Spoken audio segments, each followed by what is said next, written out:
Gaiastar Long Country, a county-level city, a shared rental apartment on the 10th floor. Pain. So much pain. Gu Fangchen clutched his head and pushed himself up from the floor, utterly bewildered. He looked around. A strange ceiling met his eyes, bare cement walls, and a set of furniture so minimal it bordered on shabby. A plain table and a few chairs. This layout was completely different from his home. Where was this place? Enduring the stabbing pain in his skull, Gu Fangchen braced himself against the wall and struggled to his feet. The room was small. With a single glance, he noticed a full-length dressing mirror standing in the corner. He walked over to it on instinct. In the mirror, a stranger's face stared back at him. Sword-like brows, starry eyes, a high straight nose, and sharply defined features. Without doubt the makings of a very handsome man. The only flaw was that at this moment on that handsome face a hideous gash marred his temple. Fresh blood slid down along his cheek, making the sight somewhat terrifying. Who is this? Gu Fangchen was completely stunned. At that moment a chaotic torrent of memories surged into his mind like a dam, bursting, crashing violently through his consciousness. A groan of agony escaped Gu Fangchen as he clutched his head again. The searing pain nearly made him faint. Only after a long while did he finally regain his breath. I have transmigrated. He gazed at his reflection with a complicated look and at last sorted out his thoughts. This was no longer Blue Star, but a high martial world known as Gaiastar. Here aberrant beasts roamed everywhere. Through cultivation people could become martial artists and stand against these creatures. As for him, he had become a senior high school student in this world, one who also bore the name Gu Fangchen. Unfortunately, he was born with blocked chi and blood, unable to cultivate the martial path. Orphaned with no parents, he was just an ordinary liberal arts student. Not long ago, the county-level city he lived in had suffered a massive aberrant beast incursion and was instantly reduced to a disaster zone. In a panic during his escape, the body's original owner had stumbled and smashed his head on the corner of a table, dying on the spot, thus leaving this body to the namesake who had come from Blue Star. Once he finished digesting these memories, the stabbing in his mind finally eased somewhat. Gu Fangchen drew in a deep breath, forced himself to calm down, then dragged his still weak body over to the window. He carefully lifted a corner of the curtain and peered outside. The scene beyond made his pupils constrict sharply. The street below lay in ruins. Collapsed walls, shattered structures, flames roaring into the sky. Roars, explosions, and screams overlapped without end like the cacophony of hell itself. What shook him even more was that in midair many people were standing on metallic devices resembling hovering boards, darting at high speed between the buildings. In their hands they wielded war blades, long spears, or sword and shield, their bodies gleaming with lights of various colors as they waged brutal combat against the grotesque, terrifying, aberrant beasts swarming on the ground below. So those are martial artists. Gu Fangchen's heart trembled with awe. Just as his spirit was swaying with what he saw, a fiery red figure caught his eye. It was a female martial artist. She wore a tight, flamered combat suit that outlined her slender, shapely figure to the fullest. Her neat high ponytail whipped freely in the wind. Her features were cold and aloof, yet her bearing was valiant and spirited. In her hand, she gripped a crimson spear, its thrusts as fierce as a dragon's lunge. Every sweep of the spear raised a sharp gust of force, instantly piercing through each aberrant beast that leapt at her. Efficient and deadly. In a lull between clashes, as if sensing something, her cold gaze swept casually toward the building where Gu Fangchen stood. By chance her eyes met Gu Fangchen's through the window. The female martial artist paused slightly, clearly not expecting there to be a living person in such a place. The next instant the hoverboard beneath her feet surged forward. She turned into a streak of flowing light and appeared outside Gu Fangchen's window in the blink of an eye. Hide quickly. Her cool voice rang out, words tumbling out at high speed. This area is already a battlefield. The situation is critical. We have no time to spare to protect civilians. You are on your own. Before her words had fully fallen, she did not even spare Gu Fangchen another glance. She kicked off the board, turning once more into a streak of red lightning and diving back into the brutal melee. With a wet thunk her red spear flashed past, and yet another aberrant beast's head was pierced through. Gu Fangchen stared blankly at that receding fiery red silhouette, his heart a tangle of mixed emotions. On your own. His gaze almost involuntarily followed the main direction in which that group of martial artists was fighting. Not far away, several skyscrapers, clearly far more luxurious than the surrounding housing blocks, blazed with light. Those towers, with their smooth glass curtain walls and strongly futuristic designs, still stood out above the ruins of war like cranes among chickens. At the entrances of those buildings, many martial artists were coming and going. They were escorting a group of people, guiding them toward a safe evacuation point. The escorted individuals were dressed in suits and leather shoes, their makeup immaculate. Although their faces showed panic, there was not the slightest hint of dishevelment about them. They were the wealthy and powerful of this county city. Understanding dawned instantly for Gu Fangchen. So, that was what no time to spare to protect civilians truly meant. He and the tenants of these surrounding apartments clearly did not belong to the kind of civilians who would be rescued first, which was only normal. It was the same on Blue Star. At that moment, a faint clicking sound suddenly reached his ears. Gu Fangchen's heart clenched. In an instant, he was on high alert. The sound was coming from the direction of the living room. According to the original owner's memories, he was sharing this apartment with others. The living room was a common area. Because those rarely seen roommates were naturally suspicious and afraid of losing things in a shared rental, they had specifically installed a surveillance camera in the living room to monitor the common space. Given the situation now, it was likely that something was in the living room.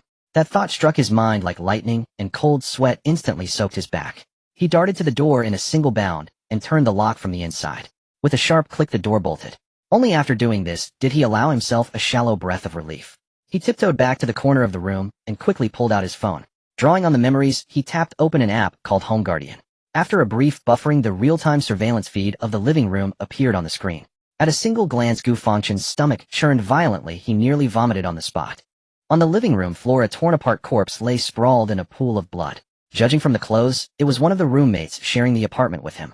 Beside the corpse crouched an aberrant beast half a man's height, its whole body covered in black scales, and its form resembling a monstrous hyena. It was buried in its feast, devouring greedily.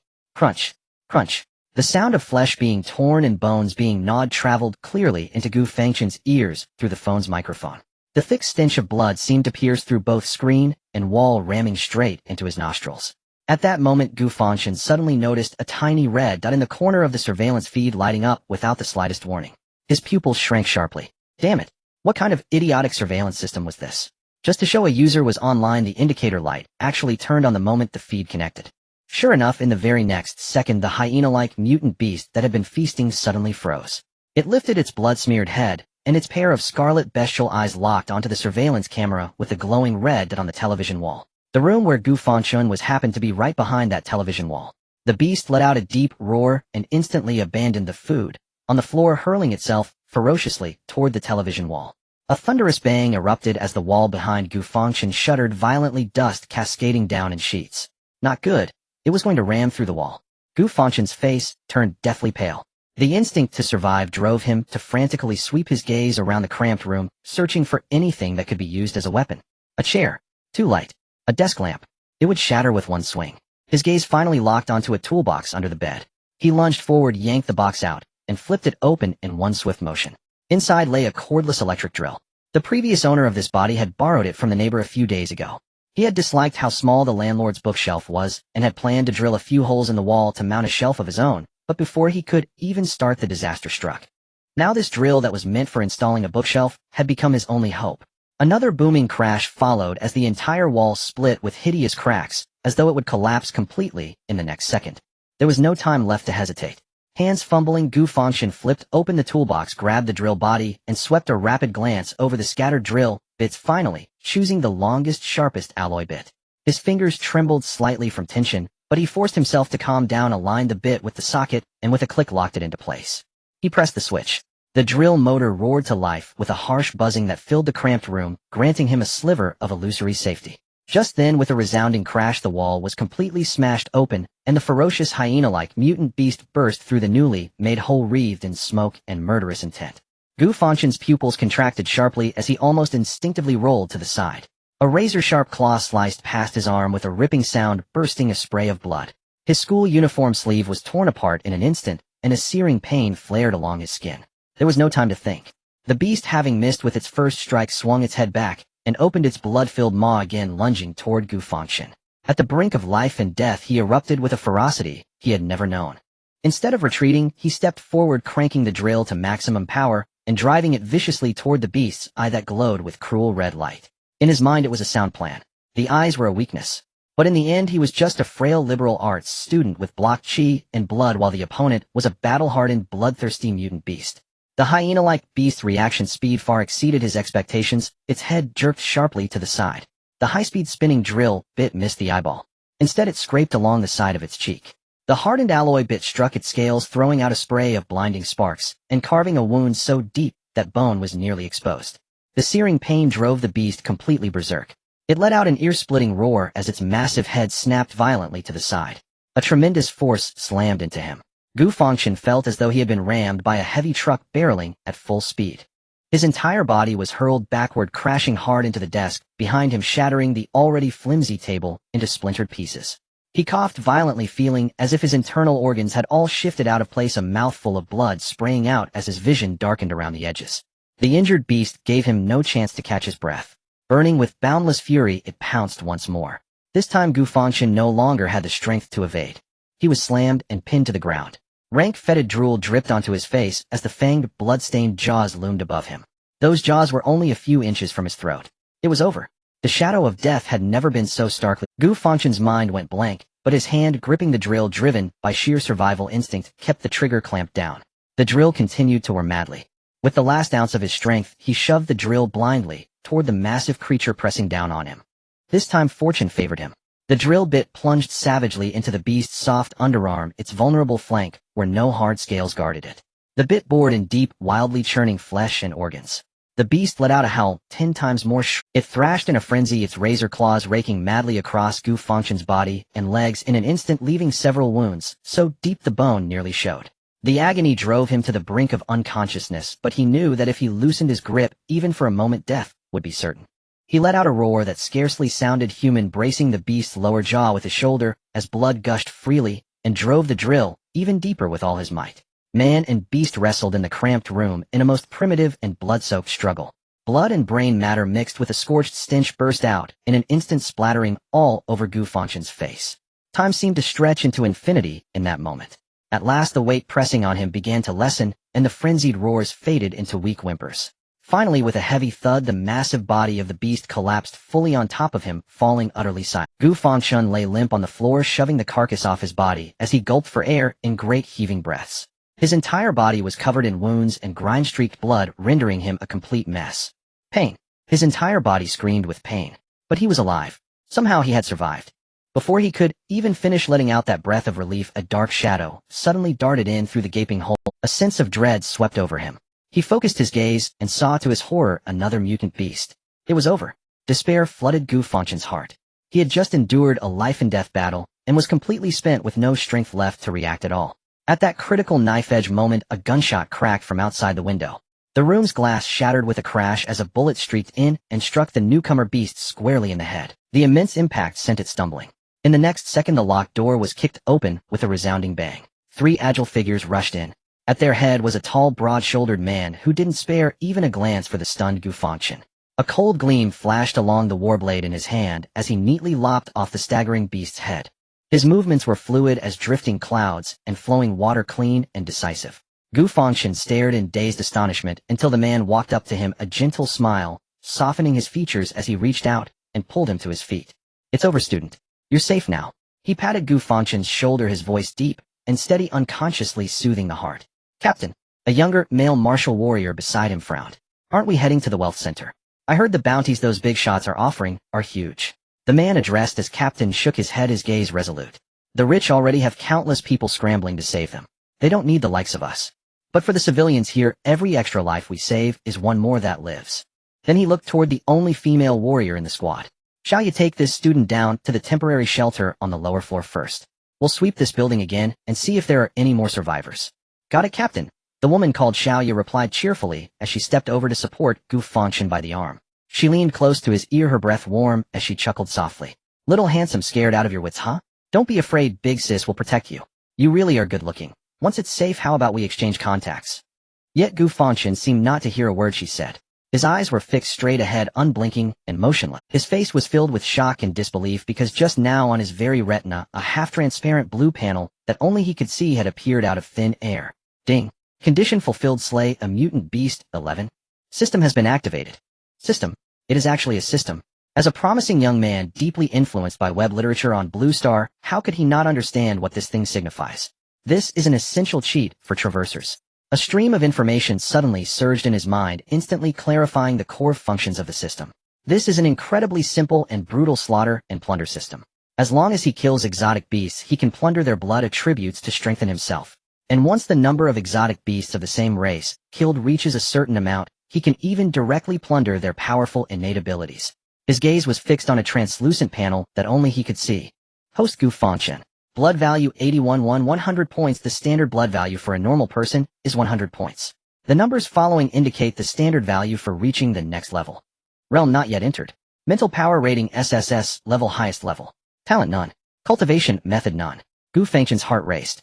The original host was born with blocked blood with no hope in martial arts. A blood value of 80 points is far below the average level of 100 points for normal people, even inferior to many frail individuals. But now just by killing the weakest exotic beast his blood value had increased by 1 point. Although it was not much, it signified that the so-called congenital blockage of his meridians had been opened up. What surprised him even more was his mental power. The mental power level was actually at the highest level. Was it due to the fusion of two souls? Gu Fangchen continued to ponder. According to the memories of the original host, mental power seemed to be one of the most important standards for measuring a martial artist's talent. It determines a martial artist's comprehension, memory, and control over their own blood and muscles. The higher the mental power rating, the faster and more efficiently one learns techniques of the same level. So does this mean I have quite an impressive talent for martial arts? Not bad. Just as Gu Fangchen's emotions surged, the text on the panel changed again. Ding. First kill of the exotic beast black-scaled hyena rewards special talent breath sensing. Breath sensing can perceive all life forms with hostility or blood fluctuations within a radius of 3. As soon as this talent description appeared, a three-dimensional radar map centered around himself with a radius of 300 meters suddenly appeared in Gu Fangchen's mind. On this map, 3 bright blue dots were right beside him. Judging by their positions, these 3 dots were undoubtedly the 3 martial artists in front of him. At this moment, their blood was vigorous like 3 burning flames. Besides them, there were thousands of red dots of varying sizes in the streets and buildings. Those were all exotic beasts. Each red dot emitted a fierce, bloodthirsty aura that sent chills down his spine. So the black-scaled hyena he had just encountered was merely the most inconspicuous minor character in this area. Xiaoya, take this classmate first, we will search upstairs.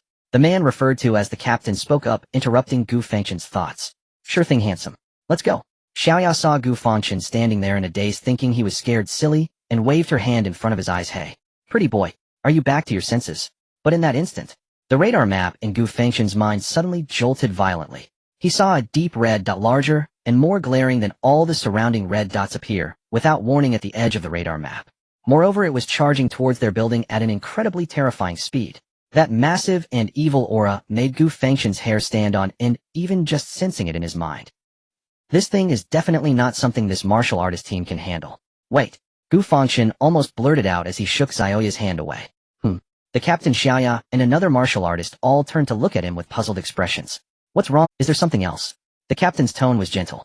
Gu Fangchen's face turned pale. Without time to explain, he pointed in one direction and shouted with all his might, run quickly. Don't go upstairs. Run from the other side. There's a big guy coming. Very fast. As soon as he said that, the 3 of them looked utterly bewildered. Xiaoya was taken aback for a moment, then burst into laughter. Pretty boy, did you get scared silly? Don't worry, we've cleared out most of the exotic beasts nearby, there won't be any problems. The young martial artist beside her, a Feng, frowned, even more somewhat impatient. Don't cause trouble here, classmate. High-level exotic beasts have been restrained by the main force at the wealth center. We are only responsible for cleanup work. There's no way that... His words had not fully finished. Suddenly, Ji-la. A burst of urgent static came from the walkie-talkie at their waists. Immediately after, a scream filled with fear erupted from the walkie-talkie. It was the sniper providing fire support outside the building. Captain, southwest direction. A high-energy reaction target is rapidly approaching. My God, its speed is too fast. Identified. It isn't Shadow Leopard. It is a disaster-level exotic beast. Shadow Leopard. Repeat. It is a disaster-level exotic beast. It is heading towards your building. Retreat. You can't deal with it. Retreat. Disaster level. These 2 words fell like a heavy hammer, crashing down on the hearts of the 3 martial artists. Exotic beasts on Gaia Star are classified into 6 major levels based on their destructive power and blood strength: Beast King, Disaster, Calamity, Tribulation, and Annihilation. Their small team had no problem clearing out ordinary beast-level exotic beasts, and even occasionally encircling solitary king-level beasts, but facing disaster-level ones was tantamount to seeking death. The air seemed to freeze in that instant. A Feng's impatient expression instantly froze, turning into sheer... Xiaoya, who had been wearing a teasing smile, instantly lost all color, turning pale. The captain, with his calm and resolute face, was now filled with shock and disbelief. The 3 of them in unison turned their gazes toward the boy they had considered an ordinary survivor. Their eyes were filled with suspicion and confusion. How did he know? Before the professional instruments and the sniper detected it, how did this unarmed, weak-blooded liberal arts student predict the arrival of a disaster-level exotic beast? But reality offered them no time for thought or questions. In the next second, as their bewildered gazes focused on Gu Fangchen, A thunderous roar erupted, sounding nothing like a collision, but resembling the terrifying explosion of a heavy bomb suddenly coming from the side of the building.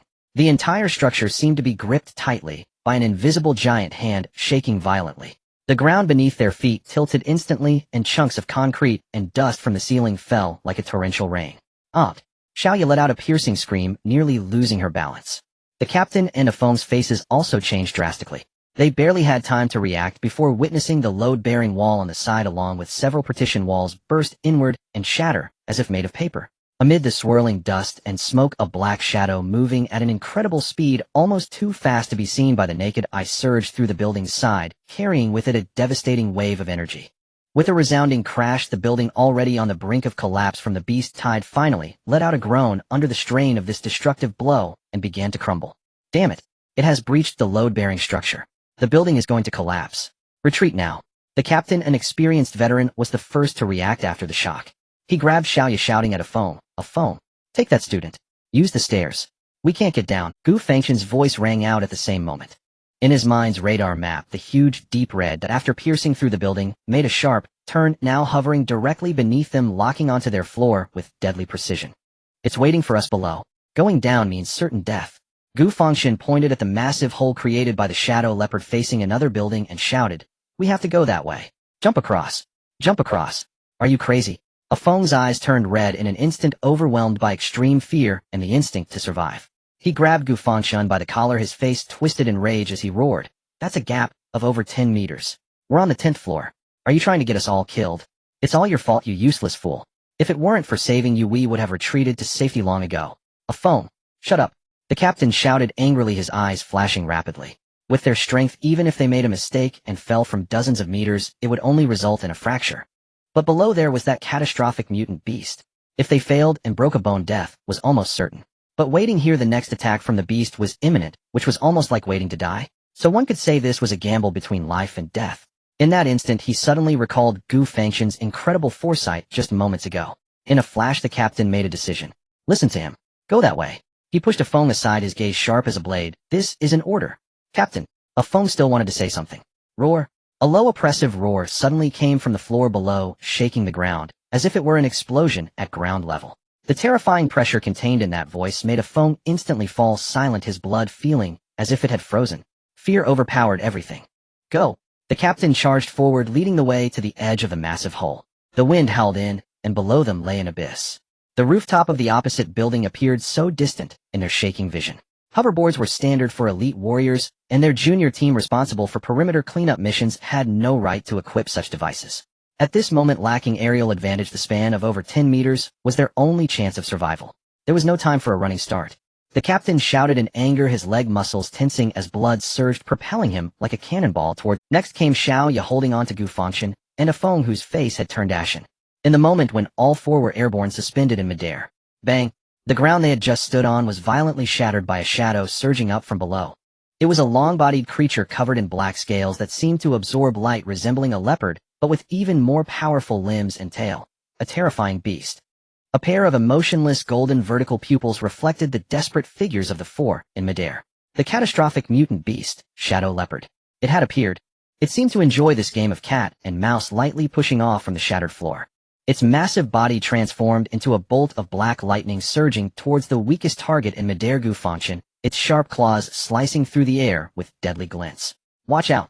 The closest Xiaoya let out a piercing scream, attempting to turn midair to rescue him, but was utterly powerless. It's over. Gu Fangchen's pupils were completely filled with the rapidly enlarging shadow. In this life-and-death moment, beast! Get away! The captain in front suddenly twisted his body in midair and threw the combat knife in his hand at the clanged. The knife struck the leopard's head accurately, but only produced a shower of sparks, failing to break through its scales. Yet the tremendous force behind that strike made the shadow leopard's form falter slightly in midair. This brief moment of hesitation bought Gu Fangchen his only chance of survival. Bang! Bang! Bang! The three of them crashed heavily onto the rooftop of the opposite building. The captain and Xiaoya were fine. Afeng, however, stumbled and fell due to fear, landing in a disarray. Gu Fangchen, on the other hand, was barely hanging onto the edge of the rooftop, half of his body dangling outside. Roar! Having missed its strike, the shadow leopard let out an enraged roar, leaping several times between the collapsing buildings before transforming into a shadow, once again charging toward them. Gu Fangchen's arm muscles were already tearing with pain. He gritted his teeth, not wasting an ounce of strength to call for help. His gaze, or rather his mental perception, fixated on the black lightning surging toward him. "Don't worry about me. Get away," he shouted with all his might at Xiaoya and the captain above him. This lunge was aimed at him suspended in midair. But that deadly claw would also affect the two at the rooftop's edge. Yet Xiaoya and the captain seemed to have not heard his warning, still rushing forward to pull him with all their strength. But the shadow leopard's speed was simply too fast. In an instant that mouth full of fangs was already closed, carrying a foul wind about to snap at Gu Fangchen's leg. At that moment, in Gu Fangchen's mind's radar map, a blue dot suddenly moved. The next second, boom, a figure engulfed in blazing red flames, wielding a red spear, charged forth like a valkyrie ascending against the current, boldly confronting the black lightning. It was the female warrior with a high ponytail who had warned Gu Fangchen earlier. With a sharp crack, the spear tip collided with the beast's claw in midair. The crimson blood flame and the shadowy energy clinging to the leopard's claws detonated, spawning a visible shockwave that blasted the rooftop's rubble and loose stones from its edge. Clang! The clash of metal pierced the air. The high ponytail female warrior froze midair, visibly reeling from the tremendous impact. Yet she reacted with astonishing swiftness. Riding the recoil, the hoverboard beneath her spat brilliant blue flames from its thrusters. She executed a deft midair spin and landed firmly upon the rooftop. At that instant she flicked her wrist. A silvery chain shot forth from her vambrace, snaring the still suspended Gu Fangchen by the waist and yanking him violently upward. A surge of force struck him. Gu Fangchen felt his body lighten as if pulled back from the brink of death, and he crashed heavily onto the rooftop floor. Coughing violently, he gulped air scented with smoke and blood as his heart hammered uncontrollably. Saved. The captain, Xiaoya, and a Feng stood dumbstruck, staring at the sprightly crimson figure before them, their faces etched with astonishment and disbelief. It's her. A Feng's lips trembled, his gaze brimming with fervent worship and reverence. The red flame dragon spear. Xiaoyoli. Xiaoyoli. Gu Fangchen propped himself up. The name sounded familiar. That's right. The captain's voice quivered with excitement as he watched her silhouette. The daughter of Xia Zhan, commander of the Longhua military district, the military's most radiant prodigy. I heard she's only 18 and already a third-rank warrior. Her prowess unfathomable. Third-rank warrior. A chill ran through Gu Fangchen. The martial ranks correspond to the beast's first rank, aligns with beast grade, second with king grade, while the third rank denotes a power capable of standing toe-to-toe with disaster-class creatures. No wonder she could single-handedly withstand a disaster-class shadow leopard. At this moment, Xiao Yuli paid no heed to the chatter behind her. Clad in a scarlet combat suit, she stood spiritedly at the rooftop's edge, locked in a distant standoff with the prowling shadow leopard. Her features were exquisite, willowy brows and a sculpted nose. Her phoenix-like eyes burned with a battle lust hotter than the sanguine flames upon her. Nearly 1.7 meters tall, she rode her hoverboard with a red spear in hand, radiating the aura of a victor. By appearance alone, one could tell she was terrifyingly formidable. An elite, truly an elite. In equipment, bearing, and strength, she stood leagues apart from the captain's struggling low-tier squad. Shouldn't she be protecting the VIPs in the wealth center? Why is she here in our slum district? Xiaoya murmured, bewilderment thick in her tone. The captain gave a wry smile and shook his head. Who knows? As they spoke, Xiao Yuli moved. She did not charge headlong. Instead, her hoverboard surged into a streak of red light, darting at high speed around the ruined building that sheltered the shadow leopard. Her crimson spear flashed out at cutting angles, carving blade-like arcs that forced the leopard to dodge and roar, yet never managed to lock onto her form. She was leveraging mobility to contain the terrifying disaster-class beast. What are you all standing there for? Xia Luli's cool voice carried, laced with an uncompromising command. Take this student and evacuate from the other side of the building at once. Leave this to me. Yes. The captain snapped awake and saluted. Before a genuine powerhouse, obedience is the wisest course. He turned and urged a Feng and Xiaoya, quick. Help the student move. Yet as Xiaoya reached to assist Gu Fangchen, he abruptly shook his head, eyes fixed on the distant battlefield. No, we can't leave. What? The captain blinked, frowning. This is not your time to play hero, student. Miss Xia is buying us time. I'm not trying to be a hero. Gu Fangchen's voice was hoarse with urgency. His mind raced. On the mental radar overlay, the shadow leopard's great red blip, though dodging, emitted an escalating ferocity, as if a volcano on the verge of eruption. She can't hold it, Gu Fangchen declared. This shadow leopard is cunning. It's not using its full strength. It's studying her, learning the rhythm of her assaults. Once we leave, she becomes the beast's sole target, and it will unleash its true power. She won't be able to. Although Xiao Yuli was in rapid motion, she heard Gu Fangchen's words. Her brows knitted, a flash of displeasure crossed her cool eyes. How dare an ordinary person whose aura and life force ripple were negligible shout orders at a third-rank warrior on the battlefield? Ridiculous. What do you, a commoner, know?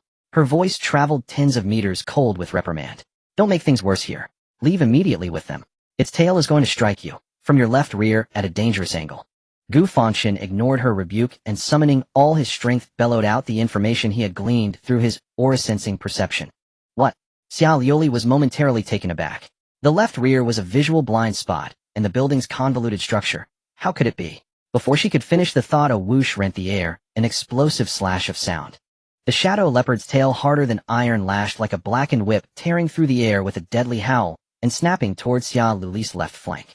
The strike was swift, precise, and merciless, far beyond conventional prediction. Xiao Liuli's pupils contracted in an instant. Had it not been for Gu Fangchen's earth-shattering shout, granting her the sliver of a second's warning, she would have had no chance to evade that blow. Even if she survived, she would have been grievously wounded. In a flash, she turned her body. The vector thrusters of her hoverboard unleashed maximum thrust, and in a clumsy yet effective posture, she grazed past the black whip shadow by the barest margin. Boom! The lethal tail missed and smashed into the wall behind her, instantly gouging a terrifying dent in the reinforced concrete as shards of stone scattered. Steadying herself, Xiao Liuli hovered, a cold sweat beating at her back. She spun her head, and for the first time those cool razor-like phoenix eyes truly fixed upon the youth standing on the rooftop. Her gaze brimmed with utter astonishment and perplexity. How did he know? Such anticipatory insight that transcends sight and sense should never manifest in an ordinary man. Roar! With one failed strike, the shadow leopard became even more frenzied. It no longer hesitated as dark energy began to boil on its massive body, clearly preparing to unleash a more ferocious attack. We can't fight here. Gu Fangchen looked at the scene, his heart climbing to his throat. This building is about to collapse. Once the fight breaks out, this entire area will be affected, and there are still many survivors below. On the radar in my mind, dozens of faint white light spots around are trembling. We must lure it away. Facing Xiao Liuli's shocked gaze, Gu Fangchen shouted loudly, "Draw it out of the city. Lead it to the abandoned mine 3 kilometers west. There's no one there. You can unleash your full strength." Xiao Liuli's heart trembled. This was indeed the best approach. But its cunning eye alone might not be able to lead it that far. It could abandon the chase at any moment and turn to slaughter others. She immediately pointed out the flaw in the plan. "He'll help you." Gu Fangchen stepped forward, his gaze more determined than ever. "Take me with you. I can predict all its attack routes and intentions." As soon as he said this, not only Xiao Liuli, but even the 3 team members were left dumbfounded. "Are you crazy?" A phone screamed. "That's a disaster-level beast. You are just an ordinary person. You'll die if it brushes against you, and perish if you collide. Classmate, don't be impulsive," the captain urged urgently. However, Xiao Liuli stared intently into Gu Fangchen's eyes. For some reason, she was infected by him. In the eyes of the other party, there was no sign of the breakdown and despair that a normal high school student should have when facing a disaster-level beast. Instead, it was filled with calmness, determination, and a kind of confidence that shocked even her. This guy was definitely not simple. Moreover, he had indeed predicted it earlier. Taking a gamble. As the pride of the heavens, a wild, adventurous gene flowed through Xiao Liuli's veins.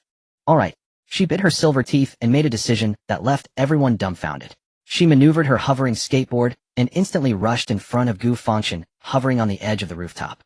"You get on," she said succinctly. Then she turned to the astonished captain and ordered, "Your task is not to evacuate, but to immediately search for all nearby survivors and take them to a temporary shelter. Hurry." "Yes. Yes." The captain was intimidated by her powerful aura and unconsciously stood at attention. Gu Fangchen no longer hesitated, took a deep breath, and jumped onto the hovering skateboard. The skateboard was small, making it seem extremely crowded for 2 people to stand on. "Hold on tight," Xiao Liuli coldly shouted. "If you die, I'm not responsible." The instinct for survival left Gu Fangchen no time to think about any propriety between men and women. He extended his arms and tightly embraced Xiao Liuli's strong and slender waist from behind.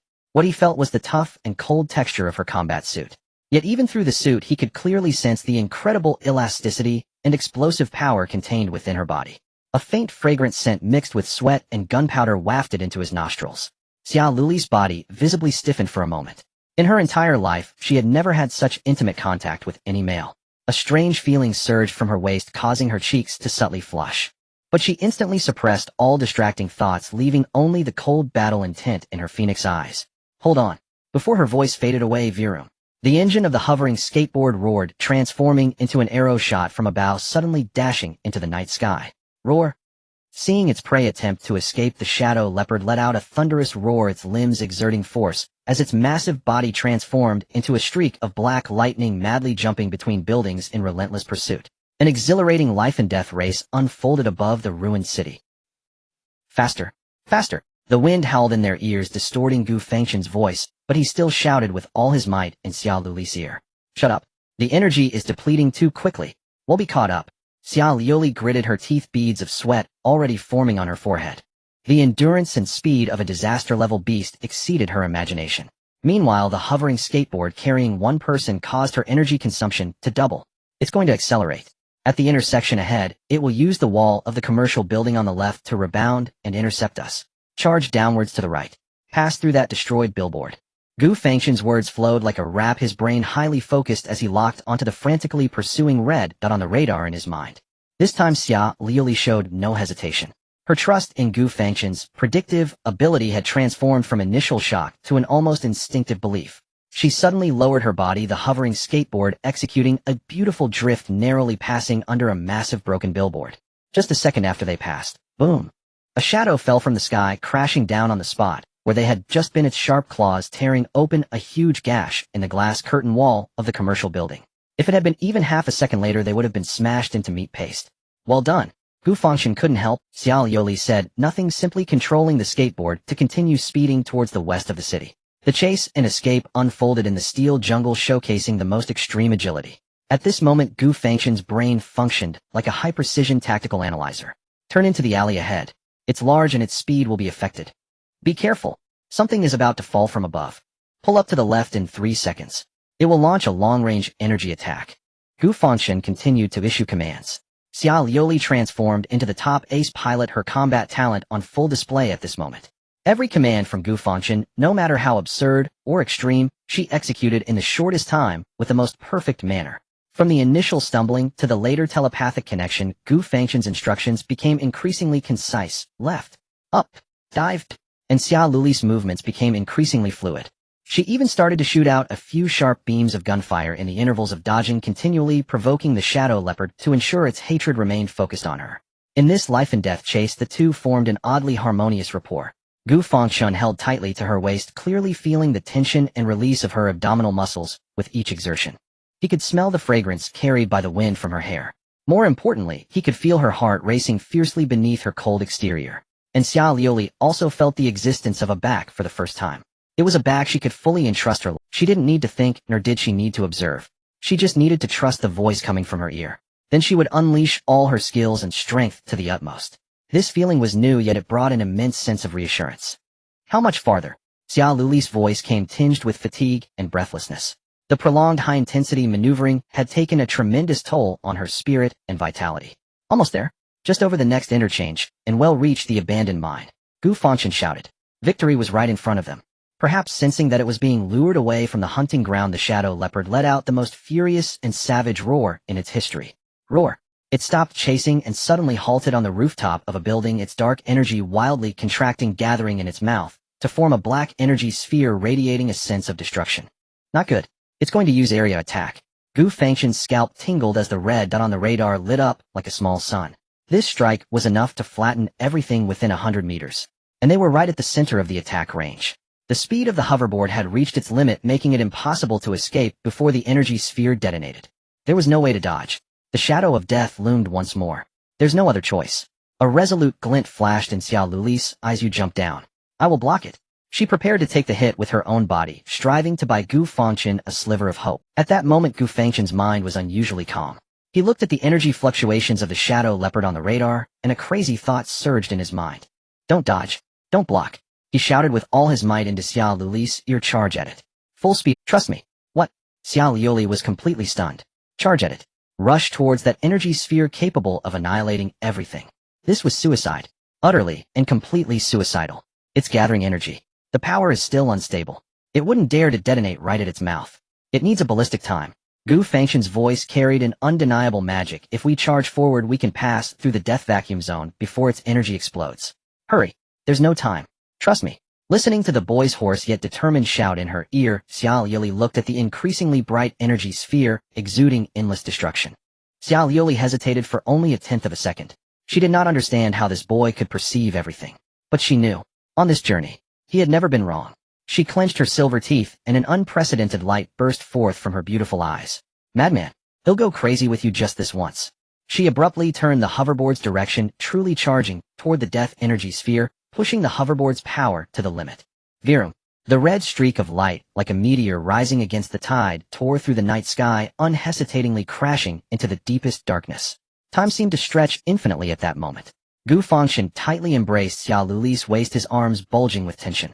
He could feel the tension in the woman's body before him, as well as the heart pounding with madness beneath her cold. In their world, only the ever-enlarging and compressing black sun, which seemed capable of devouring all light, remained.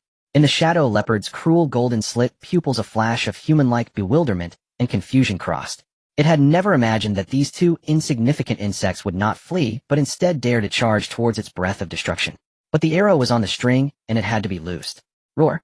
With an angry roar, the energy sphere condensed to its limit finally burst forth. There was no earth-shattering explosion, only a strange silence. Wherever the black energy sphere passed, air, light, and sound seemed to be entirely devoured, leaving only a pitch-black trail. And the red streak of light driven by Xia Lioli intersected with this death trail in a suicidal manner. Now's the time. Gu Fangchen's voice exploded in Xia Luli's ear. With blind trust in the boy behind her, she squeezed the hoverboard's performance to its limit. A flash of red. Just at the moment they brushed past the energy sphere, Gu Fangchen distinctly felt an indescribable suction force coming from beside them, as if it were trying to pull their souls out of their bodies. The next second, the black energy sphere finally completed its short ballistic path and detonated with a thunderous boom 100 meters behind them. The world seemed to lose its voice, followed by a silent, destructive explosion of light and dark. A massive black hemispherical body suddenly expanded, instantly swallowing everything behind them. The terrifying shockwave struck the tail of the hoverboard like an indestructible wall. Crack! The energy shield of the hoverboard shattered in response. Warning! Engine overload. Energy core damaged. The shrill electronic alarm blared madly in Xia Luli's earpiece. Boom! The hoverboard lost control, instantly spinning violently in midair. Hold on. Xia Lioli let out a muffled groan, blood trickling from the corner of her mouth. Clearly she had sustained internal injuries from the earlier shock. The two were like fallen leaves in a storm, violently thrown away, crashing down heavily towards the ground of the abandoned mine. On the other side, the shadow leopard also did not fare well. Releasing such a powerful energy attack had taken a huge toll on it. It stood atop the building, its massive body slightly heaving as it panted, the dark energy around it becoming significantly thinner. In its view, those two insects must have been utterly annihilated by the earlier breath of destruction. But just as it prepared to turn and leave to search for new prey, its beastly eyes suddenly narrowed. Below in the abandoned mine, a red figure shot up from the billowing dust. It was that female warrior. She was surprisingly alive. Xia Lioli looked incredibly disheveled, her battle suit torn in multiple places, blood staining the corner of her mouth, her face pale as paper. The hoverboard beneath her feet was emitting thick black smoke, clearly on the verge of being scrapped. Yet her cold phoenix eyes shone dazzlingly, burning with indomitable fighting spirit. After it charges its attack, there will be a 0.5-second energy stagnation. 3 inches below the throat, the scales will open to dissipate heat. Now's the time. This is the only opportunity. Gu Fangchen's roar came from below. He had fallen onto a pile of mining debris dozens of meters away, and felt as if his whole body was falling apart in pain. But his mind was exceptionally clear, the radar map in his brain firmly locking onto the shadow leopard's fatal weakness. Now's the time.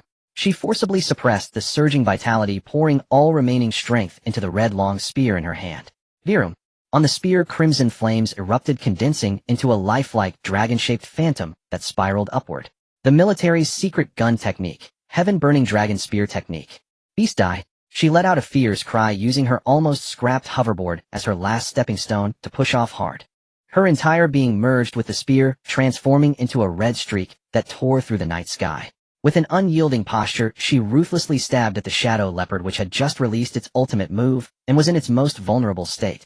Fast. Almost there.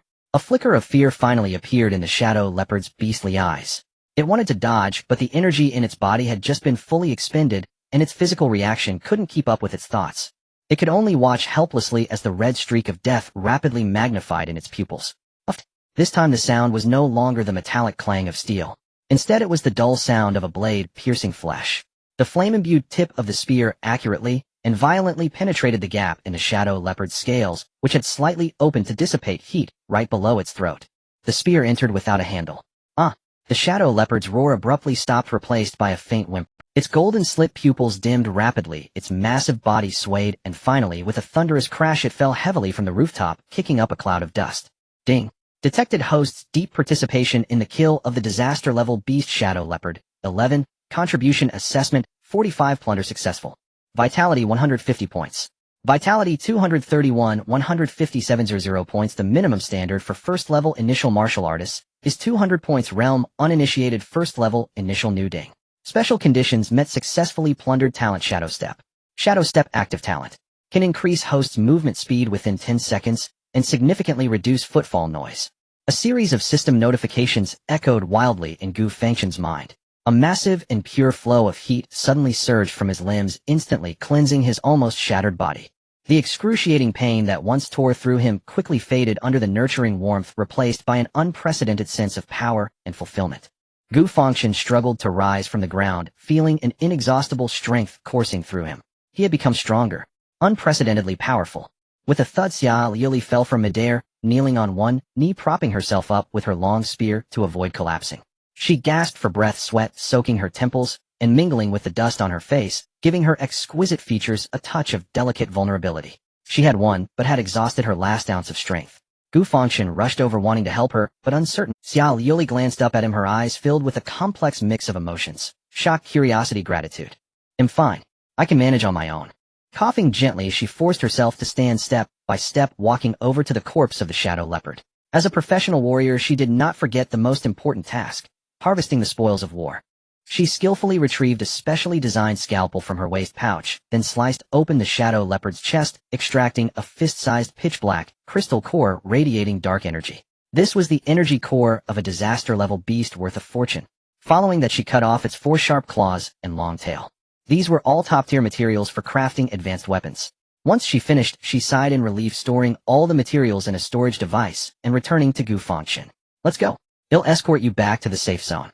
Her voice remained cool, but lost some of its previous icy detachment.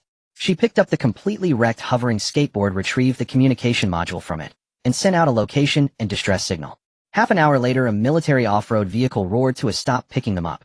The vehicle sped toward the brightly lit temporary shelter in the Eastern District.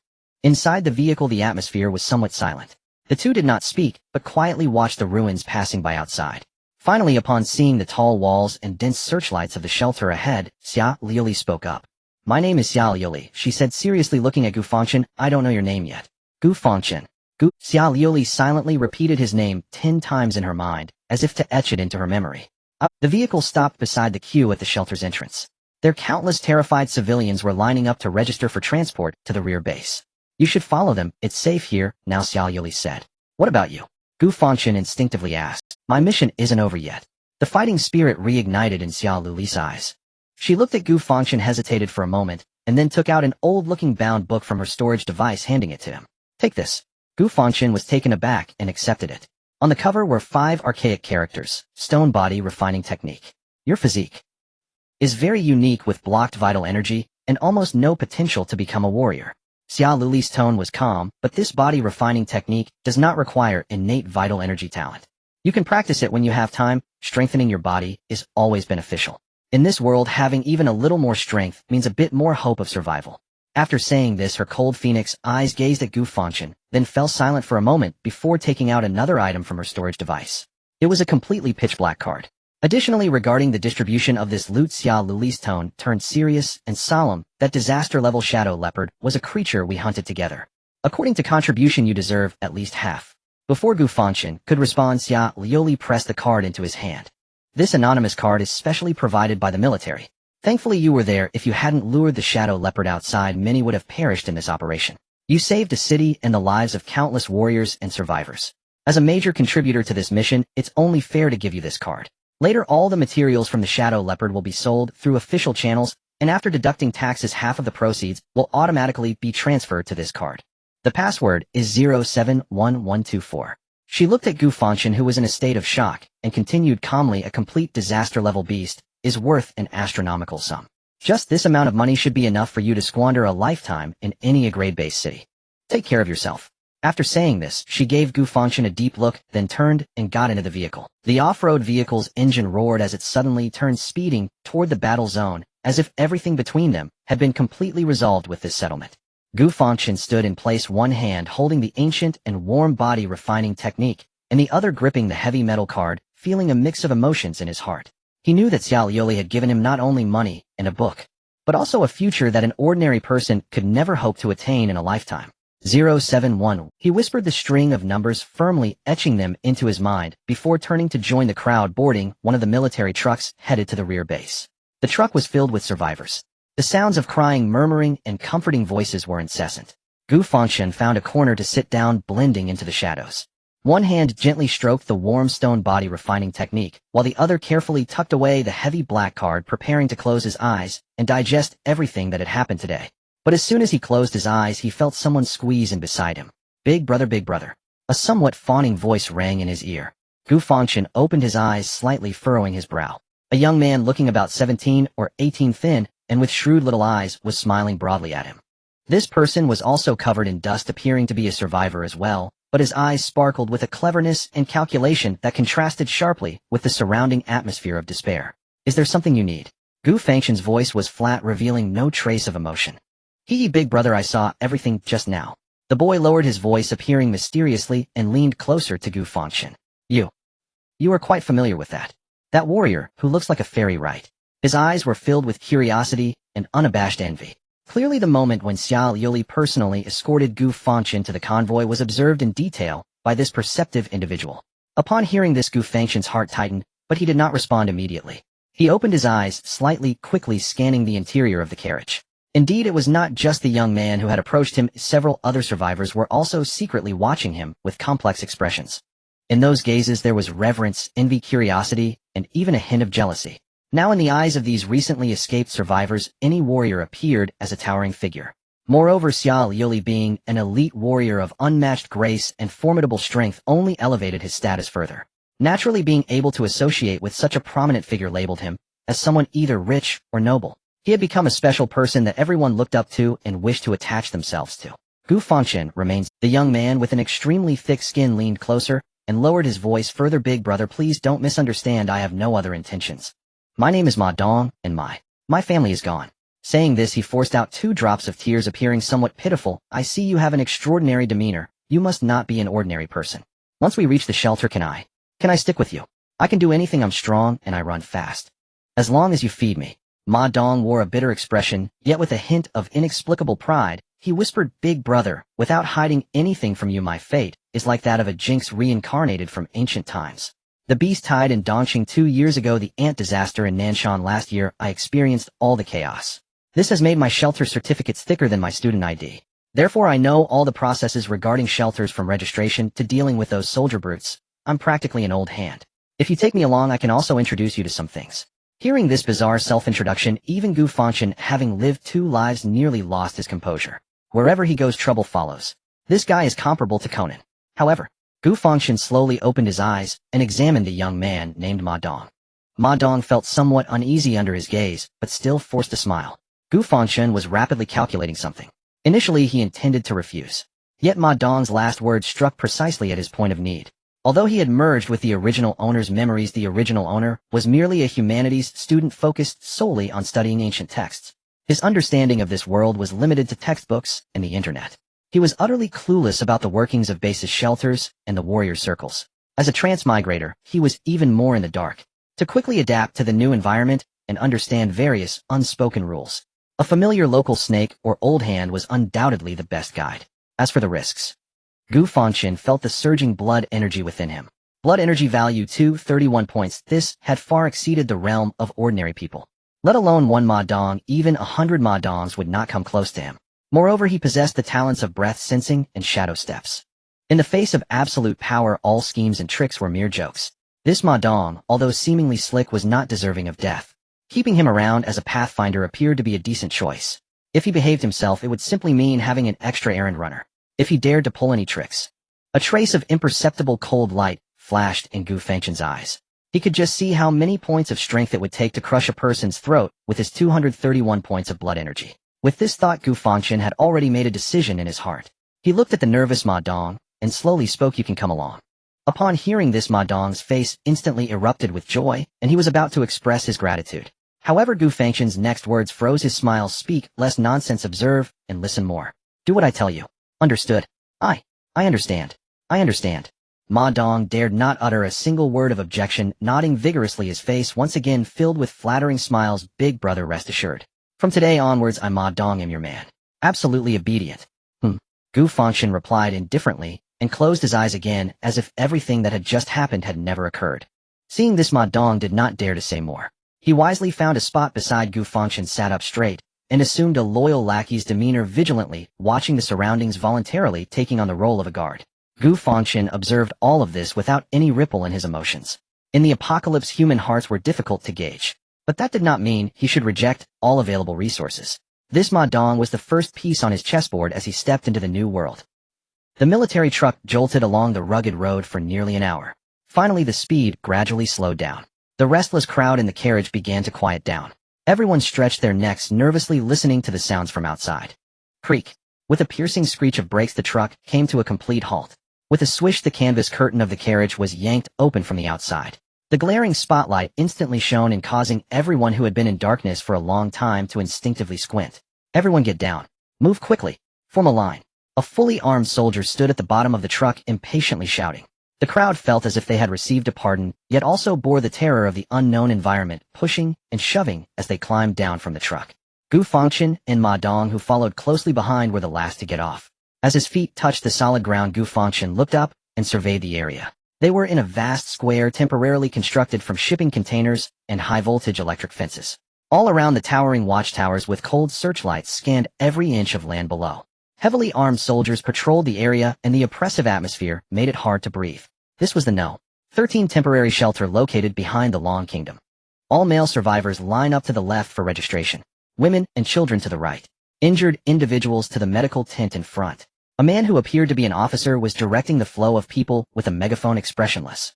"Big brother, this way." Ma Dong immediately entered old hand mode, expertly pulling Gu Fangchen as he squeezed into the line of male survivors. The group moved forward slowly. Soon the voice from the loudspeaker echoed again. "Listen up. The shelter is not a charity. No idlers are kept here. Adult males must accept logistical work arrangements after registration.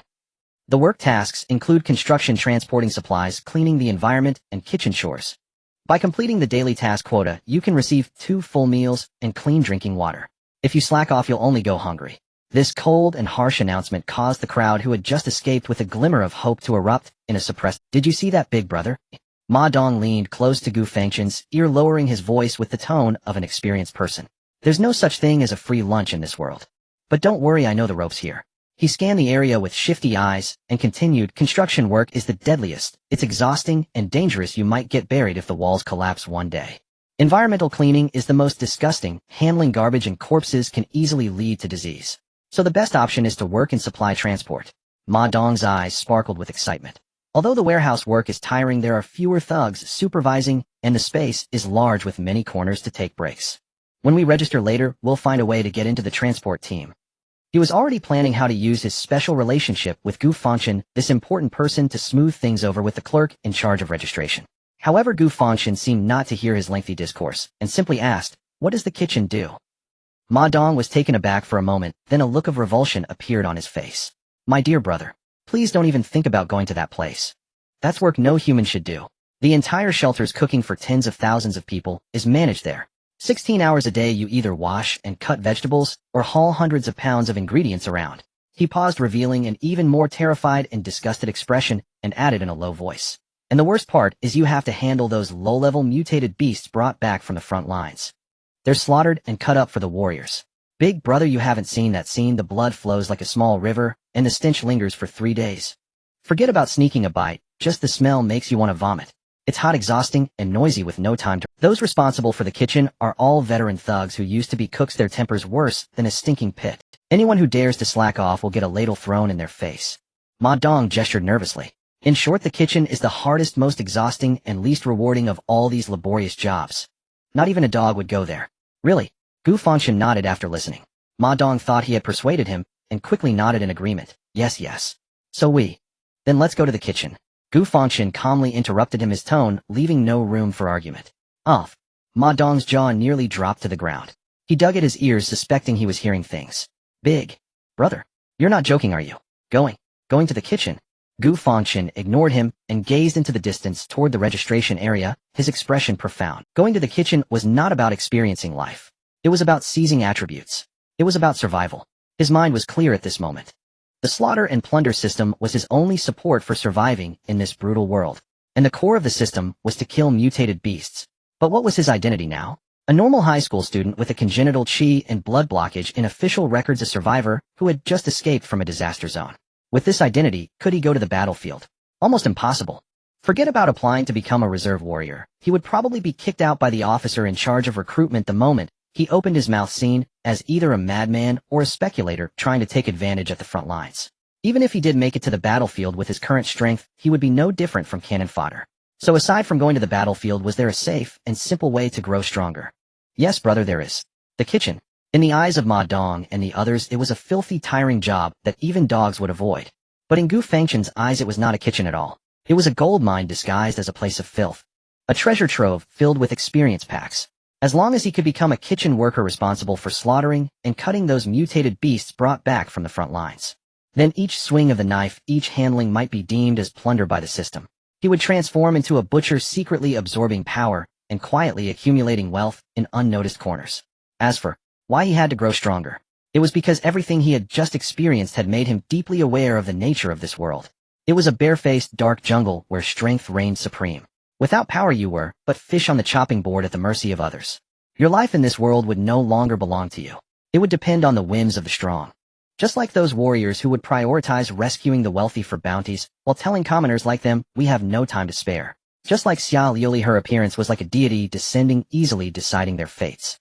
He no longer wanted to experience the powerlessness of handing his destiny over to others. The large sum Xia Liuli had given him seemed to ensure a lifetime of comfort. However, Gu Fangchen was very clear that without sufficient strength to protect it, that money would be nothing but a sandcastle.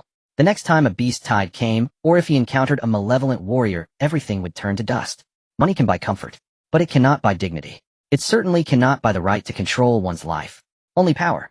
Eternal power. That is the only real thing. So what do the dirt, exhaustion, and suffering of the kitchen matter, compared to the absolute power that allows one to control their own fate? All of this is merely a trivial price. Understanding all this, Gu Fangchen's gaze became incredibly resolute. Let's go. He calmly interrupted the still wailing Ma Dong, his tone firm and unyielding. Why, big brother? Ma Dong was still making his last-ditch effort, pleading with a grim face. If you tell the registration staff with your relationship with that lady, it wouldn't just be the transport team. They could even assign you a supervisory job. Why must you suffer in that hellish place? Hearing this, Gu Fangchen finally turned his head and glanced at him. That gaze was calm, yet it made Ma Dong instantly shut his mouth, shivering all over. From that gaze he read a cold, unyielding will. I understand. Ma Dong hung his head, looking like a defeated rooster. He realized that his newly recognized big brother's thought process was completely different from that of a normal person. Instead of taking the broad and sunny path, he insisted on squeezing onto the rickety bridge, and the worst one at that. He sighed inwardly, feeling that his good days hadn't even begun before they seemed to be ending. But thinking of Gu Fangchen's unfathomable background and his own solitary situation with nowhere to go, Ma Dong ultimately gritted his teeth. I'll give it a shot. It's just the kitchen after all. Back in the Nanshan ant disaster shelter, I even handled the eggs laid by the ant queen. How could I possibly be afraid of this communal kitchen? Registration desk. The process of registration is simple and straightforward. A cold-faced clerk sat behind the desk, not lifting his head, scanning each person's wrist with a device, seemingly recording identity information and checking for any infectious diseases. As for the assignment of tasks, it was entirely random. Next, the first in line was a middle-aged man who appeared honest and unassuming. The clerk finished scanning his wrist, glanced at the random assignment result on the screen, casually tossed out an iron badge, and spoke in a tone devoid of emotion. Construction team. Zone C, take your badge and report there. The middle-aged man's face turned pale, but seeing the soldier beside him with an electric baton, he dared not say a word and could only tremble as he picked up the badge and left. Soon it was a young man's turn. His luck seemed to be even worse. Kitchen maintenance team. The clerk's voice remained icy, as if delivering a sentence. The young man was momentarily stunned, but then a look of relief appeared on his face, as if he thought it was better than repairing walls. He took the badge and, guided by the soldier, walked towards a section of the square enclosed by large tarpaulins. However, just as he reached the entrance of the tarpaulin, his steps came to an abrupt halt. He felt an indescribable stench like a tangible shockwave suddenly surge out from the crevices of the tarp. It was a mixture of blood-rotting entrails, burnt grease, and the pungent smell of disinfectant. Just the scent alone was enough to cause violent spasms in one's stomach. Ugh! The young man's face turned ashen. He didn't even have time to step inside before he doubled over, clutching the nearby container, violently retching until he emptied his stomach of the remaining acid. The two soldiers guarding the entrance had long since become accustomed to this, their faces etched with numbness and impatience. One of them stepped forward and kicked him unceremoniously in the backside. "Have you finished throwing up? Get in there and stop being a nuisance." The young man stumbled from the kick, his face full of despair, almost being dragged into that hellish place. The tarpaulin fell, blocking the view, but could not prevent the nauseating wails and the overwhelming stench from permeating the air. Those waiting in line saw this scene, their faces turning pale, all praying that they would not draw the bad luck card. Ma Dong was even more shaken, his legs weak and his face ashen. He secretly tugged at Gu Fangchen's sleeve, his voice trembling. "Bro. Big brother. How about we discuss this some more?" Gu Fangchen, however, seemed oblivious to the dire scene, walking forward with an expressionless face. "Next," the clerk impatiently urged. Gu Fangchen extended his wrist. The clerk picked up the device, ready to scan. But just as the device was about to touch his wrist, Gu Fangchen spoke up. "I volunteer to go to the kitchen." At his words, the entire line fell silent. Everyone looked at him with a mix of disbelief, as if they were watching a madman, a fool, or a hero. Even the typically indifferent clerk paused, lifting his head to regard Gu Fangchen with the eyes of someone observing a rare animal. "What did you say?" The clerk's tone was filled with confusion. "I volunteer to go to the kitchen," Gu Fangchen repeated firmly. "Big brother." Ma Dong cried from behind, nearly in tears. The clerk regarded him for a moment, shook his head, and did not ask further. Since someone was willing to fill the most undesirable position, he was naturally pleased. "All right, your wish is granted." He quickly operated the terminal, skipping the random assignment step, and tossed out 2 iron badges engraved with the character chef. "You two together, right? Take your badges and go report." Gu Fangchen picked up both badges and turned to hand one to Ma Dong. Ma Dong received the seemingly weighty badge with trembling hands, his expression even more despairing than the young man who had just been kicked in. He looked at Gu Fangchen's overly calm face, then at the entrance to hell in the distance, where wails echoed, feeling like crying without tears. Wasn't following this newly recognized big brother supposed to be a way to rise to the top? Why did it feel like he had directly bought a one-way ticket to the 18th level of hell? Gu Fangchen paid no mind to him, merely stepping forward, steadily walking towards the stinking direction step. He remained expressionless, even as a hint of unnoticeable anticipation flickered in his eyes. He lifted the heavy, grease-stained tarpaulin. Whoosh! A wave of heat mixed with blood and steam rushed towards him, nearly knocking Ma Dong, who followed behind, off his feet. The intense stench filled his nostrils, making him almost cry out and gag right then and there. Strangely, the moment the curtain was lifted, the noisy kitchen suddenly fell silent. Clang! Clang! The chopping knives stopped, the spatulas fell from the pans, and even the few people in the distance carrying large iron buckets halted their steps. Hundreds of laborers, whether they were burly cooks or gaunt survivors, all paused, as if a pause button had been pressed, turning in unison to face Gu Fangchen and Ma Dong at the entrance. In their gazes there was a mix of numbness, fatigue, and a surprising mockery, as if looking at fools. Clearly Gu Fangchen's earlier earth-shattering declaration at the registration desk had been relayed word for word into this information-secluded hell. In this place, everyone was forced into a corner, dreaming of escape. But today 2 people had voluntarily applied to jump into the fire pit. What a rarity! Amidst the dead silence, a muscled man, nearly 2 meters tall, bare-chested, and wearing only an apron, emerged from the crowd, holding a still dripping boning knife. He sized up Gu Fangchen and Ma Dong with his large round eyes filled with scrutiny and disdain. "So it's you two who volunteered to come to our kitchen?" Gulp! Ma Dong shivered in fear, his legs turning to jelly, instinctively wanting to hide behind Gu Fangchen, stammering as he tried to explain something. Gu Fangchen, however, seemed unfazed, calmly meeting the muscled man's gaze and handing over the iron badge in his hand, speaking in an indifferent tone. "We are here to report."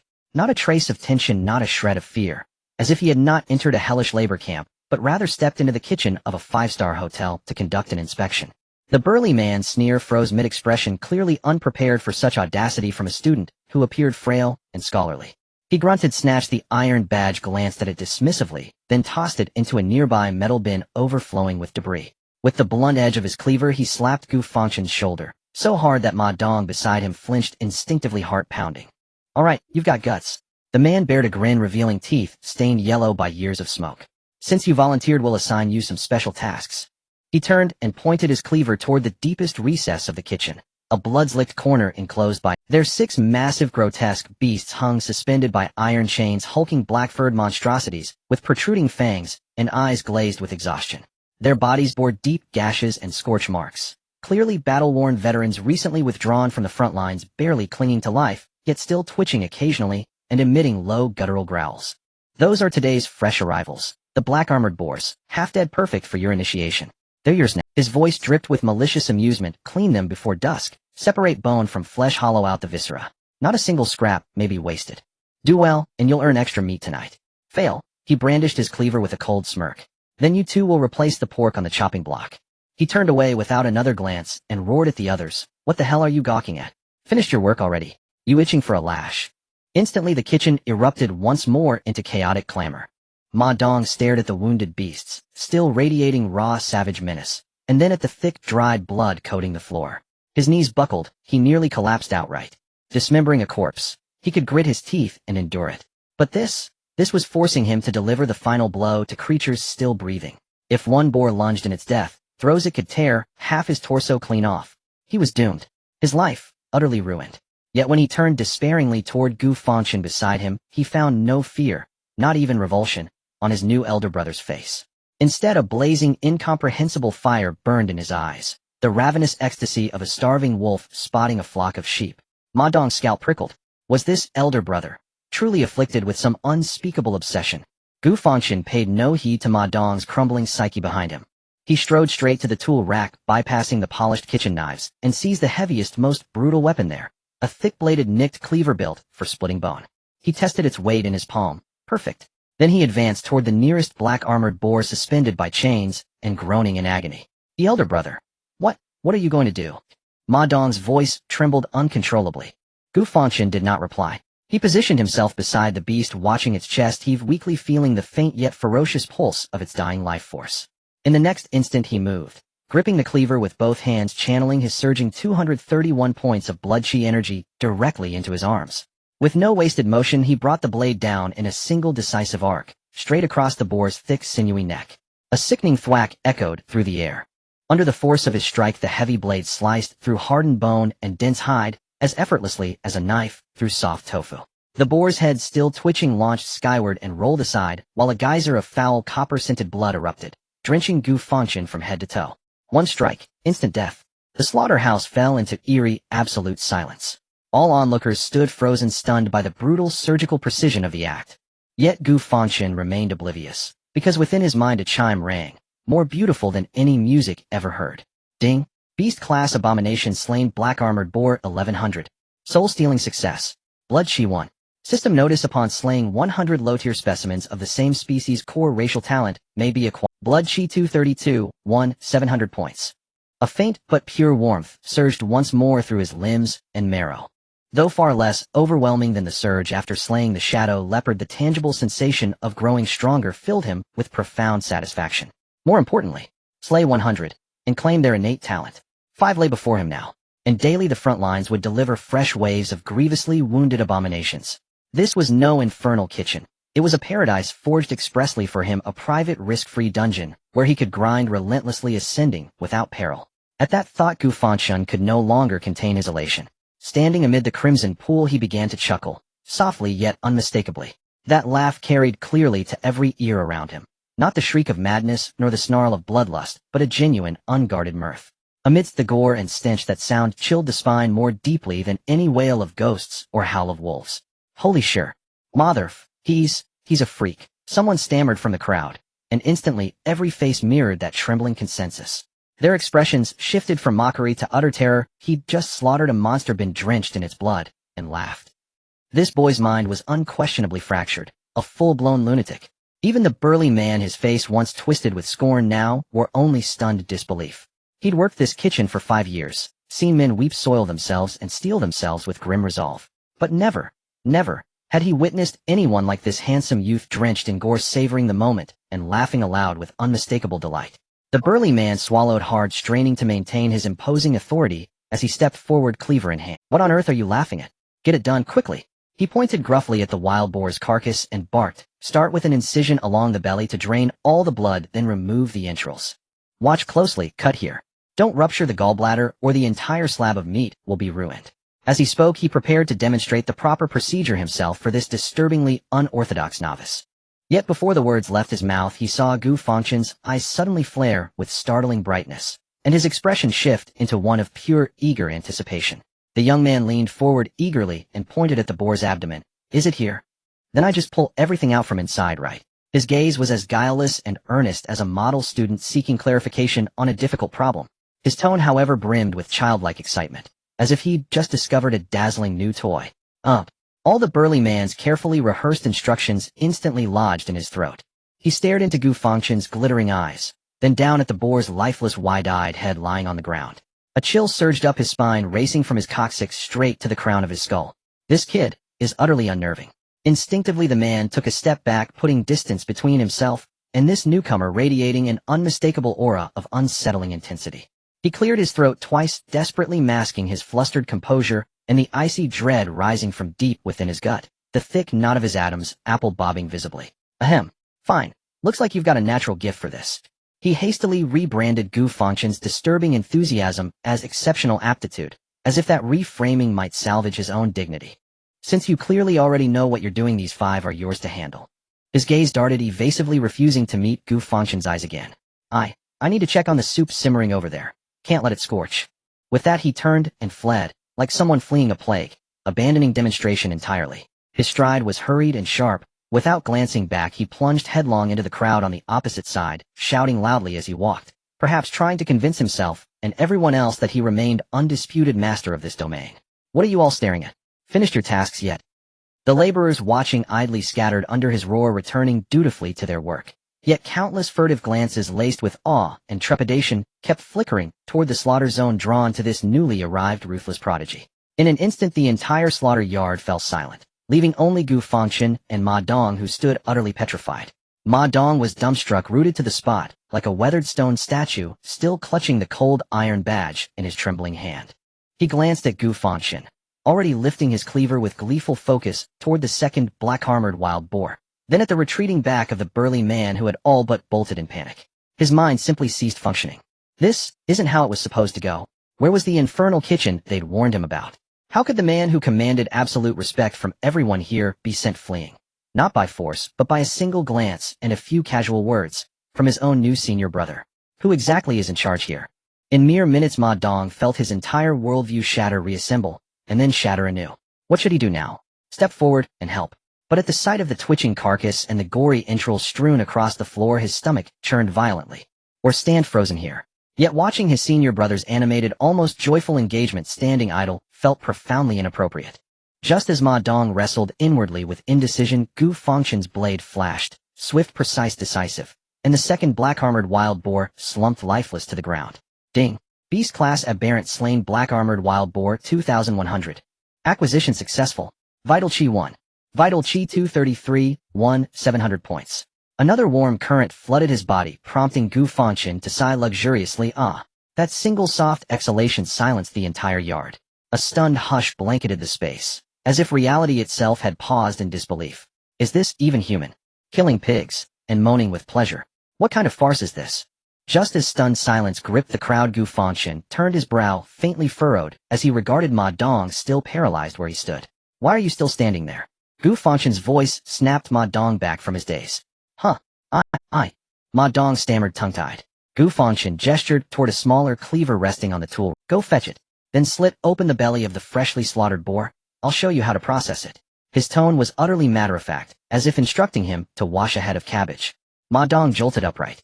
He stared at Gu Fangchen's face, splattered with blood yet calm and strikingly handsome, and into those clear, luminous eyes which somehow held both serene clarity and unfathomable depth. He knew with chilling certainty he had no choice. Yais, senior brother. Eyes squeezed shut, Ma Dong practically scrambled on hands and knees to the tool rack and seized the cleaver with trembling fingers. As his palm closed around the icy hilt, he realized he wasn't gripping a blade. He was signing his own indenture, a contract binding him to a realm both terrifying and strangely wondrous. For the next hour, the kitchen staff witnessed a live spectacle that shattered every preconception they held.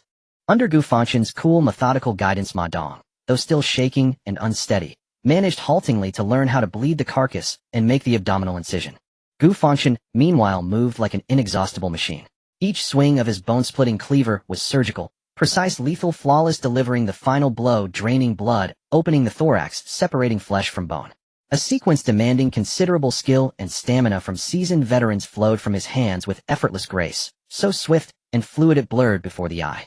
Within little more than an hour, all 5 massive black-armored wild boars had been fully processed, one pile of lean crimson vein meat, another of pristine white bones, and a third of meticulously sorted, neatly arranged organs. Every piece was immaculately cleaned, every item precisely ordered, flawless enough to satisfy even the most exacting chef. Once again the kitchen sank into utter breathless silence. Everyone had stopped working, transfixed, staring at the 2 novices in the slaughter zone and the astonishing near-artistic result laid out before them. If earlier they deemed Gu Fangchen merely disturbing, now they recognized him as something far more formidable, a consummate master. Terrifyingly efficient, technically brilliant, and genuinely enthralled by his craft. 2. Utterly, indescribably unnerving. Onlookers couldn't suppress their awestruck murmurs. Gu Fangchen wiped the blood from his hands and exhaled deeply, releasing a long, quiet breath. Vital Chi 236, 3, 700 points. Black Armored Wild Boar kill count. To be honest, while the rewards from killing low-level wild boars are minimal, the feeling of steady improvement still captivates Gu Fangchen immensely. He scanned his surroundings. The 5 wild boars were clearly not enough to satisfy his appetite. His gaze crossed over the dazed crowd and locked onto a burly man hiding behind the stove, pretending to be busy. Gu Fangchen walked over. With each step he took, the crowd instinctively parted like the Red Sea, actively clearing a wide path for him. The burly man sensed the movement, his body stiffened, and he slowly turned around, forcing a smile that was more painful than a cry. Little brother. Oh no, Gu. Brother Gu, are you done with the work? You've worked hard indeed. He had already started using honorifics. Gu Fangchen paid no heed to his title, displaying a radiant and innocent smile as he curiously asked, "Brother, is there more work?" The burly man was taken aback. "I mean, are there any half-dead exotic beasts left?"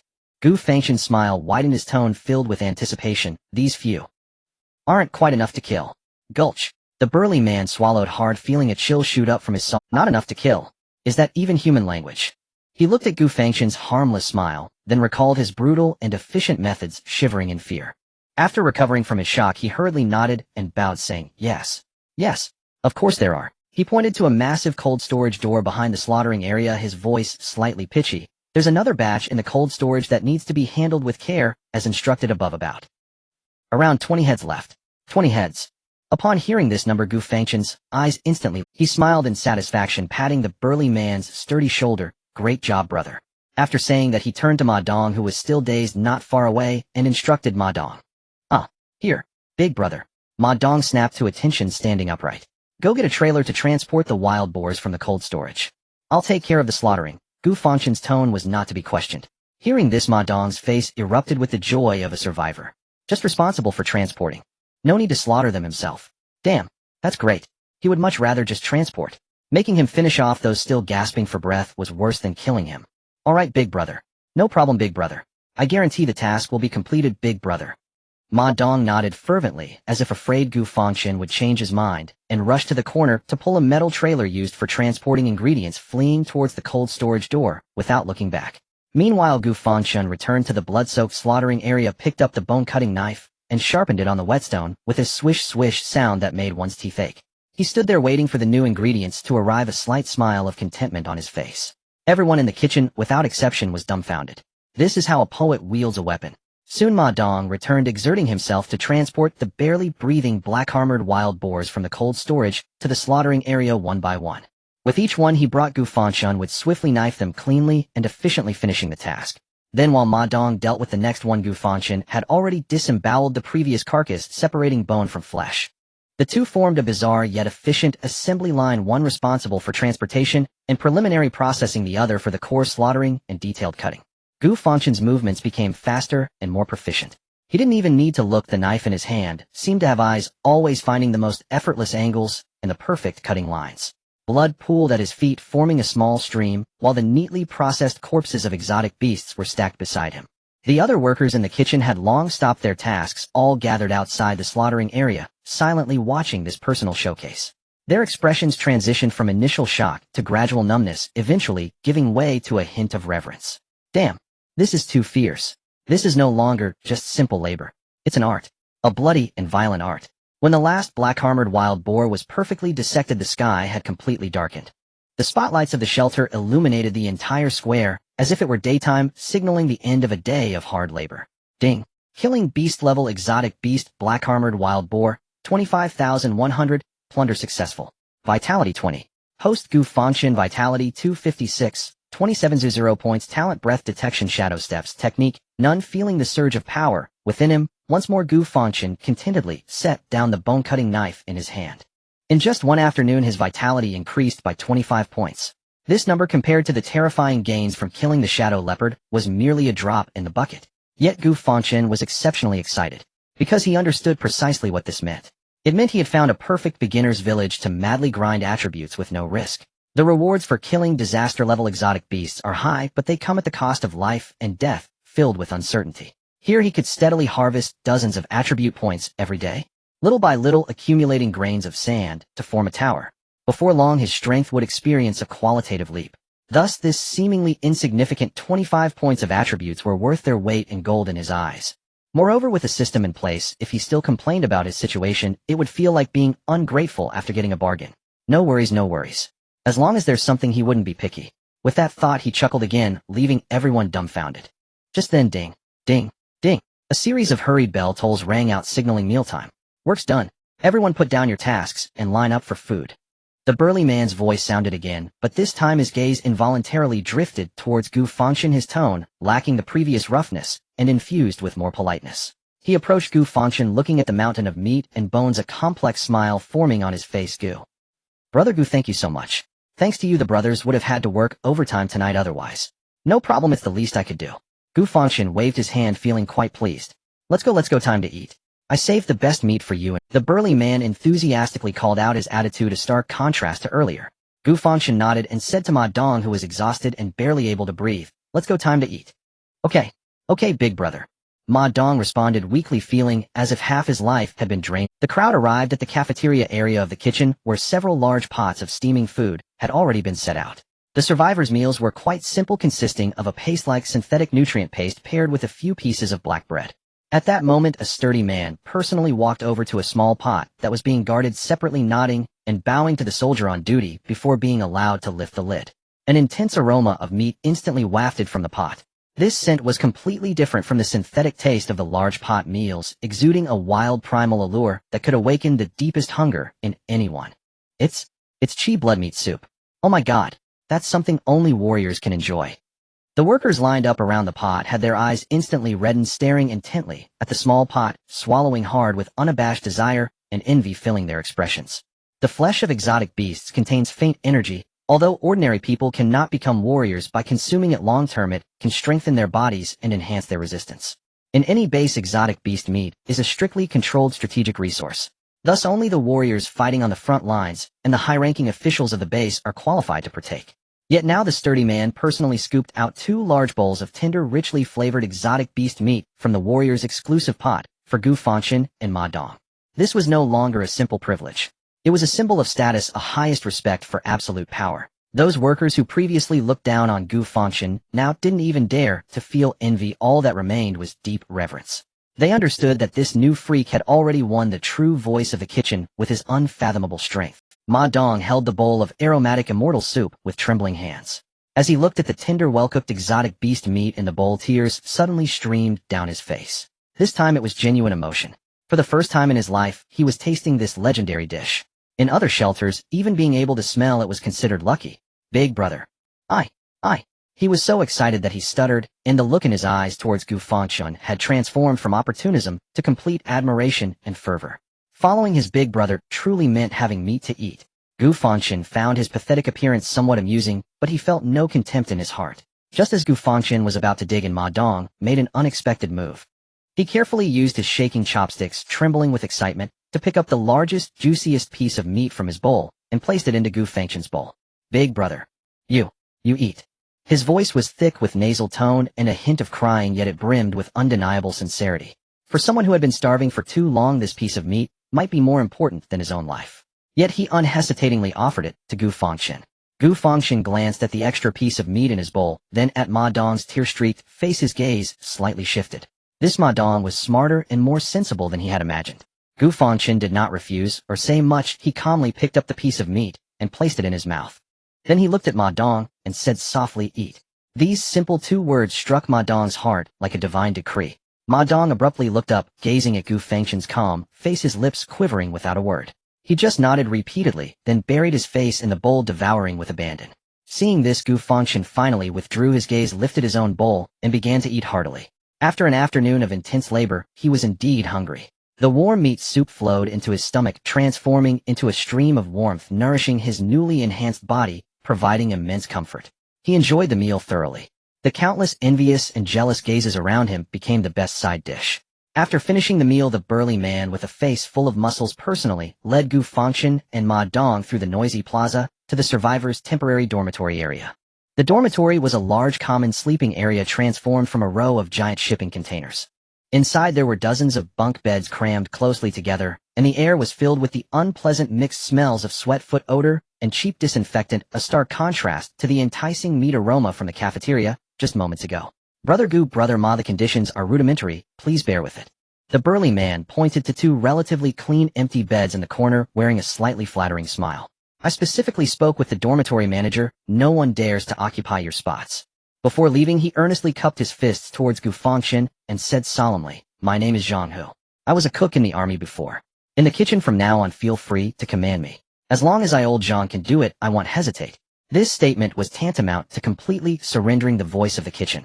Zhang, who was well aware that in a place where human lives are as cheap as grass, someone like Gu Fangchen, whose strength was unfathomable and whose actions were so freakish, was definitely not someone he could afford to offend. Rather than waiting to be replaced, it was better to voluntarily pledge allegiance. Gu Fangchen nodded non-committally, acknowledging it. Zhang, who felt as if he had received a reprieve, and after a few more pleasantries, he turned to leave. Until Zhang He's figure disappeared, Ma Dong excitedly grabbed Gu Fangchen's arm, his face filled with fervor. Big brother, you're truly amazing. Gu Fangchen glanced at him, withdrew his hand, and said coolly, you're covered in blood, go take a shower first. All right. Ma Dong was now obedient to Gu Fangchen's every word, following him eagerly as they headed towards the public bathhouse. The bathhouse was filled with steam and was just as crowded. Gu Fangchen found a showerhead in a corner, removing the stiff, blood-soaked clothes that had long since hardened. The moment his bare upper body was exposed to the light, the surrounding noisy discussions suddenly quieted down. His physique was not as exaggerated as those muscle-bound men from the gym, but every inch of his muscle definition was smooth and distinct, reminiscent of ancient Greek sculptures. His flat abdomen showcased clearly defined 8-pack abs with a deep line extending to his waist, exuding raw sexual tension. This formed an incredibly stark contrast to the surrounding survivors, who were either emaciated or bloated. Damn, Ma Dong, just having taken off his pants, nearly had his eyes pop out. He pointed at Gu Fangchen, stammering in astonishment, Big brother. Your body. It's too good, right? He remembered clearly that when they first met, his elder brother was wearing a school uniform. He looked like an ordinary student, even somewhat slender. But how much time has passed? Why does he seem like a different person? Moreover, it's quite spacious here. Could this be the legendary phenomenon of looking slim in clothes, but having substance when undressed? Gu Fangchen paid no heed to his astonishment, standing calmly under the shower, letting the hot water wash away the blood and fatigue from his body. He could also feel the changes in his body. The vitality seized by the system not only enhanced his inner strength, but also subtly transformed his body into the most perfect and combat-ready form. This feeling is wonderful. After their shower, the two returned to the dormitory. Ma Dong experienced a roller coaster of emotions that day, utterly exhausting his mind. Coupled with a full stomach, he fell asleep within 3 minutes of his head hitting the pillow, producing thunderous snores. However, Gu Fangchen felt no drowsiness. He sensed the surging vitality within him, his spirit more invigorated than ever. To become stronger. His mind was filled with these two words. He quietly sat up in bed and glanced at the searchlight beams of the patrolling soldiers outside the window. With a thought, he retrieved the bound book that Xiao Liuli had given him from his close pocket. The stone body refining tech. The dormitory was crowded and noisy, not a place for cultivation. Gu Fangchen stored the manual away and scanned the entire chaotic dormitory. In the next moment, he activated his newly acquired talent. Shadow Step. His figure seemed to instantly merge into the shadows cast by the bed, becoming as light as a cat. He silently got out of bed, his footsteps making not a sound, like a ghost, avoiding the stinky shoes and clutter scattered across the floor, easily passing through the entire dormitory. The guard at the door was dozing against the door frame, completely unaware that a shadow had swiftly passed by him. A few minutes later, Gu Fangchen arrived at a corner piled with discarded containers. This was a dead angle for surveillance and patrols, secluded and uninhabited. He took a deep breath and once again took out the stone body refining technique, flipping to the first page under the faint light of a distant searchlight. The pages of the ancient book were yellowed and felt rough. They were not filled with words, but rather intricate diagrams of human meridians and various traditional stances of martial arts. An ordinary person glancing at it would likely feel dizzy and confused. But for Gu Fangchen, whose mental strength was rated SSS, these complex diagrams and obscure incantations appeared as clear as high-definition 3D models. So it was. In just over 10 minutes, Gu Fangchen memorized the first layer's mental formulas and the 9 fundamental stances, fully comprehending them. His mental strength far exceeding that of ordinary people exhibited a terrifying ability to learn at this moment. The stone body refining technique, as Xiao Yuli had said, had no high requirements for talent. It did not require the comprehension of the world's spiritual energy or the understanding of profound realms. Its core principle was simple: to use one's own vitality as a hammer and muscles, bones, and skin as iron, repeatedly forging and refining the body. Simple and brutal, yet it pointed directly to the essence of strength. A glint of resolve flashed in Gu Fangchen's eyes, and he no longer hesitated. He tucked the manual away, moved to an open space, spread his legs, bent his waist, and crossed his arms over his chest, adopting the basic stance from the first diagram, stone stance. As soon as the posture was set, an unusual tearing sensation radiated from deep within his muscles. He began to adjust his breathing according to the mental formula, attempting to guide the immense vitality within him to flow along a specific route. Gu Fangchen let out a muffled groan as beads of sweat instantly appeared on his forehead. Pain. It was more painful than being torn apart by the claws of a ferocious beast. He could clearly feel that the surging vitality within him was like a raging bull rampaging through his meridian. The original owner's meridians were inherently narrow and frail. Had it been the previous him, he would have likely shattered his meridians in less than 3 seconds and died on the spot. But now it was different. Gu Fangchen gritted his teeth, his eyes turning crimson, focusing all his immense mental strength into an invisible hand forcefully gripping the raging vitality. He forcibly pressed it into the operational path of the stone body refining technique. Zila. A sound reminiscent of cracking ice echoed from within him. The blockages and barriers that had once obstructed his path were shattered like withered leaves before this overwhelming force. Boom. When the first cycle of operation was successfully completed, an unprecedented feeling of relief surged from his tailbone, instantly spreading throughout his body.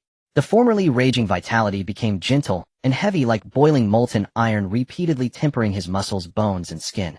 He could feel his muscles becoming visibly tougher, the density of his bones increasing continuously, and even his skin seeming to develop an additional layer of solid texture. Time quietly flowed amidst the intertwining of pain and comfort.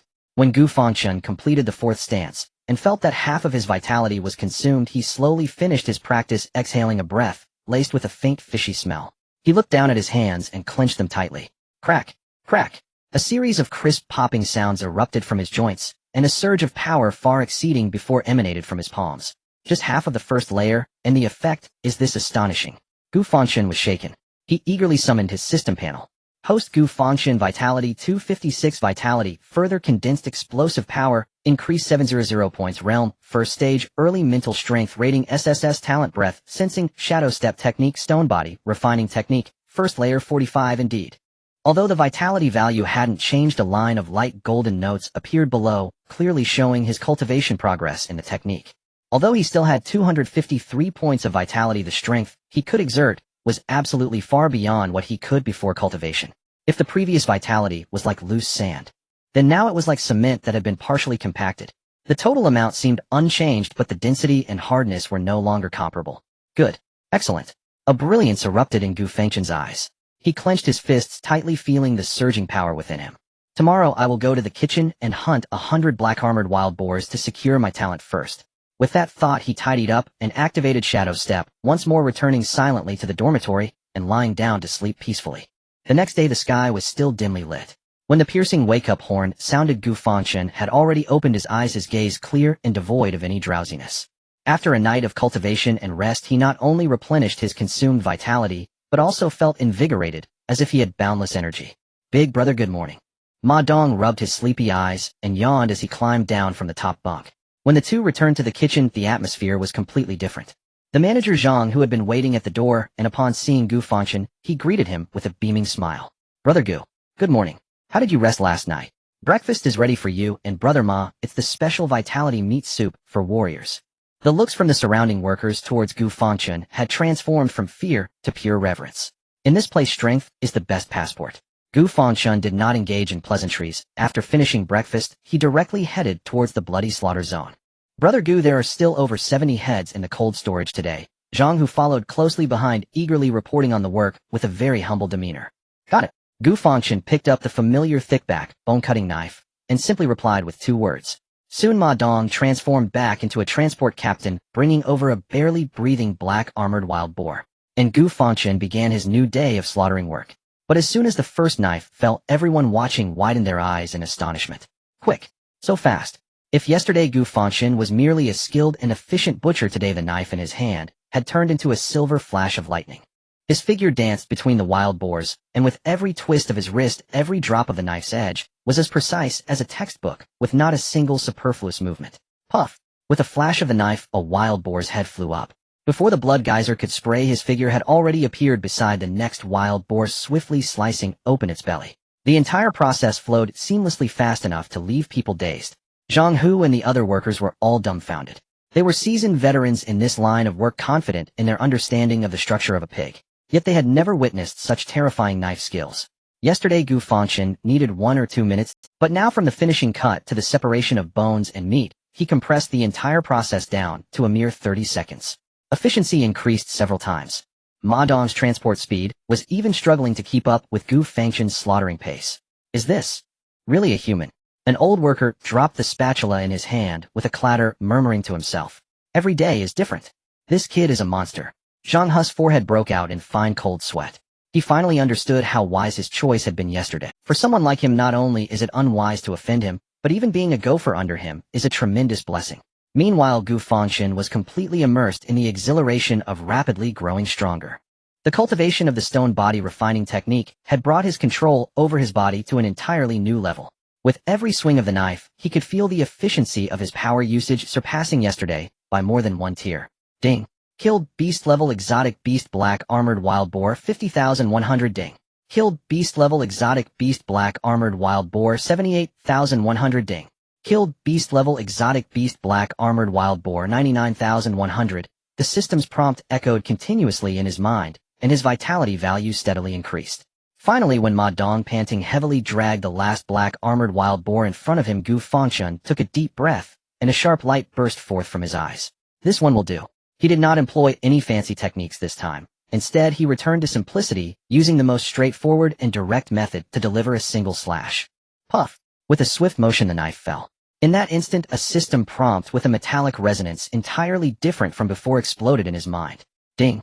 Accumulated kills of beast-level exotic beast black armored wild boar 100,100. Conditions met, starting to plunder racial talents. Plunder successful. Congratulations to the host for acquiring the black armored wild boar's core racial talent, barbaric physique. Boom. A torrent of power entirely different from before surged violently from the depths of his genes. This time it was not a light energy, but a feeling of immense weight filled with primal strength. He felt his bones creaking, their density increasing wildly, while his muscle fibers became unprecedentedly robust and resilient. A steady and heavy force took root and grew from the deepest part of his body. Gu Fangchen immediately opened the system panel. Host Gu Fangchen, vitality value 3, 31, 75, 700 points, realm initial stage of first level talent, breath sensing, shadow steps, barbaric physique, new. Barbaric physique, passive talent. Greatly enhances the host's load-bearing capacity and core strength, while continuously increasing the density of muscles and bones, improving endurance and resistance to impact. It's done. And it's a passive skill. Compared to those active skills that require activation, consume resources, and have cooldowns, this permanently effective passive talent that comprehensively strengthens the Boda's foundation is worth much more. What it brings is the purest, most fundamental enhancement of physical attributes. Stronger strength, greater endurance, and enhanced resistance to impacts. Incredible.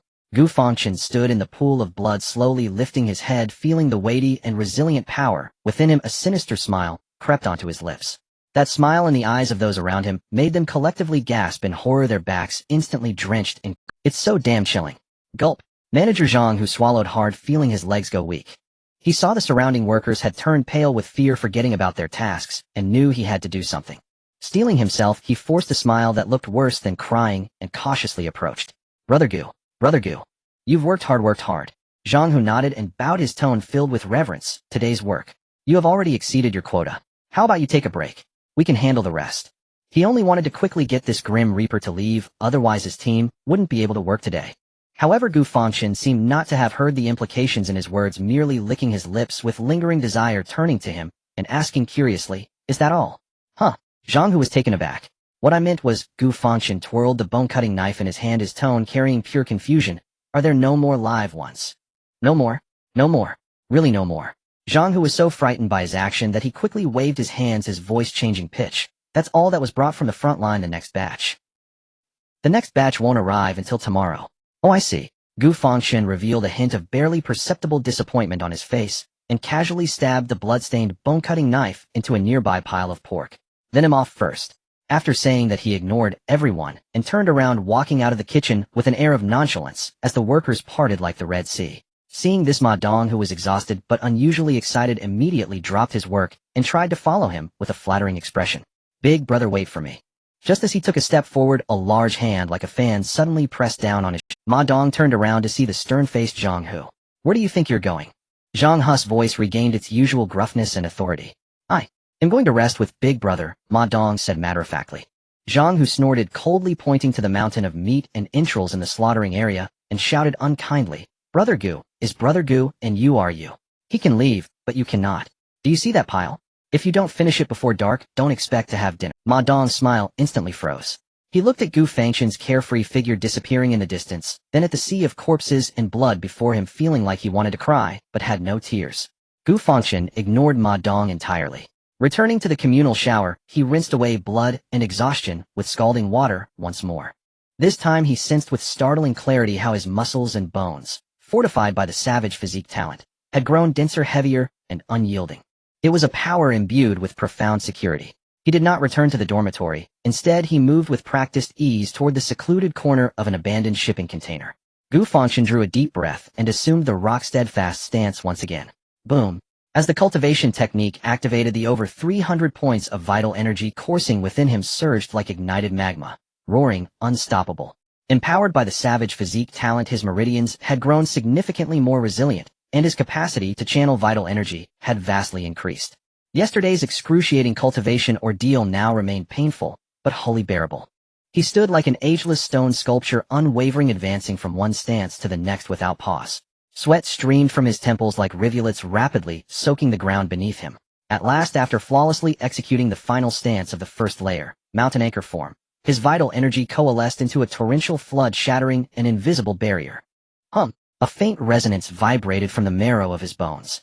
Gu Fangchen trembled all over, overwhelmed by an unprecedented sense of weight, solidity, and overwhelming strength. Ding! The rock-steadfast body refinement manual has been successfully cultivated, officially entering the second layer. Cultivator Gu Fangchen. Vital energy 331, refined, enhanced explosive power, dramatically increased physical resilience 700. Cultivation realm, first order, initial stage. Talents, scent perception, shadow step, savage physique. Cultivation manual, rock steadfast body, refinement manual, second layer 0. Success. Gu Fangchen felt the mountain shaking force surging through his veins, and a surge of unbridled ambition rose in his heart. Just then, within his mind's radar, a 300-meter radius sphere, a crimson dot denoting hostility, flickered into existence on the opposite side of the container yard, utterly unanticipated. Someone was spying. Gu Fangchen's pupils contracted sharply. He turned instinctively.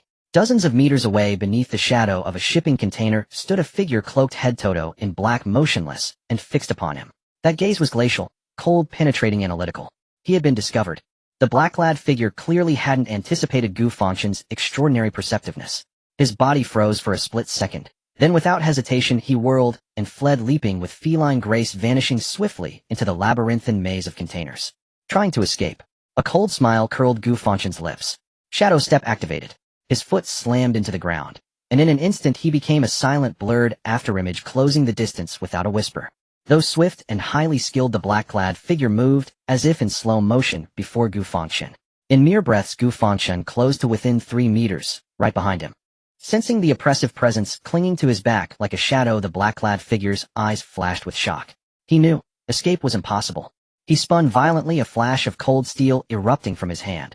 A razor-edged short blade aimed straight at Gu Fangchen's chest, swift and lethal. Yet Gu Fangchen neither dodged nor raised a hand to block, only watched expressionless as the gleaming blade expanded within his pupils. Shryak. The blade sliced effortlessly through Gu Fangchen's cheap, white tank top.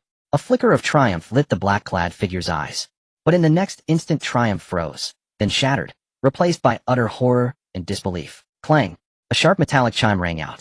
At the moment the blade touched Gu Fangchen's skin, it struck with the resistance of forged alloy steel, sparks exploding outward. Only a faint white mark remained on Gu Fangchen's chest. Meanwhile, the black-clad figure's high-grade steel short blade snapped cleanly in two under the violent recoil.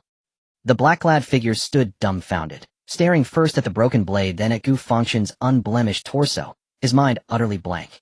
What is this even human? His body is harder than steel. In that single infinitesimal lapse of focus, Gu Fangchen moved. He seized the black-clad figure's wrist, the one holding the blade, and crushed it with brutal force. Crack! Bone splintered audibly. "Eh!" A shriek tore from the black-clad figure's throat as the broken blade clattered to the ground. Gu Fangchen granted no reprieve, his other hand locked like iron around the man's throat, slamming him hard against the container wall. Boom! A deafening impact echoed. The container dented inward violently. The black-clad figure reeled, dazed and disoriented, instantly losing all capacity to resist, collapsing into unconsciousness. Gu Fangchen swiftly searched the man's body. Soon he retrieved a palm-sized burlap sack from his chest. With a thought, Gu Fangchen extended his spiritual sense inside, revealing its contents at once: a martial manual titled Chasing Wind, 3 techniques, several oil-wrapped black loaves, and a canteen of fresh water. Nothing else. No identification, no currency, no mission tokens. Merely the meager possessions of a destitute solitary martial artist. Gu Fangchen did not dwell on it. In this place, every kind of person could be found. Clutching the burlap sack in one hand, and dragging the unconscious black-clad figure like a sack of grain, Gu Fangchen turned and strode toward the nearby patrol unit. Whoever this man was, or whatever his intent, the most efficient solution was to entrust him to the shelter's administrators. Soon a squad of armed patrol soldiers, rifles at the ready, responded to the commotion and converged rapidly. "Halt! Identify yourself," demanded the squad leader. When they saw a bare-chested youth in threadbare attire, dragging an unconscious black-clad man, every soldier paused, momentarily stunned. "He was sneaking around spying on me. I caught him," Gu Fangchen stated flatly, tossing the black-clad figure onto the ground with casual indifference. The patrol captain, a grizzled veteran, knelt down, pulled off the man's mask, examined the broken blade and his garb, and his face darkened instantly. "Damn it! Those Woku again," he muttered under his breath, his eyes burning with disgust and wary vigilance. A young soldier beside them leaned in, exclaiming, "Captain, no doubt. Look at their attire. They are the same group that tried to infiltrate the medical area a few days ago." The patrol captain's gaze refocused on Gu Fangchen. This time his eyes were filled with scrutiny and surprise. "You captured him by yourself?" "Yes," Gu Fangchen nodded. The patrol captain and his team exchanged glances, each seeing a flicker of astonishment in the other's eyes. They were unaware of the black-clad man's strength, but to stealthily infiltrate this area was no small feat. Yet here stood a boy who looked no older than a high school student, capable of subduing him alone and without a scratch. Impressive. However, though shocked, they quickly regained their composure. The shelter was a melting pot of all sorts, including some low-tier warriors who had just fallen on hard times, which was not surprising. "Classmate, you are a warrior, right?" The captain's tone became much more polite. "Yes," Gu Fangchen did not hide it. With the affirmative answer, the captain understood. He nodded appreciatively and took out a small vial imprinted with the military emblem from his tactical vest pocket, handing it over. "Classmate, thank you very much for clearing a potential threat to the shelter. This is 3 medium-grade chi blood pills, the standard reward from the military for warriors who contribute. It should help with your cultivation." Gu Fangchen took the vial, feeling its slight weight. Chi blood pills. The name instantly triggered the original owner's memories. He remembered that when the original owner's parents were still alive, they had spent their life savings to buy a few in hopes of curing his innate chi blockage condition. But the results were futile. The immense potency of the medicine could not be absorbed by his weak and blocked meridians, ultimately wasted. However, now things were different. His meridians had long been reshaped by the system, and techniques now strong and broad. These 3 medium-grade chi blood pills were undoubtedly excellent supplements for him. "Thank you," Gu Fangchen discreetly tucked the vial away. Seeing him accept it, Wang Meng's expression grew more serious. He pulled out his personal data terminal, and in an official manner said, "All right, I am Wang Meng, the captain of the 3rd Patrol Team. Classmate, please tell me your name, so I can register it." "Gu Fangchen," he replied. Wang Meng nodded, quickly jotting it down, then looked up at him, saying seriously, "Thank you again, Classmate Gu, for clearing a threat to the shelter. According to wartime regulations, we will report your status as a warrior. Currently, you are free to move around the shelter, but if the war intensifies in the future, we reserve the right to enforce conscription of all warriors within the shelter. I hope you understand." "No problem," Gu Fangchen replied briskly. Wang Meng nodded, saying no more, and immediately ordered his subordinates to take the unconscious invader away, hurriedly reporting to their superiors. Watching their retreating figures, Gu Fangchen stood still, feeling not a hint of displeasure at being drafted. Instead, the corners of his mouth lifted slightly. There was nothing particularly special in that burlap sack, so he decided not to hand it over. As for conscription, he could hardly wait for them to come. His heart was clear. Although working in the kitchen was safe, the returns were dwindling. He had already obtained the barbaric physique talent from the black-armored wild boar, and continuing to hunt them would only slowly increase his chi blood, which was too low in cost-effectiveness. To rapidly grow stronger, he needed to hunt more and stronger exotic beasts to seize more powerful talents. And the kitchen clearly could no longer satisfy his appetite. Only the true battlefield was the place with the highest cost-effectiveness and the fastest rate of strength growth. In the days that followed, Gu Fangchen's life became exceedingly regular. During the day, he continued to be the awe-inspiring slaughter king in the kitchen, handling the exotic beast corpses delivered each day with precision. Although there were no other exotic beasts here besides wild boars, so he had not succeeded in seizing talents from other races, he was still able to steadily increase his chi blood by dozens of points each day. Better than nothing. Come nightfall, he would appear punctually in the corner of the abandoned containers, fervently practicing the rock-solid body refinement technique. He followed online tutorials and divided the chi blood pills into 3 doses. The agony of cultivation was greatly alleviated, replaced by a warm and powerful current that enhanced his efficiency tremendously. 1 pill provided him with nearly 100 points of chi blood value. Over the course of 1 month, he consumed all 3 chi blood pills, resulting in a terrifying increase of nearly 300 points of chi blood value solely from the pills. At the same time, he also began studying the wind chase 3 styles, which he had confiscated from the black-clad man. Lacking a proper blade, he whittled a suitable branch to use instead. Wind Chase 3 Styles emphasizes speed, precision, and lethality with simple moves that are deadly, perfectly aligning with his straightforward and decisive character. Before he knew it, a month had passed. In this month, Gu Fangchen's strength had changed dramatically.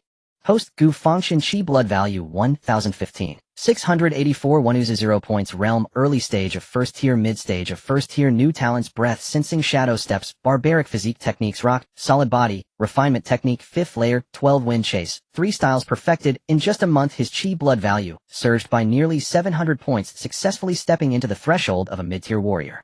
He was only 185 points of Chi Blood value away from the standard of a latest-stage first-tier warrior, which was 1,200. Rock Solid Body Refinement Technique, as a foundational body refinement technique, has a total of 13 layers. The further he progresses, the greater the difficulty, and breaking through to the 5th layer in just a month was already remarkable. At the same time, the Wind Chase 3 Styles, which is a fundamental sword technique with only 3 styles, had been perfected and deeply ingrained in his mind, thanks to his powerful mental strength. For now, he was indeed invincible among his peers. One day, just like any other, Gu Fangchen had just finished processing the day's exotic beasts in the kitchen and was preparing to head to his usual training spot. Thud, thud, thud. A series of synchronized and powerful footsteps suddenly echoed from the kitchen entrance. A team of fully armed soldiers in black special operations gear with stern expressions walked in. Leading them was an officer with the rank of 2nd lieutenant on his shoulder. He stood tall, his eyes sharp as an eagle's, his demeanor starkly different from the ordinary soldiers maintaining order in the shelter. They were truly elite, having emerged from mountains of corpses and rivers of blood. Survivors, please be quiet. The 2nd lieutenant's voice was not loud, but clearly cut through the clamor. He scanned the crowd, speaking solemnly. On behalf of the Dragon Kingdom's military, I officially announce. The beast tide that has besieged our city has been completely eradicated. The crisis has been resolved. Silence. After a 3-second silence. Boom. An indescribable joy erupted like a volcano, instantly igniting the entire kitchen. We won. We actually won. Whoa. Finally. It's finally over. We can go home now. We can return to the base city. Countless people embraced and cried, throwing their cooking utensils and iron basins into the sky, letting out the excitement and joy of surviving the calamity. Even the usually composed Zhang, who had tears in his tiger-like eyes, excitedly patting the shoulders of those next to him. Ma Dong, on the other hand, was overjoyed, suddenly grabbing Gu Fangchen's arm, bouncing with excitement. Big brother. This is wonderful. The beast tide is over. We can leave this cursed place and go to the base city. With your abilities, once we reach the base city, won't we be living in luxury? However, Gu Fangchen's brow furrowed slightly, though it was barely noticeable. He remained silent. Go to the base city. With the monsters gone, what use would his slaughter and plunder system have? Could it be that he was to become like Xia Liuli suggested, taking that astronomical sum of money and living as a slothful, wealthy man in the base city? No, that was not what he wanted. He sought absolute power to control his own fate. At this thought, Gu Fangchen's gaze instantly became incredibly resolute. He gently pushed past the still excited Ma Dong, and amidst a crowd of astonished gazes, he walked straight up to the young officer. Sir, Gu Fangchen's voice was calm yet firm. I would like to ask, are you still recruiting soldiers? As soon as these words were spoken, the cheers around them came to an abrupt halt. Everyone looked at Gu Fangchen with the expression of someone witnessing a fool. Ma Dong's mouth dropped open into an O shape, his eyes bulging in shock, completely stunned. Big brother. You. He rushed forward, lowering his voice, nearly crying out of desperation. Have you lost your mind? We barely survived. Why would you want to enlist? That means going to the front lines to fight the monsters. You could die. He pointed at himself, sincerely trying to persuade him. Big brother, please don't be impulsive. I have some distant relatives in the base city. They have very good connections. With the friendship we've built over this month, I can introduce you to them for some small business deals, ensuring you'll never have to worry about food or clothing. Why take that risk? However, Gu Fangchen merely glanced at him calmly, without speaking. That single glance left all of Ma Dong's words stuck in his throat. He understood his elder brother's character all too well. Once he made a decision, even tin bulls couldn't pull him back. Ma Dong sighed heavily, feeling defeated. The young officer looked at Gu Fangchen with great interest. He stepped forward, extending his hand, and unceremoniously squeezed Gu Fangchen's arm and shoulder. It felt as solid as steel. Talented. The young officer's eyes flashed with surprise. Not bad, a good With your physique, you must be a martial artist. Yes. What is your name? Gu Fangchen. The moment these 3 words were spoken, the young officer and the several elite soldiers behind him suddenly trembled. They exchanged quick glances, their eyes filled with incredible shock, almost in unison, saying, "You are the one who..." The one who, alongside Miss Xia, killed the disaster-level shadow leopard. Boom. Ma Dong's mind felt as if it had been struck by a thunderbolt, blanking out. He didn't know what the shadow leopard was, but he was well aware of the term disaster level. That referred to a terrifying existence capable of easily destroying a small town. His elder brother, actually, had killed such a monster. Gu Fangchen met the astonished gazes of the crowd and nodded indifferently. The expression on the young officer's face instantly shifted from appreciation to solemn respect. He straightened up sharply and saluted Gu Fangchen with a standard military salute. Mr. Gu, I apologize. He lowered his hand, his tone becoming extremely serious. Coincidentally, tomorrow is the recruitment day for the squad, and all squads on the front lines are recruiting personnel. With your strength and accomplishments, you absolutely qualify to participate in the selection. Please follow us, I will arrange everything for you immediately. Saying this, he intended to personally take Gu Fangchen away. Big brother. Seeing this, Ma Dong felt a mix of emotions and finally mustered the courage to call out to him. Amidst the astonished gazes of everyone, Ma Dong approached Gu Fangchen, knelt down with a thud, and earnestly bowed 3 times. Big brother. He raised his head, tears streaming down his face, his voice choked, yet filled with sincerity. I, Ma Dong, have lived a miserable life, bullied in every shelter I went to. This past month following you, I finally lived like a person. Not only did no one dare to touch me, but I even had meat to eat every day. I, Ma Dong, will remember this kindness for a lifetime. He took out his old phone from his pocket and opened his WeChat QR code. Big brother, take care. I will return to the base city and live well. If you ever need me, just say the word, and I will venture through fire and water for you without hesitation. Gu Fangchen looked at him, remaining silent for a moment before helping him up and patting his shoulder, then took out his phone and added him on WeChat. Take care as well. After leaving these 4 words, Gu Fangchen followed the young officer and turned to leave. Ma Dong knelt on the ground, watching Gu Fangchen's tall figure disappear at the doorway, revealing a bittersweet smile. If only he were a martial artist, as well, how great that would be. He truly wanted to continue following Big Brother. Gu Fangchen did not look back. Mr. Gu, your luggage, the young officer asked politely. In the dormitory, Gu Fangchen replied succinctly. Returning to the large dormitory filled with the smell of sweat, Gu Fangchen's so-called luggage was actually Aside from a set of clean clothes which were cheap garments collected from the shelter, there remained only the 2 books. He was thoroughly familiar with the stone body refining technique, and 3 forms of wind chase, along with a black card symbolizing immense wealth. He kept these 3 items close and discarded everything else. Under the young officer's guidance, Gu Fangchen boarded a black military armored SUV. Once the car door closed, the outside noise was instantly cut off. Inside the vehicle, only the low rumble of the engine and the steady breathing of the soldiers could be heard. The vehicle started up and sped away from the temporary shelter number 13. The scenery outside rapidly retreated from the makeshift container plaza to the city ruins ravaged by war, then to the gradually appearing traces of human engineering. Eventually, a massive steel wall spanning between heaven and earth appeared at the end of the horizon. The wall towered into the clouds, covered with menacing turrets and energy matrix nodes, casting a large shadow in the sunset glow, creating an indescribable sense of oppression and security. The SUV did not enter the actual base city, but stopped in front of a large military fortress on the outskirts of the giant wall. Here it was, the Eastern Theater of Long Country, the 7th Frontline Base, Border Defense Fortress. Towering watchtowers, armed personnel bustling about, and warplanes ready to take off on the tarmac. Everything here was filled with an atmosphere of blood and iron. The armored SUV slowly came to a stop in front of a building marked reception. "Mr. Gu, we've arrived." The young officer opened the car door for him, gesturing for him to enter. This scene immediately captured the attention of everyone around. At the entrance of the fortress, and in the square, numerous soldiers and officers passing by instinctively cast curious glances in this direction. When they saw that the person getting out of the vehicle was just a boy wearing a cheap t-shirt and looking no more than 18 or 19, their curiosity instantly turned into confusion and bewilderment. "Isn't that Second Lieutenant Lee from the 3rd Squad? He personally opened the car door. Who is that kid? He doesn't look like the offspring of any important figure." Several soldiers who were cleaning their weapons couldn't help but discuss in low voices. In this place where rank is strictly enforced and everything relies on strength and military merit, it is indeed a curiosity for an ordinary boy to receive such solemn treatment from a second lieutenant.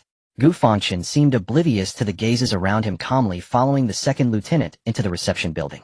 Passing through the solemn and spotless metallic corridor, the second lieutenant stopped in front of a door and used his identity card to unlock it. "Mr. Gu, please." What came into view was a single dormitory of about 20 square meters. A tidy single bed, a set of metal table, and shares a laptop and a private bathroom. Though the furnishings were simple, having an independent dormitory in this valuable frontline fortress was already a high level of treatment. "Mr. Gu, please rest first." The second lieutenant remained respectful. "Dinner will be delivered to your room. They'll come to pick you up at 7 in the morning to go to the central training ground." "Thank you." Gu Fangchen nodded. The second lieutenant said nothing more, saluted, then turned and closed the door. In the room, only Gu Fangchen was left alone. He walked to the window, looking at the towering steel wall outside that resembled a mountain and the blood-red sky in the distance at sunset, feeling a mix of emotions. First he took a hot shower. Then, with his upper body bare, Gu Fangchen dried his wet hair and walked over to the brain. He powered it on. The interface was a simplified system used by the military, containing necessary office software and an internal application called Military Merit Mall. Gu Fangchen's curiosity was piqued. He clicked on the mall, and an array of dazzling products instantly filled, from basic blood-replenishing pills and healing potions to standard alloy combat knives and combat suits. There were even techniques and high-tech weapons that required significant military merit to exchange. Items in the mall could be exchanged for money or military merit points. However, without exception, the prices were extremely high. Gu Fangchen did not indulge himself in it. After a brief glance, he exited. During the month in the shelter, he had either been butchering pigs in the kitchen or training in the corner, leaving no time for anything else. The black card that Xia Luli gave him, he hadn't even had the chance to check if the money inside had been credited. Now he finally had the time. "Let's take a look at this first." He felt a bit curious. With that thought, he carefully took out the entirely black metal card from his closed pocket. Following the tutorial etched on the back of the card, he opened an encrypted financial port on the military computer. He entered the card number. Then there was that string of numbers he had memorized: 071124. Pressing enter, a simple balance inquiry page popped up after a moment of buffering. A long string of dazzling numbers appeared in the center of the screen. Gu Fangchen was stunned. He began to count them one by one. Units, tens, hundreds, thousands, 10,000s, 100,000s, millions. Tens of millions. At the very front of the number was a clear 3. Following it were exactly 7 zeros. 30 million. Even Gu Fangchen, with 2 lifetimes and a heart as solid as rock, felt his breath quicken at this moment. He knew the materials from disaster-level beasts were worth a fortune, but he never imagined that even just half of the earnings would reach such a terrifying number. With excitement, he clicked on the Military Merit Mall again. This time he didn't skim through, but seriously studied the mall's exchange mechanism. The entire mall was clearly divided into 2 major sections: public trading area and military department spec. Meanwhile, in the upper right corner of his personal information bar, there was a clear label: permission level 0, temporary personnel. Items in the public trading area could be purchased directly with Longwa currency, but since they were on external sale and available to everyone, the prices were extremely high.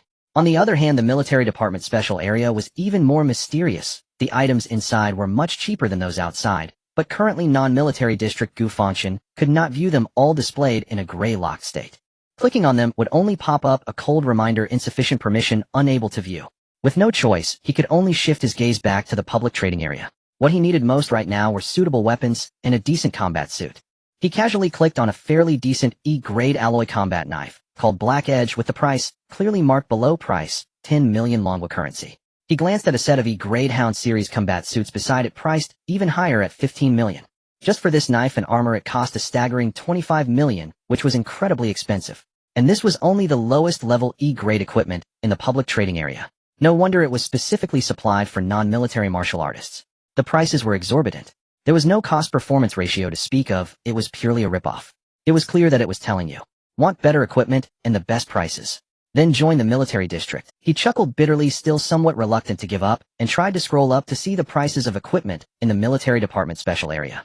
However, warning, your permission level is insufficient. This item area requires permission level 2. Gu Fangchen, not believing in evil, continued to flip through. Warning, your permission level is insufficient. This item area requires permission level 1 private to view. Seeing this, Gu Fangchen let out a long sigh, rubbing his brow. He understood now. 30 million seemed like it, but if he didn't join the military district, all it could buy was merely the qualification to enter. A set of the most basic E-grade combat suit, an E-grade alloy knife, and maybe still have some money left for ordinary blood replenishing pills. That was the entirety of the purchasing power of 30 million. And those treasures that could truly bridge the gap between martial artists, such as higher level techniques, various magic treasures, and more powerful weapons. All were locked behind the high walls of permission and military merit. It seemed he really had to join the military. If he didn't join the military district and bought equipment directly in the public trading area, he might end up losing his pants. So better not to buy for now. He would wait until he joined the military district to decide. Gu Fangchen gave a self-deprecating smile, but the fire in his eyes burned even brighter. This system was not an obstacle for him. It was in fact the clearest map. As long as he participated in the selection tomorrow and successfully joined a martial artist team, he would obtain permission level 1. As long as he went to the battlefield and hunted exotic beasts, he could earn military merit. Though this path was arduous, every step was clearly visible. Thinking of this, Gu Fangchen felt a surge of blood and energy simmering within him. Waiting idly was not his style. The selection tomorrow would undoubtedly gather a multitude of strong contenders. He needed a more intuitive understanding of his current strength. With that thought, he pulled up the electronic map of the base fortress on his computer. Soon a massive building marked as the Comprehensive Training Center came into view. This was the place. Without a moment's hesitation, Gu Fangchen changed into a clean, cheap tracksuit he had received from the shelter and pushed the door open. The night at the border fortress was not quiet. Soldiers patrolled everywhere and martial artists hurried past. Following the map's guidance, he quickly located the Comprehensive Training Center. It was a vast dome-shaped building entirely cast from alloy. Before he could approach, a series of dull thuds, the whistling of weapons cutting through the air, and the powerful shouts of martial artists penetrated the thick walls and struck him heated. As soon as he stepped through the main door, Gu Fangchen instantly became the focus of everyone's attention. Inside the training center, the space was astonishingly large and brightly lit. Hundreds of martial artists were sweating profusely in various areas, but without exception they were all wearing standardized combat uniforms. Only Gu Fangchen, dressed in a faded cheap tracksuit, looked out of place like a drop of ink on a white paper. Hey, who is that kid? How dare he come here dressed like that? He must be a newcomer, probably some impoverished connection trying to see the world. He looks unfamiliar. He's probably a free martial artist here for tomorrow's selection. Whispers spread from all directions, and the gazes directed at him were filled with scrutiny, curiosity, and a hint of barely concealed disdain. Gu Fangchen seemed oblivious to these stares and walked straight to the front desk in the hall. Behind the desk sat a young female soldier who was lazily watching the light screen. Upon seeing Gu Fangchen, she lazily raised her eyelids and replied flatly, "What do you need?" "Hello, I would like to use the testing equipment here." "May I, as an outsider?" Gu Fangchen inquired. "Yes." The female soldier's attitude remained indifferent as she explained, "Tomorrow is the team recruitment day, and these days all free martial artists participating in the selection are welcomed. The testing area costs 500 Dragon Country coins per hour. How will you pay?" Gu Fangchen thought for a moment, then casually pulled out the black card Xiao Liuli had given him from his pocket and handed it over. "Swipe card." The moment the card appeared on the counter, the female soldier abruptly froze. Her originally lazy pupils suddenly contracted, fixating intently on the card. Meanwhile, the previously noisy training center seemed to have been muted. Drip. A drop of sweat fell from the brow of a martial artist lifting weights, the sound echoing unnaturally clearly in the silent hall. Everyone, whether lifting weights or sparring, focused their attention on the front desk, on that small card. Everyone's breath halted. The black card. It was actually a military-exclusive black card. That was a symbol of identity for those who had made significant contributions to the nation or had powerful connections. In the entire No. 7 frontline base, there were no more than 10 people who possessed this card. The female soldier at the front desk swallowed hard, suddenly standing up straight. Her previously lazy expression completely vanished. In its place was utmost respect, even her voice trembling slightly. "Your Excellency, please wait a moment, I will assist you immediately. You can use all facilities in the base for free." Her once lazy hands moved so quickly over the control panel that they almost left an afterimage. Retrieving the highest authority, entering temporary information, authorizing. A series of operations flowed smoothly, not daring to show any signs of delay. Soon a magnetic card with a faint platinum sheen was produced. The female soldier held the card with both hands slightly bowed and respectfully handed it to Gu Fangchen. "Your Excellency, this is your temporary access card. please keep it safe. Gu Fangchen felt somewhat perplexed. He had merely wanted to make a payment. Why did the other party look as if they had seen a ghost? But he thought little of it, attributing it to military protocol. He calmly accepted the platinum card, casually putting it back in his pocket along with the black card, then turned and walked towards the testing area. It was not until Gu Fangchen's figure in the cheap tracksuit completely disappeared behind the door of the testing area that a wave of relieved sighs erupted in the training hall. The dead silence was instantly shattered, replaced by a storm of discussions. What the hell? Who was that? The black card. I've only seen it in military propaganda materials, and I've heard that only fifth-tier generals and those who have made great contributions to the alliance are qualified to hold it. But he looks so young. Could he be the illegitimate son of some war god here to experience life? Stop guessing. A martial artist who appeared to be a team leader whispered sternly, someone with that card is not someone we can discuss. Did you see that gaze earlier? Calm as if looking at a dead person. Definitely a tough character. That's right. Hearing this, everyone finally shut their mouths and got back to their business. Gu Fangchen followed the signs on the ground and soon passed by an area partially isolated by an energy shield, advanced combat zone. The sounds coming from inside were clearly much more terrifying than those from the ordinary training area outside. His footsteps instinctively halted. Inside the area, two martial artists in combat uniforms were sparring, but their fighting methods completely surpassed Gu Fangchen's understanding. One of them trembled his arms, and a light red, almost tangible halo of blood and energy instantly enveloped his body, forming a tough protective chi. The other martial artist, wielding a combat knife, suddenly shouted, swinging the knife forward. Buzz! A half-meter-long solidified crimson blade aura detached from the knife, tearing through the air with a piercing scream, and struck fiercely against the protective chi of the other. Clang! The blade aura collided violently with the chi sparks flying, producing an ear-piercing metallic clash. The tough chi trembled violently, nearly shattering, while the blade aura also dissipated. Failing to land a hit, the knife-wielding martial artist retreated abruptly, simultaneously countering with another slash. The blade aura skimmed the ground and struck a specialized alloy target over 10 meters away. Sizzle! A deep scar several inches long was left on the hard target. Gu Fangchen's pupils suddenly This seemed to be a second-tier martial artist. Blood and energy transformed, breaking out. Externalizing blood and energy, condensing chi into a barrier, unleashing blade aura. Gu Fangchen's pupils trembled. His current combat style, regardless of how strong his power was or how tough his physique, might be still remained within the realm of close-quarters combat, where every punch had to land and every blade must draw blood. However, a second-tier martial artist could already extend their blood force beyond their body, transforming it into a long-range lethal attack. This was a leap from within to without. It represented a qualitative change in the level of life. In the arena, the two second-tier martial artists engaged in a fierce exchange, their blades and chi constantly clashing, producing a series of explosive sounds. Finally, both seemed to have exhausted their strength, retreating simultaneously to catch their breath. Damn it, Lu Ming, your mountain splitter slash is becoming more and more domineering.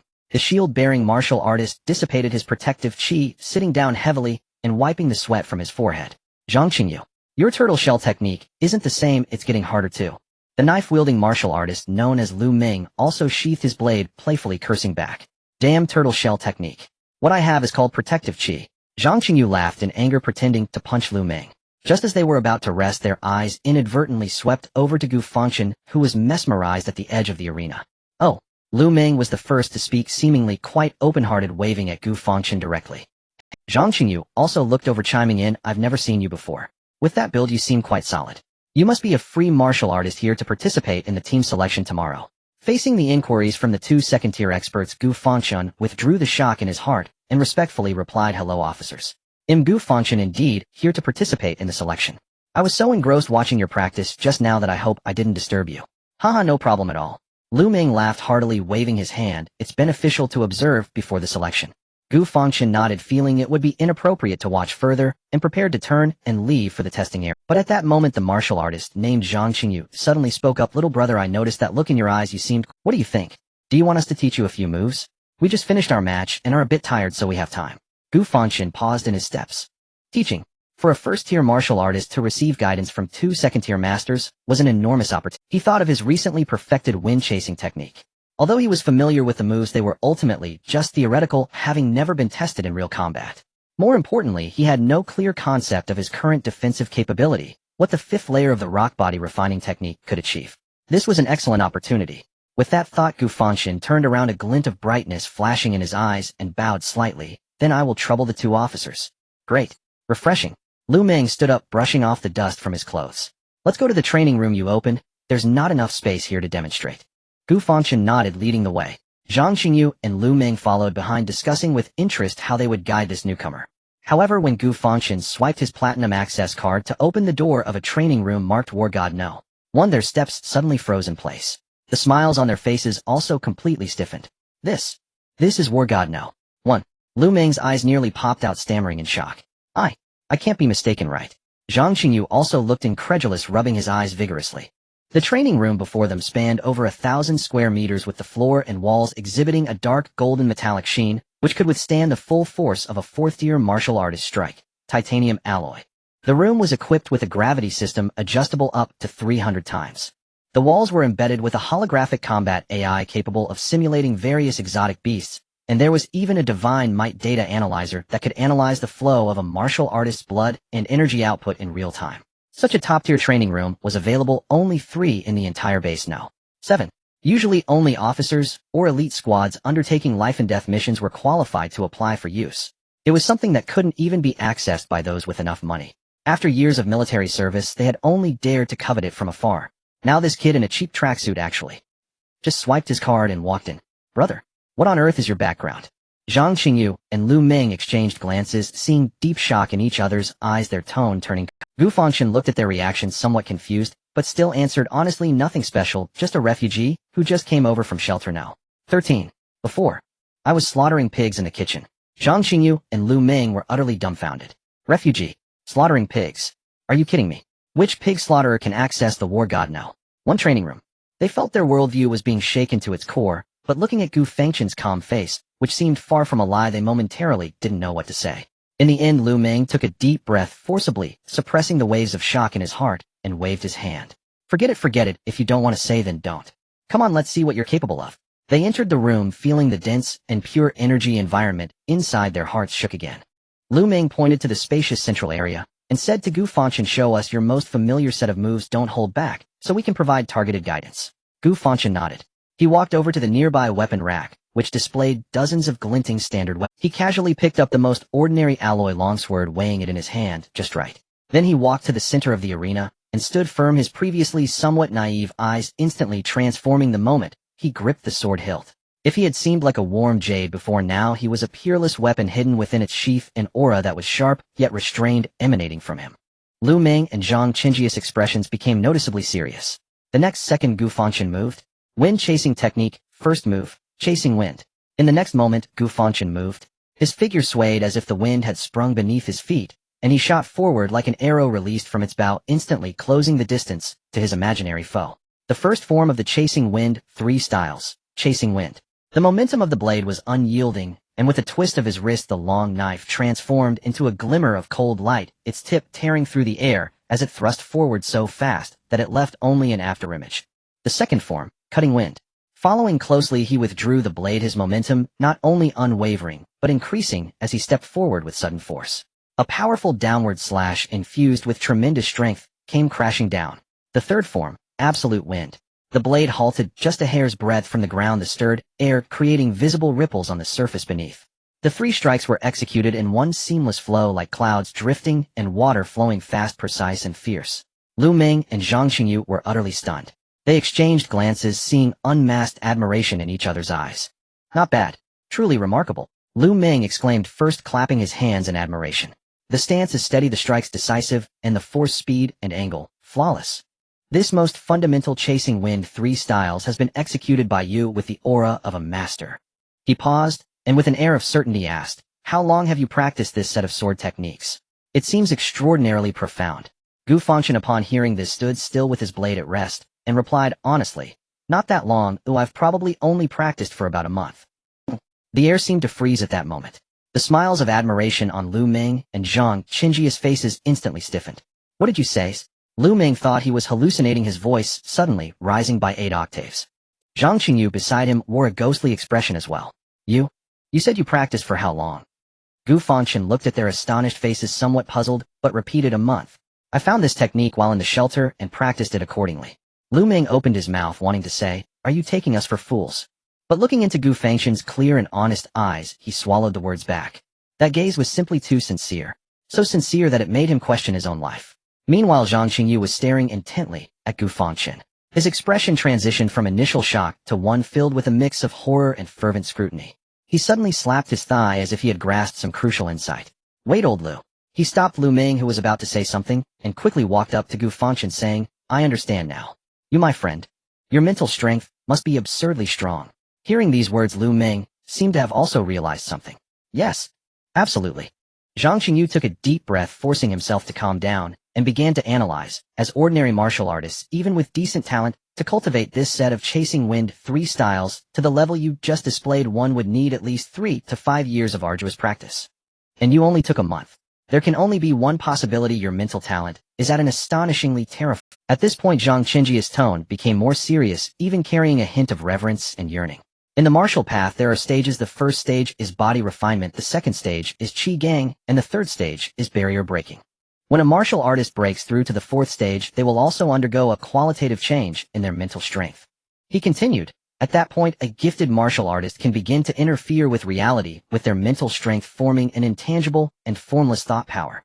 Controlling objects out of thin air, manipulating flying blades, and even condensing mental shock waves to directly attack an enemy's soul. All this can only be done by martial artists with top-tier mental strength." How enviable. Truly so enviable. The 3 fell silent for a moment, and Lu Ming took the initiative to speak up. "Little brother, speaking of which, your sword techniques are indeed impeccable, but what about the rest? A martial artist cannot only have offense without defense. How well have you trained your defensive techniques?"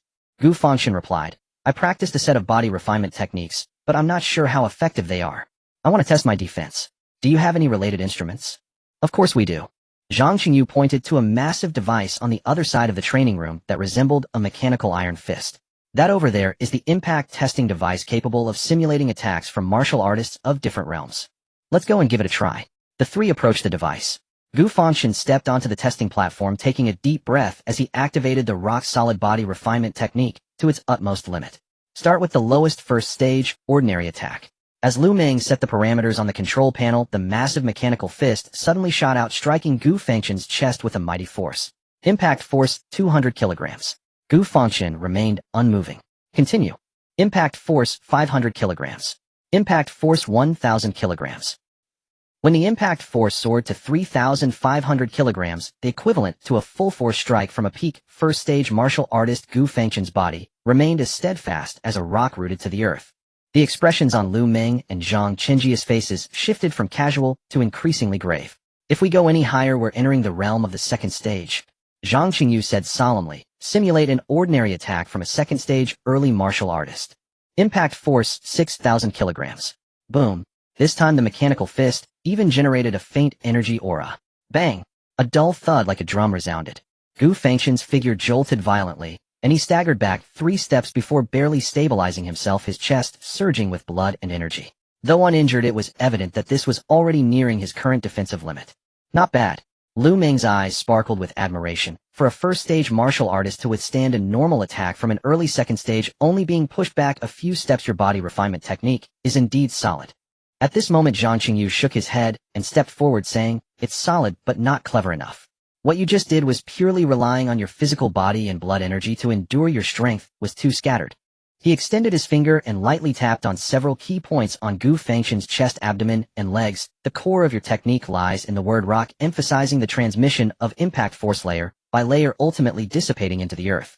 Try to concentrate your blood energy in your lower body, using your waist as the axis to neutralize 70% of the impact, and use your physical body to withstand the remaining 30%.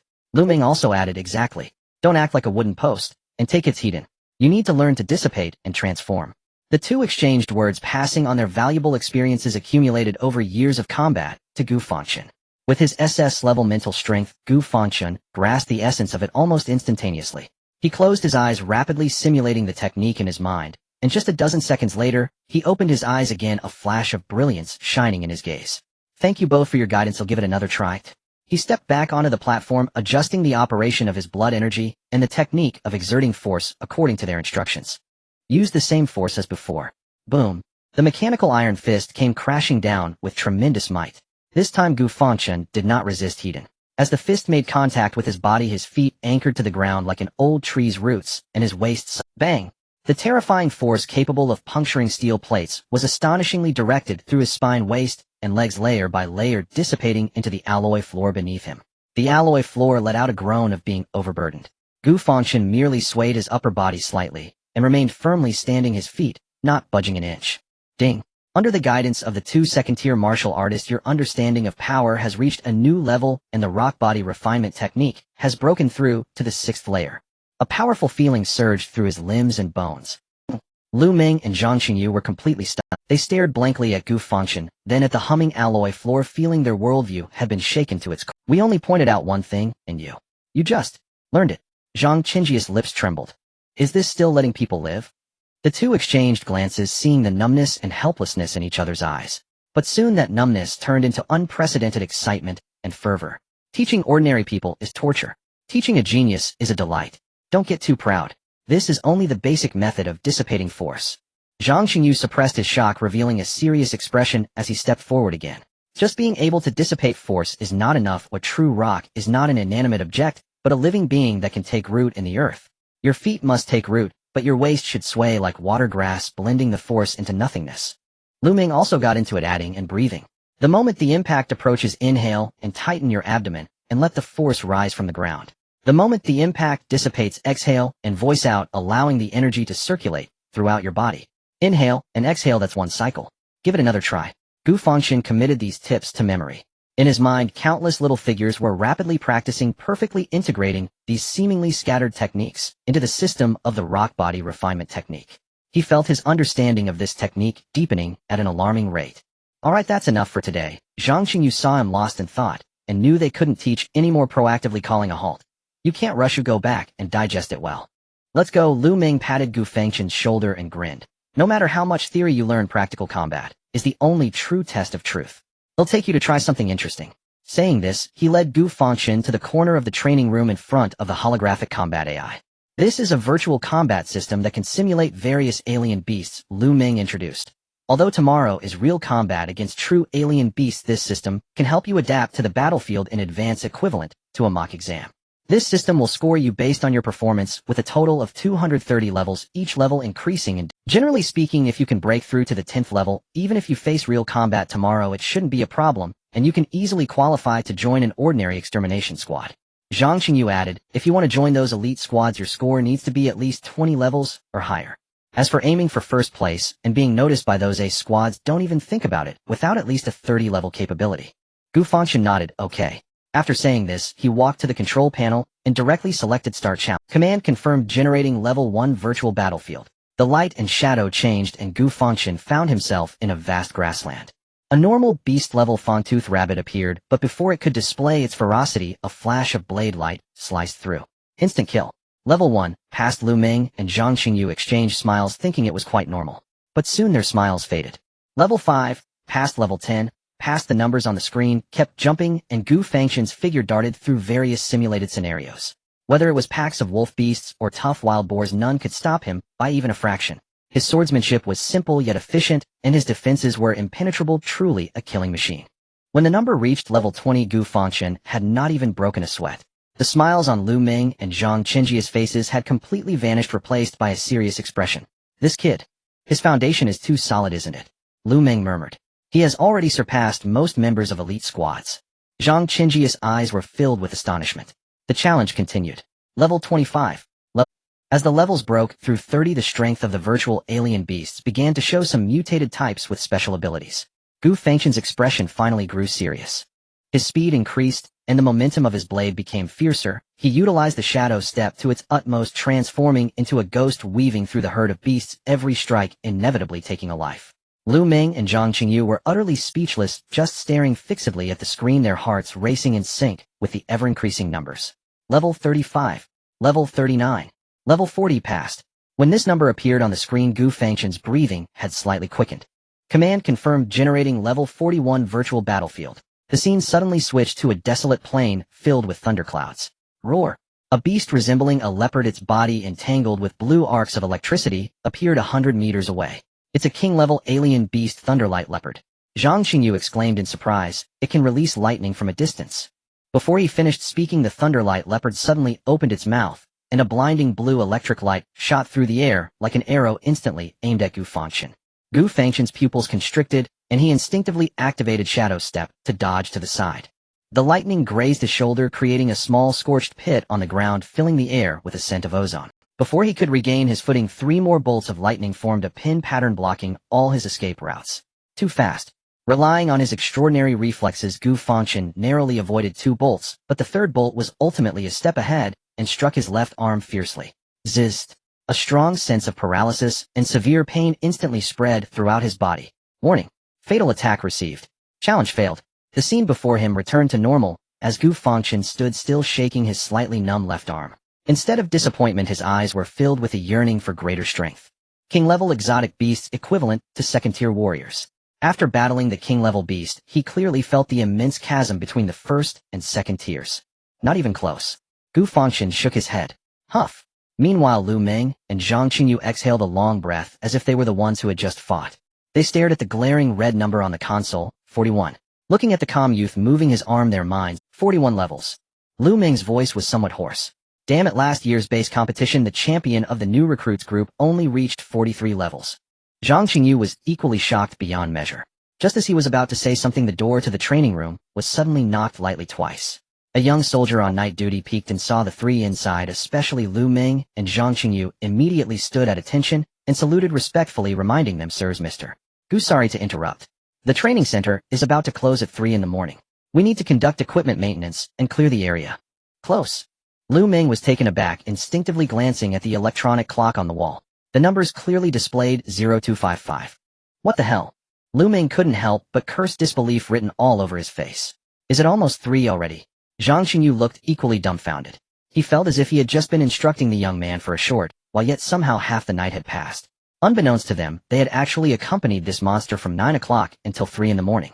Gu Fangchen was also somewhat surprised. He had completely immersed himself in the joy of cultivation and battle, unaware of the passage of time. The 3 said little more and exited the training room. Before leaving, Lu Meng seemed to remember something and took out his phone. "Bro, let's add each other on WeChat. If you need anything at the base in the future, feel free to reach out to us." Gu Fangchen nodded and added both of them on WeChat.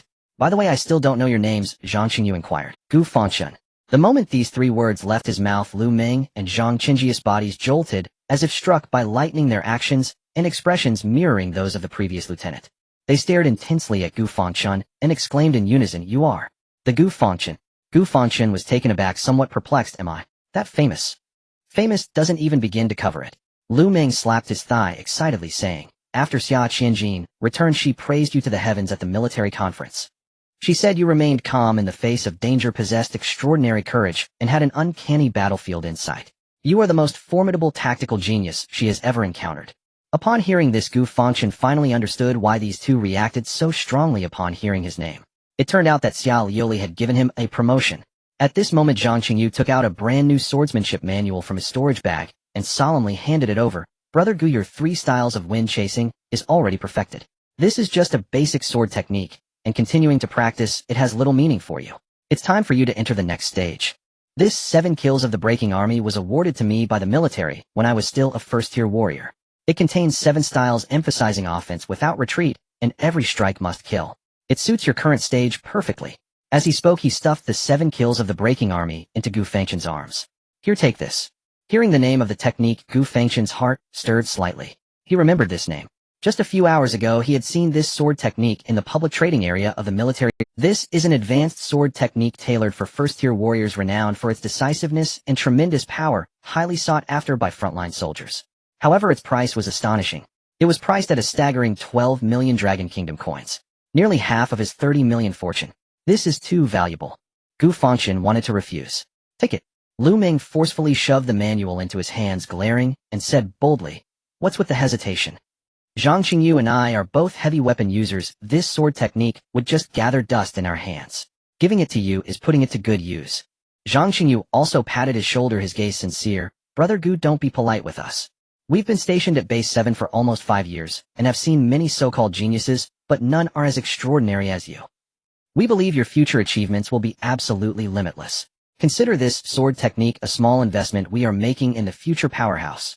Having said this, if Gu Fangchen were to refuse again, it would seem overly pretentious. He took a deep breath, tucked the weighty manual close, and solemnly clasped his fists at the two. Thank you, brothers. I will remember this kindness. Haha, that's the spirit. Lu Ming laughed heartily, patting his back. All right, go rest now. Recharge your energy for a good performance tomorrow. The three bid farewell. Gu Fangchen walked alone on the cold and empty base road at 3 in the morning. The night breeze blew, calming his excited mind. Upon returning to his tidy single dormitory, he did not rest immediately, but rather eagerly took out the 7 kills of the breaking army. The 5 bold characters on the cover, resembling iron paintings with silver hooks, seemed to emanate a fierce aura of slaughter, stirring his spirit. He opened the first page, and lines of refined, yet domineering incantations along with simple, but lethal sword technique diagrams appeared before his eyes. With his SS-level mental power, Gu Fangchen's memory and comprehension abilities reached a terrifying level. In less than half an hour, he had imprinted the essence of the 7 styles and the routes of qi and blood circulation in his mind, and he had already gained a preliminary understanding. A fine sword technique. He carefully put the manual away, then sat cross-legged on the bed, closed his eyes, and began to adjust his breathing to recover the qi and energy he had expended tonight. At night, in the central district of the Magic City base, in a penthouse apartment that boasts the best night view of the entire city, Xiao Yuli had just finished a day of meditation and cultivation, walking barefoot on the jade-like warm floor. She wore a loose silk nightgown, shedding the armor and coldness of the day, revealing her exquisitely beautiful and cool face. Her high ponytail had come undone, and her cascading black hair fell casually over her shoulders, lending her an air of laziness and grace. However, the loose nightgown could not conceal her nearly perfect explosive figure. As she moved, the thin silk occasionally clung to her body, outlining breathtaking curves. Her slender waist was delicate to the touch, forming a perfect golden ratio with her perky hips. Beneath the hem of her nightgown, a pair of flawlessly long straight legs could be faintly seen. Just then, the holographic communication terminal in the center of the living room suddenly lit up, emitting a faint, buzzing sound. An encrypted communication request came from Base 7 on the front line. Xiao Yuli walked up to the terminal and casually tapped it, and the three-dimensional projection of Lieutenant Li, with a slightly respectful expression, immediately appeared before her. Miss Xia, good evening. Lieutenant Li stood straight, and even through the screen his seriousness was palpable. I apologize for the intrusion. There is something I need to report to you personally. Go ahead. Xiao Luli's voice was cool and concise. Yes. The person you were particularly concerned about, Gu Fangchen, arrived at Base 7 today and has confirmed his participation in tomorrow's warrior team selection. He did not choose to go to the base city. Xiao Liuli paused slightly as she lifted a cup of warm water to her lips. A flicker of obvious confusion crossed her cool phoenix eyes. No, Lieutenant Li answered truthfully. After the Beast Tide crisis was resolved, he was the first survivor to actively apply to join the military. Xiao Liuli fell silent. She had thought that with Gu Fangchen's innate blood blockage physique, after obtaining a fortune that could last a lifetime, he would choose to live comfortably in the base city. For an ordinary person, this would undoubtedly be the best outcome. But she never expected that he not only did not leave, but actively signed up for military selection. Did he want to become a warrior? Did he want to embark on this most difficult and dangerous path? But I have confirmed his file. Xiao Luli's voice held a hint of inquiry. With his innate blood blockage, he has almost no possibility of becoming a warrior. On what basis does he participate in the selection? Lieutenant Li also showed a hint of confusion on his face, but respectfully replied, Miss Xia, this is exactly what I wanted to report to you. According to the patrol team's report, Mr. Gu personally subdued an intruding raider in the shelter a month ago. At that time, patrol team leader Wang Meng judged that he already possessed warrior strength and rewarded him with 3 mid-grade blood recovery pills.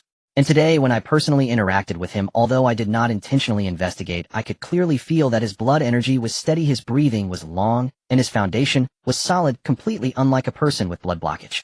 Even Lieutenant Li hesitated for a moment before adding, he feels more restrained and dangerous than many veterans who have served in the military for years. Xiao Liuli set down her cup of water, her beautiful eyes filled with astonishment. A month.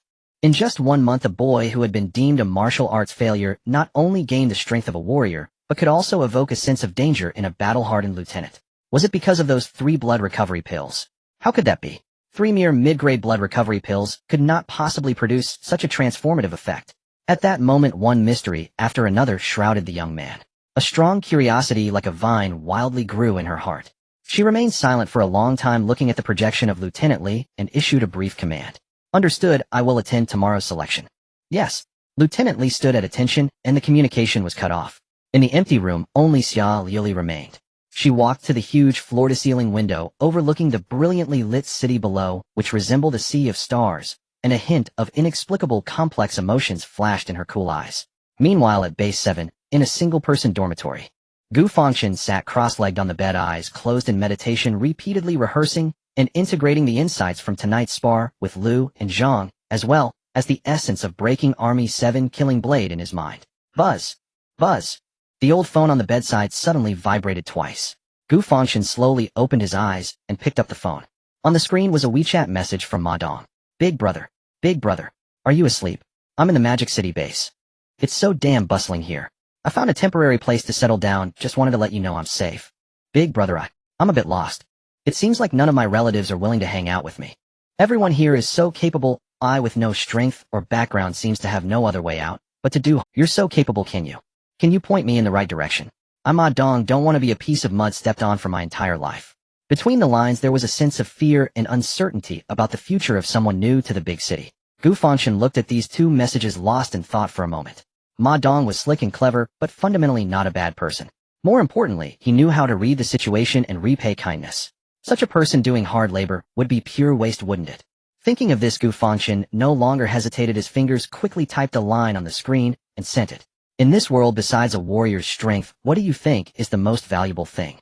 The message had barely been sent when Ma Dong replied almost instantly. Money, power, or devour. Gu Fangchen smiled and continued typing. It's information. What do warriors need? Techniques, pills, weapons, materials from exotic beasts. Where do these things come from? From battlefields, from ruins, from secret realms. When are high-value tasks published? Which team is recruiting newcomers? Which exotic beast materials have recently skyrocketed in price? All of these are information. Your greatest advantage is not your strength, but your eyes and legs. You mockingly refer to yourself as a bad luck star that brings trouble wherever you go, but that is precisely your greatest asset. Because you have encountered more people from all walks of life than anyone else. Don't always think about doing hard labor. Go to mercenary guilds, martial arts halls, bars, and trading markets. Listen more, watch more, remember more. Gather those scattered pieces of information that others disdain, organize, filter, verify, and then sell them to those who need them the most. Start by running errands for low-level warriors, slowly building your network and credibility. When everyone knows that if they look for you, Ma Dong, they can get the fastest and most accurate information, you will no longer be mere mud. After sending those few messages, Gu Fangchen set his phone aside and closed his eyes once more. He had pointed Ma Dong in the right direction. How far he could go now depended on his own fortune. Meanwhile, in a small, damp rental room 100 miles away in the city of Modu, Ma Dong stared blankly at the words on his phone screen, as if struck by a thunderbolt, leaving him utterly dazed. Information. Yes, it's information. He suddenly slapped his thigh, his eyes bursting with unprecedented brilliance, sweeping away all previous confusion and fear in that moment. It felt as if he had found the direction for his lifelong struggle, murmuring to himself, his gaze becoming brighter and more resolute. Brother, you are truly the greatest benefactor of my life. He read the few sentences sent by Gu Fangchen 10 times, trembling with excitement, his fingers flying across the screen, as he quickly sent Gu Fangchen another message. Brother, I understand now. I completely understand. Rest assured, if I Ma Dong fail to make something of myself, I will come see you with my head. As for this kindness, I don't know how to repay it. Not long after the message was sent, Gu Fangchen's reply popped up, still as concise and calm as ever. No need to repay. Just living well is the best repayment for me. Ma Dong looked at this message, his eyes suddenly feeling warm. He took a deep breath and replied earnestly, yes. Brother, you should rest early. I wish you success in tomorrow's selection, soaring to great heights. Gu Fangchen replied, yes, you should also rest early. After saying this, he set his phone aside and closed his eye. The next morning, when the bugles sounded punctually in the military camp, Gu Fangchen slowly opened his eyes, clarity shining within them. After a night of recuperation, he had returned to his peak condition. Today, the atmosphere at the border defense fortress was noticeably more lively than usual. In the square, free warriors from various shelters and nearby base cities gathered in groups, all heading towards the central martial arts arena. Gu Fangchen changed into a clean tracksuit and blended into the crowd, appearing unremarkable. He sat alone in a corner of the cafeteria, quietly eating a simple breakfast. Just then a slight commotion arose at the entrance. In walked the young Second Lieutenant Li, who had received him yesterday, dressed in a sharp officer's uniform, flanked by a team of elite soldiers. His sharp gaze swept across the room, directly ignoring those eager warriors trying to approach him. Finally, his gaze locked onto Gu Fangchen in the corner. The surrounding discussions immediately erupted. Isn't that Second Lieutenant Li in charge of elite recruitment? Why is he personally coming to the cafeteria? With that demeanor, he must be here to pick up some important figure. Under the confused gazes of the crowd, Second Lieutenant Li made his way through, directly approaching Gu Fangchen's table and suddenly standing straight to give a standard military salute. Mr. Gu, it's about time. I am ordered to escort you to the Central Martial Arts Arena. Disrespectful Mr. Gu instantly silenced the noisy cafeteria for a brief moment. All eyes focused on the young man in cheap sportswear, leisurely sipping milk. Mr. Who is that kid? Second Lieutenant Li actually addressed him with a title. Could he be some commander's relative here to gain recognition? A myriad of astonished, envious, and confused gazes beamed down upon Gu Fangchen, yet he seemed utterly. He set down his milk, wiped his mouth with a napkin, and stood up calmly. Thank you. After saying this, he followed Second Lieutenant Li out of the cafeteria amidst the complex stares of the warriors. At the entrance, a black military jeep had been waiting for a long time. The vehicle started and sped towards the central martial arts arena. The place was already bustling with voices. Hundreds of warriors gathered outside the massive domed building, eagerly preparing, each with varied expressions. When the black military jeep with special license plates stopped at the entrance, it instantly attracted everyone's attention. The door opened, and Gu Fangchen in cheap sportswear stepped out of the vehicle. The crowd first fell silent, then erupted into whispers. Second Lieutenant Li quickly got out and walked in front of Gu Fangchen, once again bowing deeply with a respectful tone. Mr. Gu, my task is complete. I wish you success in your selection and a victorious start. I have other duties to attend to, so I will take my leave now. Gu Fangchen nodded. Only then did Second Lieutenant Li turn around and quickly get back in the vehicle. As he left, Gu Fangchen was left completely alone, exposed to the curious gazes of hundreds. What's this about? Putting on airs, I thought it was some important figure, but it's just this. Yet dressed in street vendor clothes, and the lieutenant is opening doors and bowing. Who are they trying to impress? A few seasoned free warriors spoke with disdain, their sarcasm unmistakable. Enough of that. Person one suddenly changed to a fawning smile, pointing with his chin towards a figure surrounded by admirers not far away. Look at that one now, that's a real big shot. The young heir of the Zhao group, Zhao Tianhao. Everyone immediately turned to look. There stood a tall and handsome young man surrounded by a throng. He was dressed in the latest Songlong series combat uniform, a deep blue color that clearly indicated its high value. I heard young Master Zhao is determined to succeed this time, targeting the Songlong Special Forces. Of course, young Master Zhao is already on the brink of breaking through to an advanced tier warrior at such a young age. With the Zhao family's resources, joining the elite squad is practically guaranteed. Zhao Tianhao, listening to the flattery of those around him, wore a self-satisfied smile. His gaze casually swept over to Gu Fangchen, who stood alone, and a hint of disdain crept across his lips. In this day and age, there are always some unremarkable people who think they can rise to the top by relying on some underhanded connections. Little do they know, in the face of absolute strength, all flashy tricks are just jokes. This was clearly directed at Gu Fangchen. Yet Gu Fangchen didn't even bother to lift his eyelids, finding a corner to lean against the wall, and closed his eyes to rest. His calm demeanor was interpreted by Zhao Tianhao as a sign of guilt and impotent rage. Just then, look, by the entrance. Suddenly sharp gasps and commotion erupted from the crowd. The once noisy martial arts arena fell silent in an instant, with everyone turning to look towards the entrance.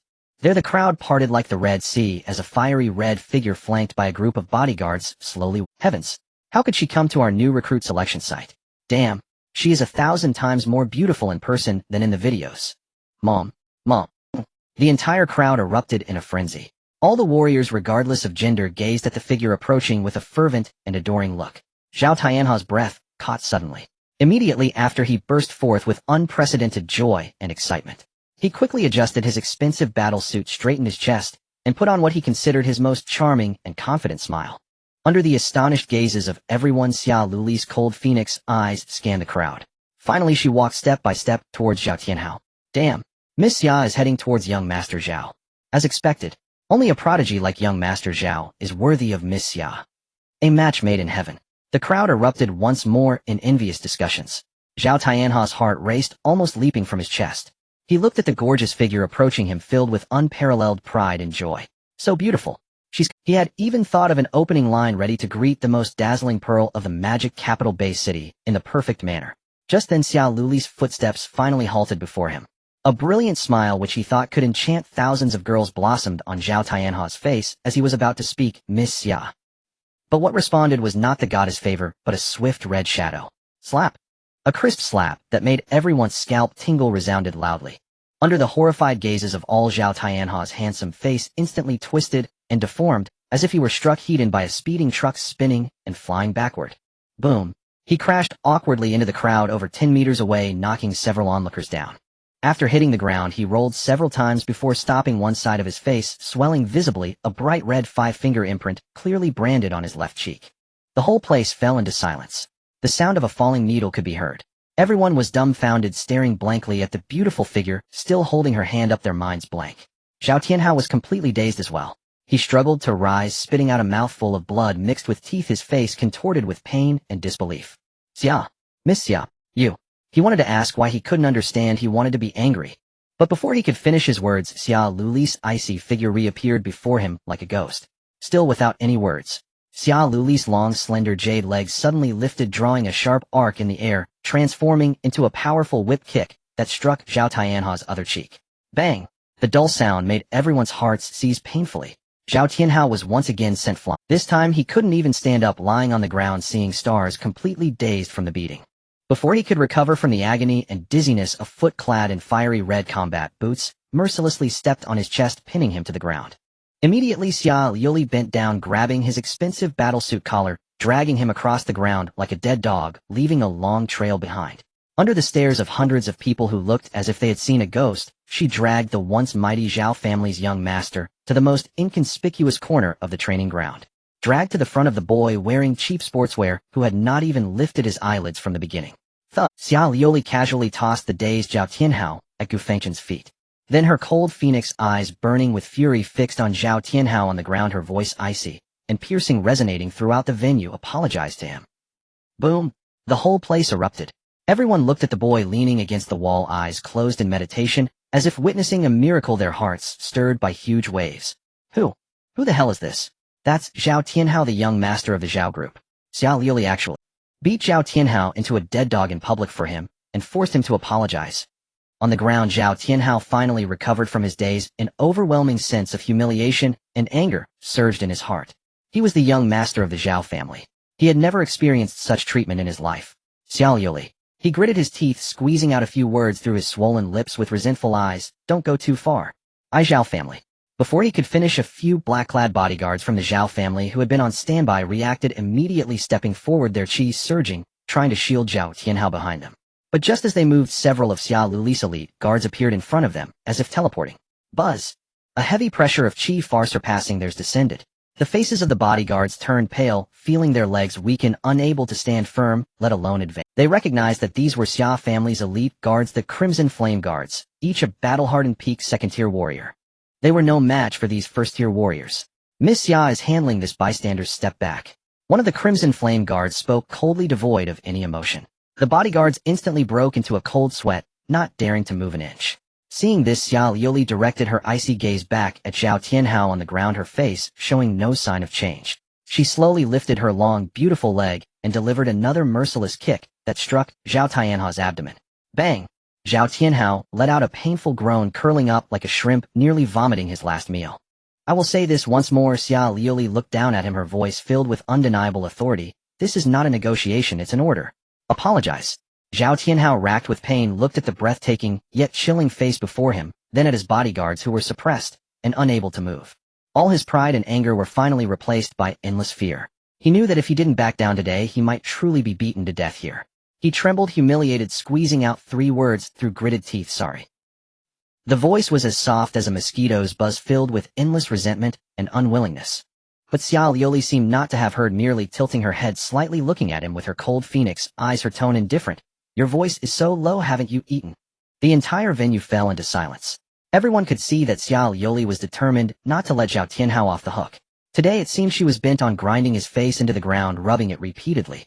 Zhao Tianhao's face instantly turned a deep shade of liver red, and humiliating tears swirled in his eyes. He clenched his fists tightly, his nails digging deep into the flesh of his palms.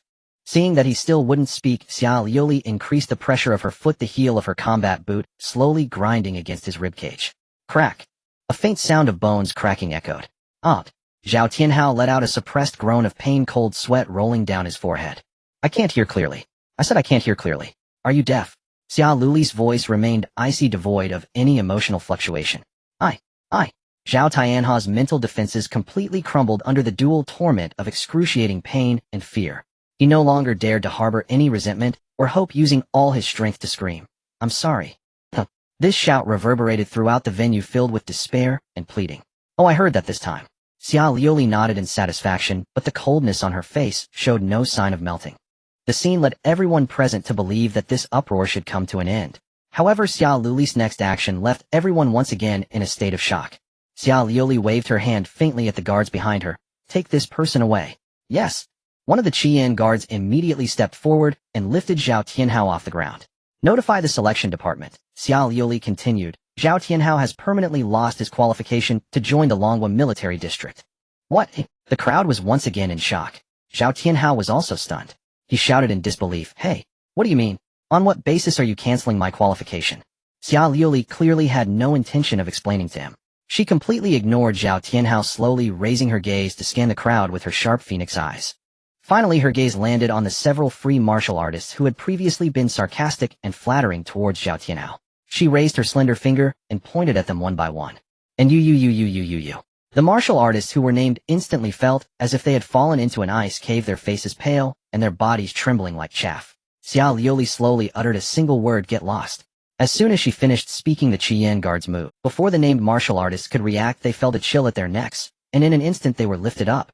The Qian guards couldn't be bothered to waste words with them, effortlessly grabbing two at a time, like picking up chicks, pulling them out of the crowd, and then tossing them aside, like garbage, unceremoniously dropping them next to Zhao Tianhao. The entire process took no more than 3 seconds. It was clean and swift without the slightest hint of hesitation. After completing this, the Qian guards returned to stand behind Xia Liuli, their posture straight, as if nothing had happened. Outside the central martial arts arena, there was a dead silence. Hundreds of martial artists were now silent, as if frozen, heads lowered, not daring to breathe, fearing that they would be the next to be dealt with. Those who had previously enjoyed the spectacle, commented, or harbored jealousy, now found only endless fear in their hearts. They finally understood that this Qian dragon spear was not only breathtakingly beautiful, but also overwhelmingly powerful, utterly unreasonable in her dominance. In her presence, let alone Zhao's third young master, even the King of Heaven would have to weigh his options. Zhao Tianhao, thrown to the entrance, looked at Xiao Liuli's back, his eyes filled with resentment. "Xiao Liuli, you wait." The resentment and anger in Zhao Tianhao's heart reached their peak. Yet he dared not unleash it in front of Xiao Liuli. Thus he directed his resentful gaze towards the corner where the boy who had never looked at him stood. He didn't know the name of that boy dressed in cheap goods, or what background he had. But he knew that all the humiliation he suffered today stemmed from him. Damn it. He must make him pay dearly. "Let's go," Zhao Tianhao said to the bodyguards who had just been thrown out together. Then, struggling to rise from the ground, he turned and led his equally disheveled subordinates to flee the martial arts arena. Although Zhao Tianhao and his group had left, the atmosphere outside the martial arts arena did not ease, instead it fell into an even eerier silence. Xiao Liuli's cold gaze swept across the venue, her brows slightly furrowed as she coldly shouted, "What are you looking at? Don't you have anything to do? Do you want to be thrown out like them?" This voice, like an icy wind in winter, made everyone tremble all over, as if waking from a dream. "We dare not. Miss Xia, please calm your anger." In an instant, the hundreds of martial artists scattered like birds and beasts, no longer daring to linger there, pouring into the central martial arts arena, obediently lining up to wait. In a moment, the once bustling outside area was left with only Xiao Liuli, her guards, and Gu Fangchen, who had seemed detached from the entire situation. Once the area was cleared, Xia Liuli finally stepped forward, walking directly in front of Gu Fangchen. "How come you are here?" Her voice held a hint of curiosity she hadn't even realized. Gu Fangchen met her probing phoenix eyes, lightly retorting, "Can I be here?" "You?" Xiao Liuli was momentarily taken aback by his indifferent attitude, her beautifully shaped brows raised and her lips pursed. She couldn't be bothered to waste more words and reached out her slender fingers, unreservedly pressing them against Gu Fangchen's chest, an arm, a surge of pure vitality entering his body, quickly probing his physical condition. The next moment, a hint of uncontainable surprise flashed in Xiao Liuli's eyes. His vitality was rich, his foundation solid, and the density of his muscles and bones was even stronger than many martial artists of the same rank. This body contained explosive power. She withdrew her hand, her cold eyes fixed intently on Gu Fangchen. "Your meridians are unblocked." Gu Fangchen nodded.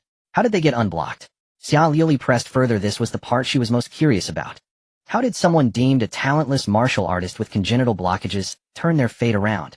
Gu Fangchen met her gaze, a faint smile appearing on his face. "Then I must thank you for the rock-solid body refinement technique." Xiao Liuli was taken aback, disbelief written all over her face. That thing can still open up meridians. It was merely the most basic and common body refinement technique.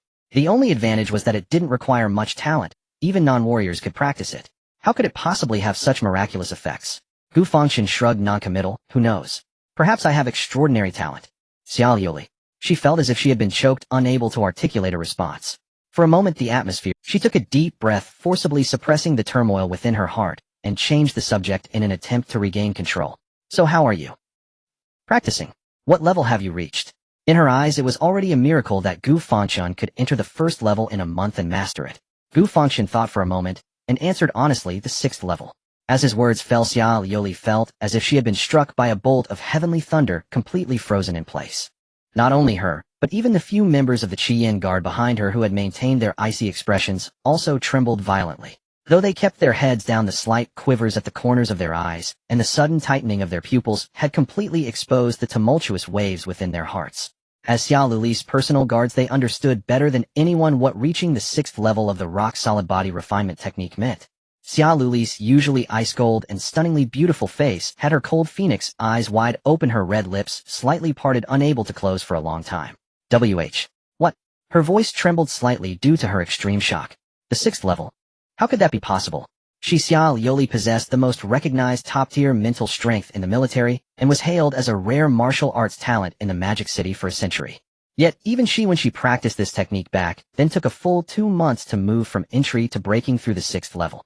And this guy was actually twice as fast as her. Xia Liuli's first reaction was disbelief. Her sharp phoenix eyes narrowed, instantly filled with scrutiny and suspicion. Is this guy just bragging? To validate her thoughts, she extended her hand again. This time without any reservations. A far purer and more powerful surge of blood vitality surged into Gu Fangchen's body. She wanted to personally investigate the level of his technique's operation to expose his clumsy lies before her eyes.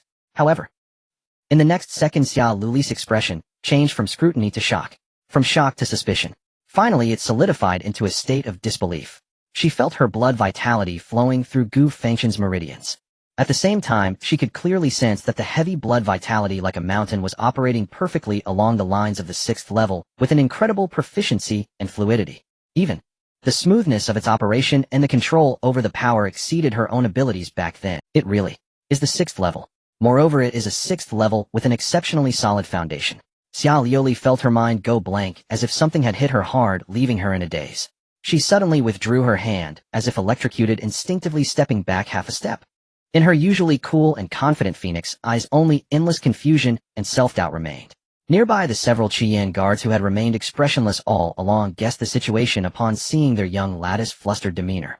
They exchanged horrified glances, seeing in each other's pupils the intense waves of earthquake. At that moment, a tall, steady, middle-aged man with the rank of captain quickly approached. He was Chun Feng, the captain of the Qian guard. Miss Xia.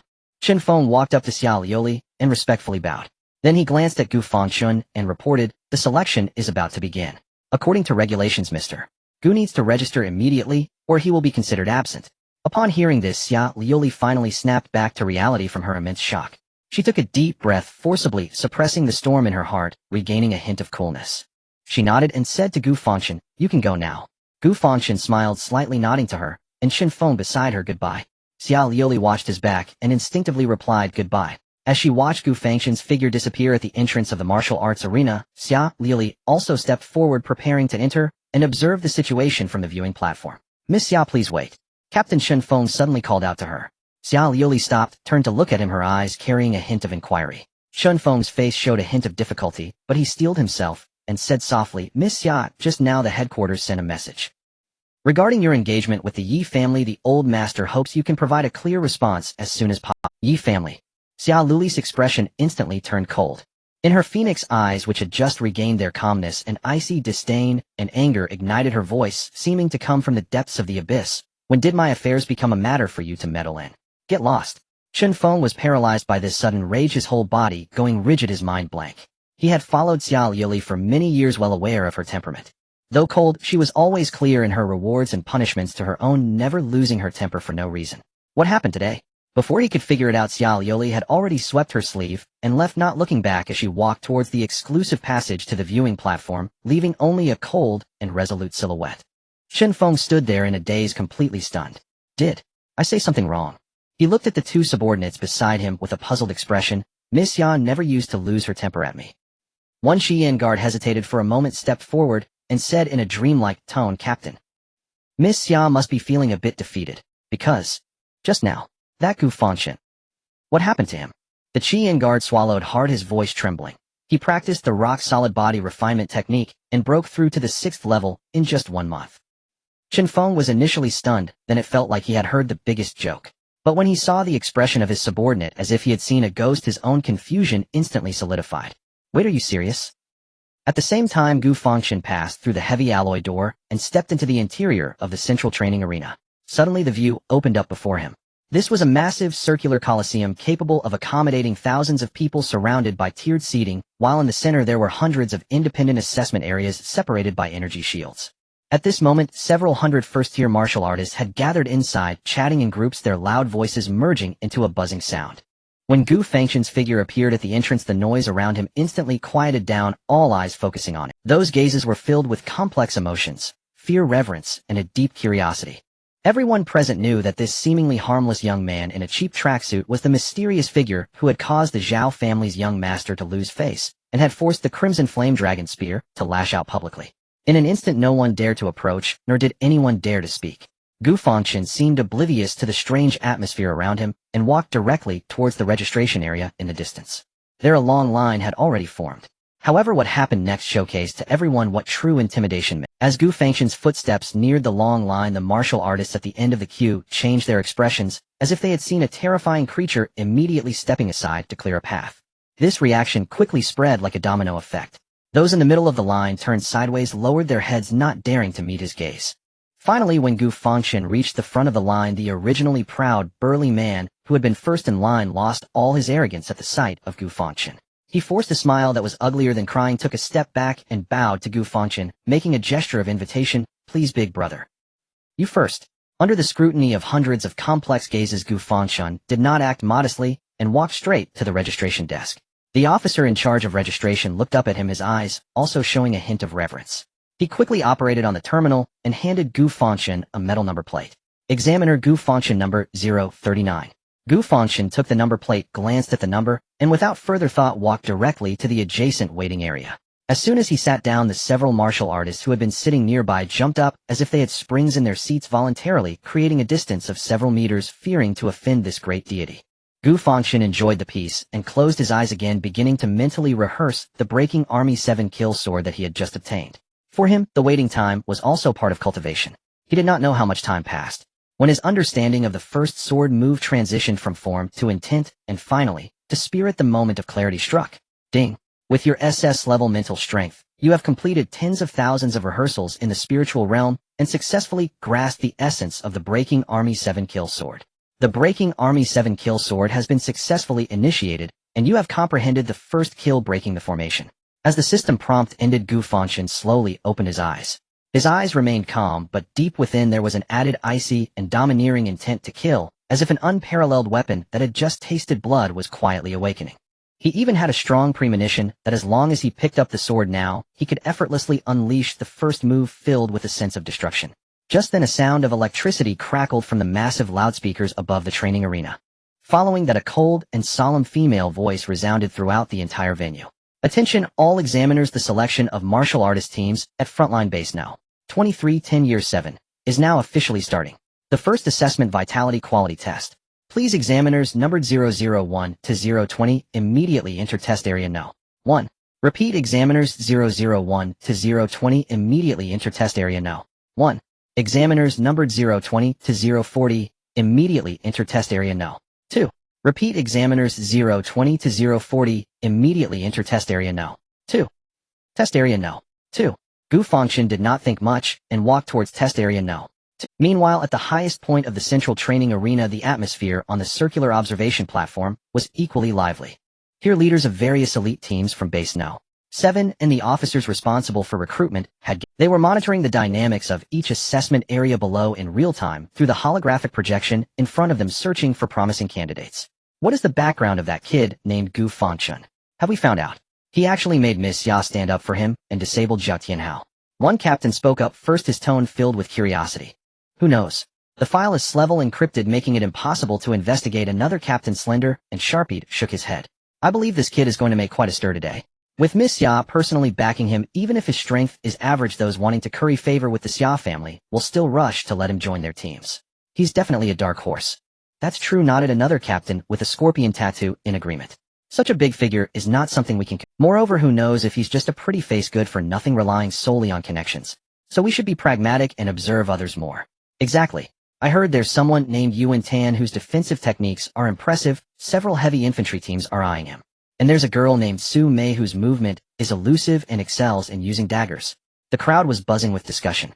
Clearly because of Xia Luli's influence, they had regarded Gu Fangchen as a well-connected figure with an although no one dared to provoke him, the majority held a watchful, even skeptical attitude towards his abilities. In a corner, Zhang Qingyu, clad in heavy armor, listened to the discussions with a smirk of amusement. He was actually the captain of a team. He had intentionally not informed Gu Fangchen yesterday purely to see the look of shock on his face upon discovering his identity. As for being a pretty face, if these guys knew that this kid was a monster who had mastered the rock-solid body refinement technique to the 6th layer in just a month, they wouldn't know what expression to make. Since Lu Ming was absent today, Zhang Qingyu could only laugh to himself, picking up his teacup and leisurely watching the unfolding drama. At this moment, the exclusive passage door of the observation platform silently slid open. A figure clad in fire stepped in. All the team leaders who had been seated instantly stood up regardless of their seniority or pride and saluted that figure with a standard military salute. Miss Xia, facing the salute from the iron-blooded captains, Xia Liuli simply raised her hand calmly, her posture casual, yet carrying an undeniable authority. Please take your seats. Her voice was cold, as if carrying ice crystals, clearly resonating in every. The captains then sat down in unison, but the atmosphere of the entire observation platform became even more solemn and oppressive due to her arrival. Xia Liuli ignored everyone and walked straight to the center of the observation platform, the best vantage point, and gracefully took her seat. Her cold phoenix eyes lightly swept over the dozens of assessment areas below, finally lingering on a certain corner of test area No. 2. There a young man in a cheap tracksuit was quietly waiting. The atmosphere in the Central Martial Arts Arena was solemn.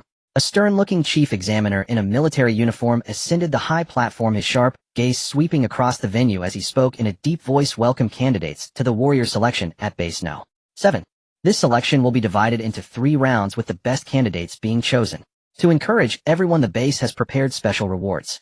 The chief examiner's voice echoed through the loudspeakers, clear and powerful. The candidate with the highest total score will receive 3 military merit points and a cash reward of 5 million Dragon Country currency.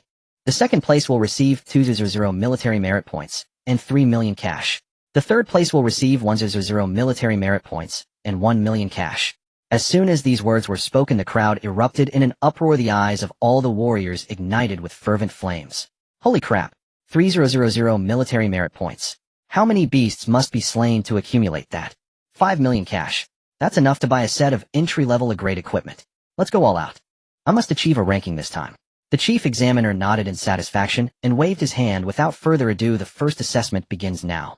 As his words fell, all the candidates immediately entered their designated testing areas according to their numbers. In the second testing area, where Gu Fangchen was located, 20 warriors stood in a line, each facing a metal pillar, half their height, with a fist-sized, entirely black crystal ball embedded at the top.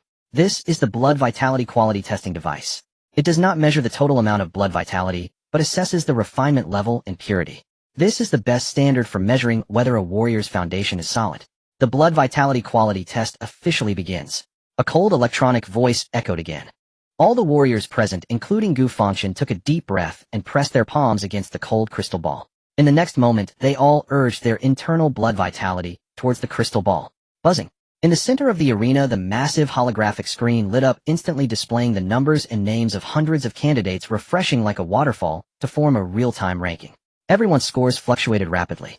On the observation platform, the team leaders perked up their gazes, sharp, fixated on the screen, fearing to miss any promising candidates. Pay close attention. This time, there are several tough competitors. As the words fell, the ranking on the screen suddenly jolted. A name surged from the middle of the list, rocketing straight to the top. First place, Yuan Tan, blood vitality quality rating 81 points. This score sparked a minor commotion among the spectators. Not bad.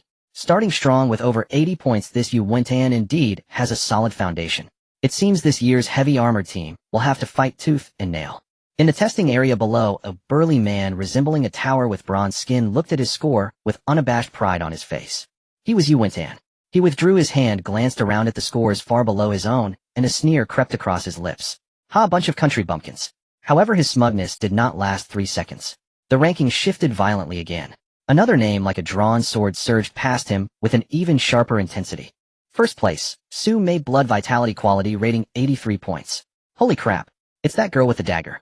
Impressive. Her movement is eerie. I didn't expect her blood vitality foundation to be so stable. Yuan Tan's smile froze instantly.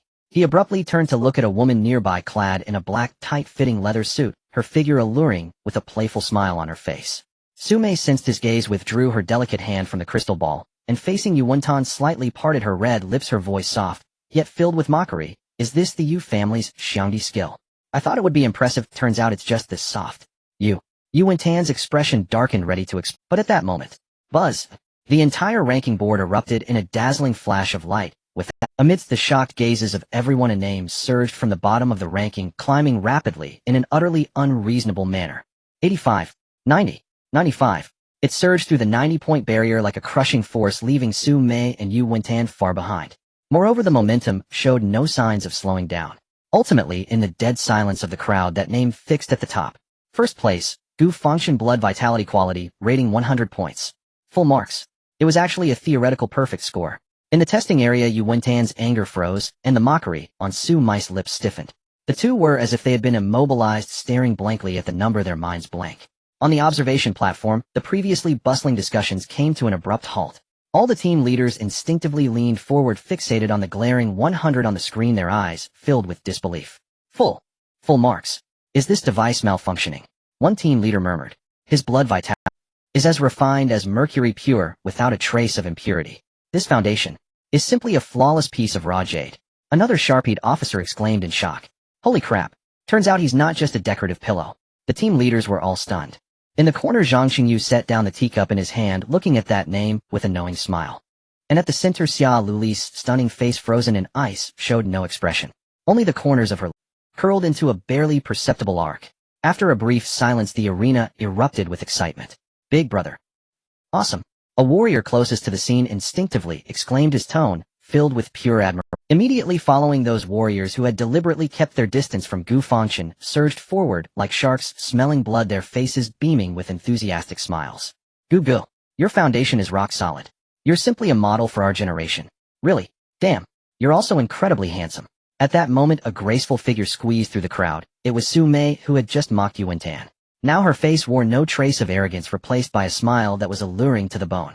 She leaned close to Gu Fangchen, her breath fragrant. Little handsome guy, you're really impressive.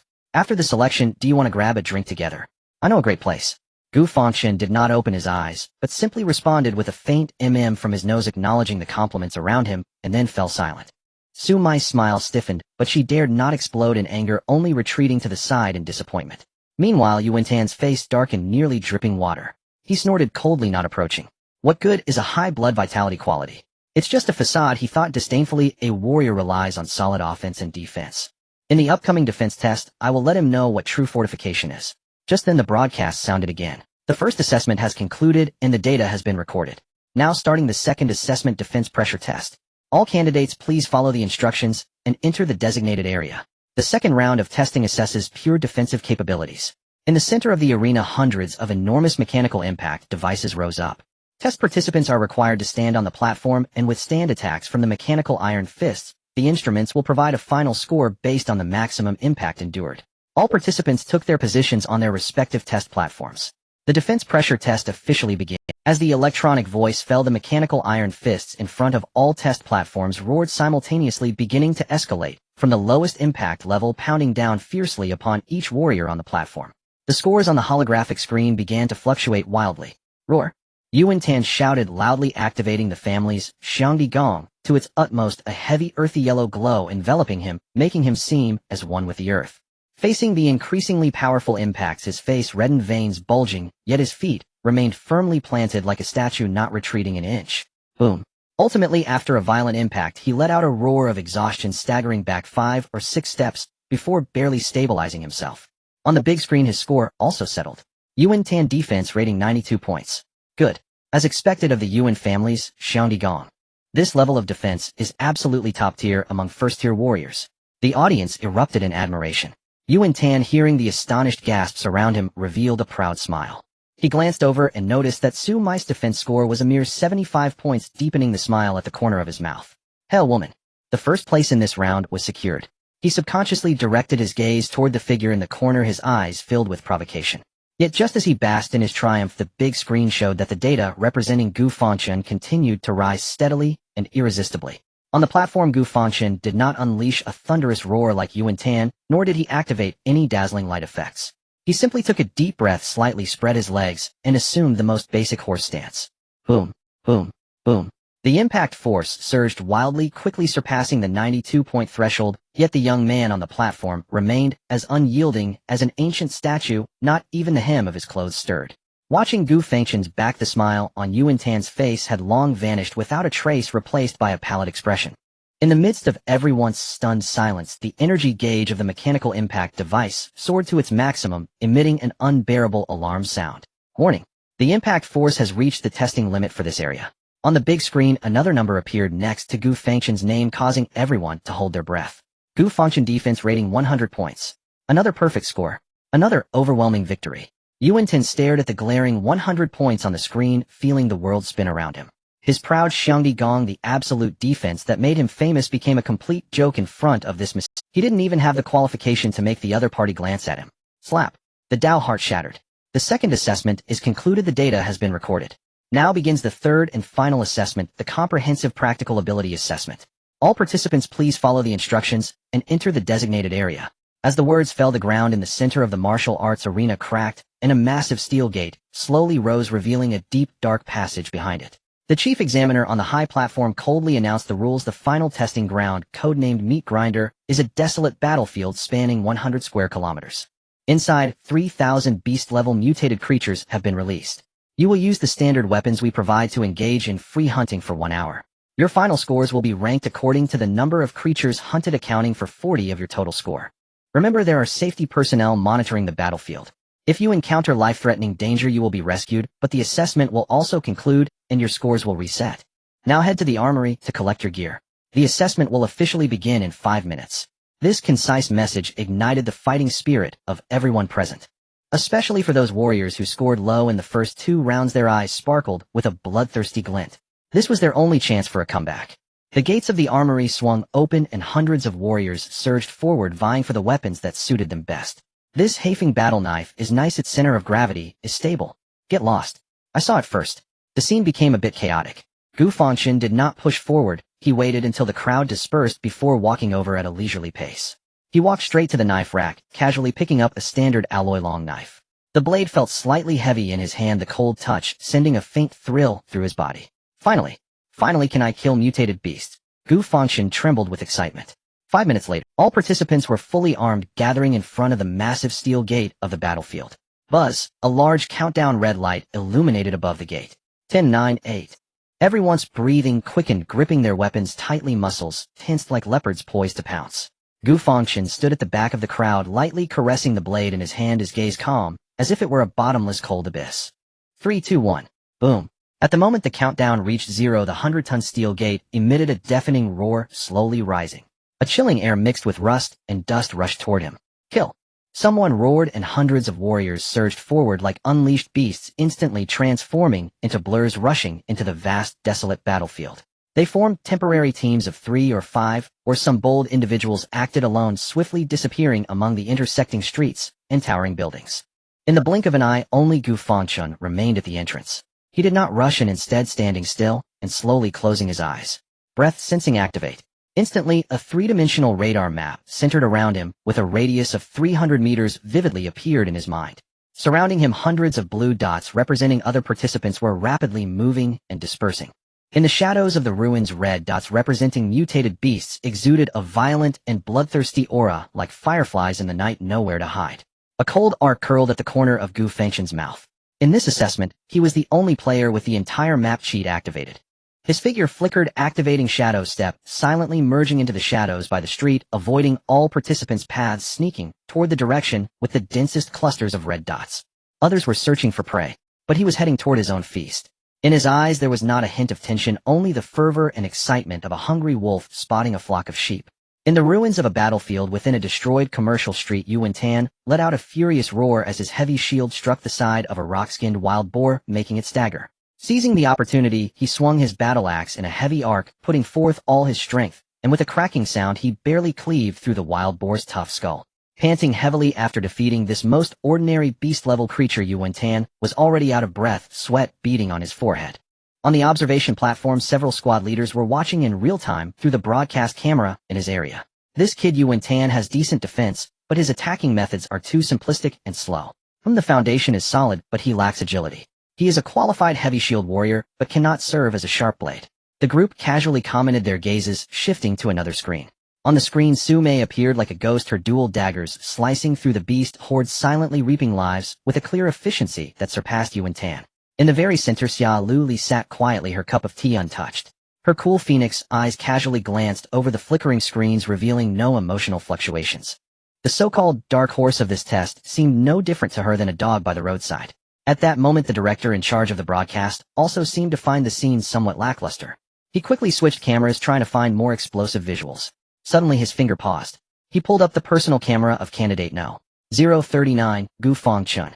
The crowd on the observation platform, including Xia Luli, instinctively turned their gazes towards him. With just a glance, the entire venue fell into a dead silence. On the screen, Gu Fangchen appeared like a god of slaughter emerging from hell. Unlike others who carefully sought out isolated prey, he directly brandished his knife, leaping into a pack of 10 gale wolves. Then at the moment of landing, instead of retreating, he charged forward, his alloy-long knife transforming into a silver streak, sweeping horizontally, with an overwhelming and domineering stance. First form of the 7 killing blade, breaking the formation. Swoosh, swoosh. The blade cut through, and the 2 gale wolves blocking his path were severed in half, without even a cry of despair. Scalding blood mixed with shattered innards exploded forth, splattering Gu Fangchen completely. Yet he seemed oblivious, standing amidst the blood, showing not an ounce of fear, but rather a brilliantly radiant and immensely satisfied smile. He was smiling. What the heck? Was he actually smiling? WTF? Why? Was he enjoying the slaughter?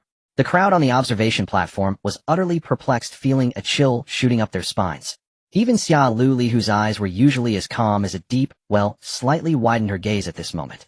On the battlefield, a delightful prompt echoed in Gu Fangchen's mind. Ding. Killed beast-level creature Gale Wolf, 1100 plunder, successful health value 5. Ding. Killed beast-level creature Gale Wolf, 2100 plunder, successful health value 5. Ding. Killed beast-level creature Gale Wolf, 3100 plunder, successful health value 5. Health value 10 30 15 1200 points. Feeling the warm flow within him, which was far more pure and abundant than when killing pigs, Gu Fangchen's gaze instantly brightened. Indeed. 5. That's 5 times more than killing wild boars. Is it because these beasts are alive and kicking, unlike the half-dead stuff in the kitchen? So is the health drain more? This thought ignited like a spark, instantly setting ablaze the grassland of desire in his heart. He became even more exhilarated in his killing spree. Oh woo! The surrounding gale wolves were thoroughly enraged by the scent of blood pouncing from all directions, their sharp claws slicing the air with deadly glints. Gu Fangchen's expression turned icy. He activated Shadow Step and transformed into a blurred afterimage, leisurely navigating through the wolf pack's onslaught. With each dodge, he perfectly avoided fatal strikes. Meanwhile, the knife in his hand became the most efficient. Whoosh! One gale wolf attempted to ambush him from behind. Without looking back, he swiftly struck, piercing precisely from the creature's jaw through to its skull. As he pulled the blade out, it splattered a shower of warm brain matter. Without even glancing back, he advanced, turned, and delivered a powerful slash. Crack! Another gale wolf lunging at him was directly sliced in half from head to tail by his blade. That hard spine crumbled under his knife like rotting wood. The crisp sound of shattered bones mixed with the dull thud of blade meeting flesh, composing the most primal and bloody symphony of death. He no longer confined himself to the techniques of swordsmanship. Each swing and thrust became the simplest and most efficient act of killing. In less than a minute, the pack of over a dozen wolves, which would be fatal to other first-tier warriors, had already turned into a ground littered with incomplete corpses. Ding. Killed beast-level creature Gale Wolf, 16,100 plunder, successful health value. Ding. Killed beast-level creature Gale Wolf, 17,100 plunder, successful health value 5. Ding. Killed beast-level creature Gale Wolf, 18,100 plunder, successful health value 5. Health value 1105 75 1200 points. Gu Fangchen stood amidst the sea of corpses, feeling the warm flow surging through his body, exhilarating to the point of making his scalp tingle. He slowly raised his head, shaking off the last drop of blood from his blade, his gaze sweeping past the ruins towards the distant horizon. On his radar map, more red dots were converging. He grinned, revealing a mouthful of teeth, starkly white against the blood, smiling once more. This scene was captured perfectly by the broadcast camera, sending chills down the spines of the captains. On the observation platform, a deathly silence enveloped the crowd. Gulp! Someone unable to contain themselves broke the stillness with a nervous swallow. Is this kid even human? A team leader's scalp prickled in alarm. While others are terrified of slaying alien beasts, either shuddering in fear or grimacing in rage, he actually smiles. Is he enjoying this? Another team leader pointed to a split screen showing you Gu in testing zone 4. He barely managed to take down a wild boar, and looks like a dog after a tough fight, yet this kid. Butchering a nest of gale wolves as if mowing grass, and he's still smiling. Another team leader suddenly stood up staring intently at the screen, as if he had discovered something incredible. Did you see his strike just now? That was the first move of the breaking formation from the 7 killing sabers of the Broken Army. I absolutely cannot be mistaken. The crowd began to replay the footage, scrutinizing it closely. In the corner, Zhang Qingjia's teacup cracked in his grip with a loud pop. His expression transcended mere shock, morphing into utter horror and confusion. Impossible. This is absolutely impossible. The manual for 7 killing sabers of the Broken Army was given to this kid only last night at 3 in the morning. It has barely been a few hours. Not only has he learned it, but he can also execute it so smoothly in battle. Is this real? You must have awakened a system, right? Meanwhile, at the very center of the observation platform, Xia Luli's cold phoenix-like eyes were locked onto the screen. A hint of emotion surfaced on her eternally frozen beautiful face. In the ruins, Gu Fangchen took a deep breath, feeling the surge of blood and energy within him once more. He then brandished his blade, his figure flickering, disappearing into the shadows of the ruins. Following the guidance of the radar chart, he quickly located new prey. It was a herd of 7 or 8 massive iron-hide rhinos covered in iron-gray skin, resembling moving hills. Moo! They detected this unexpected visitor, their crimson eyes locking onto Gu Fangchen, as their heavy hooves dug into the ground, initiating a group charge. Rumble! The earth trembled. Faced with such a terrifying charge capable of turning an armored vehicle into scrap, any normal examiner would choose to evade. But Gu Fangchen revealed a sinister smile. Not only did he not retreat, but he also dragged the blade behind him and charged forward against the oncoming steel tide. Bang! He collided head-on with the lead iron-hide rhino. The thunderous impact made everyone's hearts on the observation platform skip a beat. Yet the anticipated scene of a person being sent flying did not occur. Gu Fangchen's feet were as firmly planted as a boulder, and he braced against the several-ton iron-hide rhino with his shoulder. The rhino's formidable charge struck him, yet it felt like a mud cow sinking into the sea, failing to budge him an inch. Gu Fangchen's gaze sharpened, and his muscular arms bulged. He unleashed the full potential of the petrified body refinement technique, combined with the power of barbaric physique. The alloy battle blade in his hand, infused with immense force, swung high, aiming straight for the center of the iron-hide rhino's skull. Crack! The sickening sound of bones fracturing echoed. The iron-hide rhino's hard skull, capable of withstanding heavy collisions, was cleaved open like paper before his unreasonable might. The blade penetrated deeply. Ding! Slain beast level alien beast iron-hide rhino 1100 plunder successful blood value 8. Blood value 1113, 8120 points, 1 strike, 1 kill. He withdrew the battle blade, not even glancing at the thunderously collapsed corpse, swiftly turning for a domineering horizontal slash. The sound of the blade tearing through thick hide coincided with the sharp crack of breaking bones. The other iron-hide rhino charging from the side had its thick neck severed by 2/3, its massive head drooping limply, as its momentum caused it to tumble away. Ding! Slain beast level alien beast iron-hide rhino 2100 plunder successful blood value 1121 8120 points. He had gone completely berserk. Gu Fangchen was utterly frenzied. He became like a black whirlwind of death, wildly weaving through the lumbering rhinos. One blade severed a front leg, causing it to lose balance. One kick crushed a skull, red and white matter splattering everywhere. The scalding blood poured down like a torrential rain, making him resemble a fearsome beast emerging from a mountain of corpses and a sea of blood. Within just a few seconds the battle concluded. Ding! Slain beast level alien beast iron-hide rhino 18,100 plunder successful blood value 8. Ding! Slain beast level alien beast iron-hide rhino 19,100 plunder successful blood. Ding! Slain beast level alien beast iron-hide rhino 20,100 plunder successful blood value 1265 144 0 points. Realm midstage first level latest stage first level new. As the system prompt resounded, Gu Fangchen's body shook violently. Boom! A torrent of unprecedented blood and energy exploded within him like a dam burst. His already wide and resilient meridians were broadened further in that moment, as if a rushing river was every bone, every muscle rejoiced and trembled under this newfound power. This is latest stage first level. Gu Fangchen clenched his fists tightly, feeling the explosive power within him, nearly spilling over, exhilarating to the point of tingling his scalp. He turned his gaze back to the panel.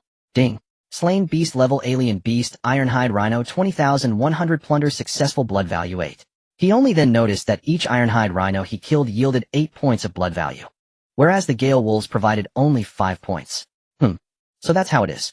Even among beast-level alien beasts, there are differences in strength. The stronger the alien beast, the more blood value it provides. That makes sense. He glanced at the system panel. Gale Wolf kill progress 18100. Ironhide Rhino kill progress 20100. There's still a long way to go to plunder the talents of these two species. It seems that for the time being, I need to focus on gathering these two talents first. Just as Gu Fangchen was planning his next monster farming strategy. ZZZZ. The enormous loudspeakers above the battlefield crackled with electrical noise once more. Following that, the cold and solemn voice of the chief examiner resonated throughout the meat grinder battlefield. All examinees please pay attention, announcing the real-time hunting leaderboard. First place no. 039, Gu Fangchen number of kills 38. Second place no. 021, Su Mei number of kills 8. The broadcast echoed like a heavy bomb exploding in the hearts of all the examinees. Beside a collapsed building, several martial artists who had just joined forces to take down a beast were panting and resting when they heard the announcement, their expressions instantly frozen. I must have misheard. First place. 38. What a joke. We 5 teamed up and fought desperately just to take down 3. He alone 38. Damn it. Is this Gu Fangchen a human or a ghost? Crushing the first 2 tests was one thing, but to be so monstrous in actual combat. How did he find so many beasts? This is unreasonable. In an instant, all examinees on the battlefield who heard the broadcast were left dumbfounded. All their fighting spirit and hopes were crushed before that unattainable number, leaving only endless shock. And on the other side of the ruined battlefield, beneath the shadow of a tall building, a man cloaked in black stood. When the broadcast sounded, there was not a ripple of emotion on his face hidden beneath the hood. He flickered, weaving like a ghost through the shadows of the ruins. After a moment, he arrived in an area surrounded by the wreckage of 3 buildings. This was the weakest blind spot in the entire battlefield's surveillance network. Confirming that there was no one around, the man in black slowly crouched down. He took out a bag made of unknown beast skin from his bosom and poured out some black powder that emitted a strange aura. His fingers, coated with the powder, swiftly traced patterns on the ground. Soon a formation composed of countless twisted runes took shape. After completing this, he took out 3 items from the bag: a pitch-black, broken bone, a withered heart that was still faintly pulsing, and a tuft of hair stained with dark golden blood. He carefully placed these 3 items at the 3 core nodes of the formation. Buzz! The formation instantly lit up with a bizarre blood-red glow, and the runes on the ground seemed to come alive, beginning to slowly writhe. An invisible wave filled with violence and the sense of summoning quietly radiated from the formation toward an unknown corner of the ruined battlefield. The man in black nodded in satisfaction and slowly stood up. He raised his left hand, and the seemingly ordinary tactical watch on his wrist instantly lit up. Target locked no. 039 Gu Fangchen, signal source confirmed. Planning optimal route. On the watch's screen, a bright red that representing Gu Fangchen's location was flashing rapidly. The man in black glanced at the map, confirming the direction. In the next second, his figure suddenly flickered, transforming into a shadow that was nearly impossible to capture with the naked eye, silently racing toward Gu Fangchen's location. His movements did not produce a whisper of sound like the most skilled assassin in the night, with a clear target and restrained killing intent. Meanwhile, on the other side of the ruined battlefield, in a central plaza that appeared level with the ground, the howls of wolves rose and fell, shaking the air with a buzzing sound. Looking around, nearly 100 gale wolves were gathered in the plaza. They surrounded a bloodied figure in the center of the plaza, leaving no escape. Faced with this beast horde that would make any elite team feel their scalp tingle, Gu Fangchen showed no signs of tension on his face. He merely licked his lips, and a more ferocious and bloodthirsty light ignited in his eyes than that of the wolves. He suddenly stomped his foot. He shot forward like a cannonball, charging into the sea of death formed by claws and fangs. The alloy combat knife in his hand seemed to come alive at that moment, transforming into a silver vortex of death. With the enhancement of brutal physique, his defense was extraordinarily strong among his peers. Thus, faced with these ordinary gale wolves, he didn't even need to evade, directly plunging into the wolf pack, allowing 3 or 4 gale wolves' claws to rake against him. Clang clang. A series of piercing metallic sounds rang out, yet not a single mark was left on Gu Fangchen. Hard. So hard. Meanwhile, his knife, in an unreasonable and savage manner, instantly beheaded several wolves, their heads soaring into the air. Ding.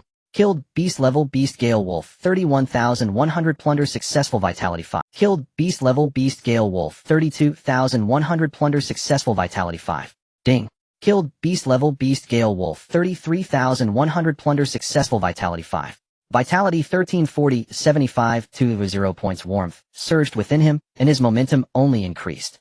He completely abandoned defense, unleashing a bloody massacre within the wolf pack in the most violent, direct manner. A gale wolf leaped high from behind him, attempting to ambush his neck.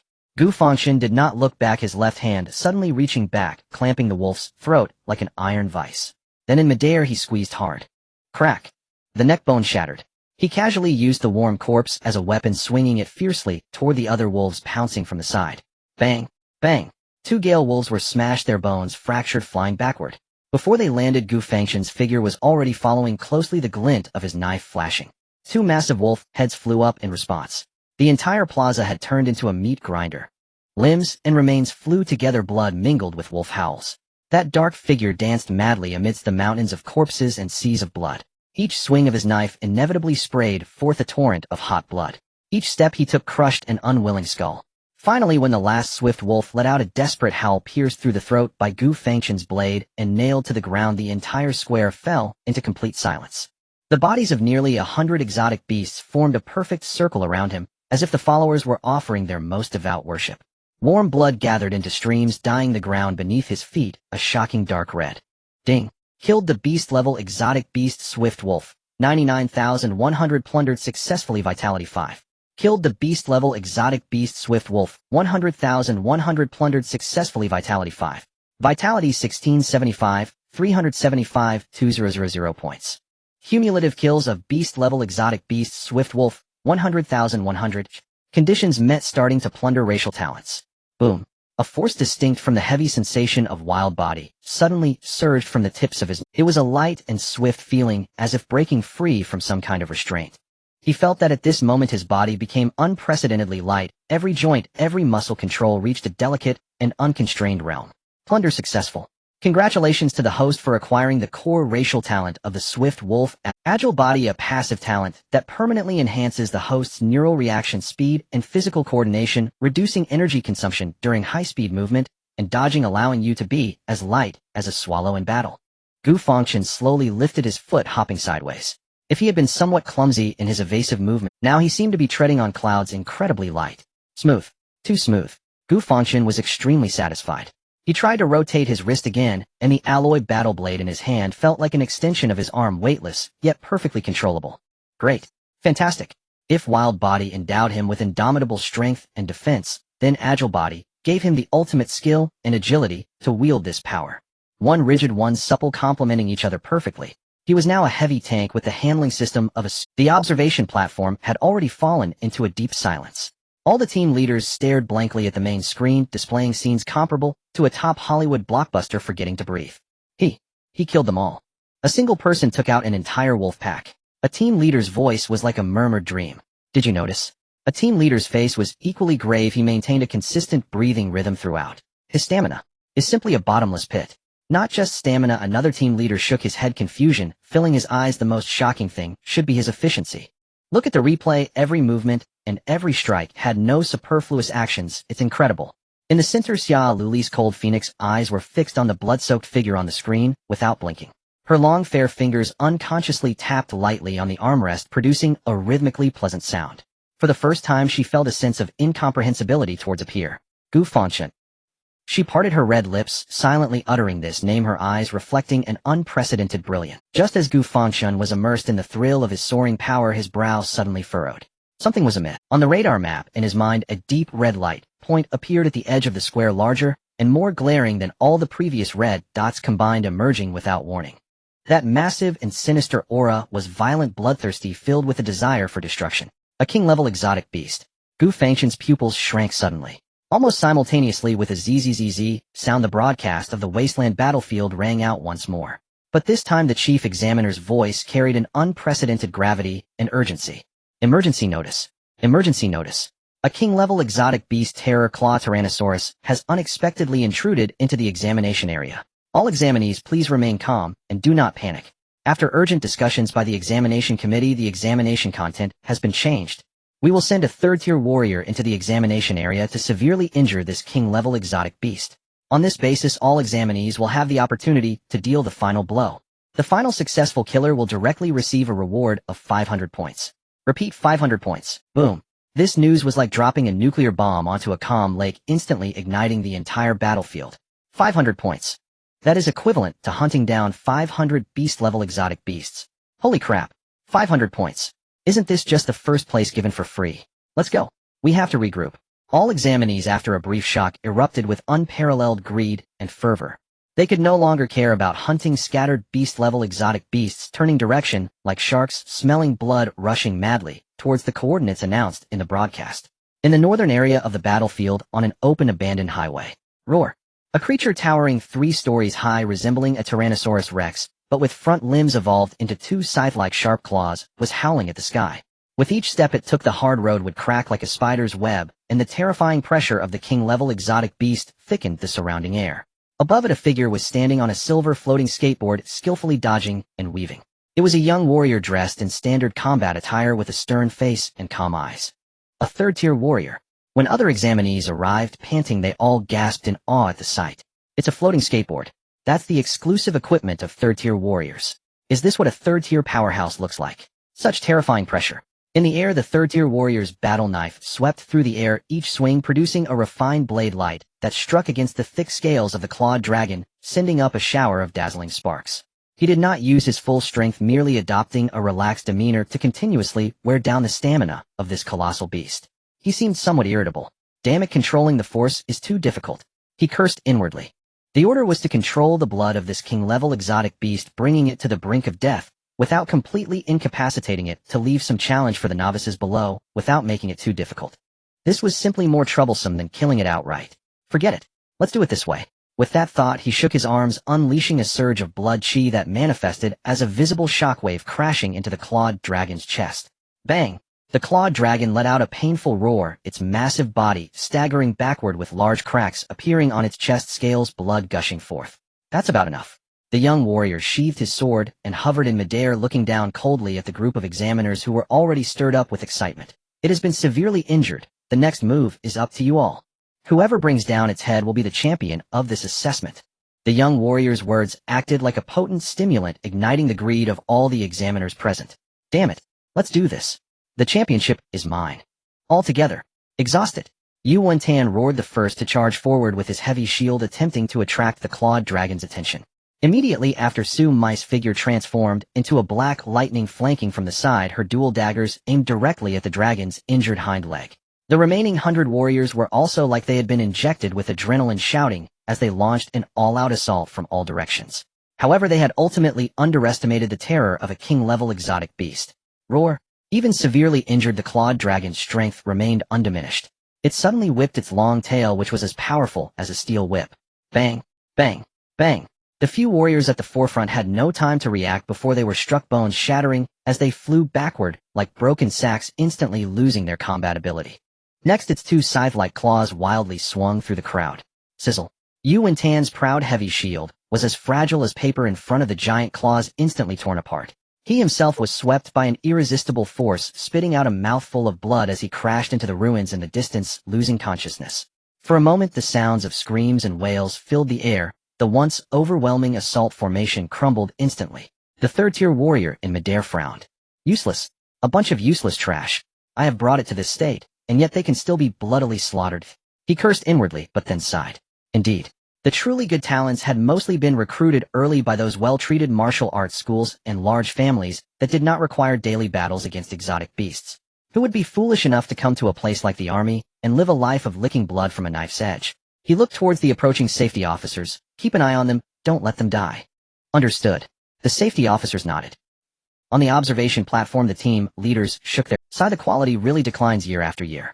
At this rate, don't mention finishing it off. Oh, it would be good if they don't get completely annihilated. It seems that a clear victor won't emerge anytime soon. The main screen was broadcasting this brutal. Everyone's attention was drawn to the clawed dragon demonstrating its might.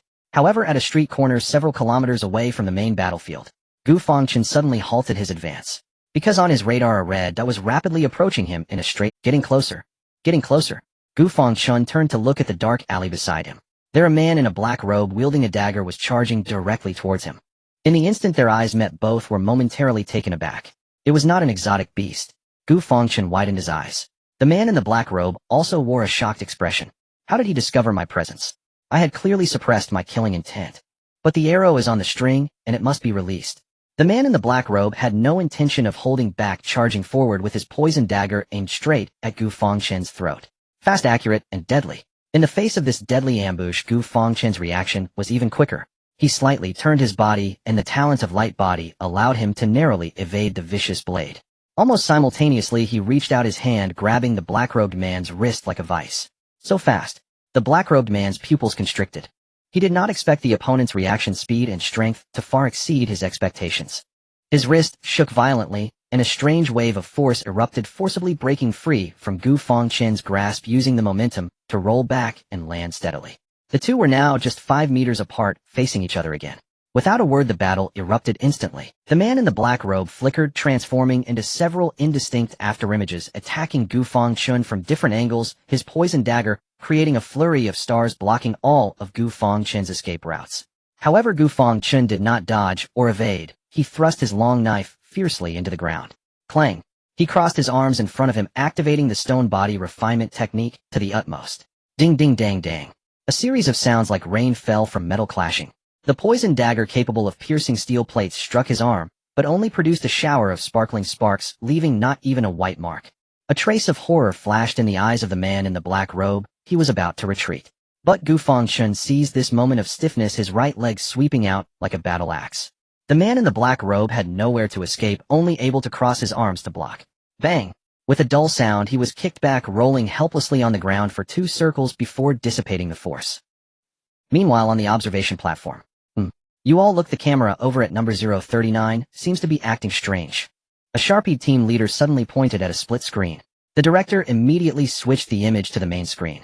When everyone saw Gu Fangchen engaged in a life-and-death struggle with a mysterious man in a black robe, the entire venue erupted in an uproar. It's the Woku. They are the same group that infiltrated the shelter last time. Damn it. How bold of them to attack during the selection event. Xiaolu Li's Phoenix eyes instantly turned cold. The chief examiner's face darkened as he slammed the table, shouting into the communicator, Safety Team 3. Immediately head to District D7. Target the position of candidate number 039. Capture the assassin alive. Inside the venue, the man in black realized that his attack had failed and that he had been exposed. Given that he couldn't take down his opponent in a short time, continuing to engage was utterly pointless. With that thought, he pulled out 3 black metallic spheres from his pocket and hurled them towards Gu Fangchen. Boom, boom, boom. The metallic spheres exploded midair, enveloping the entire street in a dense cloud of black smoke. Within the black smoke, visibility dropped to less than half a meter, severing most sensory perceptions. The silhouette of the man in black instantly vanished into the mist. Wanna run? Gu Fangchen's gaze sharpened. In front of him, who possessed the ability of breath detection, such a trick was utterly meaningless. On the radar in his mind, the red dot representing hostility was rapidly fleeing deeper into the ruins. Gu Fangchen seized the long knife from the ground, his figure flickering like an arrow released from its bow, as he unhesitatingly pursued into the thick smoke. Thud! Thud! At that moment, a fully armed security team arrived at the scene. Report. The assassin has entered the smoke zone. The leading security officer reported into the communicator. Just as his words fell, PFF, a shadow suddenly flew out from the thick smoke and crashed heavily before them. It was the black-clad assassin. A composite knife was lodged in his chest, its blade protruding from his back, blood gushing forth, as he was clearly breathing more out than in. Soon after, Gu Fangchen's figure slowly walked out from the smoke. He approached the man in black, ignoring the astonished security personnel around him, and emotionlessly stepped on the assassin's head. Crack! A faint sound echoed. Red and white splattered everywhere. The entire scene fell into silence. The few security personnel and all the team leaders at the viewing platform stared blankly at this moment, their minds blank. Clean. Swift. Too strong. In contrast to the shock of the others, Gu Fangchen remained in. He withdrew the long knife embedded in the corpse, casually wiped the blood on the black robe, and then with the tip of the blade picked up a small storage bag from the lifeless body. He opened the bag and took a glance inside. A few bottles of elixirs and a seemingly aged martial arts manual were inside. It was a decent haul. Gu Fangchen smiled with satisfaction. His laughter echoed distinctly on the silent street. For some reason, the nearby security personnel felt a chill run down their spines upon hearing this laughter, collectively shivering. Gu Fangchen lifted his head, looking at the several security personnel who had turned to stone, and calmly asked, "These things are my spoils, right? Can I take them?" The leading security officer finally snapped back from his shock. He swallowed hard, forcing himself to calm down, and stepped forward to take the storage bag from Gu Fangchen's hands. After a brief inspection confirming that there was nothing involving military secrets or marked items, he immediately communicated with his superior. A few seconds later, he received a response. Gu. Mr. Gu. He respectfully returned the storage bag to Gu Fangchen, a hint of reverence in his tone.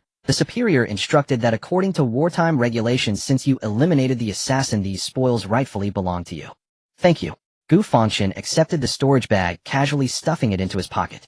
Then he bent down and picked up the dagger, which gleamed with a ghostly blue poison from the assassin's hand. He glanced at the strange blue glow on the blade, sweeping his gaze across the assassin's body, soon discovering a matching sheath made of special beast skin on the outer side of his thigh. He yanked off the sheath, and with a soft sound the poison blade returned to its sheath, fitting perfectly. He securely strapped this unexpected gain along with the sheath to the outer side of his thigh. After completing all this, he nodded to the few security personnel, signaling his departure. Then, without any hesitation, his figure flickered and transformed into a fleeting shadow, rushing towards the direction where the king-level exotic beast was located. Only the security personnel remained standing in place, staring at the headless corpse and the ever-expanding pool of blood. They glanced again at Gu Fangchen's figure that had disappeared into the ruins. For some reason, they felt a chill surge from their feet, all the way up to the top of their heads. Meanwhile, in the northern district of the battlefield, chaos had already ensued. Roar! With each roar of the Terrorclaw Tyrannosaurus, a violent shockwave swept through, sending the approaching challengers tumbling in all directions. Its two scythe-like claws with every swing carved deep trenches into the ground, sending debris and shattered weapons flying everywhere. The entire scene was a disaster. Su Mei's silhouette resembled a ghost, using her agile movements to circle behind the Terrorclaw Tyrannosaurus multiple times, attempting to strike at its vulnerable joints. Yet even with all her might, she could only leave a shallow scratch on the resilient flesh, failing to inflict any substantial damage. The Terrorclaw Tyrannosaurus seemed to be infuriated by this pesky fly, and with a sudden swing of its tail it struck. Bang! Su Mei felt an irresistible force hit her, sending her flying backward, rolling helplessly on the ground several times before she could finally dissipate the impact, blood oozing from the corner of her mouth. But more people didn't even have the chance to get close. They were so intimidated by the violent pressure that their limbs went weak, only able to futilely throw their weapons from the periphery, not even able to scratch the massive creature. In midair, a third-level martial artist hovered bored, watching the group of challengers below scurrying around like headless flies with a look of impatience. A bunch of useless trash, he muttered under his breath, finding it a sheer waste of his time. On the viewing platform, the team leaders also watched with disinterest, picking up their teacups and starting to chat, having lost all hope in the farce below. At that moment, a figure appeared. He didn't run like others. Instead, he walked steadily, step by step, towards the chaotic battlefield. His body was drenched in blood, yet he showed no signs of distress. His gaze was calm like a deep pool, and he held a long knife still dripping with blood.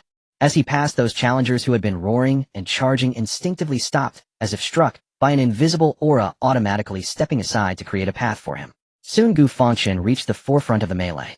He gazed at the Terrorclaw Tyrannosaurus that was wreaking havoc in front of him, then glanced at the challengers around him, whose faces were filled with fear and greed, yet were caught in a dilemma. He slowly spoke, "Step aside." Just those two simple words stunned everyone around. A martial artist who had just been slapped away by the Terrorclaw Tyrannosaurus, struggling to get up, instinctively shouted in anger, "Who the hell are you? Step aside for us." But as he clearly saw the face of the person, he froze. "What the hell? Gu Fangchen." He immediately backed off. His expression did a complete 180-degree turn, transforming from anger to utmost flattery and reverence in an instant. He even forgot about his own injuries, vaulting up with a flip and wildly waving his hands at the surrounding people, his voice louder than anyone else's. "What the hell? What are you all doing standing around? Didn't you hear what Brother Gu said? Hurry up and step aside. Make way for Brother Gu." His shout made everyone around snap back to attention. When they realized the person was Gu Fangchen, whoosh. All the challengers, like mice seeing a cat, turned pale with fear and scrambled to retreat to the sides. In an instant, a massive fan-shaped clearing was created. Amidst the hundreds of complex gazes filled with suspicion, fear, and confusion, Gu Fangchen stepped forward one step at a time into the death zone, shrouded by the Terrorclaw Tyrannosaurus' oppressive aura. In midair, the previously impatient third-level martial artist suddenly perked up. The team leaders on the viewing platform all put down their teacups in unison, their bodies leaning forward instinctively. "Oh, it's this kid. Interesting. What does he want to do? Is he going to challenge a king-level exotic beast alone? Even if that Tyrannosaurus is heavily injured, it shouldn't be something a first-level martial artist can handle alone, right? Watch closely, this kid is quite extraordinary." Zhang Qingjia's lips curled into a playful arc while a hint of anticipation flashed in Xia Luli's eyes. On the battlefield, the enormous single eye of the Terrorclaw Tyrannosaurus locked onto the minuscule human who dared to challenge it alone. With a thunderous roar, it charged forward, its gigantic scythe-like claw slicing through the air, aimed directly at Gu Fangchen. This strike could easily flatten a tank. However, just as the claw was about to descend, Gu Fangchen's figure suddenly flickered, shadow step. His form transformed into a blurred afterimage narrowly skimming past the furious wind of the claw at an impossible angle. Bang! The colossal claw slammed into the ground where he had just stood, creating a terrifying pit in the hardened road, sending debris flying. With its attack missed, the Terraclaw Tyrannosaurus became even more frenzied, turning around as its other claw swept towards Gu Fangchen.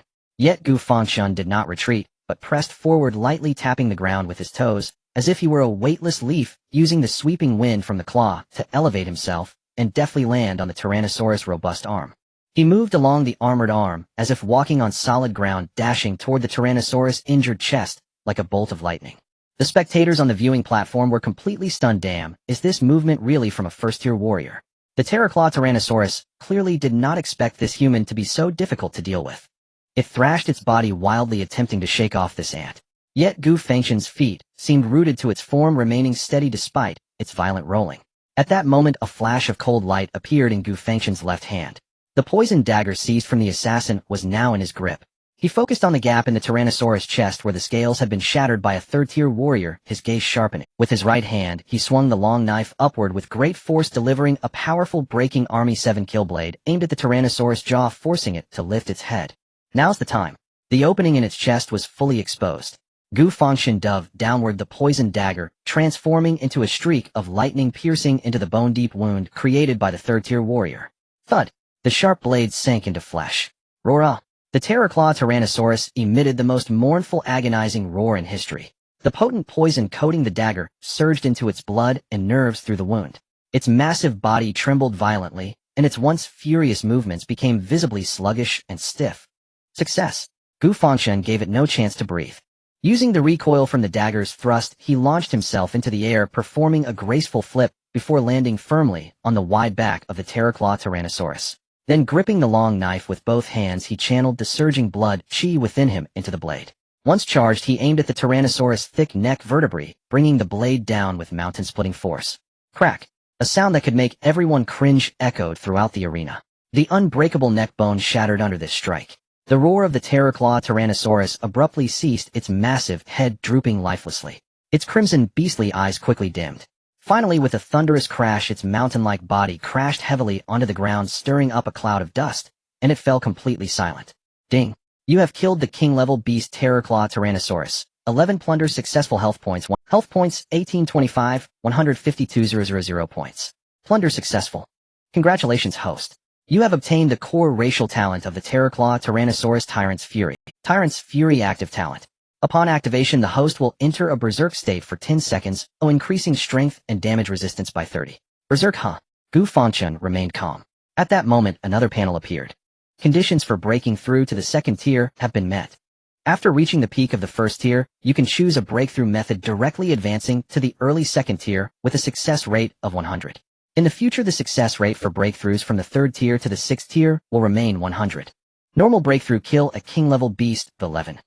Elite breakthrough, kill a king-level beast, 13. Perfect breakthrough, kill a king-level beast, 15. Breakthrough. Looking at the panel before him, Gu Fangchen's mind flashed with the information he had found on the military computer. According to the information he saw online, every major realm of warriors in this world is divided into 4 small stages: early, mid, late, and peak. Once a warrior's health cultivation reaches the peak of their current realm, they will encounter an invisible barrier, and health points will no longer advance. To continue growing stronger, one must break through to the next major realm. This breakthrough is a terrifying chasm that has trapped countless warriors in a single realm for their entire lives. For example, breaking through from the first tier to the second tier. Normally, a warrior needs to prepare extremely precious heart's blood from a king-level beast supplemented with various rare materials to refine into a breaking pill. Then they must guide the violent energy of the beast to wash through their meridians to possibly complete a leap. Depending on the rarity and quantity of the materials used, there are 3 recognized methods of breakthrough. Normal breakthrough, using the heart's blood of a regular king-level beast, lowest risk, highest success rate. However, after the breakthrough, the foundation becomes unstable, the health chi becomes mixed, and combat power will be at the bottom among the same tier, significantly increasing the difficulty of the next breakthrough. This method is referred to as low-grade second tier. Elite breakthrough, using heart's blood from 3 different attribute king-level beasts, balancing risk and rewarded, is the choice of most warriors. After the breakthrough, the foundation is solid and strength is considerable, known as mid-grade second tier. Silence fell over the entire arena, so profound that even the fall of a needle could be heard. All spectators stood frozen, staring dumbfounded at the battlefield's dust-choked center. A soft clap, then two more, broke the stillness. Someone stirred from utter awe had instinctively begun to applaud. That single sound rippled across the crowd like a stone dropped into still water, igniting an avalanche of thunderous applause. Roaring, deafening, unrelenting, the clapping erupted like rolling thunder. Every candidate present from Yuan Tan, who had once seethed with envy, to Su Mei now clapped with genuine fervor. In that moment no trace of jealousy or calculation remained in their eyes, only pure unadulterated reverence for absolute strength. In that instant Gu Fangchen had conquered them all, not with words, but with overwhelming, undeniable might. Above the third-rank martial artist descended slowly from midair. He retracted his levitating board and strode forward with decisive, confident steps toward Gu Fangchen. His earlier impatience and disdain had vanished, replaced by sincere admiration and quiet awe. Brilliant. Absolutely brilliant. He offered effusive praise without reserve, extending his hand with a warm, open smile. I'm Lin Feng, captain of the Dawn Special Operations Team. It's an honor to meet you, Gu Fangchen. Hello, Gu Fangchen replied, grasping Lin Feng's hand firmly. Lin Feng clapped him heartily on the shoulder, eyes alight with appreciation, and a faint regretful sigh. What a pity. Our Dawn team just filled its roster. Otherwise I'd have pulled every string to recruit you. Ah, don't worry, Lin Feng added as if recalling something vital. This Terrorclaw Raging Dragon was slain solely by your skill. Its spoils belong entirely to you. The Longhua Military District never demands extra materials beyond mission-critical requisitions. Shortly our safety officers will assist you in harvesting the remains and deposit them in the base's temporary storage facility. With that he drew from his inner pocket a metallic card engraved with intricate patterns and handed it over. This is your temporary warehouse access card. The address is inscribed on the reverse. Retrieve your bounty whenever you wish. Gu Fangchen accepted the card surprised. He had assumed the military would seize the materials of this royal-tier monstrous beast under one pretext or another. Instead, the matter had been resolved with remarkable clarity and fairness, a gesture that quietly deepened his respect for the military command. Just then the public address system crackled to life, once more carrying the chief examiner's voice across the arena. Final assessment concluded. The champion has been determined. Due to the intrusion of Woku assassins and the unexplained emergence of a royal-tier monstrous beast, this selection process ends prematurely for security and investigative purposes. Final rankings shall be based on the current kill board. Rank 1 Candidate 0, 39, Gu Fangchen. Total score 638 points. In rank 2 Candidate 0, 21, Su Mei. Total score 68 points. In rank 3 Candidate 007, Yuan Tan. Total score 53 points. All candidates return immediately to the central martial arena.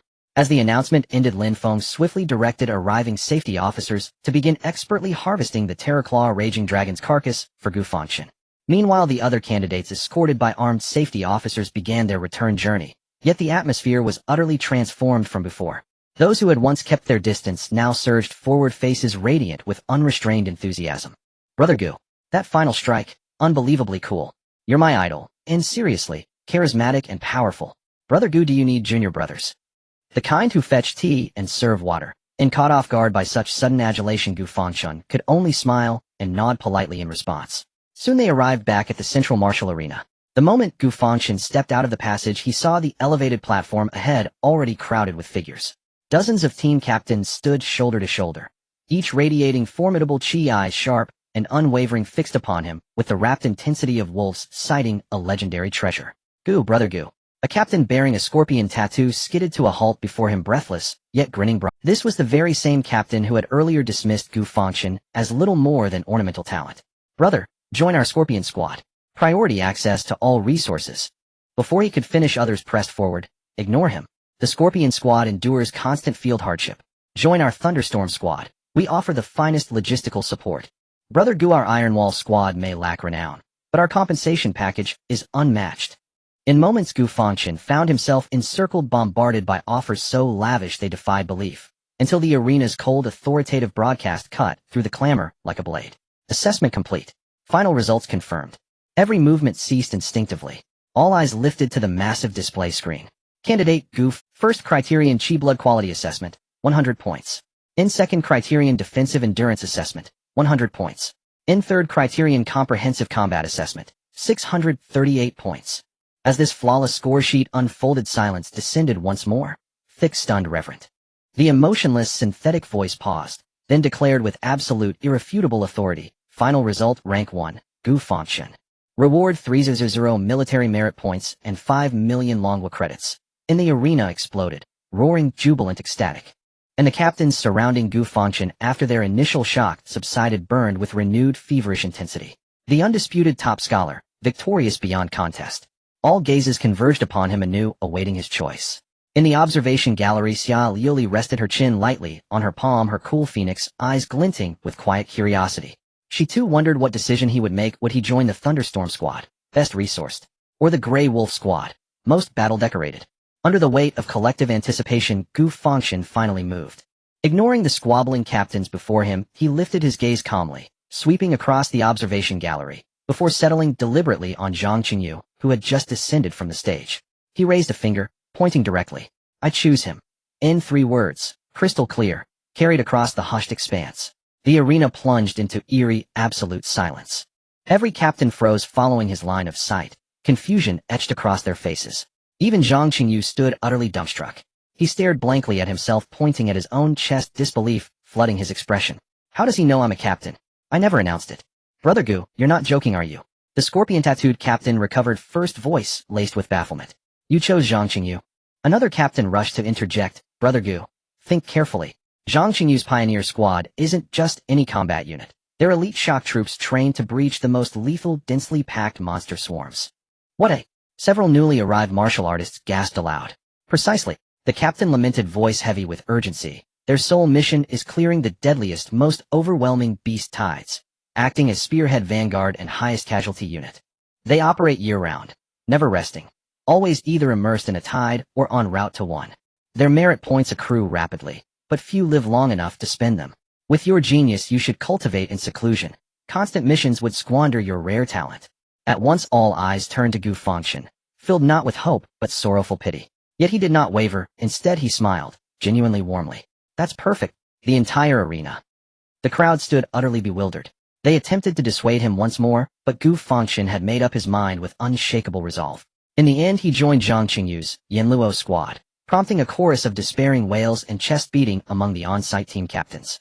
After the selection concluded, Gu Fangchen and Zhang Qingyu walked side by side toward the Rewards Redemption Center. Even now Zhang Qingyu remained dazed, still struggling to regain his composure. He glanced sideways at Gu Fangchen and couldn't help asking, Hey brother, I gotta ask, how did you know I was... I guess, Gu Fangchen replied succinctly. Yesterday in the training chamber your strength, and Lu Meng's, clearly surpassed everyone else's. You both knew the base inside out and showed extraordinary concern for the new recruit selection. Who else could you possibly be? I'm not an idiot after all. Zhang Qingyu choked mid-sentence, rubbing his nose sheepishly, thinking to himself, so, does that make me the idiot? Soon they arrived at the rewards redemption counter. A young, elegant female clerk sat behind the desk, and the moment she spotted Zhang Qingyu, she sprang upright and snapped off a crisp salute. Captain Zhang, sir. Zhang Qingyu gave a brief nod, gesturing toward Gu Fangchen beside him. Process his reward. Gu Fangchen handed over his crimson identity card, the emblem of first place. The moment the clerk saw the vivid red first place seal emblazoned upon the card, her expression instantly transformed, reverence flooding her gaze. Then as she lifted her eyes and met Gu Fangchen's refined, striking features, she froze entirely, her cheeks flaring crimson in an instant. So handsome. Flustered, she hastily bowed her head to conceal her embarrassment, fingers fumbling nervously across the terminal interface. Mr. Gu, your 3,000 military merit points have been successfully credited to your identity card. Her voice trembled slightly. May I ask, do you have a designated bank account number for the 5 million currency cash reward? If not, we can deposit it directly onto this crimson identity card. Gu Fangchen paused thoughtfully, then withdrew a sleek, pitch-black metallic card from his pocket and placed it gently on the counter. Could you please transfer the funds to this card? An absolute tomb-like silence descended upon the counter. Zhang Qingyu and the clerk stared, riveted, as if magnetized, upon that obsidian card. Holy black card!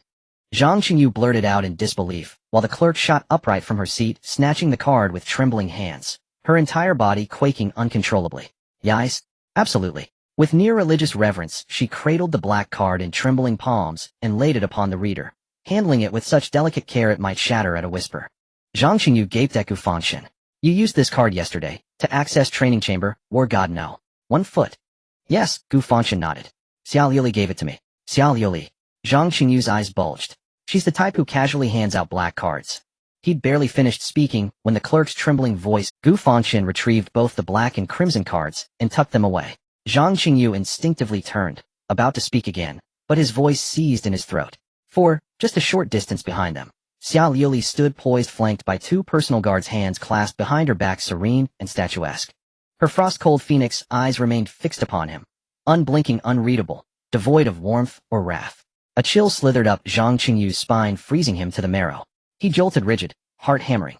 Oh no, oh no, oh no. Gossiping behind someone's back, and his face contorted into a grimace worse than tears, already calculating whether to beg forgiveness or drop to his knees on the spot. Yet Xia Liuli didn't spare him even a flicker of attention. As though she hadn't heard a word, she glided forward, long legs unfolding with regal grace, and stopped directly before Gu Fangchen. Before Zhang Qingyu's stunned gaze, and that of the two scarlet flame guards, Xia Liuli's icy, peerless visage softened, just faintly, with the barest hint of a smile. Her voice remained crystalline and cool, yet something in its timbre had thawed, shedding its usual glacial aloofness. Keep going. Two simple words, yet they detonated like twin shockwaves in Zhang Qingyu's and the guards' minds. They stood petrified, frozen in place. Keep going, Miss Xia. She actually said keep going. Having served years in the military, they knew better than anyone in Xia Liuli's lexicon, those two words simply did not exist. To her the strong required no encouragement, and the weak deserved none. Thus hearing them uttered by her lips was rarer than witnessing the sun rise in the west. With a faint smile, she summoned 3 vials of top-tier blood-sheep pills from her spatial ring, and presented them to Gu Fangchen. For you. Silence fell. Miss Xia giving gifts. To a man. A peer. Gu Fangchen accepted without hesitation, and stowed them away. Thank you. Xia Liuli offered no further words.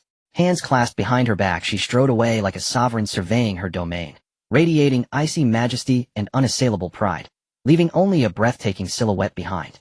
Only when her figure vanished down the corridor's far end did Zhang Qingyu exhale, a long shuddering breath, as if released from death's threshold. His back was soaked through with cold sweat. He felt as though he'd just escaped the jaws of oblivion. And even the impassive scarlet flame guards, who rarely betrayed emotion, now exchanged wide-eyed, speechless glances, each seeing profound shock reflected in the other's eyes. Incredible. Xia Liuli kept walking, straight out of the base. No sooner had she stepped beyond the gates than a shrill, grating clamor assaulted her ears. She lifted her gaze, and her delicate brows drew sharply together. Ahead, beside an ostentatious luxury sports car, stood a figure she found physiologically repulsive, holding a bouquet, plastering on a sickeningly false smile as he hurried toward her. Yi Liang. Xia Liuli's frown deepened. Luli. The moment Yi Liang's self-styled tender voice rang out, Xia Liuli's eyes turned glacial. Never address me with that revolting name. His smile faltered, but he extended the vibrant bouquet nonetheless. Luli, don't be angry. I merely wished to. Before he could finish, fury blazed, unmasked, in Xia Liuli's gaze. Without hesitation, she snatched the bouquet from his hands. Then, before Yi Liang's horrified stare and the stunned onlookers, she clenched it in one fist. Triac.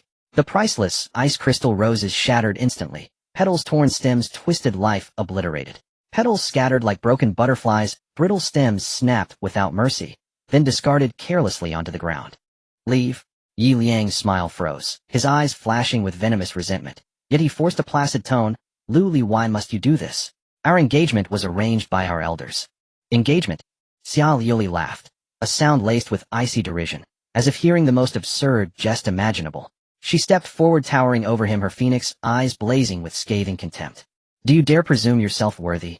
Then without another glance she flicked her foot, kicking the ruined petals aside, before turning away. Only after Xia Liuli's figure vanished around the corner did Yi Liang's gentle, scholarly mask begin, slowly, to crack. The warmth drained from his peach blossom eyes, leaving behind only the cold serpentine hunger of possession. He slowly ran his tongue over his lower lip. A knowing, chilling smile spread across his face. Inside the cafeteria of the base, Gu Fangchen and Zhang Qingyu were getting their meals together. The food here was evidently several notches better than that in the shelter, featuring large pieces of exotic beast meat, fresh vegetables, and various staple foods. As Gu Fangchen picked up his vegetables, he casually asked Brother Zhang, "Where's Lu Meng? I haven't seen him around." "Oh, you mean old Lu?" Zhang Qingyu smiled, and explained, "He's not one of us from base No. 7. He is the captain of the Lonely Wolf team from the adjacent Fort No. 3. He just happened to pass by yesterday, and came specifically to spar with me." Gu Fangchen nodded in understanding. After they finished getting their meals, Gu Fangchen was about to take out his ID card to pay, when a large hand, like a folding fan, suddenly pressed down on his. "He'll take care of it," Zhang Qingyu said decisively, quickly swiping his card on the sensor. "Ding, thanks, Gu Fangchen didn't put on any airs. "Hey, no need to be polite." Zhang Qingyu laughed heartily, holding his tray as he led Gu Fangchen to a seat by the window. From now on we'll be brothers, sharing the same pot. Not long after they sat down, several team leaders from around the cafeteria approached them with their trays, all wearing wide smiles. Old Zhang, congratulations. You've struck gold. Look at you sneaking away this year's top scholar without a word. You have to treat us tonight. Little brother Gu will have to look out for each other on the front lines. Zhang Qingji's face lit up with joy as he stood up to respond to each one, relishing the feeling of being the center of attention. After some pleasantries, the team leaders dispersed. Only then did Zhang Qingyu sit down again, saying to Gu Fangchen, after we finish eating, you should head back to the dorm to pack your things. He'll take you to our Yama team's dorm and introduce you to our companions. Gu Fangchen thought for a moment and replied, before we go, I want to check out the warehouse. Oh, is it that king-level exotic beast material? Are you planning to have someone turn it into a weapon? Zhang Qingyu inquired. Yes, that's right, Gu Fangchen answered. Alright, no problem. He'll accompany you to the warehouse. Good. Just as the atmosphere in the cafeteria was peaceful, a group of people suddenly walked in through the door. At the forefront was a young officer with a sturdy build, a faint smile always dancing at the corners of his mouth. Behind him were several other team members with equally calm demeanors, their eyes casting a subtly provocative gaze towards Zhang Qingyu. Oh, isn't this our Yama King, Captain Zhang? The young officer ignored everyone else and walked straight to Gu Fangchen's table. He first sized Gu Fangchen up, and then displayed what seemed like a friendly smile. This must be the top scholar of this selection, brother Gu Fangchen, right? He extended his hand. I am Wang Wu, captain of the Zhongying team. It's a pleasure to meet you. Gu Fangchen glanced at him and noticed his unfriendly demeanor, thus he did not extend his hand, but merely responded with a faint Wang Wu's smile stiffened for a moment, but quickly returned to normal. He nonchalantly withdrew his hand and turned his attention to Zhang Qingyu. The seemingly friendly smile now held a hint of sharp mockery. Old Zhang, congratulations.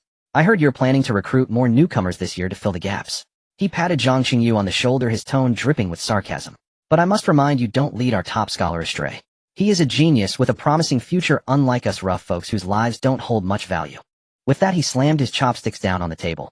Zhang Qingyu slowly raised his head, his originally cheerful face now as cold as ice, suppressing the anger in his eyes. Wang Wu, what do you mean? The lively atmosphere in the cafeteria dropped to freezing point in an instant. Everyone felt the tension and promptly fell silent, even pausing their eating. As for Gu Fangchen, he didn't even bother to look at Wang Wu. He calmly set down his bowl and chopsticks, his gaze steady, yet the surrounding air seemed to thicken. Seeing this, Wang Wu's smile instead grew wider. This was precisely the effect he wanted. It's nothing much, just feeling sorry for brother Gu. Wang Wu shrugged innocently. Let's go, brothers, let's not disturb the top scholar's meal. With that, he turned and left with his group of similarly derisive teammates. Only after their figures completely disappeared did the oppressive atmosphere in the cafeteria slightly ease. Gu Fangchen looked up at Zhang Qingyu, whose face remained gloomy, and asked, who is he? Zhang Qingyu took a deep breath, forcibly suppressing his anger.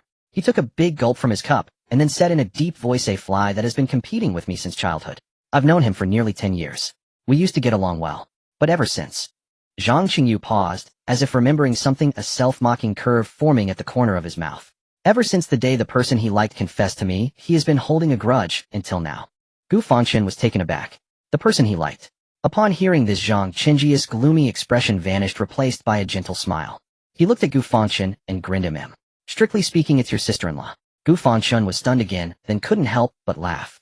Alright, let's stop talking about these unhappy things. Zhang Qingyu picked up his chopsticks again, digging into his meal, with gusto, reverting to his boisterous demeanor. Eat.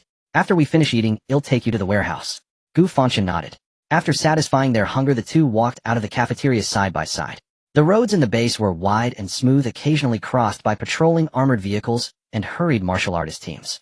Along the way, any martial artist who saw Zhang Qingyu and Gu Fangchen, whether they recognized them or not, would instinctively pause and nod in their direction, their eyes filled with unmasked reverence. Captain Zhang, congratulations. Brother Gu, you were amazing in the selection. Zhang Qingyu stood tall, his face beaming with pride as he waved back to each greeting, reveling in this unprecedented glory. He turned to Gu Fangchen, raising his eyebrows and lowering his voice with pride. How about it, brother? Following me, isn't the aura just perfect? Is this your first time experiencing this? Gu Fangchen replied lightly, neither confirming nor denying. Zhang Qingyu was unfazed. He felt like he could almost fly with happiness. Having struggled for so many years at base No. 7, although the Yama team under his command was renowned for their achievements in battle, they were also privately referred to as the concentration camp of short-lived ghosts due to their high casualty rates, which meant he was often pointed at and whispered about wherever he went. This was the first time he enjoyed such star-like treatment. And all of this was thanks to the brother beside him. The more he looked at Gu Fangchen, the more he found him pleasing to the eye. Unable to resist, he patted Gu Fangchen on the shoulder again. At that moment, a four-person team approached them. They were also dressed in standard combat uniforms, moving hurriedly, as if they were heading towards a mission assembly. This time the mission target is the corrupted swamp crocodile. That thing has tough skin and thick meat, and is poisonous. I have no idea what the old demon was thinking sending just the four of us. The young martial artist in the group was complaining loudly. Beside him, a hot female martial artist was playing absent-mindedly with the dagger at her waist, casually scanning her surroundings. Suddenly her gaze sharpened as it landed on Gu Fangchen, who was walking alongside Zhang Qingyu not far away. The female martial artist suddenly halted, instinctively rubbing her eyes somewhat in disbelief. "What's wrong, Xiaoya?" The tall captain in front noticed her unusual reaction and asked. Xiaoya pointed at Gu Fangchen in the distance, her voice filled with uncertainty. "Captain, doesn't that person look a bit familiar? Isn't he the student we rescued from the cheap rental house back then?" Upon hearing this, the other three also turned to look. As soon as these words were spoken, the other two team members turned to look as well. "Really?" The captain was momentarily stunned, his face filled with surprise. "How could he be here? Impossible, right?" Beside him, A Feng furrowed his brow, scrutinizing the figure carefully before shaking his head disdainfully. "Captain, you must be mistaken. I remember that kid clearly. He's just a liberal arts student with a natural blockage of vitality and blood, not even qualified to become a warrior. How could he possibly appear at the frontline base?" With that, he glanced at his watch and urged, "All right, stop looking. It must just be someone who looks like him. The gathering time is approaching. If we're late, the old demon head will surely scold us mercilessly." Upon hearing the term old demon head, both the captain and Xiao Ya's faces flashed with a hint of apprehension. Xiaoya wanted to take another look, but noticed that Gu Fangchen and Zhang Qingyu had already turned a corner and entered a massive storage building. "Let's go, the mission is urgent." The captain patted her shoulder and said in a deep voice. Xiaoya had no choice but to give in, nodding her head and following the footsteps of the team. The four-member team brushed past Gu Fangchen. As soon as they stepped through the door, a unique scent, a mix of metal energy crystals and various exotic beast materials hit their faces. Inside the warehouse, the space was shockingly vast. Rows of shelves towering several dozen meters high reached up to the ceiling, filled with various supplies sealed in special containers. Small hovering transport vehicles buzzed back and forth through the aisles, creating a scene of bustling activity.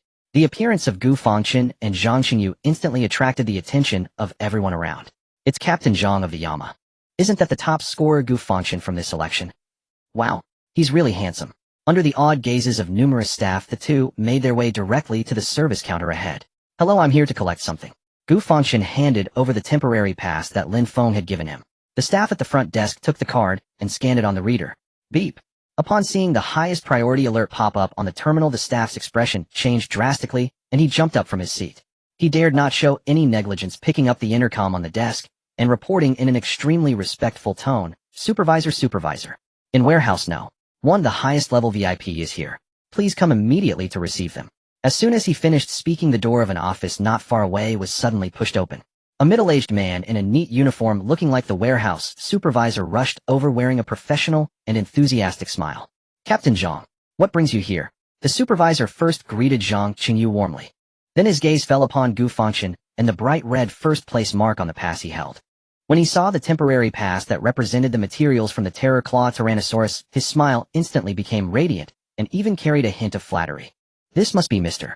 Gu Fangchen, the top scorer of this selection. I've long admired your name." The supervisor bowed repeatedly, lowering his posture significantly. Please follow me. Your spoils have been stored separately in the A01 temperature-controlled cold storage under special supervision." With that, he personally led the way, guiding the two through the busy transport passage to a gigantic cold storage door made of heavy alloy that required triple password verification to open. Beep. Authentication successful.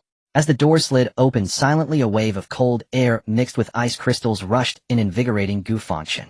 Inside the storage, in stark contrast to the bustling outside, it was so quiet that one could hear a pin drop. Rows of temperature-controlled cabinets made of special energy crystals were neatly arranged, containing various rare materials that emitted powerful energy fluctuations, and even the air was filled with a refreshing energy fragrance. The supervisor led them straight to the innermost part, in front of a large independent storage cabinet that was obviously much larger than the surrounding cabinets. Through the semi-transparent cabinet door, one could clearly see that the most essential parts of the Terror Claw Tyrannosaurus were perfectly segmented and preserved. 2 giant claws resembling black sickles shimmered with a chilling light. A few of the hardest chest scales piled together like a small mountain.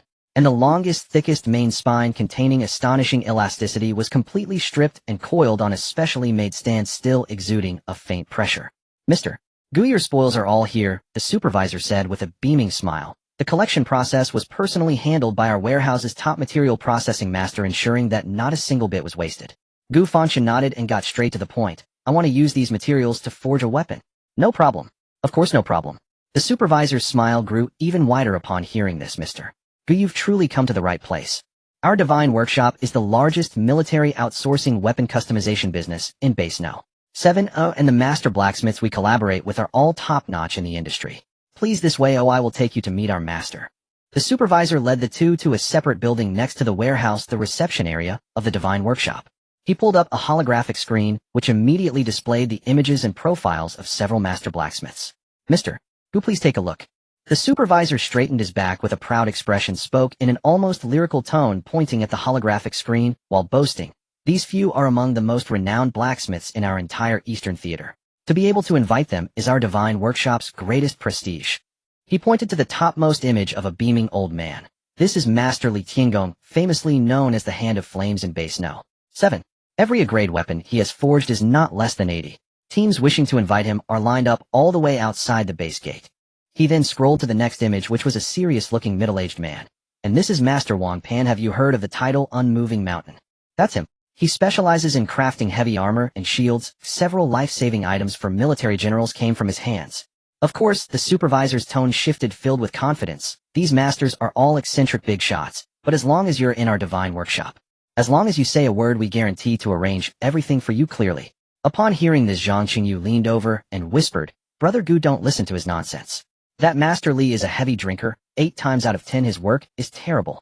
Master Wang's skills are decent, but he's too slow. If you ask him to make a knife, don't expect to get it in less than half a year." His finger finally pointed at the corner where a seemingly unremarkable, somewhat scruffy-looking old man's image. "It's him, Master Qian." Zhang Qingyu spoke with a hint of respect. "We all call him Old Qian. He has a bad temper and charges high fees.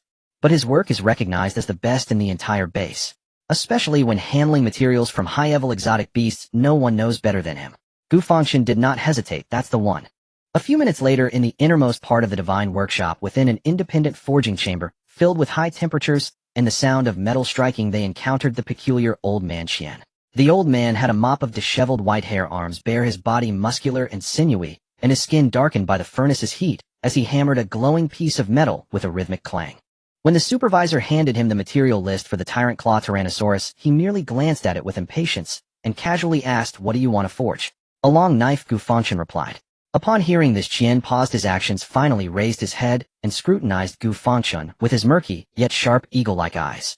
He glanced again at the material list on the screen, particularly at the complete Tyrant Claw main tendon, and then shook his head without hesitation. "Such a waste." He set down the hammer in his hand, and said hoarsely, "The essence of the Tyrant Claw Tyrannosaurus lies not in its bones, but in its tendons.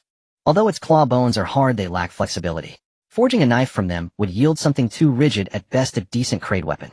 But this main tendon embodies both power and elasticity, making it the best material for crafting a Qian's eyes sparkled with obsessive fervor, using its claw bones for the bow arms, the main tendon for the bowstring, and complementing them with a few arrows crafted from its toe bones. I am confident I can create a weapon that would allow a later-stage first-tier practitioner like you to threaten an early-stage second-tier warrior. Choose for yourself." A long bow.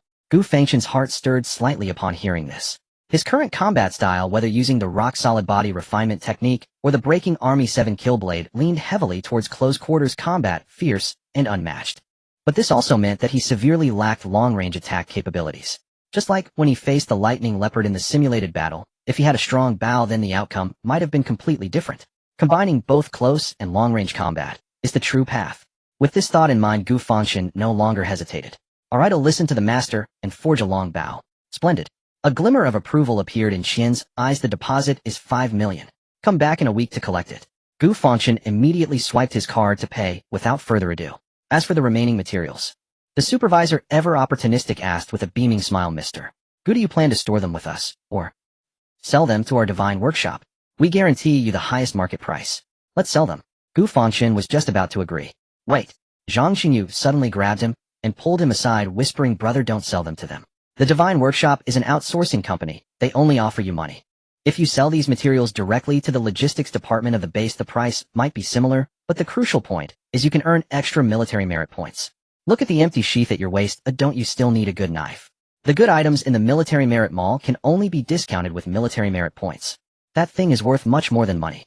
Gu Fangchen instantly understood. Turning to the expectant supervisor, he smiled apologetically. Sorry, I plan to sell the remaining materials to the military. The smile on the supervisor's face momentarily stiffened. However, years of experience in dealing with customers allowed him to quickly adjust his expression. He sighed helplessly and waved his hand, his face regaining its professional smile. I knew it would be like this. No worries, mister. Gu, we understand. It's our honor to serve a genius like you at the Divine Workshop. He stepped aside respectfully, making a gesture of invitation. Then I won't waste any more of your time. Have a good trip. This statement was impeccably crafted, expressing regret without offending. Gu Fangchen and Zhang Qingyu nodded at him and turned to exit the Divine Workshop. Guided by Zhang Qingyu, the two passed through several heavily guarded corridors and soon arrived at the logistics department's material recovery section. The atmosphere here was starkly different from the commercial ambience of the Divine Workshop, filled with the military's solemnity and efficiency. An officer with the rank of lieutenant greeted them. Without any unnecessary pleasantries, the officer called in a professional appraiser to quickly and accurately assess the Tyrant Claw Tyrannosaurus materials that Gu Fangchen presented. A few minutes later, the final result was revealed. Comrade Gu Fangchen. The lieutenant officer looked at the data on the terminal, revealing a hint of admiration. After evaluation, the total value of this batch of royal-grade beast materials you submitted is 10 million Dragon Kingdom coins and 1,000 military merit points. Do you confirm the sale? Confirmed. Gu Fangchen answered crisply. Good. The lieutenant immediately operated on the terminal, and with a soft ding the transaction was completed. Gu Fangchen's old phone vibrated, and a bank notification popped up. He glanced down and quickly began calculating in his mind. The black card originally contained 30 million from Xiao Yuli. The prize for the selection competition was 5 million, and he had just spent 5 million forging the long bow, equating to no net gain or loss. Now, having sold the materials, he received another 10 million. This means his total amount in the card had reached 40 million, and his military merit points had also increased from 3,000 to a brand new figure, 4,000 points. 40 million in cash, 4,000 points of military merit. Even with Gu Fangchen's steady temperament, seeing these two figures made him momentarily dazed. He felt as if all of this was an unreal dream. Just as he was lost in thought for a few seconds, a large hand like a fan suddenly slapped onto his shoulder, jolting him back to reality. Hey, what are you thinking about, kid? Zhang Qingyu threw an arm around his shoulder, grinning broadly, and teasingly said, Are you stunned by this long string of zeros? Don't be useless. This little money, if you stick with me, you'll have plenty of opportunities to earn more. Seeing Gu Fangchen's still dazed expression, he burst into laughter and pulled him towards the exit. Let's go. First, back to the dormitory. I'll show you around and explain how to use these military merit points properly. This thing is the foundation of our survival on the front lines. Gu Fangchen nodded.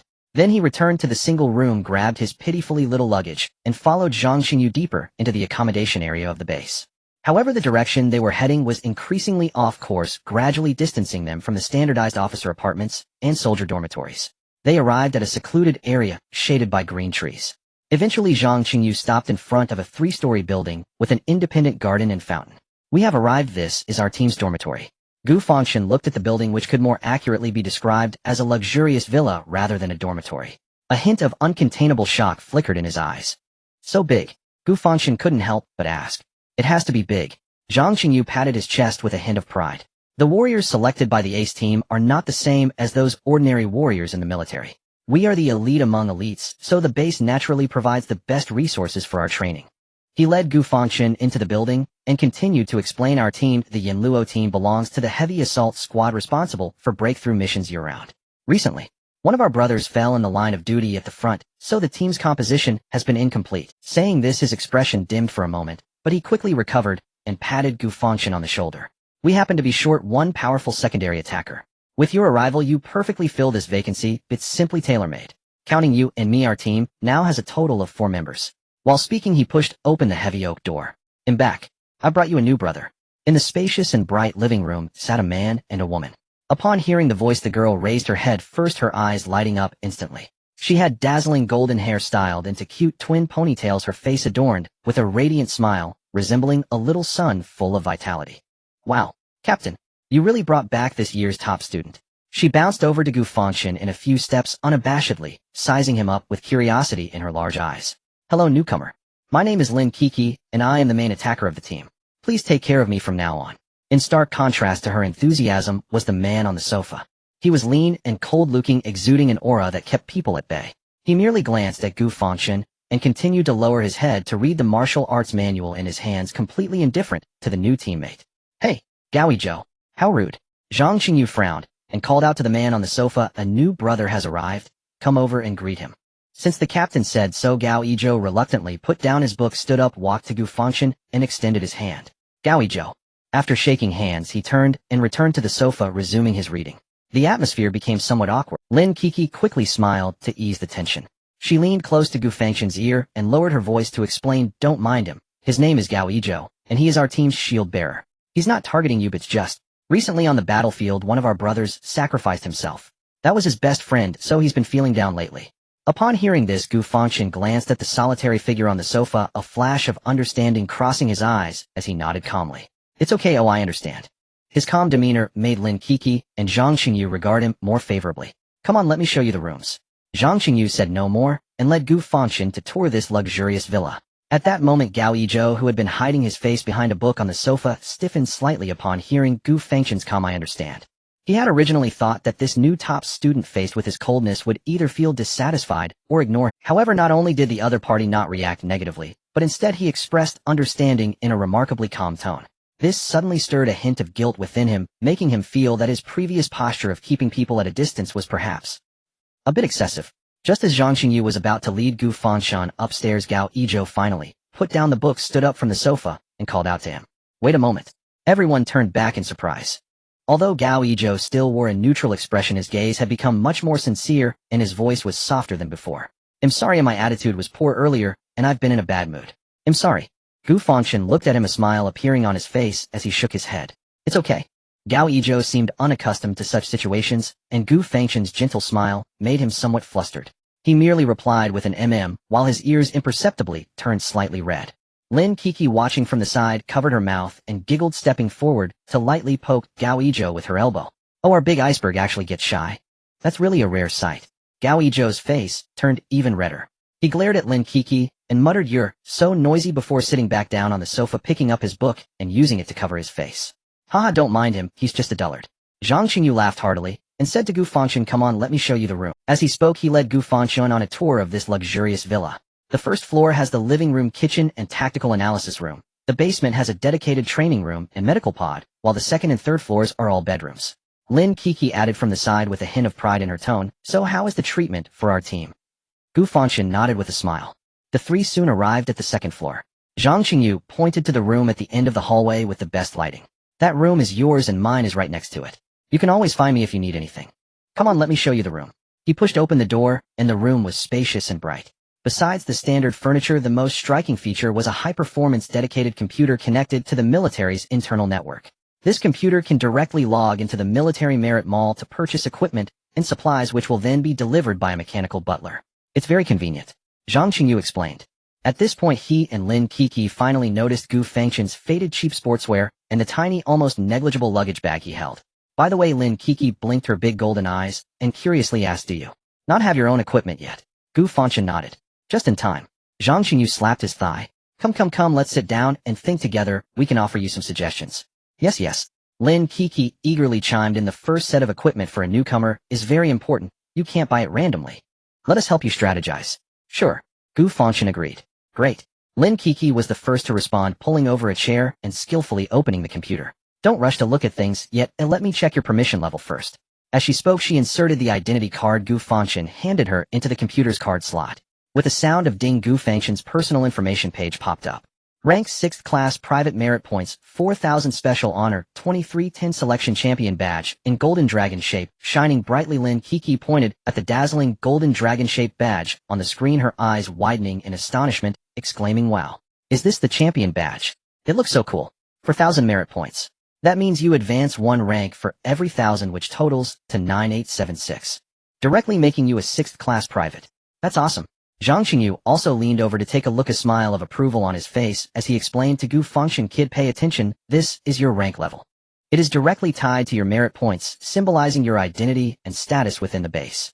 He pointed at the rank list on the screen and said solemnly, ranks are divided into 5 major tiers, each of which is further divided into 9 levels, with 9 being the lowest and 1 the highest. Merit points are the sole standard for promotion. 6th class private rank merit points reaching 100 non-commissioned officer rank merit points reaching 100 officer rank merit points reaching 100 senior officer rank merit points reaching 100 star general rank merit points reaching 100 Lin Kiki added from the side. The higher your rank, the greater your discount when shopping in the mall, and the more permissions and good items you can unlock. Like me and Gao Ijo, we've worked hard for nearly 2 years and just managed to reach the 7th class non-commissioned officer. You on the other hand come in as a 6th class private, skipping the rookie stage altogether, saving at least half a year of effort. Zhang Qingyu nodded and continued to earn merit points. There aren't many options. The main way is to hunt exotic beasts, selling their crystal cores and rare materials to the military, all bought back at the fairest prices in the whole Dragon Country. Not only can you make money, but you can also earn merit points. Of course, if you don't want to sell the materials or treasures you've obtained, you don't have to hand them in. It's not compulsory. The military is quite flexible in this regard. Next, completing various tasks released by the base can also earn merit points. Additionally, if you achieve first place in a selection like you did, the base will grant special rewards. Regarding ranks, the military only counts the total number of historical merit points you've accumulated, so when shopping with merit points you can use them without hesitation. For example, as a current private, reaching a historical merit point total of 100 qualifies you as a 9th class private 200, as an 8th class private 300, as a 7th class, and 400 as a 6th class. And so forth. When you reach non-commissioned officer 100 would be 9th class, non-commissioned officer 200 would be 8th class non-commissioned officer, which shouldn't be hard to understand. Gu Fangchen nodded. After explaining the mechanics, Lin Kiki excitedly opened the merit point mall. Alright, back to the main topic. Let's see what luxurious equipment a champion with 400 merit points can get. She clicked on the military special supply area. At the same time, a clear permission prompt box popped up on the screen. Rank 6th class, private, current discounts 8.5 off on crate and below. Unlocked grade equipment area. Crate equipment area not unlocked. Grade equipment area requires non-commissioned officer rank. Look, Lin Kiki pointed at the prompt box, saying to Gu Fangchen, this is the benefit of having a rank. You immediately unlock the crate equipment area. Unlike when we first arrived, we could only rummage in the E and F grade areas. Her big eyes quickly scanned the screen, and then they lit up as she directly pointed to a set of pitch black sleek soft armor. This is it. The Shadow Panther series. The best among crate equipment. This combat suit is made from the leather of mutated shadow cats, mixed with memory fibers, lightweight and tough. The most important thing is that it fits the body perfectly without affecting any high-speed maneuvers, making it extremely useful. She pointed at the price and said to Gu Fangchen, the marked price is 8 million, but you as a 6th class private can get a direct 8.5 discount. You can get it for only 680,000. That's over 100,000 saved. Gu Fangchen understood and nodded. Indeed, it was quite good. The price was much cheaper than the public trading area. 680,000. He had checked it before. In the public trading area, just an E-grade combat suit costs 1,500,000. Comparing it like this, joining the military zone is definitely better. This is the one. He confirmed the purchase on the screen without any hesitation. Payment successful. Dragon Country coins 680000. Current balance 3320000. A cold electronic voice sounded, and Lin Kiki beside him had her mouth slightly agape, her eyes wide open. Wow. 680,000. You just bought it without even blinking. And also, what are those zeros in your balance? 1, 10, 100,000, 10,000, 100,000, million, 10 million. You have over 30 million. Didn't you just win 5 million in the champion's prize? Gu Fangchen looked at her astonished expression and calmly explained, oh, that money is from when I killed a shadow leopard and received my share. Shadow leopard. Lin Kiki was first taken aback, then her eyes widened. Wait, you mean the shadow leopard, the one classified as disaster level? Gu Fangchen met her horrified gaze and calmly nodded. Boom. Lin Kiki felt her mind go blank, as if she had been struck by a bolt from the blue, freezing in place, her CPU seemingly burning out. After several seconds, she finally came back to her senses, looking at Gu Fangchen with her gaze completely transformed from curiosity and admiration to utter awe and disbelief. I'm so sorry. Her tone instantly became extremely respectful, even carrying a hint of caution. The captain just told me that you are this year's champion, but he didn't mention your specific name. May I ask, what is your esteemed name? Gu Fangchen looked at her appearance and found it somewhat amusing, yet he replied calmly, Gu Fangchen. Lin Kiki instinctively repeated it in her mind. Immediately after, she jumped up from her chair like a cat whose tail had been stepped on, her voice sharp enough to almost shatter the ceiling. You are the one. The one who teamed up with Xiao Liuli to slay the disaster-level shadow leopard Gu Fangchen. Her scream was so loud that it instantly echoed throughout the entire villa. In the living room downstairs, Gao Ijo, who had been hiding his face behind a book, suddenly jolted. He clearly heard the keywords, disaster-level shadow leopard, and Gu Fangchen, which stirred waves of shock in his calm eyes. He slowly put down the book in his hand, his gaze involuntarily darting towards the second floor. Meanwhile, Zhang Xingyu leaned against the doorframe, arms crossed, a smug smile on his face. He deliberately withheld Gu Fangchen's full name just to see their shocked expressions. Now it seemed the effect was surprisingly good. Haha. Before Gu Fangchen could react, Lin Kiki had already dashed over, gripping his hand tightly and shaking it up and down, her large eyes filled with adoration. I've long admired your name. I can't believe you are right in front of me. Even more surprising is that you actually joined our... This is like a dream. Being shaken this way, Gu Fangchen was completely stunned. He looked at the overly enthusiastic blonde girl in front of him and recalled the shocked reactions of the captains and officers when they heard his name, feeling a bit puzzled. What exactly did Xia Liuli say in her report to the military? Haha, alright, Kiki, tone it down a bit, don't scare away our hero. Zhang Xingyu laughed, stepping forward to pull the still excited Lin Kiki away. After a brief exchange of pleasantries and excitement, the three finally redirected their attention back to the computer screen, continuing to look at equipment. The group kept browsing the weapons section. Suddenly Zhang Xingyu asked Gu Fangchen, by the way, little Gu, you are practicing the Breaking Army 7 kill blade now, right? Yes. Did you master it in just one night? Yes. Zhang Xingyu and Lin Kiki. Zhang Xingyu took a deep breath, forcibly suppressing the turbulence in his heart, his expression becoming more serious. Since you are practicing the Breaking Army 7 kill blade, the weapon requirements will be even higher. This blade technique is incredibly domineering. An ordinary alloy blade can hardly withstand the full force of your chi and blood. It will dull in no time, and may even break on the spot. He quickly sifted through the arsenal, and finally pointed to a long blade that was entirely black, its surface covered in fine scales. The Black Scale Battle Blade, a C-level weapon forged from a mixture of black iron, ore, and dragon scale powder, boasts excellent sturdiness and sharpness, priced at 15 million, perfectly suited for your current use. Gu Fangchen nodded, and was about to place an order. However, Zhang Xingyi's attention was drawn to an inconspicuous option for custom upgrade at the bottom of the product page. He accidentally clicked on it. An upgrade list popped up. C-level Black Scale Battle Blade, price 15 million, blade upgrade, embed energy crystal, enhancing chi and blood conduction efficiency by 5. Price 2 million, blade edge upgrade, replace with Starfall Black Iron, sharpness 30, toughness 50, inherent armor breaking attribute. Price 15 million. At the end of the price, there was small print, can use military merit points to offset every 1 point of military merit, can offset 2,000 Dragon Country coins, total upgrade price 32 million. Note, this product can only offset a maximum of 20 million Dragon Country coins. Seeing the Starfall Black Iron option, Zhang Xingyi's breath hitched. Captain, don't even think about it. Lin Kiki saw his expression and quickly grabbed his arm, quietly advising, just upgrading the blade edge costs 15 million. 30 million. That's enough to buy an ordinary level weapon. It's too extravagant. Why not just use your account to buy him a level 1? What do you understand? It's not the same. Without a second thought, Zhang Xingyu shook his head, his expression extremely serious, as he quickly explained, the gear in the military merit shop can't just be purchased randomly. Every level of weapon is designed based on the chi and blood strength and output frequency of different tiers of level. Weapons are crafted for second-tier martial artists. Their chi and blood conduction pathways and energy resonance frequencies are completely different from first-tier soldier weapons. He pointed at the screen, his tone urgent and serious. Forcing little Gu to use a level weapon is like asking a child to wield a 100-pound hammer. Not only would he be unable to unleash its power, but he would also suffer backlash due to poor chi output, possibly leading to self-harm at crucial moments. This would be harming him. But the Black Scale Battle Blade is different. His eyes sparkled with intensity. Its foundation is C-level, perfectly matching his current strength. We are simply replacing its blade edge with level Starfall Black Iron. This is equivalent to installing a nuclear-powered engine that can only fully unleash its power in the future on a car that is most suitable for him. The initial adjustment is perfect, and the potential for the future is limitless. This is the most suitable growth-type weapon for him. True, Lin Kiki was persuaded, but little Gu doesn't have enough money for an upgrade, and there are other equipment to buy.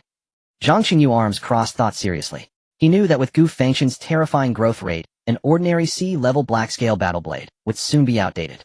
However, if he could upgrade the blade edge to Starfall Black Iron, the quality of this blade would directly soar to level, enough to support him to the peak of the second tier. A good blade on the battlefield is like a life. With this thought, Zhang Xingyu no longer hesitated. In front of everyone's astonished gaze, he took out his identity card and pressed it heavily against the computer's sensing area. Captain, are you crazy? Lin Kiki screamed in shock. Zhang Xingyi's personal account page popped up. His military rank was clearly displayed as first-class corporal, far higher than Lin Kiki and Gao Yizhou, and his account had accumulated over 36,000 military merit points after more than a year of hard work. Military merit points can be earned later, but a future ace that can carry the team cannot be missed. Thinking this, he unhesitatingly chose military merit offset. The payment details immediately popped up on the screen. Base price of Black Scale Battle Blade 150 Dragon Country, coins Upgrade Blade Edge Starfall Black Iron 150 Dragon Country, coins total 0 Dragon Country coins. Damn it, let's just do it all at once. Zhang Qingyu gritted his teeth, and also selected the upgrade option for the handle. Upgrade Handle Energy Crystal 2 Dragon Country coins total 3 Dragon Country coins. Then, he looked at the military merit points in his account, and directly allocated a full 10,000 points to offset the amount. Military merit points 100 have been deducted equivalent to 20 million Dragon Country coins. Remaining fee 1 Dragon Country coins. Would you like to continue with the payment? Looking at the remaining 12 million on the screen, Zhang Qingyu was about to use his savings. A hand reached out and gently placed a black card representing immense wealth on the computer's sensing area. It was Gu Fangchen. Captain, I remember this favor. Gu Fangchen looked at Zhang Qingyu, his eyes exceptionally serious. He'll take care of the rest. He did not feign modesty or decline, because he knew this was the team leader's and team's greatest recognition of him. What he could do was to calmly accept this investment and repay it with future merits 100-fold. Payment successful. Dragon Country coins 1200 current balance 2100 Dragon Country coins. Lin Kiki and Zhang Qingyu praised Gu Fangchen for a while, and after casually chatting to get familiar with each other, they noticed that it was getting late, so Zhang Qingyu and Lin Kiki each returned to their rooms to rest. Gu Fangchen, on the other hand, took off his combat uniform, closed the door, and felt no inclination to sleep. The captain had said that the front lines were stable recently, and there would likely be no missions for the next half-month. Although he could not encounter any exotic beasts, he could not stop his cultivation. Since he couldn't level up quickly through the system, he would rely on himself. With that thought, he opened the military merit shop again and directly searched in the martial arts section for the so-called best blood and chi cultivation method for first-tier warriors. 9 turns Dragon Elephant Technique. When he saw the price of 25 million, Gu Fangchen couldn't help but click his tongue. So expensive. He glanced at his balance, which was only 21,200,000, not nearly enough. Fortunately, this technique could also be deducted using military merit points. It was also at a 1:0 price ratio. As a 6th-tier private, he could enjoy an 8.5 discount. After the discount, he would need 21,250,000. Military ranked 6th-tier private Clevel area discount 8.5 off. After discount price, 2125,000 Dragon Kingdom currency. Military merit point deduction ratio 1.2000 Dragon Kingdom currency. Gu Fangchen looked at his remaining military merit points 4,000 and chose to maximize the deduction.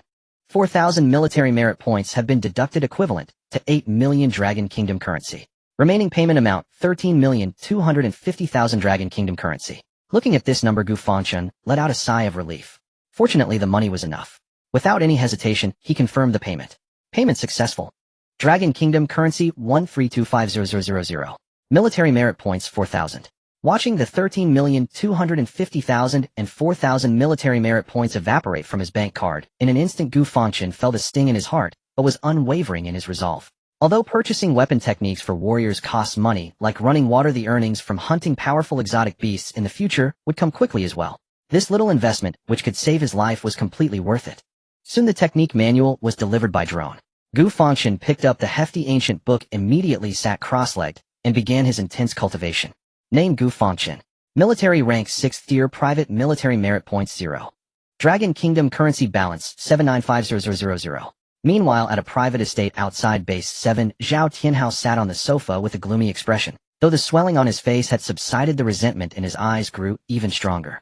A bodyguard in black hurried in, kneeling respectfully on one knee. Young master, we found out. His name is Gu Fangchen, the top student of this selection, who has just joined Zhang Qingyu Yama team. Top student. This guy is actually the top student.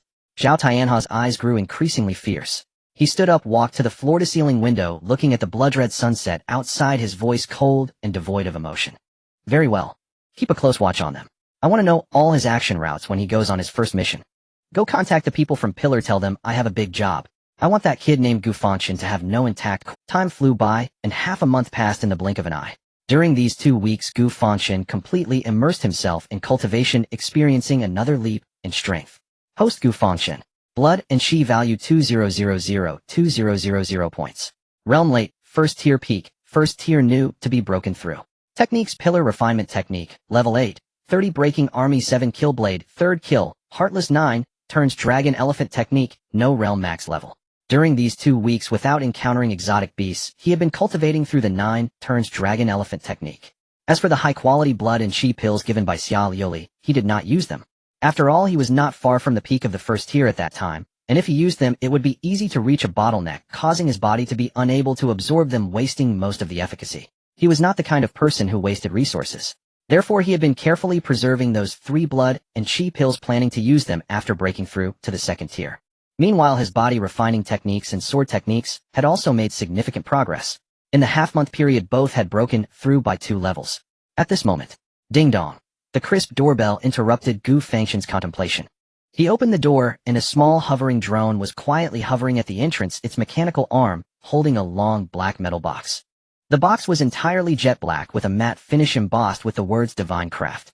Gu Fangchen took the box, and the drone automatically turned and left. After closing the door, he placed the metal box on the carpet in the center of the room. With a click, the clasps on both sides of the box popped open. As the lid slowly rose, a mixed aura of cold metal and a faint bloody scent rushed toward him. Inside the box was a thick layer of black velvet, and a uniquely designed weapon lay quietly within. It was a composite bow. At that moment, it was in its storage form, so the shape of the bow was indiscernible, resembling instead an artistic piece constructed of countless precise parts, exuding a sense of violent beauty. The bow arms were crafted from the hardest claw bones of a Tyrannosaurus, displaying a deep bone-white color with the surface covered in natural dark golden patterns resembling lightning. The grip was wrapped in an unknown layer of soft black material, warm to the touch, perfectly fitting the hand. Even Gu Fangchen, known for his calm demeanor, couldn't help but reveal a hint of fervor in his eyes at this moment. He reached out and picked up the dormant weapon from the box. It felt slightly heavy in his hand, the weight just right. He mimicked the motions from the instruction manual and suddenly flicked his wrist. Whoosh! A crisp mechanical click echoed. The bow arms in storage form instantly sprang out to the sides, stabilizing in position. Simultaneously, the dark golden bowstring made from Tyrannosaurus main tendons automatically tightened, emitting a deep resonant hum like a dragon's roar. A composite battle bow, both ferocious in design and beautiful, embodying primal wildness and futuristic technology, had fully formed. On the other side of the metal box, 20 honeycomb-style black arrow cases were neatly arranged, each filled with bone arrows crafted from the toe bones of a Tyrannosaurus. The arrows were pure white, their tips shimmering with a chilling light, while the fletching was made from an unknown black feather, light and stable. Each arrow case contained 50 arrows, totaling 1,000. This was an extra gift from the old money bags. Gu Fangchen nodded in satisfaction. He was eager to experience this new killing weapon. With that thought, without any hesitation, he picked up the battle bow and arrow case and walked straight to the private training room in the basement. Unlike the massive public training room in Battle God No. There are 4 training rooms in the dormitory, perfectly allowing for each of the 4 team members to have their own separate space. The private training room in the dormitory is not large, about 200 square meters. However, it is fully equipped with all the basic training facilities, entirely sufficient for his personal use. He walked to the shooting area and activated the holographic target system in front of him. Mode selection: fixed target, moving target, simulated combat. Gu Fangchen chose the most basic moving target mode. Soon a virtual red target appeared in midair 100 meters away and began to float around in a constant, erratic trajectory. Gu Fangchen took a deep breath, holding the bow in his left hand, while drawing a bone arrow from the quiver with his right, knocking it on the bowstring. Buzz! He exerted force in his arms, slowly drawing the bowstring back. An astonishing resilience and power emanated from the bow arms and bowstring, enough to deter any ordinary first-level martial artist. However, in front of Gu Fangchen, who possessed the savage physique and the 9 turns dragon elephant technique, it appeared effortless. The bow was drawn to its full moon. His gaze instantly became incredibly focused, all his thoughts converging on the line formed by the bow, arrow, and target. Time seemed to slow down at that moment. He could clearly feel the flow of air predicting the movement trajectory of the target in the next second. Now is the time. Let go. Whoosh! A sharp sound of piercing air rang out. The white bone arrow transformed into a streak of light, nearly impossible to perceive with the naked eye, slicing through the air in a perfect straight line. In the next second, bang! 100 meters away, the erratic red target was hit precisely, exploding into a multitude of light points. Right in the bullseye. It's done. A glimmer of joy flashed in Gu Fangchen's eyes. Without pausing, he drew another arrow, knocked it, aimed, and shot again. Whoosh! Bang! Whoosh! Bang! The piercing screeches of arrows leaving the bow and the explosive sounds of the targets shattering resonated continuously in the training room, forming a deadly symphony. His movements became increasingly fast and fluid, transitioning from stationary shooting to shooting on the move. He activated the light body technique, moving swiftly across the space, twisting and turning, while the war bow in his hands remained as steady as a rock, ensuring every arrow shot was guaranteed to hit. Gradually, he even stopped using his eyes to aim. Instead, relying on breath sensing and the combat intuition that had become second nature, he shot effortlessly. He was already able to do this. Arrows released, targets shattered. Every shot hit its mark. At this moment, he was like a moving lethal artillery. At this moment, a crisp applause suddenly rang out from behind him. Clap, clap, clap. The applause was unhurried, filled with unabashed admiration. Gu Fangchen's movements paused, his bow-holding hand instinctively tensing as he turned sharply. He saw Lin Kiki leaning against the door frame, her arms crossed in front of her. Shock and disbelief filled her golden eyes. Oh my, little Gu, you're simply a monster. She hopped over, circling around Gu Fangchen like she was gazing at some rare treasure, exclaiming, so accurate. It's really so accurate. I dare say even the top snipers in the base, even with an 8-power scope and the most advanced ballistic assistance system, would never achieve your terrifying accuracy of hitting exactly where you aim. Her big eyes blinked, curiously focusing on Gu Fangchen's legs. What was that movement you just did? So fast and light, like a ghost. I could barely keep up with my eyes. That's just too impressive. Faced with her rapid-fire compliments and questions, Gu Fangchen merely shook his head, calmly, humbly stating, just lucky, just practicing a bit. He then swung the war bow, putting it away, and asked, what are you doing here? I also wanted to come down and practice, but when I saw the lights still on here I got curious and came to take a look. Lin Kiki stuck out her tongue, a playful smile appearing on her face. Who would have thought I'd witnessed such a divine marksmanship display right away? Simply eye-opening. Gu Fangchen smiled and said nothing further, turning to retrieve the bone arrows deeply embedded in the wall targets. Hey, little Gu. Buzz. A sudden sharp assembly bell rang throughout the entire dormitory without warning. Lin Kiki's playful smile instantly froze, replaced by a hint of surprise. Is this an emergency assembly? It should be, Gu Fangchen replied, his brow slightly furrowing though his gaze remained. He glanced at the bone arrows still uncollected on the wall and said to Lin Kiki, you go ahead, I'll finish collecting the arrows and come up. Okay. Though Lin Kiki didn't know what was happening, seeing Gu Fangchen's calm demeanor made her instinctively nod, feeling she could trust his judgment. Then hurry, she urged before not lingering, turning and quickly running out of the training room toward the living room. Gu Fangchen then moved at a steady pace to the target, exerting his arms, producing soft sounds as he swiftly pulled out the bone arrows embedded in the special alloy target quickly and efficiently. After collecting all the arrows and the war bow into the box, he turned, carrying the box, and quickly headed toward the living room upstairs. As he stepped onto the last stair, he heard Lin Kiki's voice from the living room. You scared me. I thought something happened. Lin Kiki was patting her chest, looking frightened as she complained. However, just as she finished speaking, Zhang Xingyu beside her noticed Gu Fangchen walking up. His sharp gaze swept over Gu Fangchen, and the previously calm expression was instantly replaced by one of intense shock. Little Gu, you've reached the peak of the first level. Upon hearing this, Lin Kiki nodded vigorously, her eyes filled with disbelief as she looked at Gu Fangchen. I just noticed that. I didn't want to interrupt because he was so focused on practicing arrows. This is just too fast. It's only been half a month. Speaking, Lin Kiki stepped forward, extending her slender fingers to unabashedly prod Gu Fangchen's chest, noticeably firmer than before, and then pinched the arm muscles that seemed cast from steel. Her large eyes shone with undisguised surprise and admiration. Also, I feel he's bulked up a bit overall. She leaned in a sly smile, curling her lips. He seems even more handsome than before. This is trouble. Soon all the girls at the base will be fixated on you. A soft cough came from the sofa. Gao Yizhou, who had been silently reading, cleared his throat, set the book down, and drawled a teasing remark. He was already handsome, and now even more so. What will become of us? Soon all the girls at the base will be swept off their feet by little Gu. What are we going to do? After saying this, the usually stern expression on his face curved into the faintest smile. Gu Fangchen looked at Gao Yizhou and could not help but smile. It proved that Gao's previous claim of being in a bad mood that day had indeed been true. Since they had grown familiar, this fellow still spoke little, but the initial icy reserve that kept strangers at bay had long since melted away. He would joke with him proactively, and during training, he poured out his most precious techniques for generating power without hesitation. It could be said his rapid improvement now was inseparable from the help of the Yanluo squad, these so-called family members. All right, stop teasing. Zhang Xingyu watched the teammates' warm camaraderie with a pleased smile, then clapped his hands to draw everyone's attention back, his expression turning serious. Back to business. He said gravely, we just received an urgent mission from command. A small-scale beast surge has erupted at the Haishi mining area 30 kilometers outside the city. We must move to clear it immediately. Lin Kiki frowned. Haishi mining area? Wasn't that long abandoned? How could a beast surge suddenly erupt there? Unknown. Zhang Xingyu shook his head. But according to the intelligence returned by the scouts, although the scale is not large, the species of beasts are diverse, and we are not acting alone this time. He paused, his gaze shifting subtly. Command requires us to travel with another squad and coordinate the operation. Another squad? Which one? Gao Yizhou looked up.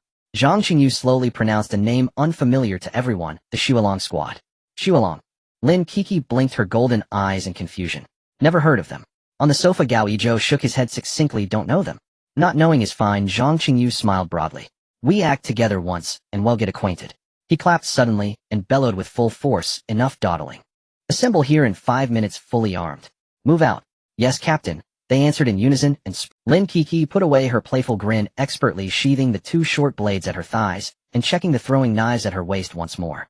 Gao Yizhou shouldered a C-grade tower shield thicker than a door, his presence instantly steady as a mountain.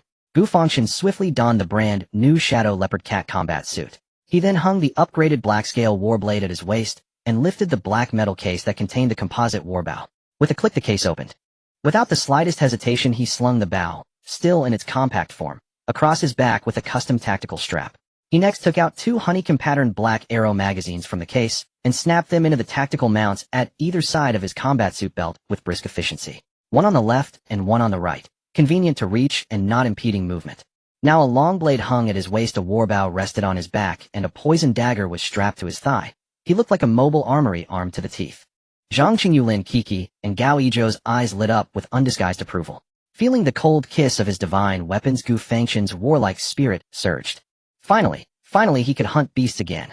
The slaughter and plunder system in his mind, silent for half a month, seemed to sense its master's yearning and began to hum faintly. Now he only needed one more step to break through. Perfect breakthrough, kill king-class beasts, 15.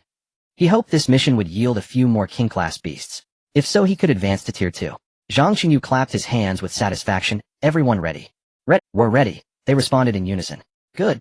Zhang's gaze sharpened, and the iron resolve of a veteran squad leader burst forth. Yanluo squad, all present. Target Haishi mining area. Move out. The 4 shouldered their tactical packs and walked out of the villa. Outside, a jet-black modified military Hummer waited like a steel beast. Get in. At Zhang's command, the 4 filed in. The Hummer's engine gave a low roar, sending up a cloud of dust as it thundered toward the wasteland beyond the base. After roughly half an hour, the view outside the window had changed from steel barricades to a desolate, ruined gobi. At last the Hummer slowed and stopped amid jagged rocks and abandoned mine shafts. Haishi mining area, arrival. In the distance, another similarly modified off-roader waited. Beside it leaned 4 silhouettes, 3 men and 1 woman. They wore uniform wolf-gray combat suits, their presence radiating a battle-hardened ferocity. We're here, disembark. Zhang Qingyu was the first to push open the door and jump out. He waved cheerfully to the tall man leading the other group and strode over Old Wolf. Long time no see. You arrived early. The other captain smiled to reply, but at that moment Gu Fangchen, Lin Kiki, and Gao Yizhou also climbed out of the vehicle. The instant Gu Fangchen's neat, austere face was fully revealed to the 4 members of the Shualong squad, time seemed to pause. The 3 men and 1 woman on the opposite side froze. The female member, who had been wearing an alluring smile, watched it harden, her lips parted, and her beautiful eyes widened to saucers.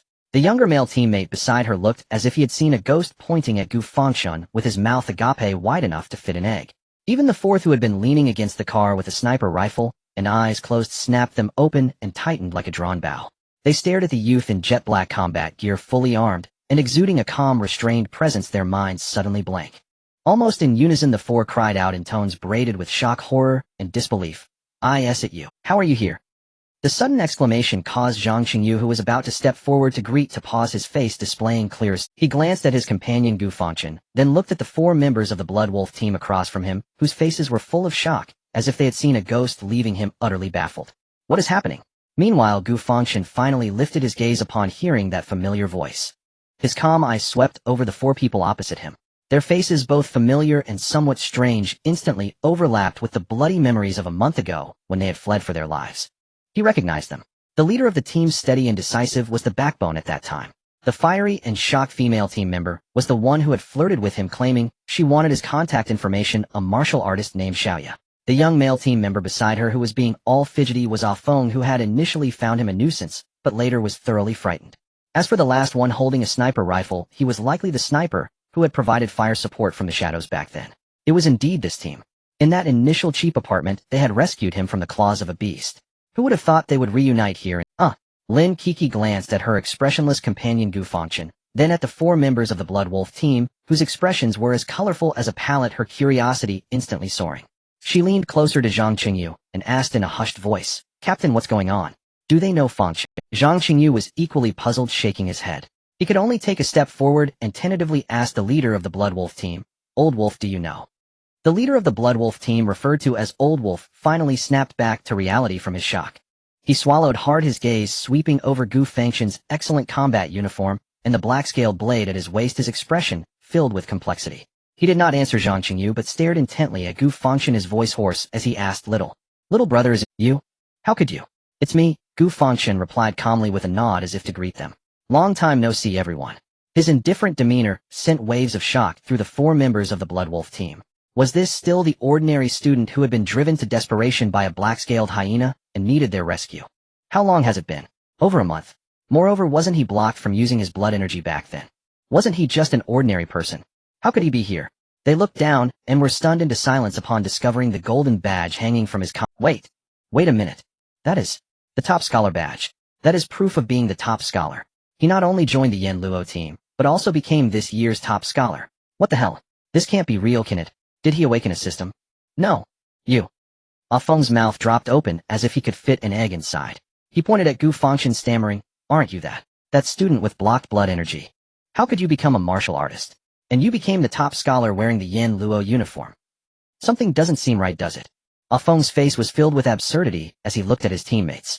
Over a month ago, he couldn't even handle the weakest black-scaled hyena. Ah Feng, shut up. Old Wolf whispered sharply, though his voice also trembled slightly. He took a deep breath, forcing himself to calm down, and looked at Gu Fangchen again, his gaze extremely serious. Brother Gu, what? What is going on? Your meridians. I was lucky, encountered some opportunities and cleared them. Gu Fangchen's explanation was light and breezy. Yet this statement in the ears of the Blood Wolf team was no less than a fantasy. Opportunities. What kind of opportunity could allow a martial arts failure to transform completely within a month and even achieve the top score in the most dangerous selection test at Base 7, which had the highest casualty rate? Are you kidding me? Xiaoyu suddenly remembered something. She looked at Gu Fangchen and recalled that day outside the cheap apartment, the fiery figure descending like a deity. Could it be? Could it be that Miss Xia? Didn't she keep praising him after returning? Did she help him out? She speculated instinctively. Only someone of such extraordinary stature could possess such miraculous means, right? Gu Fangchen merely smiled at her words, neither confirming nor denying. The more he acted this way, the more the 4 members of the Blood Wolf team felt their assumptions were correct. Their eyes, which had been filled with simple shock, transformed into a mix of awe and curiosity. What the hell? He actually managed to get close to Miss Xia. Such a powerful background. Thinking of this, Ah Feng's face flushed red all the way to his ears. He recalled his impatient attitude towards Gu Fangchen back in the cheap apartment. Remembering the nonsense he had said out of fear, he felt a burning shame, wishing he could find a hole to hide in. Under the peculiar gazes of everyone, Ah Feng hesitated for a long time, but ultimately mustered the courage to walk up to Gu Fangchen. He lowered his head, not daring to look into Gu Fangchen's eyes, his voice as small as a mosquito's, yet full of sincere apology. Gu. Brother Gu. I'm sorry. Previously, I didn't recognize the mountain, said some nonsense, please. Don't take it to heart.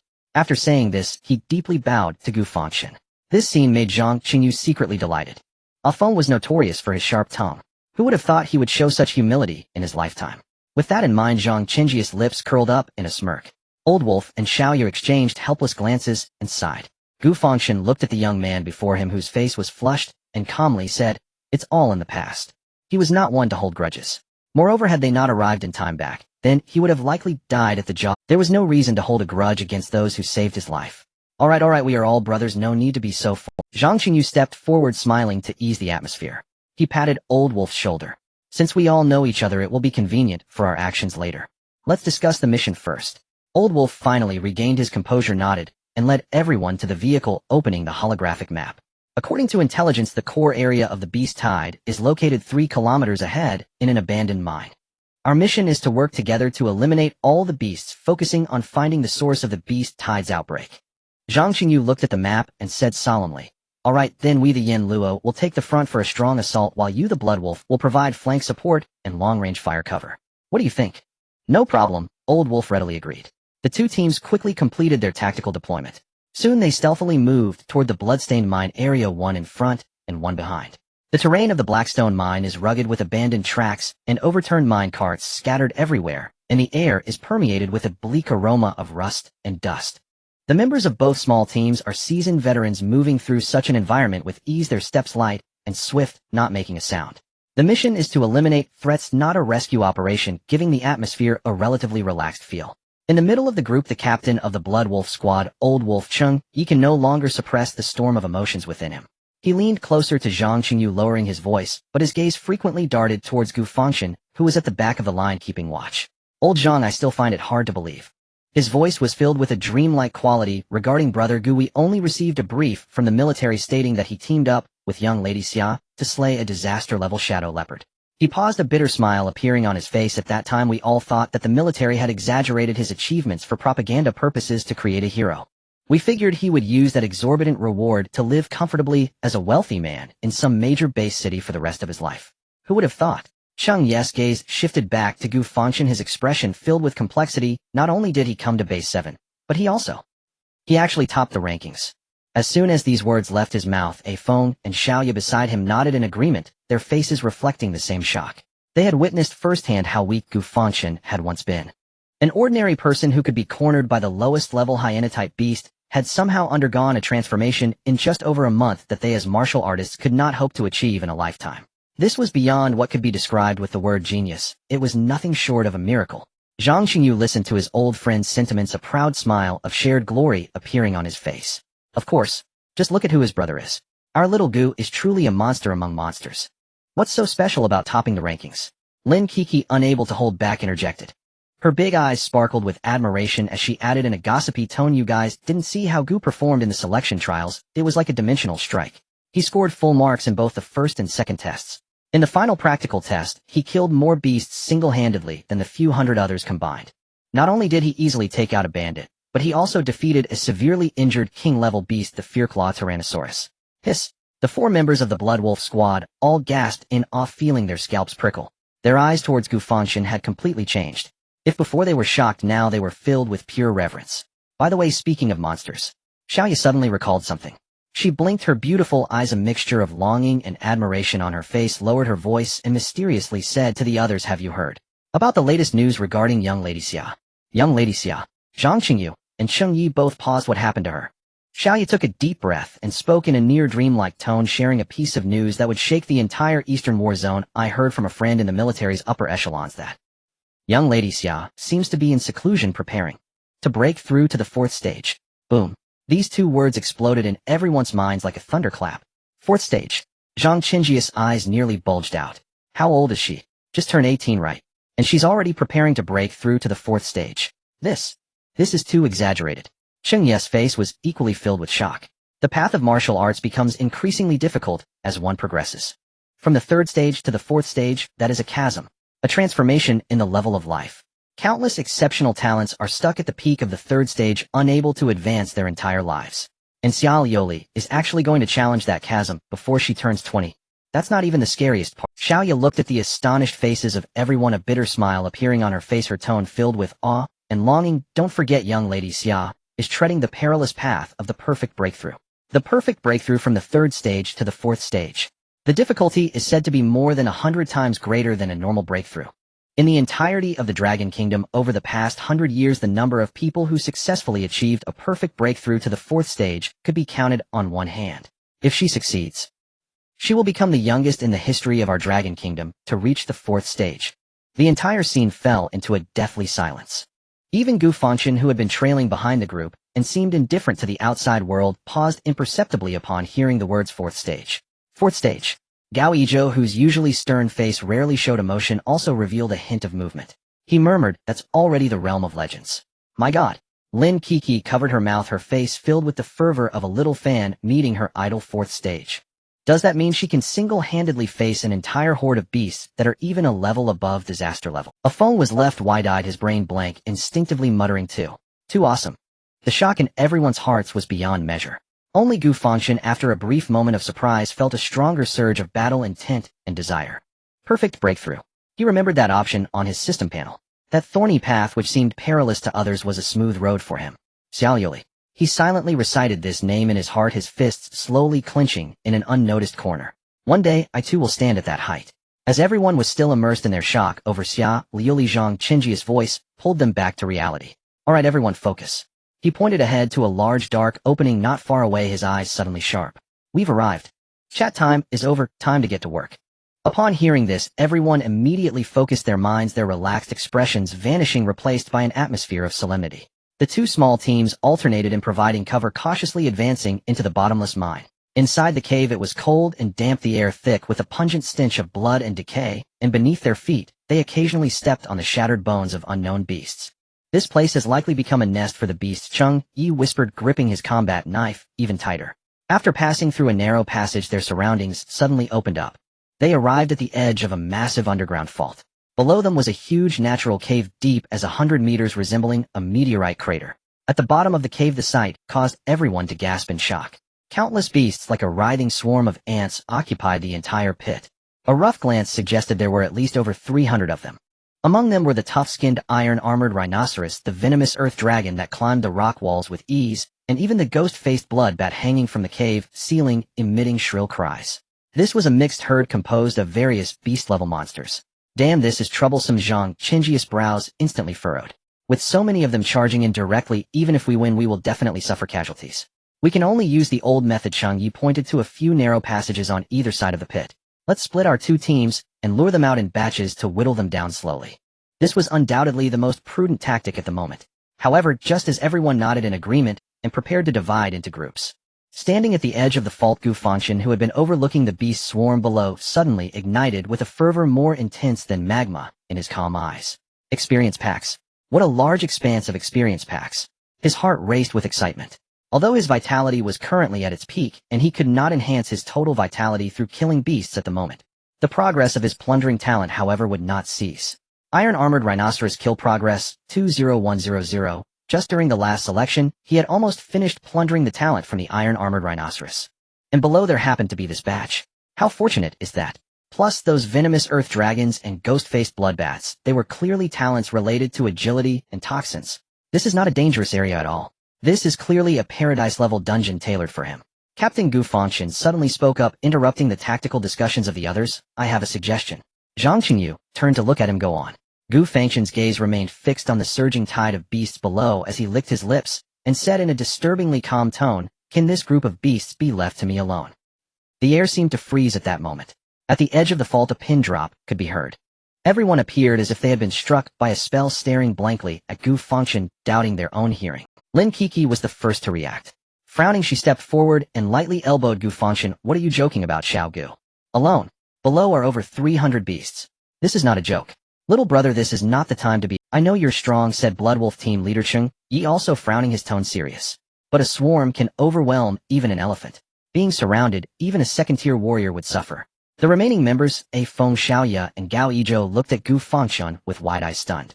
Yet facing everyone's doubts and advice, Gu Fangchen did not argue, but slowly turned his head to Zhang Qingyu. His gaze was exceptionally calm. Zhang Qingyu met his eyes. In those deep-set eyes he saw not a trace of arrogance or hubris. Only pure desire for battle and absolute confidence in his own strength. He recalled the figure that had laughed amidst a sea of corpses during the selection. He remembered the astonishing perfect score. Finally, Zhang Qingyu took a deep breath and made a decision that left everyone dumbfounded. He nodded firmly at Gu Fangchen. All right, I trust you, Captain. Lin Kiki and Gao Yizhou exclaimed in unison. Chung Yi looked equally incredulous. Old Zhang. Are you crazy? Yet Zhang Qingyu raised his hand to silence. He looked at Gu Fangchen, his expression serious. However, we will just watch from above. If anything unexpected happens, or if you can't hold on, we will rush to assist immediately. This is the bottom line. Understood. Gu Fangchen's response remained succinct. He knew this was the most significant concession the captain could make while trusting him as well as his greatest protection. Seeing this, Chung Yi opened his mouth, but ultimately, he let out a helpless sigh. He glanced at his teammates, all of whom wore expressions that screamed absurd, shaking his head. Fine, since your captain has agreed, we won't say much more. To be honest, the Bloodwolf team was also very curious. What level of strength does Gu Fangchen, who was once a regular liberal arts student they had saved, possess now? Thus everyone looked at Gu Fangchen, holding their breath. With permission granted, Gu Fangchen revealed a radiant. He turned around facing the deep pit below, flexed his wrists, and twisted his neck. Then under everyone's watchful eyes he walked to the very edge of the fault. Without a moment's hesitation, he stepped forward. His figure fell like a stone thrown into an abyss, plunging into the dark sea below, composed of claws and fangs. Xiao Gu. Lin Kuke's heart raced to her throat, instinctively wanting to rush forward. But at that moment Gu Fangchen, who was plummeting downwards, moved. In midair he forcefully twisted his body in an incredible pose and the menacing war bow behind him, which had been in its stowed form, was instantly grasped in his left hand. Whoosh! A crisp sound of the mechanism being triggered rang out, and the war bow suddenly unfurled. Following that, his right hand like a phantom swept past the quiver at his waist, and a gleaming bone arrow was already knocked onto the bowstring made from tyrant dragon tendon. The bow drew back to a full moon. The entire motion flowed seamlessly in the state of weightlessness with not a hint of stagnation. Below the beast horde, which had originally been in a state of chaos, due to this unexpected intruder, all raised their menacing heads. At the cave's ceiling, a dozen ghost-faced bloodbats emitted piercing shrieks, flying towards the descending Gu Fangchen, launching their attack. But they were fast, yet Gu Fangchen's arrow was even faster. Whooshed! The bowstring resonated like a dragon's roar, tearing through the air. That white bone arrow transformed into a glimmer of death's light, almost imperceptible to the naked eye, reaching its target first. Uffed! The leading ghost-faced bloodbat, unable even to emit a cry of misery, had its massive head pierced and exploded with a resounding crash. Gu Fangchen's movements did not pause in the slightest. His fingers on the bowstring moved so quickly that they seemed to leave afterimages. Whoosh! Whoosh! Whoosh! 3 arrows were fired in quick succession. 3 streaks of white light formed a pin-shape, sealing off all escape routes for the bloodbat horde. Yet another 3 heads exploded in midair, turning into a mist of blood. Ding! Killed beast level mutant beast ghost face bloodbat, 1100 successful plunder health value. Ding! Killed beast level mutant beast ghost face bloodbat, 2100 successful plunder health value 3. Ding! Killed beast level mutant beast ghost face bloodbat, 4100 successful plunder health value 3. As the host's health value has reached the current realm limit, excess health will automatically be converted into pure energy, refining the body. At this moment, his falling figure seemed to transform into a moving aerial artillery.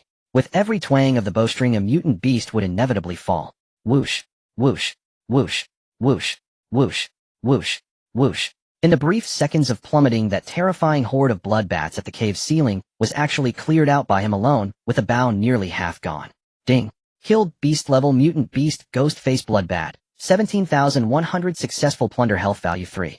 At that moment, his feet finally touched the ground. Boom! A dull, thunderous sound echoed. He bent his knees, slightly absorbing the terrifying impact of the 100-meter fall into the rocky ground beneath him. From his center, spiderweb-like cracks rapidly spread. Surrounding beasts that were closest were even staggered by the shockwave. Above the cliff, the 4 members of the Bloodwolf squad were completely dumbfounded. This is insane. A Feng's mouth gaped as wide as an egg, his mind blank.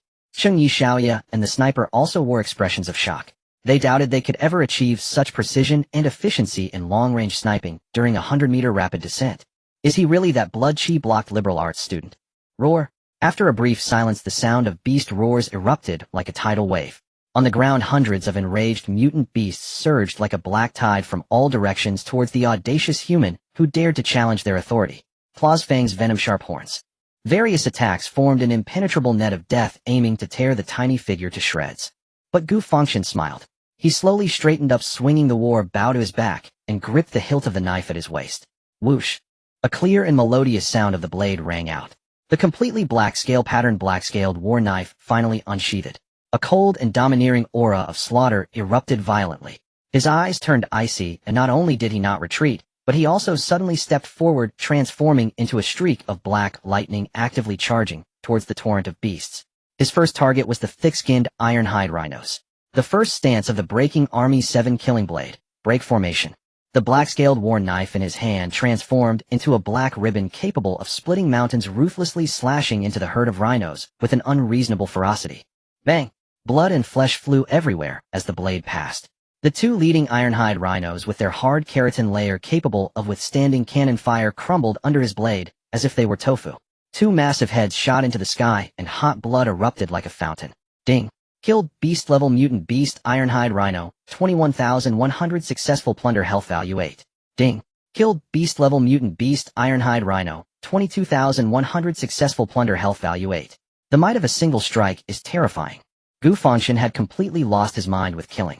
He abandoned all avoidance, activating the Panzer body refining technique and brutal physique to their utmost, allowing the claws and fangs of those mutant beasts to attack his body recklessly. Clang! Clang! A venomous earth dragon pounced down from the nearby rock wall, its venomous claws fiercely raking across his back. The harsh sound of metal clashing rang out, yet not a single mark was left on the shadow leopard combat suit. Gu Fangchen did not even glance back. He reached out with his left hand. gripping the opponent's throat. Then he swung down towards the ground. Bang! And then a reverse strike with the knife. He cleaved the Earth Dragon's head in half. Bang! Ding! Killed beast level mutant beast venomous Earth Dragon. 1100 successful plunder health value 6. Immediately after he advanced spun around and executed an unmatched horizontal sweep. He directly severed the panel that had just appeared in front of him. Whoosh! The blade sliced through the air, producing a piercing shriek, directly cleaving 3 ironhide rhinos that were charging from the front in half. Ding! Killed beast-level mutant beast ironhide rhino, 23,100 successful plunder health value 8. Ding! Killed beast-level mutant beast ironhide rhino, 24,100 successful plunder health value 8. Ding! Killed beast-level mutant beast ironhide rhino, 25,100 successful plunder health value 8. Severed limbs and broken entrails flew through the air. The entire cave floor had completely transformed into a bloody hellscape. Gu Fangchen's figure frantically weaved through the sea of corpses and blood. The knife in his hand was the most efficient scythe of death. With every swing, it would inevitably bring forth a spray of hot blood, reaping multiple lives. He would sometimes charge forward with sweeping strikes, slicing through swathes of mutant beasts. Other times, he would take down the war bow on his back, shooting the ghost-faced bloodbats and venomous earth dragons, attempting to sneak attack from afar with an incredible angle. Combining both close and long-range attacks, he was at that moment an unyielding, tireless killing machine with no weaknesses. Ha ha. Ha ha. Ha ha ha. At the bottom of the cave, in that meat grinder paved with severed limbs and remains, Gu Fangchen, amidst the killing, could no longer hold himself back and let out a hearty, uninhibited laugh. That laughter was wild and unrestrained, filled with the most primal enjoyment and fervor for slaughter. Hot blood dripped from the tips of his hair, painting his handsome face as if he had emerged from hell as a demon. His body was drenched in blood, and his combat suit had already turned a deep, unfathomable crimson. Only his eyes remained bright and terrifying, burning with a battle intent hotter than magma. Above the cliff, Zhang Qingyu and the others were already left dumbfounded, their scalps tingling, their minds blank. The scene before them, comparable to the descent of a demon god, utterly overturned all their understandings of battle genius and even of humans as a species. He has gone mad. A Feng's voice trembled, his face etched with extreme fear. Killing has gone berserk. Berserk? Xiao Ya's beautiful eyes were equally filled with shock, but more so an almost obsessive awe. No. Look at his eyes, they are quite clear. He is enjoying all of this. Below, Gu Fangchen's laughter became the last death knell for the beasts. He completely abandoned all unnecessary defenses. Wild body and the 8th level of the stone refining body technique. The combination of dual defensive talents and techniques turned him into a walking fortress of slaughter. Clang, clang, clang. A dozen venomous earth dragons pounced down from the surrounding rock walls, their claws covered in venom, crazily tearing at his body, yet they could only create a series of dazzling sparks, unable to tear even the fibers of his combat suit. Gu Fangchen's gaze turned cold, his left hand, like lightning, grabbing the neck of an earth dragon that lunged towards his face, his arm muscles suddenly bulging. Crack! The neck bone shattered. Then he clenched his left hand. He actually used the corpse of the several hundred-pound earth dragon as a massive human-shaped mace, swinging it fiercely in a reckless manner, sweeping towards the surrounding beasts. Bang! Bang! Bang! The dull sound of collisions echoed endlessly. 3 beasts were smashed by this corpse warhammer, their bones shattered and muscles torn, flying backward. Ding! Killed beast-level monster venomous earth dragon 15100 plunder successful vitality value 6. Killed beast-level monster venomous earth dragon 16100 plunder successful vitality value 6. Ding! Killed beast-level monster venomous earth dragon 17100 plunder successful vitality value 6. Meanwhile, his right hand was not idle, fingers clawed, lunging towards the head of another earth dragon. His fingertips easily pierced through the hard skull, red and white matter splattering everywhere. He casually tossed aside the warm corpse. Then, he swung the black-scaled war knife in his right hand. Bang! It directly split the earth dragon in half. Then his figure swayed and charged again into the densest part of the beast horde. Ding! Killed beast-level monster venomous earth dragon 18100 plunder successful vitality value 6. Killed beast-level monster venomous earth dragon 19100 plunder successful vitality value 6. Ding! Killed beast-level monster venomous earth dragon 20100 plunder successful vitality value 6. His vitality value had already reached the peak limit of 2,000 points, unable to advance further. However, the energy plundered by the system was not wasted, but transformed into the purest nutrients, continuously nourishing and refining every cell of his body, making his stamina seem endless. Roar! At this moment the leader of the beasts, a giant iron-hide rhino king, suddenly let out an angry. Its crimson single eye locked onto Gu Fangchen tightly, its hooves digging and charging at him with immense force.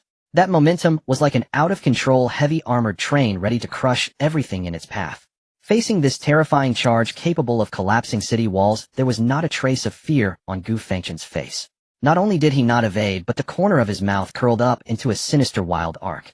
Instead of retreating, he charged forward, stamping his foot down hard, his entire being like a black cannonball surging against the rushing steel tide. Is he crazy? He wants to face it, Hedon. On the cliff, a foam screamed, his eyes nearly popping out of their sockets. Clang! In the next second, the black blade clashed violently against the Rhino King's menacing horn capable of shattering mountains. The piercing sound of metal clashing reverberated like thunder throughout the cavern, causing everyone to feel their eardrums buzzing. The violent shockwaves surged outward from the impact point, blowing away the surrounding debris and beast corpses. However, the anticipated bloody scene of someone being flung away did not occur.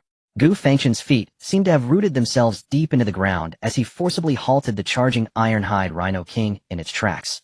The black-scaled war knife in his hand was pressed tightly against the indestructible horn, sparks flying neither side, able to overpower the other. Buzz!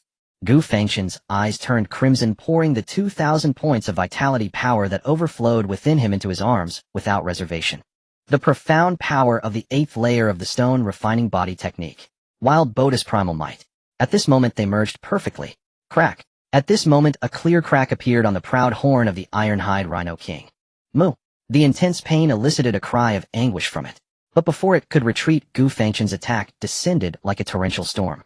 He gave the Rhino King no chance to catch its breath. The black-scaled war knife in his hand transformed into thousands of black lightning bolts that the naked eye could barely track, madly hacking at the Rhino King's head.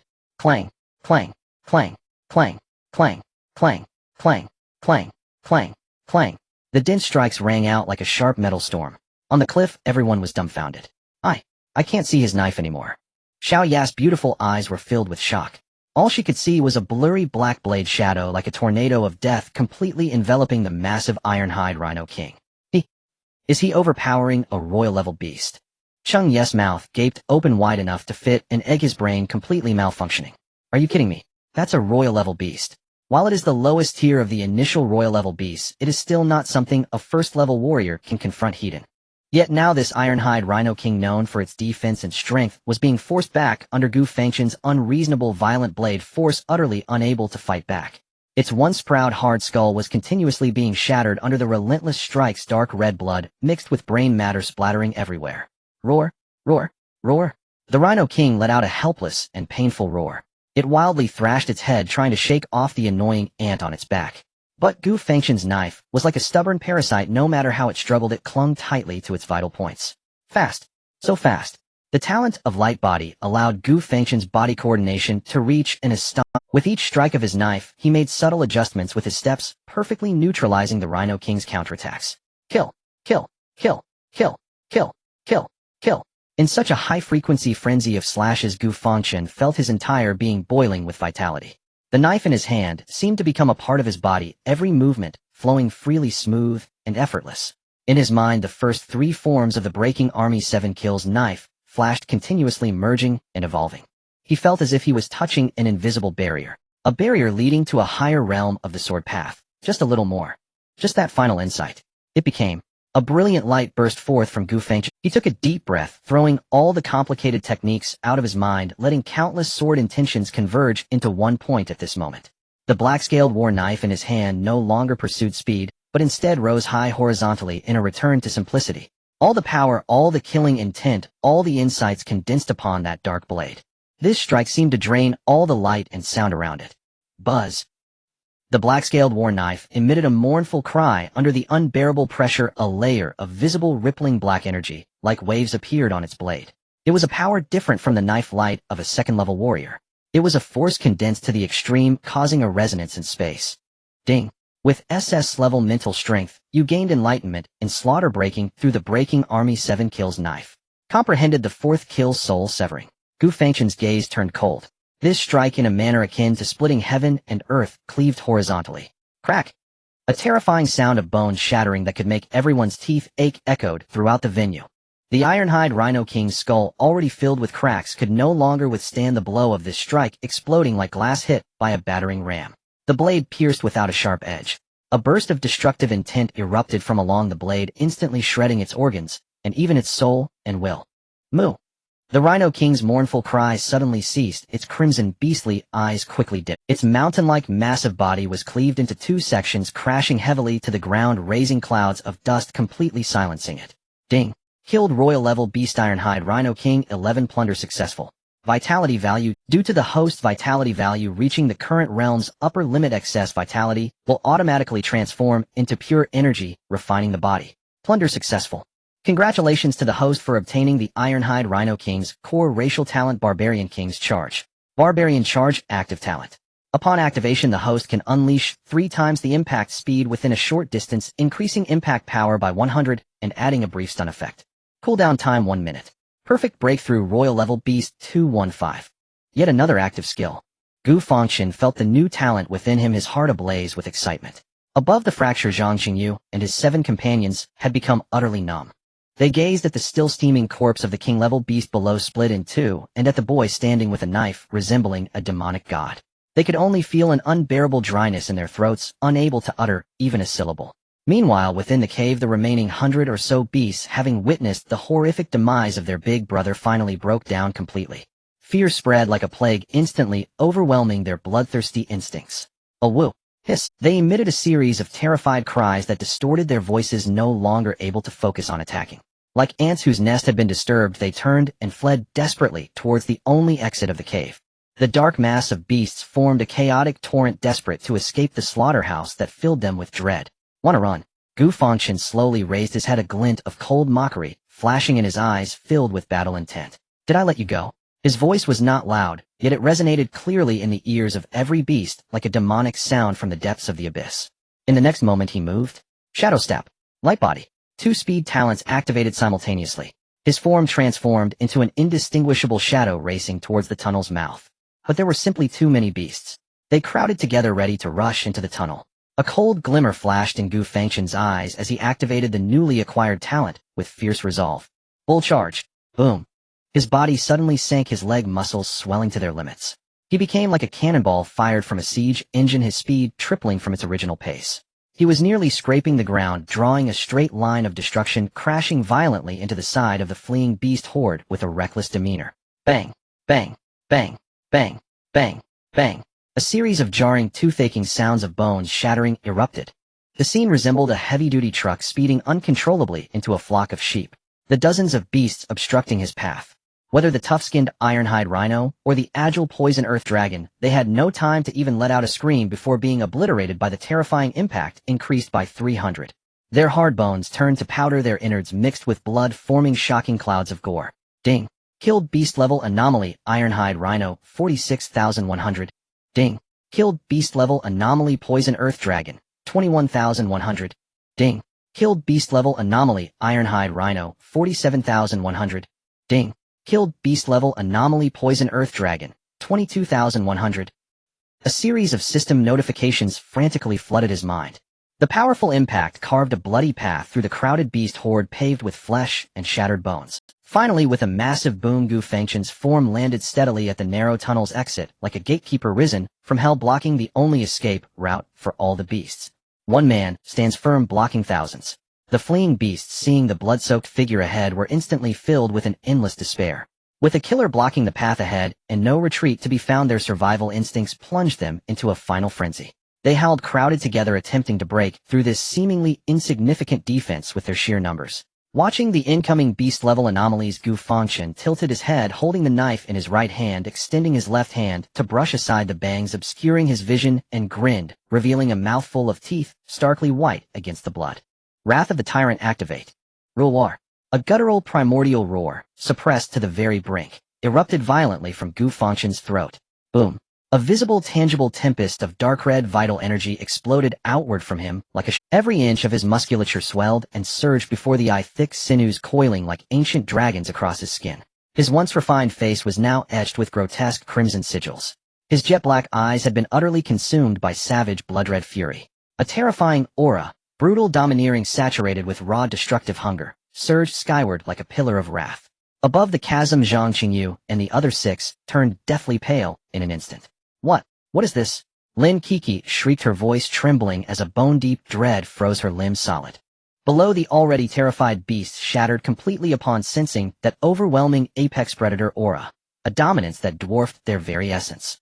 They shrieked in blind panic, trampling one another in frantic, chaotic stampedes, all desperate to flee the source of that deathly presence. Yet the narrow passage became an inescapable abyss. Gu Fangchen blurred, then lunged headlong into the maelstrom of despairing, frenzied beasts. That sole exit had become in that moment the perfect meat grinder, and he its coldest, sharpest, most shink, shink, shink. His black-scaled warblade, empowered by a 30 surge from the tyrant's wrath technique, unleashed devastation beyond mortal comprehension. He no longer needed artistry, only the simplest, most direct horizontal sweep. Where the blade passed, 3 ironhide rhinos, proud of their legendary carapaces, shattered like brittle parchment, cleaved cleanly in half at the waist. Scalding blood and ruptured viscera gushed forth like a crimson waterfall, staining the entire passageway in thick, viscous scarlet. Ding. Beast-class mutant slain, ironhide rhino, 61,100. Ding. Beast-class mutant slain, ironhide rhino, 62,100. Ding. Beast-class mutant slain, ironhide rhino, 63,100. 1 strike, 3 kills. Ha! His wild, unrestrained laughter thundered through the cavern once more. He was utterly lost in the euphoric delirium of absolute unbridled power. A venomous earth dragon erupted from a fissure in the wall, lunging to strike his flank. Gu Fangchen didn't even glance. His left hand shot out with impossible speed, seizing the creature's slimy skull mid-leap. Then his 5 fingers clenched. Crunch. Its hardened cranium imploded like a walnut crushed beneath a hydraulic press. Ding. Beast-class mutant slain, venomous earth dragon, 23,100. He flung the headless corpse aside, smashing it into another dragon, while his right hand swung the warblade upward in a seamless lethal arc. Schlight. Both bodies split cleanly in 2. Ding. Beast-class mutant slain, venomous earth dragon, 24,100. Brutal. Bloody. Utterly lawless.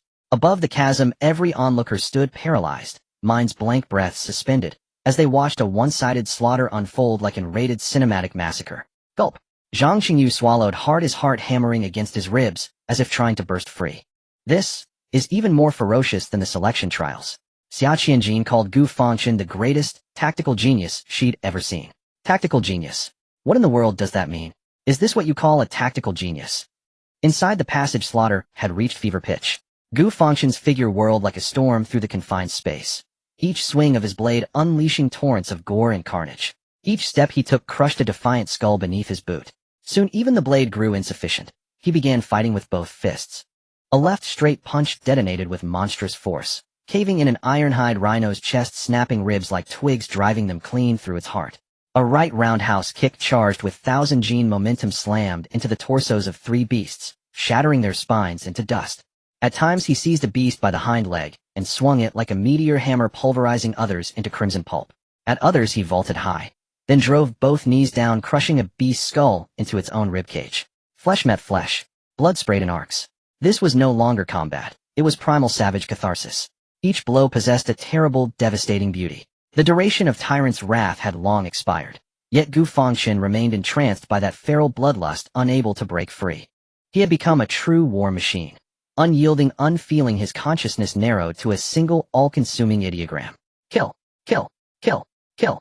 At last, when the final ghost-faced bloodbat let loose a wail of utter despair, ripped from the air and bisected mid-flight, the cavern fell into absolute silence.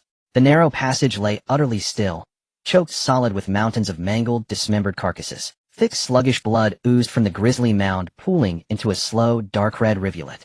Gu Fangchen stood atop the charnel-heaped chest, heaving breath ragged and raw. The dark red aura receded from his frame, the crimson fire in his eyes dimmed, returning slowly to lucidity. Ding. Beast-class mutant slain, ironhide rhino, 100,100. Ding. Beast-class mutant slain, venomous earth dragon, 100,100. Ding. Beast-class mutant slain, ghost-faced bloodbat, 100,100. Condition fulfilled. Initiating racial talent assimilation. Assimilation successful. Congratulations, cultivator. You have acquired the core racial talent of the ironhide rhino, Unshakable Foundation. Unshakable Foundation passive talent. Dramatically enhances stability and impact resistance in the lower body, anchoring you like bedrock rooted deep in the earth, rendering you nearly immovable under assault, and vastly strengthening your advantage in frontal heat-in engagements. Assimilation successful. Congratulations, Cultivator. You have acquired the core racial talent of the venomous Earth Dragon Toxin Resistance. Toxin Resistance passive talent. Greatly augments resistance against biological toxins, chemical agents, and corrosive fluids, allowing you to disregard most threats posed by venomous adversaries, thereby significantly improving survivability and tactical margin for error. Assimilation successful. Congratulations, Cultivator. You have acquired the core racial talent of the ghost-faced bloodbat Ultrasonic Pulse. Ultrasonic Pulse active talent. Emits inaudible infrasound waves, focusing them into invisible psychic shocks that induce brief disorientation and mental trauma in targeted foes. Cooldown 30 seconds. He exhaled slowly, a thick iron-laced breath, then lifted his gaze toward the 7 motionless figures frozen above the chasm and grinned. Done. Help me gather the spoils. Gu Fangchen's voice was not loud, yet it was like a giant stone thrown into a calm lake, instantly awakening the 7 souls who had completely lost their senses from their utmost shock.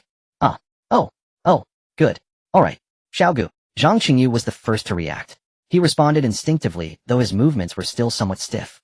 He looked blankly at the fellow team members from the Yanlu and Xuelong teams, who were also in a state of shutdown. Lin Qi and Gao Yizhou were forcefully pinching their own thighs, as if confirming whether they were dreaming. Cheng Yi furrowed his brows, his mouth slightly agape, his mind momentarily blank.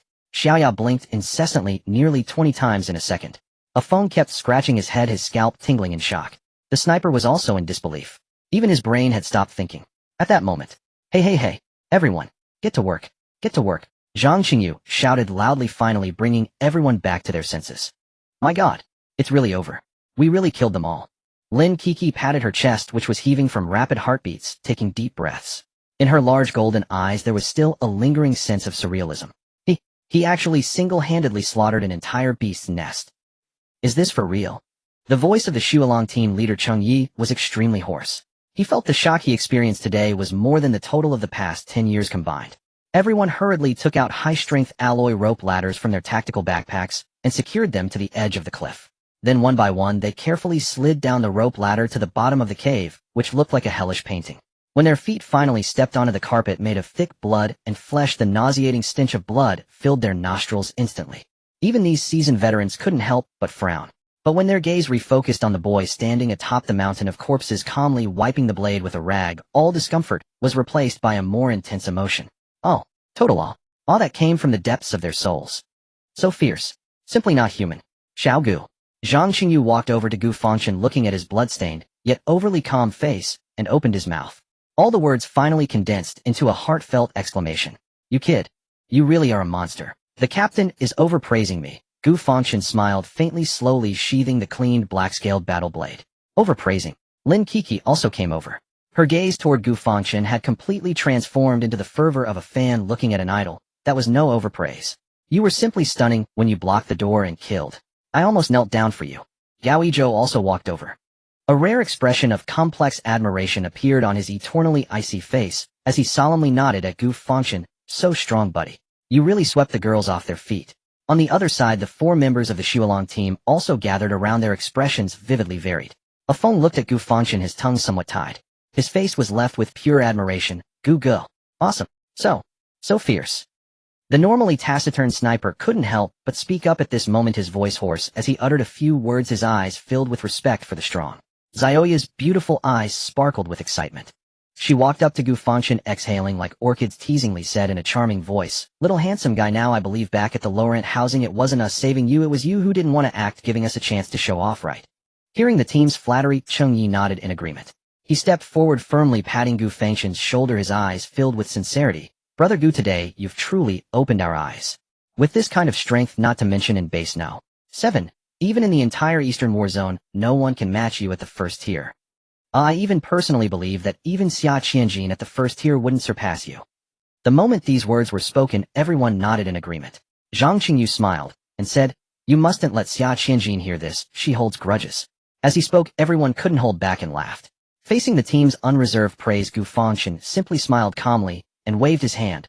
"Alright, stop flattering me. If you keep it up, I might get carried away." He pointed at the mountain of beast corpses around them and said, "There are still many spoils. Let's handle the main business first." Right. The main business is urgent. Everyone immediately sprang into action, pulling out professional dissection tools, and skillfully beginning to collect the most valuable materials from the beast corpses, extracting crystal cores, cutting scales, and pulling beast tendons. The 8 of them worked in cooperation with high efficiency. Watching everyone busy, Gu Fangchen thought for a moment and said, "This time the spoils are too numerous. I can't handle them alone.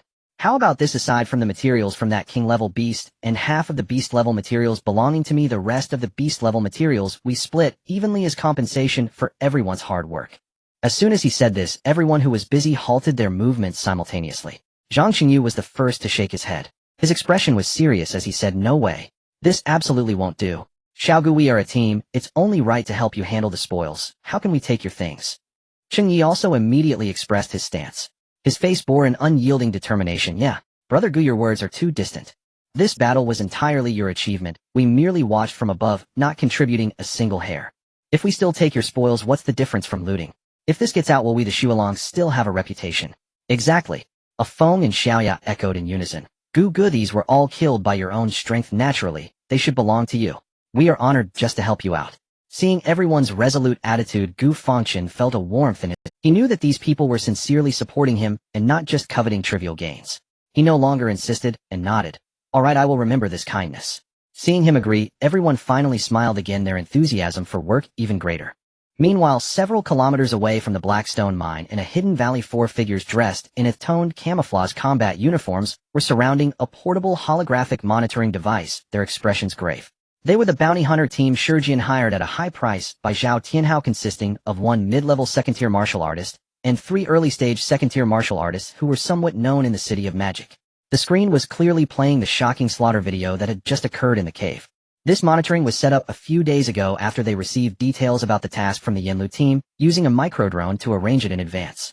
The captain of this group was a burly man with a vicious scar on his face. He was the leader of the Shijian team, Shijian. At this moment he was staring intently at the figure on the screen, who fought valiantly like a demonic god, his forehead already covered with fine cold sweat, the water bottle in his hand creaking under his grip. "Captain, what should we do?" A thin man next to him trembled in his voice, his face filled with fear. This is a tough nut to crack. The information young Master Zhao provided is completely wrong. This is not some rookie at all. What nonsense is this? Meanwhile, the only female member of the team, Elan, also bore a pale complexion. She gazed at the screen showing Gu Fangchen fiercely clashing with the Rhino King, and with great difficulty swallowed hard. His physical strength is likely on par with that of a mid-grade second-tier martial artist. If it really comes to a fight, the Blood Wolf and other members of the Yin Luo team will definitely come to help. They have the numbers, and we estimate it will be very difficult to defeat them. Moreover, the 4th member of the team, a usually taciturn and robust man named Tai Nyo, his voice was deep yet filled with shock. "This kid kills alien beasts while laughing. I've never seen anyone like." The entire squad fell into a deathly silence.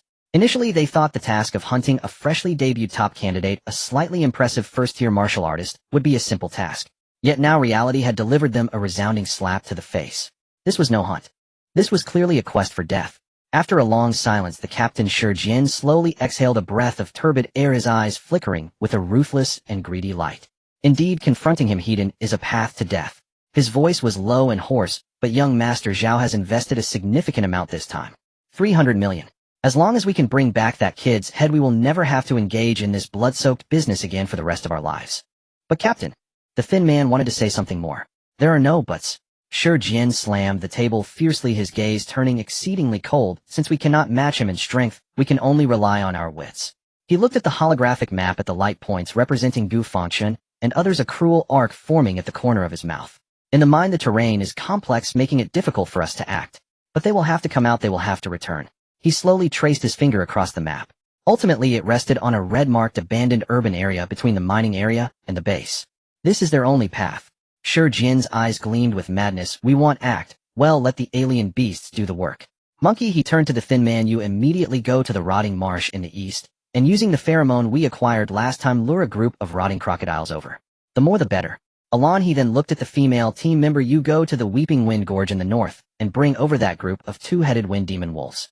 Tai Nyo, he finally turned to the robust man, "You head to the south to the giant stone circle, and lure that group of stone-armored giant lizards here." After hearing the task assignments, Monkey, Elan, and Tai Nyo exchanged glances. Then Monkey hesitantly asked, "Captain, what about you?" Upon hearing this, Shijian's face revealed a cold smile, as if he held an ace up his sleeve. He slowly shook his head, his voice hoarse, yet filled with confidence. Beast-level alien beasts are just appetizers meant to drain their stamina and disrupt their formation. The only ones who can kill that kid are the king-level beasts. His finger heavily tapped the holographic map, precisely landing on the center of the abandoned urban area, a clock tower that was half collapsed. You three only need to push those 3 waves of beast tides to the outskirts of this urban area, forming a massive encirclement to trap them inside. Then Shi Jian's eyes gleamed with the light of a hunter. Among the 4 of us, I have the best movement skills, and I will personally take action to lure the kings of those 3 beast groups. The Swamp Crocodile King, 2-headed Wind Demon Wolf King, and Giant Rock Lizard King, all over. Lure them under this clock tower. This is where I have meticulously prepared for that kid, named Gu Fangchen his big. As for the others from the Yin Luo and Blood Wolf teams, kill them if you can, or if not, then so be it. Upon hearing the captain's seemingly mad plan, the other 3 team members were momentarily stunned, then their eyes erupted with unparalleled fervor and conviction. The captain will personally take action to lure 3 king-level beasts. This is what true big moves look like. This is the style of the Pillar team. Understood. Received. We guarantee the mission will be completed. The 3 no longer hesitated. Each took out a fierce and grim-looking evil spirit mask from their tactical backpacks, donning them to conceal all identifying features. Then they nodded gravely at Shi Jian. Like 3 phantoms merging into the wilderness, they rushed off in different directions. In the mountain hollow, only Shi Jian remained. He shut down the monitoring equipment, slowly stood up, and cast his gaze towards the distant direction of the black stone mine, a cruel arc forming at the corner of his mouth. Top candidate. What does being a genius matter?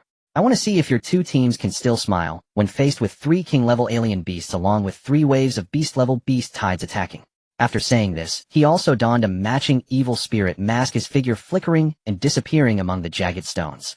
Inside the cave, the harvesting work continued.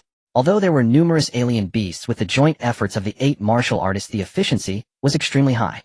Soon all valuable materials, including the corpse of the Rhino King, were divided, processed, and categorized into specially designed high-strength tactical backpacks. Looking at the pile of enormous backpacks stacked like a mountain, Gu Fangchen stepped forward ready to carry a few, but as he reached out, a hand as large as a fan pressed down on his shoulder. Little Gu, what are you doing? Zhang Qingyu frowned, his face wearing an unyielding seriousness. These rough tasks are not for you. But Gu Fangchen wanted to say something more. But what? Lin Kiki also put her hands on her hips, puffing her cheeks, looking quite angry. You are our team's trump card. You are our sharp blade. Our nuclear weapon. How can a nuclear weapon carry its own launch pad around? She pointed at Gao Yizhou, who had silently strapped on the 2 largest backpacks, and said matter-of-factly, for burdens like this, we auxiliary and meat shields can handle it.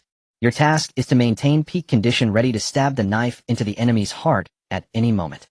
On the other side, the Blood Wolf team also voiced their agreement. Brother Gu, what Kiki said is right. Cheng Yi laughed, tossing a backpack onto his shoulder. You are the main damage dealer, we are the tools.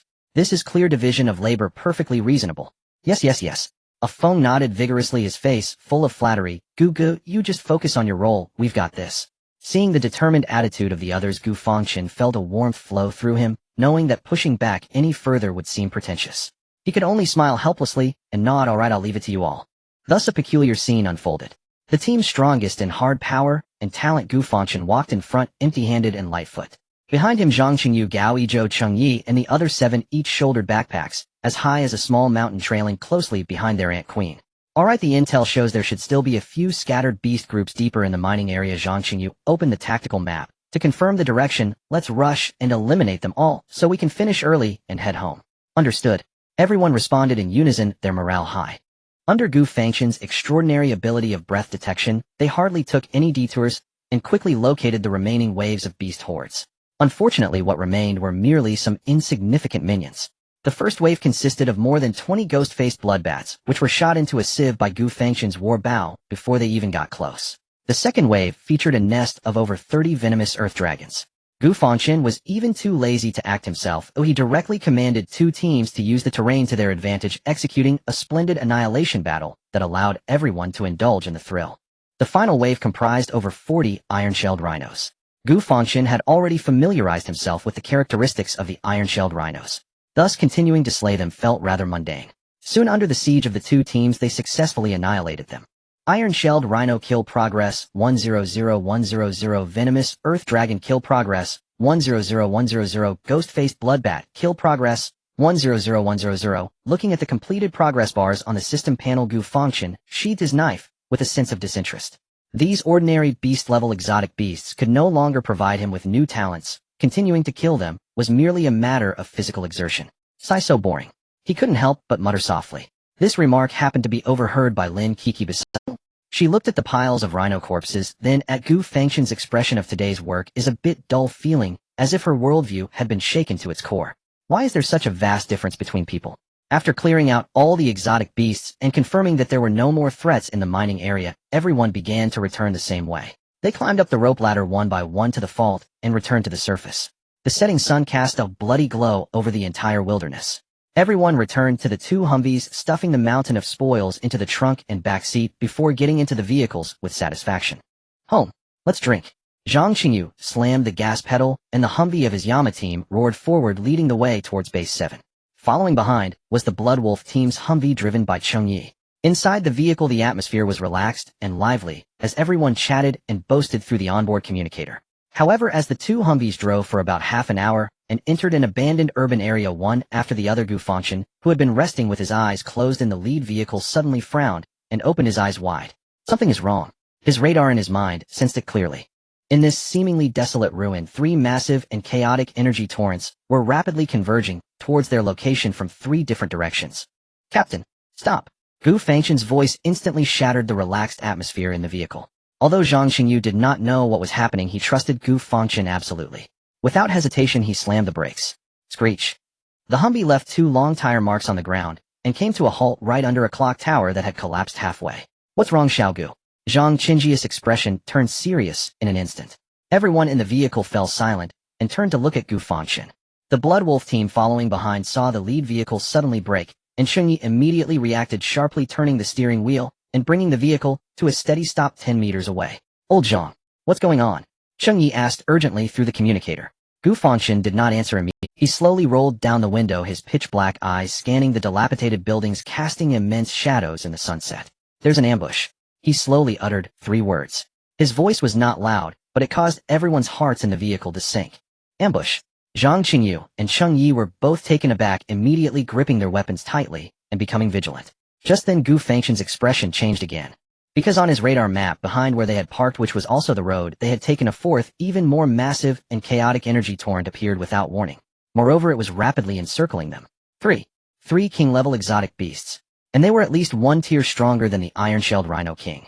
They should all be mid-tier king level. Damn it. We're surrounded. Gu Fangchen's voice instantly turned cold. Beast tides are coming from all directions. They are coming for us. Plus there are 3 king-level beasts. Stronger than the iron-shelled Rhino King. What a... Everyone's expression changed dramatically. Zhang Qingyu slammed the steering wheel and shouted, reverse. Charge out. However, it was already too late. They couldn't back out. Roar. Hiss. The deafening roars of beasts erupted simultaneously from 4 directions rapidly. The earth began to tremble violently. The already precarious buildings around them groaned under the stress, and large chunks of concrete and steel fell from above. Everyone's faces turned ashen. Something's wrong. Cheng Yi experienced looked at the 4 beast tides stirring up clouds of dust in the distance, his eyes flashing with deep confusion. These beast tides have too strong a target focus. It's as if they were deliberately guided here. No sooner had he spoken than whoosh. Whoosh, whoosh, whoosh. For piercing sounds suddenly rang out from above their heads. Everyone looked up sharply to see 4 mysterious figures cloaked in tan combat gear and wearing menacing masks appearing atop the dilapidated clock tower and the roofs of several nearby buildings. In their hands they held devices resembling grenade launchers. For special warheads trailing crimson flames sliced through the air, soaring over their heads and accurately landing in 4 directions surrounding their vehicles. Bang, bang, bang, bang. The warheads landed without exploding. Instead, they burst open instantly. Then a crimson mist filled with a strong, bloody, and pungent odor rapidly spread. It's the beast attractant. Zhang Qingyu, seeing the crimson mist, instantly turned pale. Damn it. Someone is trying to harm us. Roar. Sure enough. The 4 waves of beasts which had hesitated and lingered at the periphery fell into a frenzy the moment they caught a whiff of the scent. In their crimson eyes all reason faded, leaving only the primal thirst for blood. They charged recklessly like 4 black waves of death towards the source of the attractant, where the 2 Humvees were located, launching a suicidal assault. Meanwhile, above the high buildings, the 4 masked figures completed their bombing and showed no sign of stopping. They glanced at the 2 Humvees that were about to be overwhelmed by the beast tide. The leader let out a silent, cold laugh and gestured to the others. In the next second, all four of them raised their grappling guns and shot towards the distant building. Whoosh! The four figures like agile monkeys leaped between the buildings and quickly vanished into the shadows of the ruins, hiding their achievements and name. Bastards! Zhang Qingyu glared at the four retreating figures, furious to the point of nearly rupturing his eyes, and slammed his fist onto the steering wheel. Who are they? Why are they using such tactics against us? Cheng Ye's face was also dark, almost dripping. It's no use discussing this now. Gu Fangchen's voice was cold and calm, pulling everyone back to reality from their anger. Prepare for battle. Boom. Before his words could finish, the beast tide, consisting of hundreds of corrupted marsh crocodiles, charged forward first from the east. Boom. Before the words fell, the beast tide, composed of hundreds of putrid marsh crocodiles from the east, had already surged forward. These strange beasts were massive, their bodies covered in tough dark green shells, emanating a nauseating scent. They moved with heavy steps, causing the already damaged road to crack inch by inch like a moving city wall that pressed down fiercely. In the back seat of the head vehicle, Gu Fangchen's eyes showed no signs of panic. He kicked open the car door and simultaneously grabbed the fierce composite war bow behind him with his left hand. With a crisp sound of the bowstring stretching, it stood out clearly amidst the thunderous roars of the beasts. He didn't even get out of the car. He merely leaned out halfway, his right hand like a phantom sweeping through the quiver at his waist, already knocking a bright bone arrow onto the bowstring. The bow was drawn to its full moon shape. Whoosh!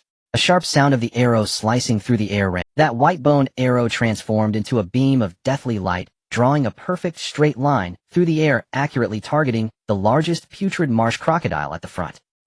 The proud hard skull of the putrid marsh crocodile crumbled before the arrow infused with Gu Fangchen's terrifying power, as fragile as paper. The bone arrow shot through its eye socket, the immense kinetic energy shattering its entire skull, splattering a mixture of red and white matter along with dark green blood everywhere. Its massive body, propelled by inertia, surged forward a few more steps before crashing heavily to the ground with a boom, stirring up a cloud of dust. One arrow, one kill. Ding. Killed beast-level creature, putrid marsh crocodile, 1100. This clean and efficient shot instantly bought everyone a precious moment to breathe. Get out of the car. Form up. Zhang Qingyu and Cheng Yi shouted in unison.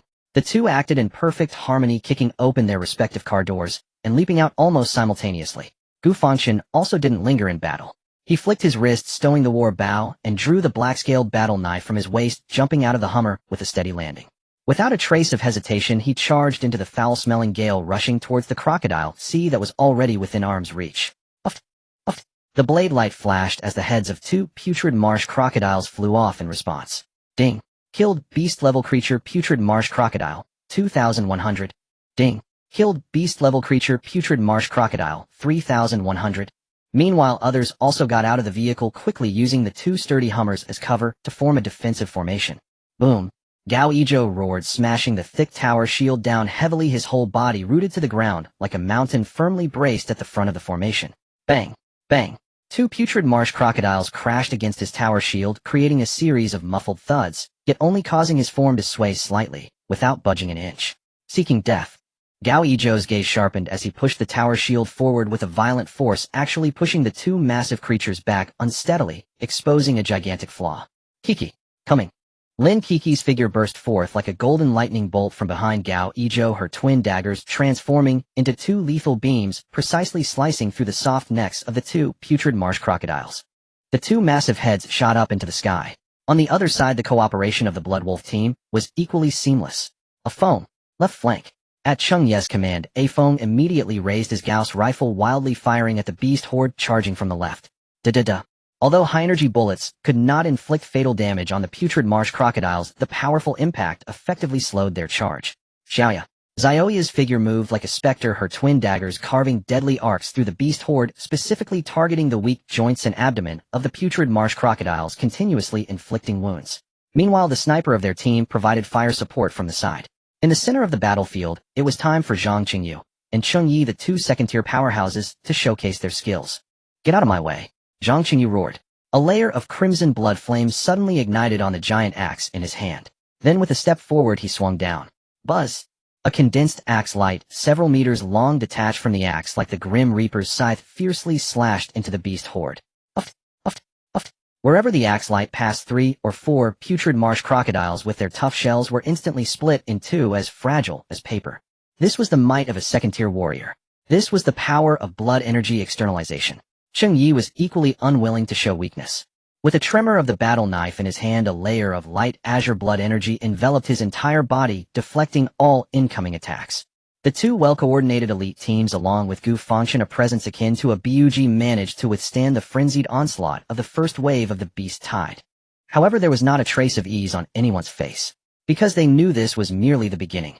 Roar! Indeed, beast tides from 3 other directions had also roared towards them. From the north, hundreds of agile, two-headed wind demon wolves came rushing in. From the east, there were the stone-armored giant lizards covered in rock armor with astonishing defense. And behind them, 3 terrifying pressures belonging to king-level beasts approached, sending chills down their spines. Surrounded on all sides, caught in a dire situation. Meanwhile, on a tall building 100 meters away from the battlefield, Wang Wu, who held a grudge against Zhang Qingyu because the goddess was snatched away, was leisurely watching the brutal bloodbath below with his eagle team. Captain, they seem to be on the verge of collapse, one team member said with glee. Another female team member laughed sweetly. That girl named Lin Kiki, wasn't she quite arrogant normally? Now she looks like a mud monkey, really in a sorry state. Should we go down and help? One of the yellow-haired members inquired. Help, eh? Wang Wu slowly lowered the binoculars, turning his head. Help with what? Zhang Qingyu, that fool dared to snatch my woman. He deserves to end up like this. His gaze returned to the chaotic battlefield below, filled with a sickly delight. Die. Let them all die. He muttered as if he had already envisioned the scene of Zhang Qingyu being torn apart. Don't worry, Zhang Qingyu, when you die, I will take good care of your beautiful wife. Wang Wu's venomous words and blatant gloating were carried down to the battlefield, where Zhang Qingyu, Cheng Yi, and the others, relying on the keen hearing of second-rank warriors, caught every syllable with crystalline clarity. Wang Wu, are you even human? Zhang Qingyu roared, veins bulging with fury. With a single savage stroke, he cleaved a rotting marsh croc in 2, then lifted his head and bellowed his outrage up toward the high tower. Cheng Yi shook with fury. Watching us die without help. Aren't you afraid of a military tribunal? On the high tower, Wang Wu heard the furious shouts below, and perversely only smiled wider. He fished at his ear and feigned sudden realization, then shouted down in an exaggerated voice, oh my, what a coincidence. We just happened to be passing by and saw you. So you needed help. You should have said so earlier. What was I thinking? I was only busy cheering you on. The coquettish female rider at his side giggled in a sharp, grating voice. Exactly, Captain Zhang, you're so formidable. We just assumed you were enjoying the fight. Our mistake. Alright. Out of old ties, how could we stand by and do nothing? Wang Wu nodded with mock sincerity. Then a gleam of malicious mischief crossed his eyes. Brothers, grab your gear. Go give them a little help. The men behind Wang Wu grinned grotesquely and obeyed, taking down their long-range weapons, composite war bows and Gauss energy rifles, readying themselves with relish. Below, the slender spark of hope in Zhang Qingyu and the others' hearts was snuffed out at once. They knew Wang Wu's nature. He would never act out of true kindness. Sure enough, in the next instant, the 4 of Wang Wu's squad opened fire. But their targets were not the frenzied beasts surging forward. 2 arrows hissed like viper fangs, tearing through the air. They did not seek any of the beasts, but angled with cruel precision toward Gao Yizhou, who was holding the line against the onslaught. Gao Yizhou was bracing his tower shield against 3 charging marsh crocs, and had no time to turn. The 2 arrows vanished into the seam of armor on his left thigh. A muffled groan escaped Gao Yizhou, his face drained of color, and his left leg buckled. He nearly dropped to one knee. Yizhou! Lin Kiki screamed, and spun to catch him, pressing him up. At the same time, 2 searing Gauss beams skated past Zhang Qingji's scalp and slammed into the ground before him, ripping 2 blackened craters. Flying debris stung his cheek. Zhang Qingyu, eyes bloodshot, screamed Wang Wu. Fuck you. He had gone mad with fury. This was no assist. It was adding insult to injury, seizing advantage in the chaos, an outright attempt to finish them off. On the high tower, Wang Wu watched the scene below grow ever more chaotic because of his so-called help, and wore an expression of utter satisfaction. He even put on an affected air of regret, and shouted down in a tone thick with faux remorse, oh dear, so sorry. My finger slipped. Captain Zhang, you know how fast those beasts charge. Long-range attacks can cause friendly fire. Please understand. The woman at his side laughed and trembled with faux sympathy. Captain Zhang, hang in there. We're still cheering you on. Zhang Qingyu felt bile rise. He nearly spat blood. He knew these bastards were deliberate. This was an abandoned district. The surveillance network had long since collapsed. There would be no footage, no proof. Even if they reported it later, Wang Wu and his men could always claim combat-friendly fire. There would be no witnesses. Moreover, Wang Wu himself was a mid-stage, third-rank powerhouse of the middle tier. With his strength, if he truly wished to help, he could have dispatched hundreds of beast-level creatures, or even the 3 king-class beasts behind them, in a heartbeat. The truth was plain: they had no intention of helping. They intended to watch this group be torn apart by the beast. As Zhang Qingji's outrage surged and his curses split the air, the yellow-haired archer on the high tower drew his bowstring once more. This time his aim bore straight for Zhang Qingji's heart. The arrow pulsed with a faint Qiblood aura, a killing technique in miniature. Captain Zhang, watch out. Shang Ye's eyes strained with desperation, but 3 stone-armored giant lizards had him locked in their coils. He could not break free. The fatal arrow was about to pierce Zhang Qingji's chest when, clang, a black blade like a streak of lightning ripped from the void arrived first. At the brink of catastrophe, the blade struck the arrowhead with unerring accuracy. Sparks showered, the Qiblood-imbued shaft was split cleanly in 2. It was Gu Fangchen. He had somehow arrived before anyone noticed, standing now before Zhang Qingyu, with his black-scaled warblade, still humming softly. He lifted his head slowly. Those ink-black eyes pierced the chaotic battlefield and fixed with deadly precision on the yellow-haired archer atop the tower. They also settled on Wang Wu, whose smile had frozen. Gu Fangchen's face revealed no fury, only cold composure as he spoke. His voice was small, but carried to every ear present, "I will remember you. When I reach the 3rd rank," he continued, each word deliberate, "not one of you will live." Silence swallowed the field. A deathly hush fell over everyone. On the tower, Wang Wu's squad froze for a moment on hearing that icy threat, then, convinced they had heard the greatest joke, erupted into unrestrained, scornful laughter. Huh, huh, huh. Wang Wu laughed so hard, he doubled over, tears nearly in his eyes. Pointing down at Gu Fangchen with a voice dripping with contempt and pity, he taunted, "Little Gu, sure you're a top-scoring prodigy, very impressive. But, are you delusional? I actually looked into your background. Parents died young, raised in an orphanage. Your only possible backer is Xia Qianjin. Everyone assumes you and Xiao Liuli are close, but what I found is surprising. You only met her twice. You aren't even ordinary friends. And getting to the 3rd rank. Do you know what that means? How many geniuses spend their whole lives stuck at the peak of the 1st rank? Even if you have extraordinary talent, reaching the 3rd rank is a matter of years, of decades. A penniless little champion like you wants to kill me. Huh, keep dreaming." The yellow-haired archer jeered in a sickening, affected voice. "Do you think, well, stay put while you rise. Little Gu, by the time you get to the 3rd rank, our captain might be at the 4th. Then crushing you would be like crushing an ant. Can you possibly catch up to his speed? Ridiculous."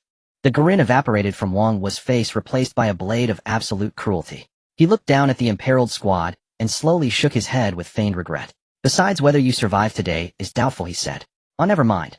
Looking at your state, you probably don't need our—" He spread his hands in an "I can't help it" gesture. "We have other tasks, so we won't bother you further. Good luck to you all." With that, he made no further delay and gestured to the 3 men behind him. The 4 turned in unison and, like victorious eagles, beat their wings once or twice and vanished into the shadows of the ruins as if they had never been there at all. Zhang Qingyu and Cheng Yi watched their retreating backs, trembling with fury and helplessness, and spat curses into the dust. Bastards. Animals. They trembled with rage at the sight of them, disappearing, impotent to stop what had. On another high-rise nearby, the members of Team Rock observed everything that had just transpired with clarity. "Captain, isn't that Wang Wu from Kanjing?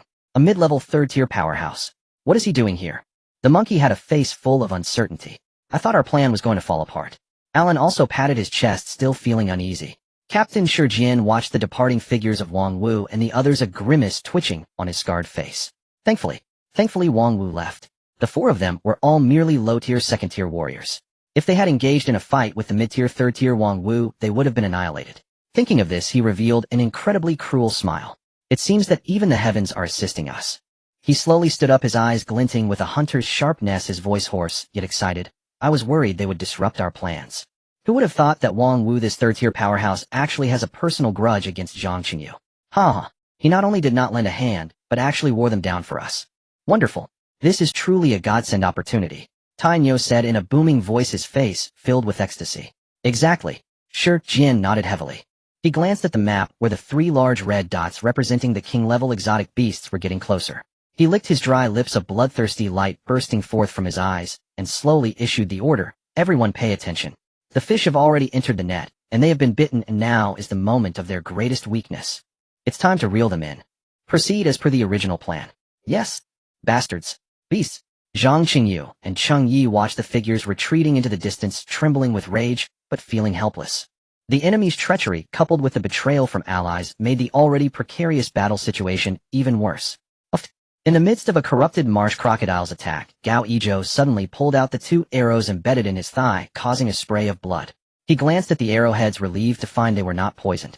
Damn, thankfully, it was just a flesh wound. If it had been poisoned, I would have really been done for today. Gritting his teeth, beads of cold sweat coated his forehead, and his left leg's mobility had noticeably slowed. Yet, even so, he did not retreat a single step, keeping his tower shield firmly in front of him to create space for Lin Kiki behind. behind him to attack. Ijo. Zhang Qingji's eyes widened in anger, wanting to rush over to assist. Captain, don't worry about me. Gao Ijo shouted, hold the line. Just then a bolt of black lightning suddenly surged in from the flank. Uft, uft, uft. The blade glimmered, and the massive heads of 3 corrupted marsh crocodiles attempting to break through Gao Ijo's gap flew off. It was Gu Fangchen. Ding. Killed beast-level exotic beast corrupted marsh crocodile. 26,100. Ding. Killed beast-level exotic beast corrupted marsh crocodile. 27,100. Ding. Killed beast-level exotic beast corrupted marsh crocodile. 28,100. Are you okay?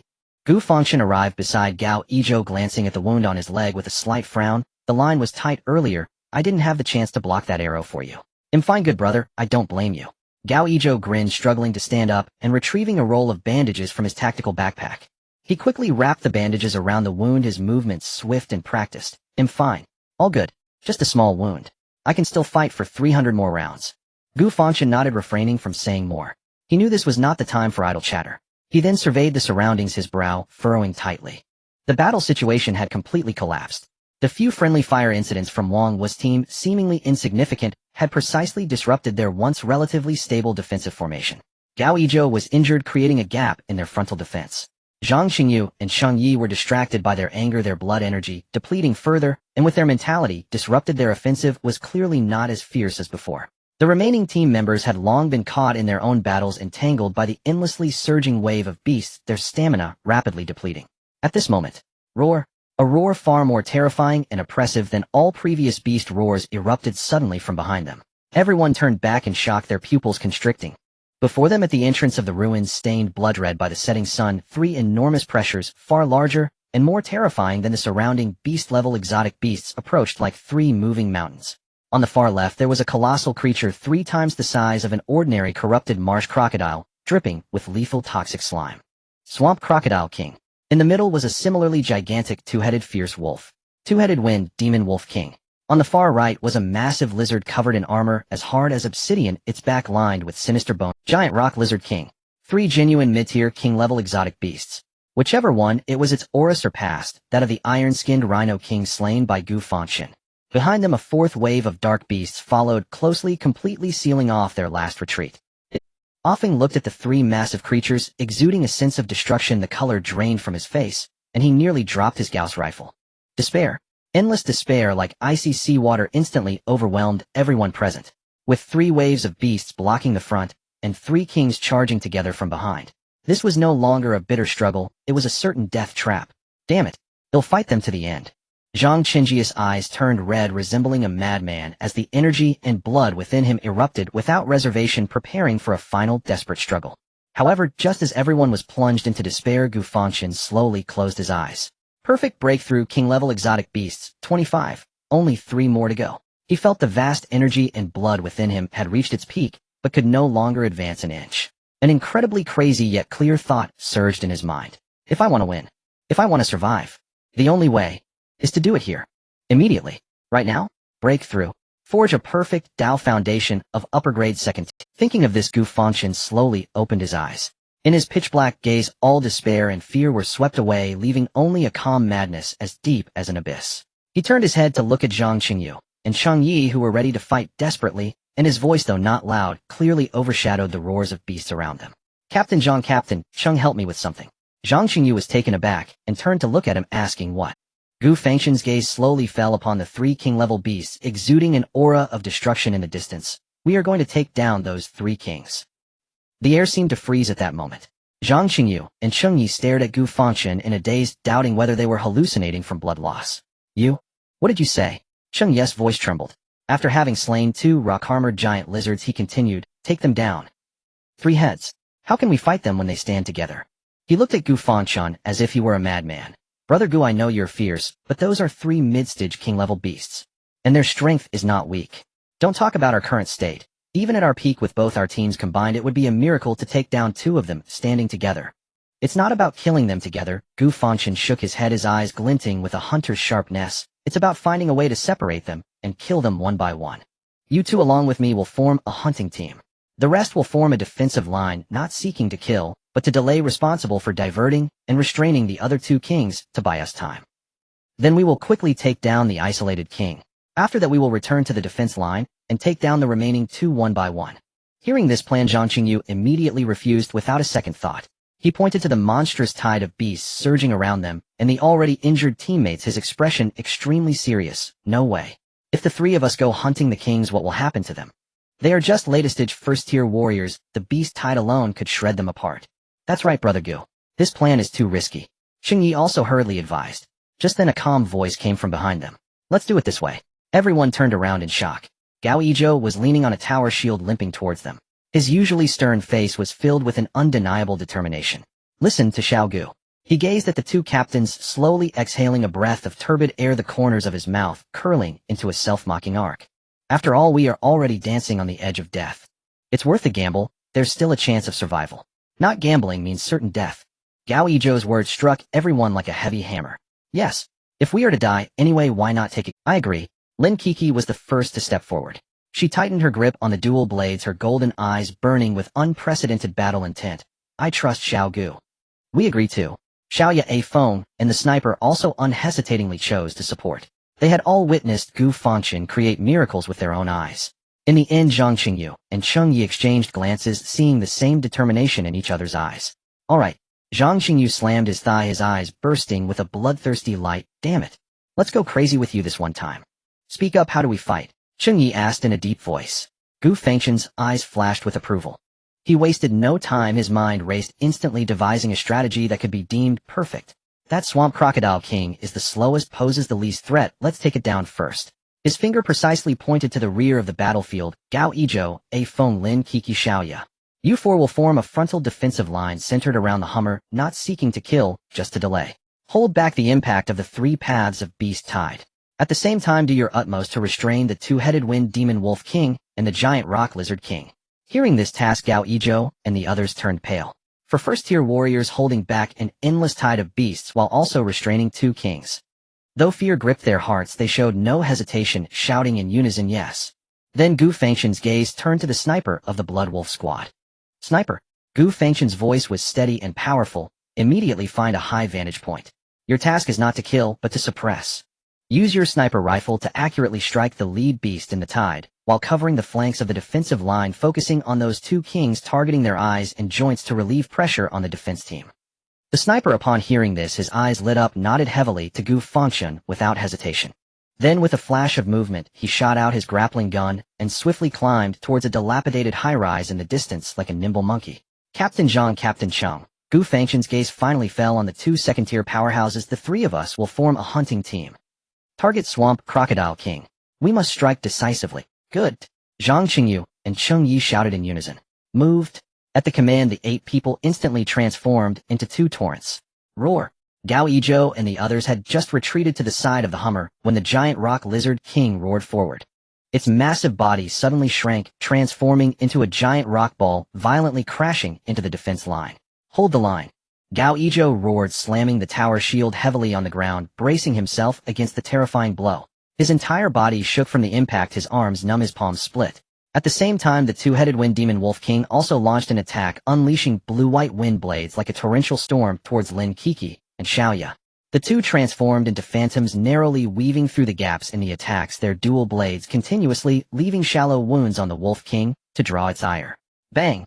High above the sniper had also taken position, a crisp gunshot rang out, a piercing round accurately hitting the eye socket of the giant rock lizard king. Although it did not cause any substantial damage, it elicited a painful roar from it, momentarily slowing its assault. The defense line was plunged into intense battle fraught with danger. Every second was a mad test on the edge of death. Meanwhile, Gu Fangchen, Zhang Qingyu, and Cheng Yi seized this precious time bought with their lives, actively confronting the swamp crocodile king. Zhang Qingyu took the lead. The blood energy surged on the giant axe in his hand, a blade light several meters long formed, and with the force of a mountain it struck heavily against the back armor of the swamp crocodile king. Clang! Sparks flew. The hard shell was cleaved open, revealing a deep wound that could be seen to the bone, dark purple blood gushing out. Cheng Yi followed closely. He transformed into a blue whirlwind, his battle knife dancing with impenetrable ferocity, countless sharp knife lights slashing at the weak joints and abdomen of the swamp crocodile king. Sizzle! Sizzle! Flesh and blood flew. Roar! The swamp crocodile king howled in pain, violently swinging its long tail akin to a steel whip, sweeping towards the two. But at that moment Gu Fangchen's figure had already appeared silently above the swamp crocodile king like a phantom. Ultrasound. An invisible mental shock erupted from his eyes, striking hard against the giant head of the swamp crocodile king. Buzz! The swamp crocodile king's movement suddenly froze, and in its scarlet beast eyes a flicker of obvious confusion and dizziness flashed. Cheng Yi and Zhang Xingyu were both taken aback. Huh, what was that? But Gu Fangchen clearly had no intention of explaining. Now is the time.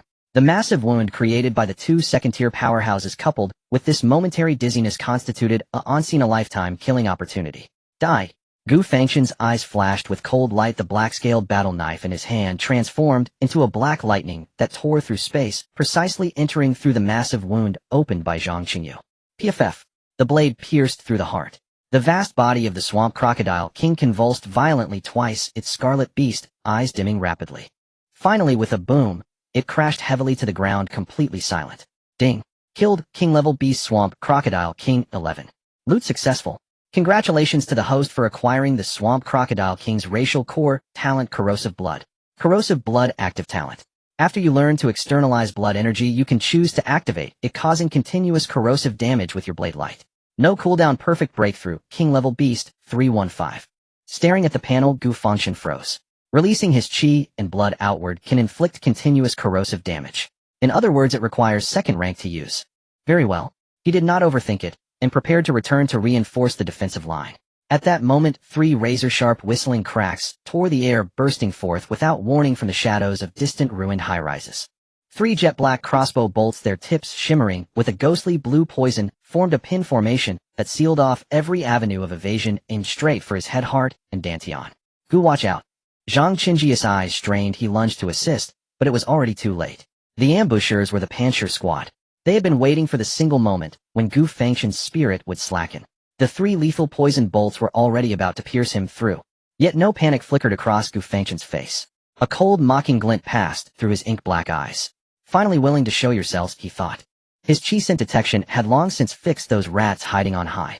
That earlier posture of focused killing had been a deliberate feint, bait to lure them out. Shadow step. His figure flickered so swiftly that he left only a residual afterimage in place. 3 sharp impacts followed.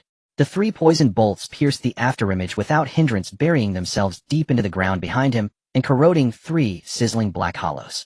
Damn, how did he evade that? From afar, Shi Jian watched in instant dismay. He had never expected that after enduring such an exhausting battle the enemy would still possess the strength for such an astounding dodge. At the same time, Gu Fangchen's true body had already materialized like a specter 10 meters away. He did not pursue the assassins. There were 2 reasons. The first was his comrades, the defensive line, led by Gao Yizhou, and the others was teetering on collapse, every man buying time with his life. If he abandoned the front to chase the ambushers, leaving the 2 remaining king-tier beasts unchecked, the combined onslaught of those beasts and 4 waves of the horde would instantly shatter the line. Everyone would die. The second reason, on his chi scent detection radar, the 4 rats were currently blended among the enormous red blips of the horde, shifting positions constantly and impossible to pinpoint accurately. But once this battlefield was cleansed of every aberrant beast, those 4 rats would have nowhere to hide amid the open ruins. By then, after he breached into the upper grade second rank, crushing those flies would be easier than breathing. No need to. Gu Fangchen's gaze cooled. Let them live a little longer. Having decided that he no longer bothered with the hidden threat, he instead fixed that icy bone-piercing stare upon his next target, the twin-headed Shuangtou, Fuma Longwang, held fast by the defensive line. He spun and shouted at the 2 second-rank veterans, Captain Cheng, Captain Zhang, switch positions. Join me. First we take down that Wolf King. Understood. The 2 second-rank fighters did not hesitate. They became 2 arrows loosed from a bow and followed, closely charging toward the twin-headed Wolf King that battered the line. Gao Yizhou watched the 3 murderous silhouettes and glanced ahead at the giant rock lizard king, now looming within arm's reach, his eyes bloodshot. He slammed his tower shield onto the ground and roared at Lin Kiki and the others behind him, who were barely holding by them time. Hold even unto death. Understood. Meanwhile, Gu Fangchen and the other 2 became 3 sharpened blades, driving deep into the wolf pack. Zhang Xingyu led the charge. Blood and chi surged along his massive axe as a mountain-splitting arc cleaved through the dense wolves, carving a corridor of flesh and blood. Cheng Yi followed hard, his protective chi at full boil. His warblade danced without gap, dispatching any stragglers that tried to slip through.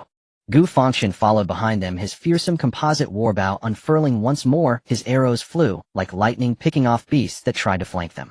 The 3 moved in perfect harmony, a deadly efficient machine, surging inexorably toward the Shuangtou, Fema Langwang.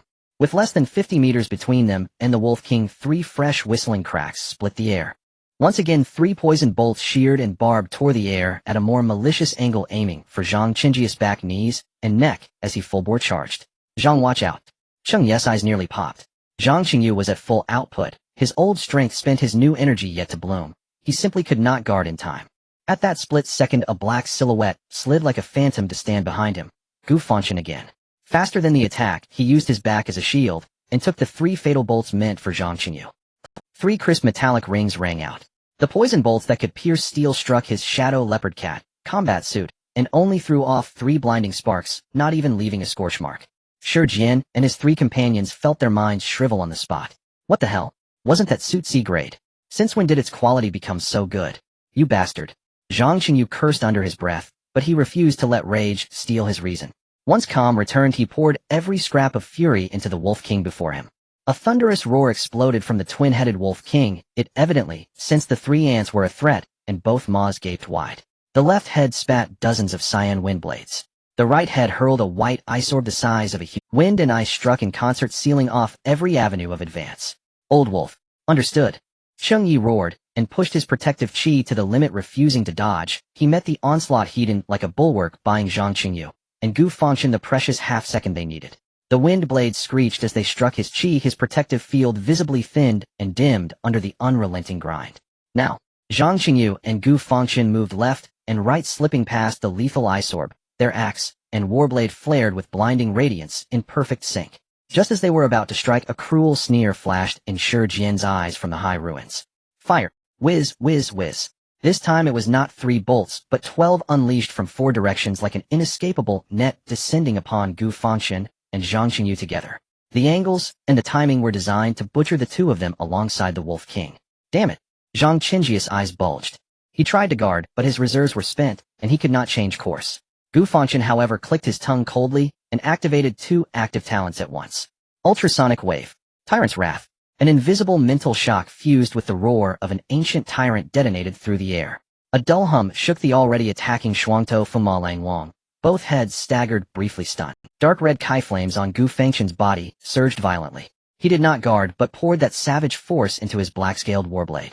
Pujuan's 7-killing blade, 4th form, soul-severing. He spun like a cyclone, and his warblade became a black crescent, tearing at the very fabric of space.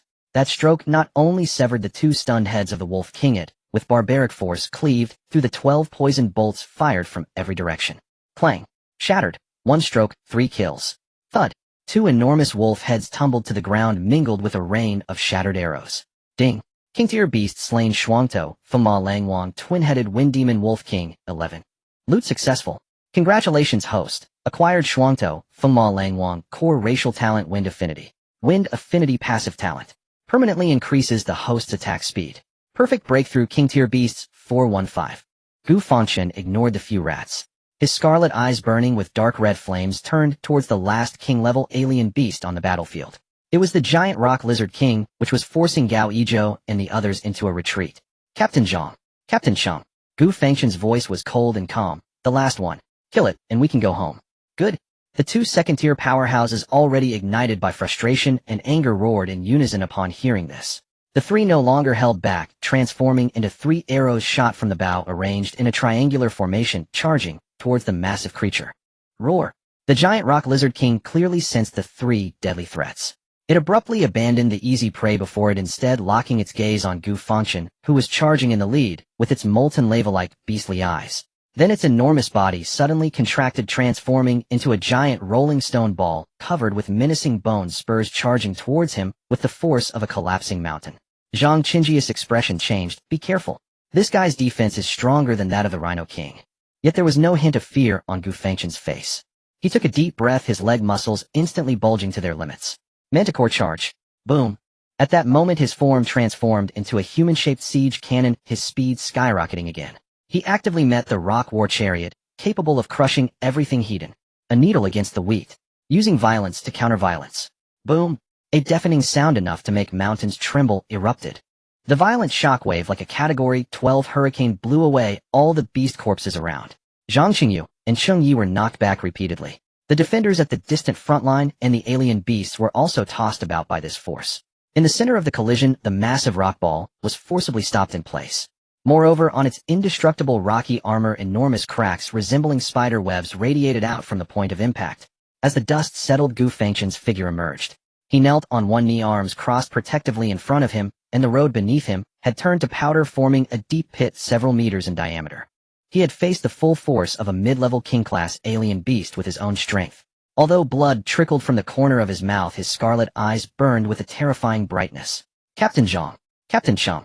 He suddenly looked up and roared. Kill! Zhang Qingyu and Cheng Yi, already poised to strike, seized this once-in-a-lifetime opportunity, transforming into two streaks of light. The giant axe and battle knife in their hands erupted with the most brilliant glow of vitality as they struck fiercely at the cracked rocky armor. Crack! The rocky armor shattered. Roar! The giant rock lizard king let out a painful roar, its massive body forced out of its rolling form. But before it could counterattack, a shadowy figure had already approached like a malignant tumor. It was Gu Fangchen. The black-scaled battle knife in his hand transformed into a bolt of deathly lightning that tore through space without a hint of hesitation, piercing through the gap in the shattered armor. Puff! The blade accurately pierced the heart of the giant rock lizard king. Time froze at this moment. The molten lava-like, beastly eyes of the giant rock lizard king dimmed rapidly. Finally, with a thunderous crash, it fell heavily to the ground, completely ending its wicked life. Ding! Killed king-level alien beast giant rock lizard king, 11. Loot successful. Congratulations to the host for obtaining the racial core talent of the giant rock lizard king rock armor body. Rock armor body active talent. After activation, a layer of hard rocky armor can be formed on the surface of the body, greatly enhancing physical defense for 30 seconds. Cooldown 5 minutes. Perfect breakthrough king-level alien beast, 55. Conditions met, can perform perfect breakthrough at any time. Looking at the golden prompt on the system panel, Gu Fangchen slowly exhaled a mouthful of foul breath mixed with blood. He slowly raised his head, his scarlet eyes piercing through the smoke-filled battlefield, locking onto the four figures atop the distant high-rise, trembling like aspen leaves from endless fear. This silent threat directly penetrated hundreds of meters, imprinting itself deep into the souls of the rock team. Their position had been discovered. Captain! Captain! The monkey's voice trembled, his hand gripping the crossbow, shaking uncontrollably. He seems. Something's not right. Shi Jian was about to order a retreat. But before he could speak, Gu Fangchen had already made up his mind in the center of the battlefield. Breakthrough. Ding. Breaking through. As the system panel appeared, a fierce wind abruptly swept out from Gu Fangchen's center. The wind carried an indescribable weight and pressure, making it impossible to open one's eyes. Fragments of stone and dust were lifted high into the air, forming a slowly rotating gray vortex. The sky had unknowingly darkened, clouds obscuring the sun. What? What is this? The faces of the four members of the rock team turned pale. This is the breakthrough phenomenon of a high-grade second tier. Shi Jian's voice trembled, his eyes filled with extreme shock and disbelief. How could this be? Who the hell would break through in a place like this? Gao Yizhou and the others had just dealt with a few incoming alien beasts, and were preparing to catch their breath when they were blown about by the sudden gale. What's going on? Lin Kiki exclaimed, looking up at the sky with a confused expression. Cheng Yi and Zhang Qingyu were equally bewildered. They could feel that within this phenomenon lay a terrifying energy that made their hearts race. Even the frenzied alien beasts seemed to sense some fear from deep within their bloodlines. Their assault slowed, nervously pawing at the ground while emitting a series of low whimpers. At that moment, everyone saw the sky-high vortex crazily converging toward the blood-soaked figure in the center of the battlefield. It's Xiaogu. Zhang Qingyu exclaimed in shock. Oh, no way. Can someone break through like this? Cheng Yi's eyes were nearly popping out. On the high-rise, Shi Jian finally reacted after a brief moment of shock. He looked at the figure shrouded in the gray vortex below, and an unprecedented fear surged within him. A monster. This guy is definitely an absolute monster. Retreat. Shi Jian no longer had any hopes or greed, shouting at his three teammates who had completely frozen in shock. Quick retreat. Before he completes the breakthrough. Run. Meanwhile, several kilometers away at Base 7, a few officers on duty in the watchtower also noticed the phenomenon in the distant sky. What is that? Such a strong energy fluctuation. Judging by the signs, someone is breaking through to the second tier. An experienced officer's face turned solemn. No. Another young officer with a high-powered telescope trembled. This kind of pressure. This scale of drawing in the powers of heaven and earth is high-grade second tier. Absolutely high-grade second tier. What?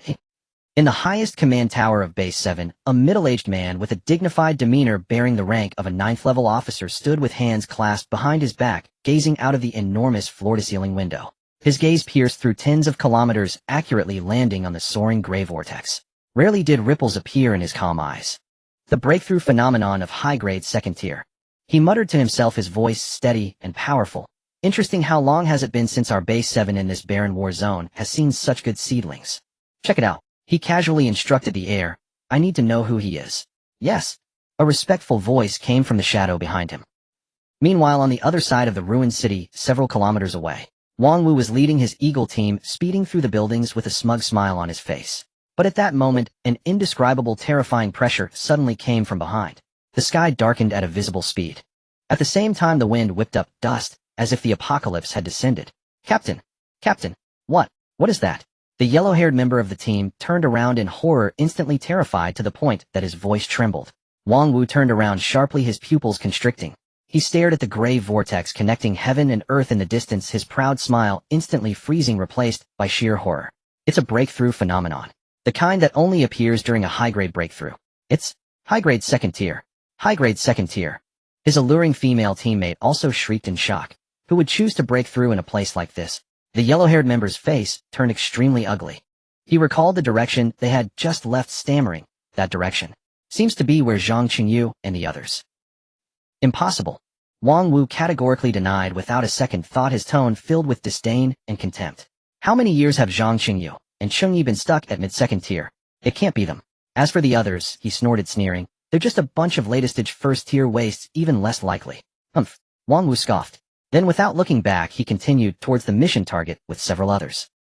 On the battlefield, Gu Fangchen's body was completely enveloped by the dense gray vortex, almost tangible in its richness. He could clearly feel his bones cracking and reorganizing, his meridians expanding and becoming tougher. Every inch of flesh and blood was undergoing a transformation akin to a rebirth under this immense energy. Boom. Finally, when the last trace of energy fused into his body, the gray vortex suddenly contracted inward and then exploded with a roar. A visible shockwave swept out, sending all nearby alien beasts flying. As the dust settled, a brand new figure emerged before everyone. Gu Fangchen slowly opened his eyes. His pitch-black gaze was now as deep as the starry sky. A tremendous pressure far exceeding that of before belonging to a second-tier powerhouse radiated from him. Realm peak of first-tier, early second-tier, new grade, none high-grade, max level, new vitality, 2001-3500 points. This. Zhang Qingyu and the others were stunned, their minds blank. What just happened? Gu Fangchen felt the surging river-like new power within him, a tide of ambition rising in his heart. He turned his head to look at the already shocked Zhang Qingyu, and Chengyi curiously asking, Captain Zhang, Captain Cheng, how do you use the blood chi projection? The two were jolted back to reality by his question. Zhang Qingyu instinctively explained, it's just, you condense the blood chi power, and then you channel it through the weapon. Oh, I see. Gu Fangchen nodded. Then he pulled out the black-scaled battle blade stuck in the ground. With a thought, he began to infuse that new power into the blade. Virum. The black-scaled battle blade emitted a mournful wail, unable to bear the burden. In the next moment, a dark red blade light 30 meters long and as solid as substance shot out from the blade tip, soaring into the sky. The brilliance of the blade light even illuminated the surrounding dim sky with an eerie blood-red hue. The entire scene fell into dead silence once more.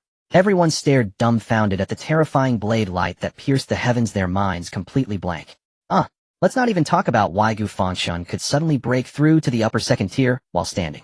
Nor should we discuss why Gu Fangchen could learn blood chi projection so easily from Captain Zhang's casual remark.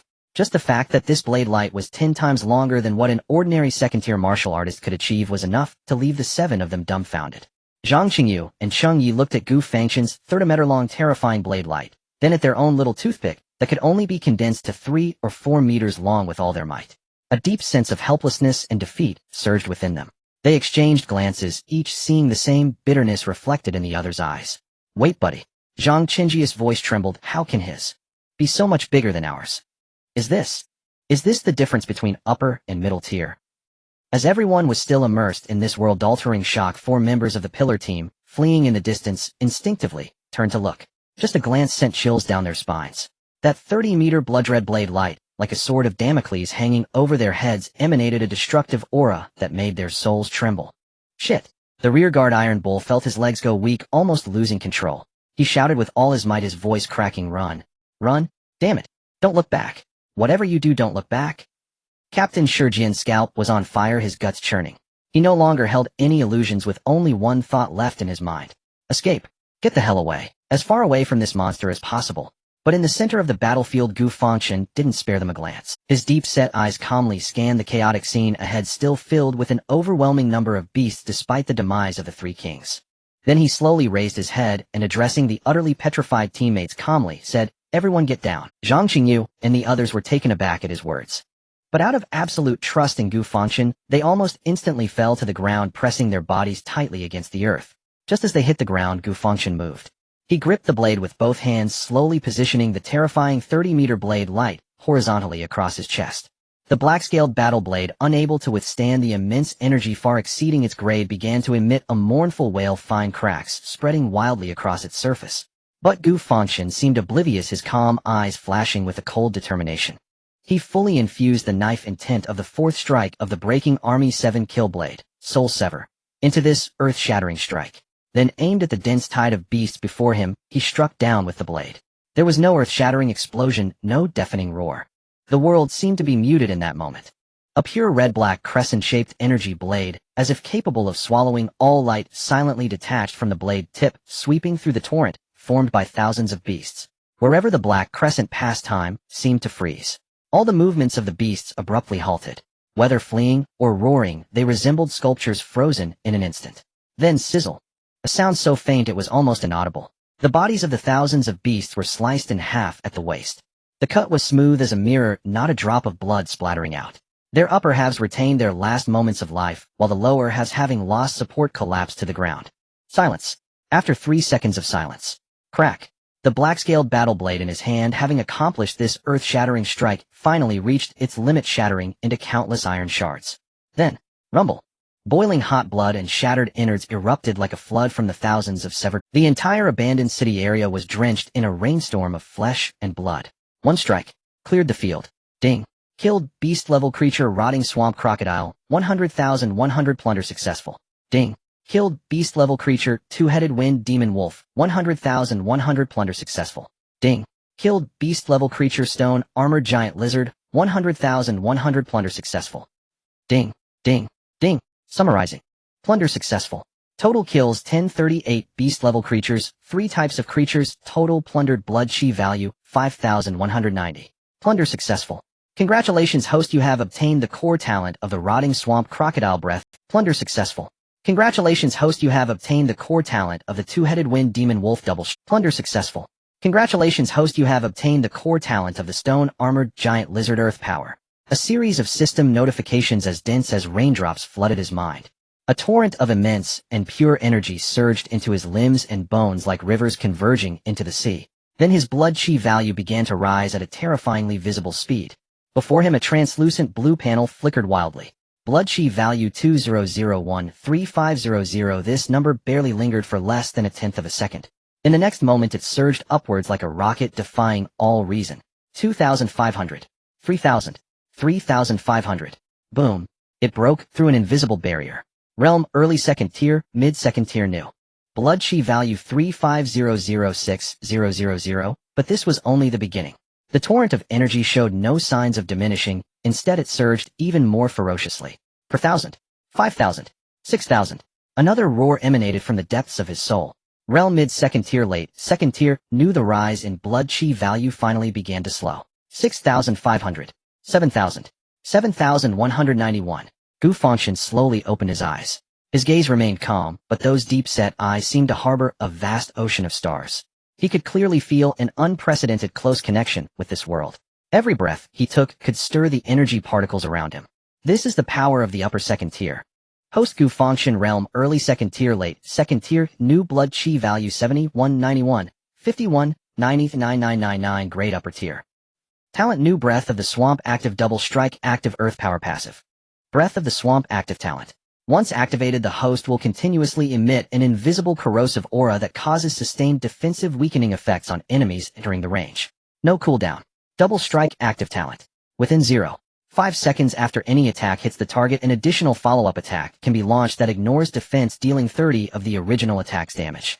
Cooldown 10 seconds. Earth power passive talent. When the host's feet are on the ground, strength and defense will gain an additional 10 increase, significantly enhancing stability. Damn it. Zhang Qingji's lips trembled as he struggled for nearly half a minute before forcing out 2 words, one. One strike, and just one. In cleared the entire battlefield. In Xingyi beside him, Na seasoned mid-tier second-rank cultivator, was in no better state. His Adam's apple bobbed up and down his throat felt parched, scorched dry, but not a single word could escape his lips. And he could comprehend externalized Qi blood manifestation. He could grasp the concept of blade light. But damn it, he simply couldn't fathom it. And why had Gu Fangchen suddenly broken through? And nor could he comprehend how a newly ascended second-rank martial artist could unleash a 30-meter blade light, so devastating it seemed capable of cleaving the heavens themselves. What? And was this some cruel joke? Enlin, Kiki Gao Ijo, and every member of the Blood Wolf squad remained frozen on the ground motionless. It wasn't that they refused to rise. Their bodies had been utterly paralyzed by that apocalyptic slash, their minds emptied into blank voids incapable of processing such reality-shattering phenomena. The entire world seemed reduced to the soft, ceaseless patter of falling blood rain, and to that solitary figure standing atop the mountain of corpses, godlike demonic. Gu Fangchen sensed the unprecedented torrent of power surging within him and exhaled, deeply expelling a heavy breath of turbid air. Slowly he turned, gazing upon the 7 teammates still sprawled motionless behind him, and sighed in quiet. Rise, he said calmly yet with an authority that brooked no dissent. Nand instantly snapped them from their stupor. There are still a few rats left uncleaned. Rats. Zhang Qingyu and the others blinked in confusion. Inthan immediately understood. The wretches had loosed treacherous arrows, and summoned the beast tide. They staggered upright, faces blazing with incandescent fury. Yet the memory of those elusive movements and vicious pinpoint shots sent a fresh wave of dread crashing over their hearts. The ruined urban district was a labyrinth of shattered walls and collapsed structures. And if those foes chose flight, this close combat-oriented squad stood no chance of pursuit. Just as despair settled upon them, Gu Fangchen strode forward, straight toward the base of the high-rise where the Blood Wolf squad sniper lay concealed. The sniper sat dazed, staring downward, and still reeling from the shock of that single cataclysmic strike. Sniper, lend me your grappling gun. Gu Fangchen's voice rose from below. And the sniper jolted awake as if struck by lightning. And he looked down at the blood-soaked youth standing beneath him. And so serene, so immovable, and his mind still spun sluggish and disoriented. Dazed, he glanced at the precision-crafted tactical grappling gun strapped to his waist, then back at Gu Fangchen, and stammered, Oh, yes, brother Gu. And he first rappelled swiftly to ground level, then fumbled hastily to unbuckle the grappling gun. Nand offered it with both hands. Yet, just as Gu Fangchen reached to take it, May suddenly realized belatedly that he'd never introduced himself to this legend. How utterly improper. And the great man didn't even know his name, and so he could only call him Sniper. And IV truly behaved like a greenhorn. The sniper's face flushed crimson. He snapped upright, shoulders squared, and addressed Gu Fangchen with near military formality, voice tight, with nervous energy. Reporting, brother Gu. And I'm Lin Mo, spotter and sniper of the Blood Wolf squad. And watching him fluster so badly, nearly tripping over his own feet, Gu Fangchen couldn't help but smile. He accepted the weighty grappling gun and nodded gently toward Lin Mo. In that smile, warm as spring breeze, immediately dissolved Lin Mo's tension. Lin Mo, I remember. In 6 simple words, yet warmth surged through Lin Mo's chest. And all his nervous reverence crystallized in that moment into pure unadulterated honor. He stepped forward, eagerly pointing to the intricate trigger mechanism and pneumatic regulator valve. Brother Gu, the operation is somewhat complex. Its launch force and cable retrieval speed are fully adjustable, requiring precise prediction based on distance and angle, especially during mid-air turns. Before he could finish, Gu Fangchen had already lifted the grappling gun, weighing it lightly in his palm. Knees deep, dark eyes swept once, just once, over its intricate assembly. With his SS-steer spiritual perception, the device instantly fractured before him, into countless interlocking components. Its operational principles, mechanical architecture, optimal handling techniques, and all became crystal clear. In less than a second, he had mastered it completely. And under Lin Mo's stunned gaze, Gu Fangchen raised his arm, aimed at the rooftop of a crumbling building 100 meters away. Nand casually squeezed the trigger. Shank.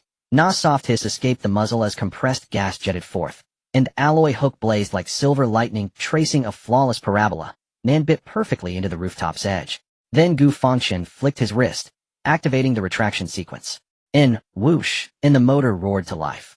A tremendous pull surging upward, threatening to rip him from the earth itself. Yet his feet remained rooted, unshaken, immovable. He tested the tension, adjusted the pneumatic valve, retracted the line, and nodded once. Mastered, Lin Mo. Zhang Qingyu, and Cheng Yi. They stared at Gu Fangchen's expression, In that quiet, effortless, so simple, and felt their cerebellums shrivel. To master this device normally takes at least a month of rigorous training. Gu Fangchen clipped the grappling gun to his belt and turned to the group. Gather the spoils and return to base. I'll deal with those rats and be back shortly. Xiao Gu, well? Zhang Xingyu began, intending to say come with you. But Gu Fangchen simply waved him off, cutting him short. His gaze swept across their wounds, some light, some grave, and their exhausted expressions. Ni's tone remained calm, yet carried the unassailable weight of command. Your condition isn't fit for pursuit. Izhou is injured too. Return and rest, and we'll drink together when I return. Hearing those words, warmth flooded their chests, and every protest died unspoken in their throats. And they knew this was Gu Fangchen's way, in protecting them in silence. Agreed. Zhang Xingyu drew a deep breath and nodded firmly. You, north by east extreme. Gu Fangchen said nothing more, only smiled and nodded. And then he closed his eyes. An odor sensing technique activated. And instantly 4 crimson dots, each pulsing with hostile intent, appeared with perfect clarity upon his mental radar. At that very moment, they fled like startled birds, darting deep into the ruin's desolate heart. Gu Fangchen's eyes snapped open, and within those obsidian pupils flashed a glacial, merciless killing intent. In the next heartbeat, he raised the grappling gun, aimed at a distant skyscraper, and fired. In whoosh, Na Fear's tug surged upward. His body shot skyward, like a raptor hunting in midnight darkness, leaping between buildings with fluid predatory grace, until he vanished beyond their awestruck sight. At the other end of the abandoned city, in a hidden underground parking lot, the 4 members of Team Pancher leaned against a cracked load-bearing pillar, gasping heavily, their faces marked with the thrill of having survived a catastrophe.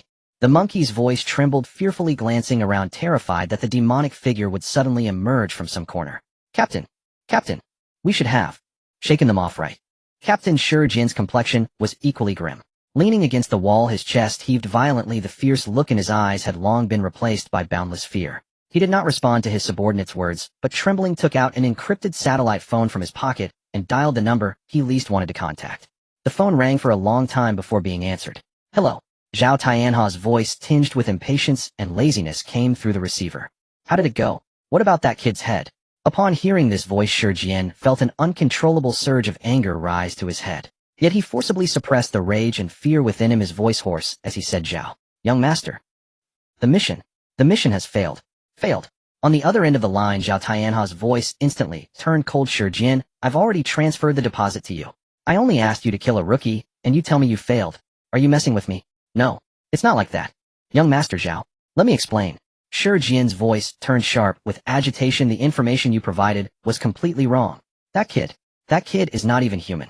He's a monster. A thoroughly complete monster.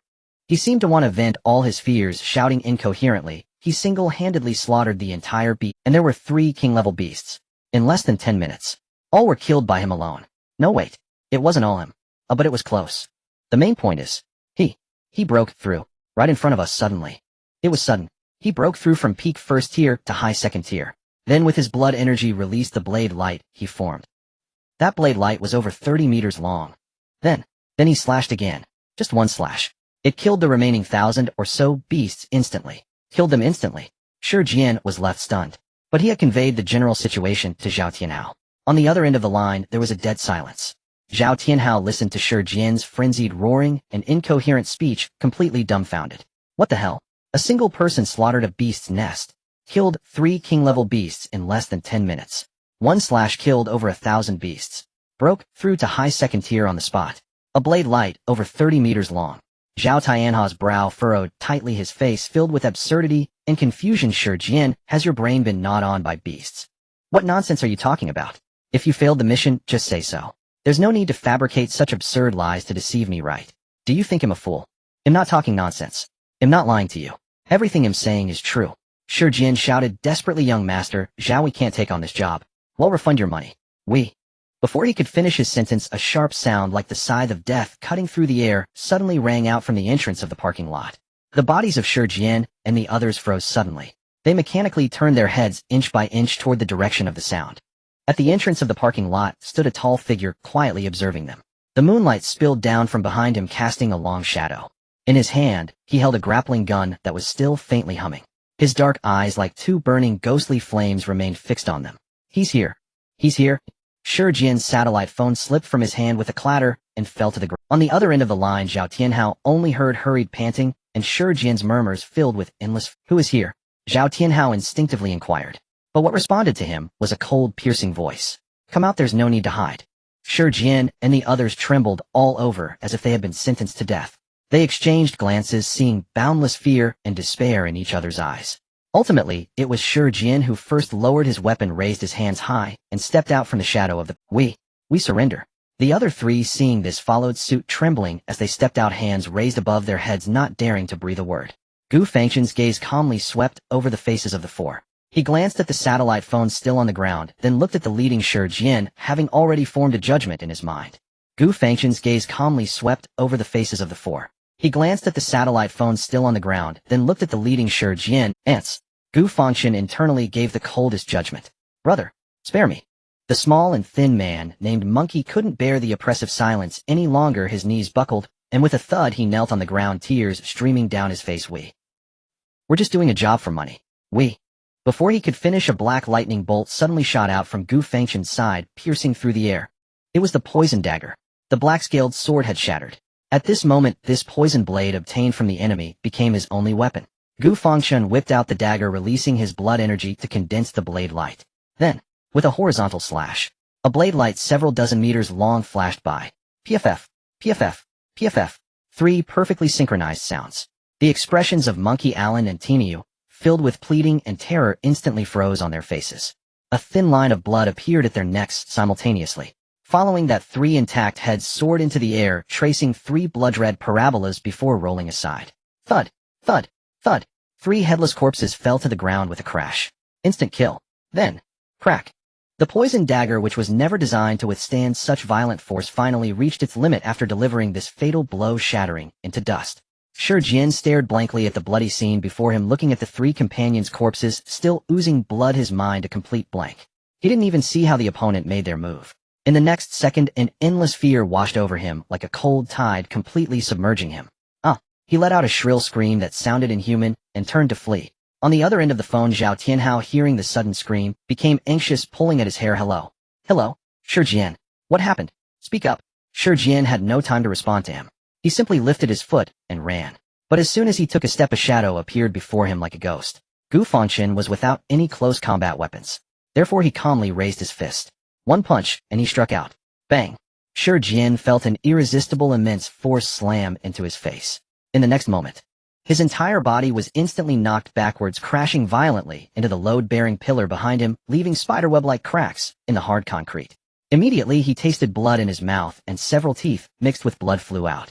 The intense pain and humiliation ignited the last vestige of his fighting spirit. "Damn it, don't underestimate me." Shi Jian struggled to rise from the ground, his eyes bloodshot, and looking deranged. "I'll fight you." He suddenly drew out a heavy alloy shield from behind, holding it in front of him. With his other hand, he drew the combat knife at his waist, letting out a furious roar as he charged at Gu Fangchen. But what responded to him was still that simple, direct, yet filled with destructive power punch. Rage of the Tyrant. Bull Charge. Power of the Earth. 3 layers of power talents stacked together. Boom. Gu Fangchen's fist collided violently with the heavy alloy shield. Crack. A sound that made one's teeth ache rang out.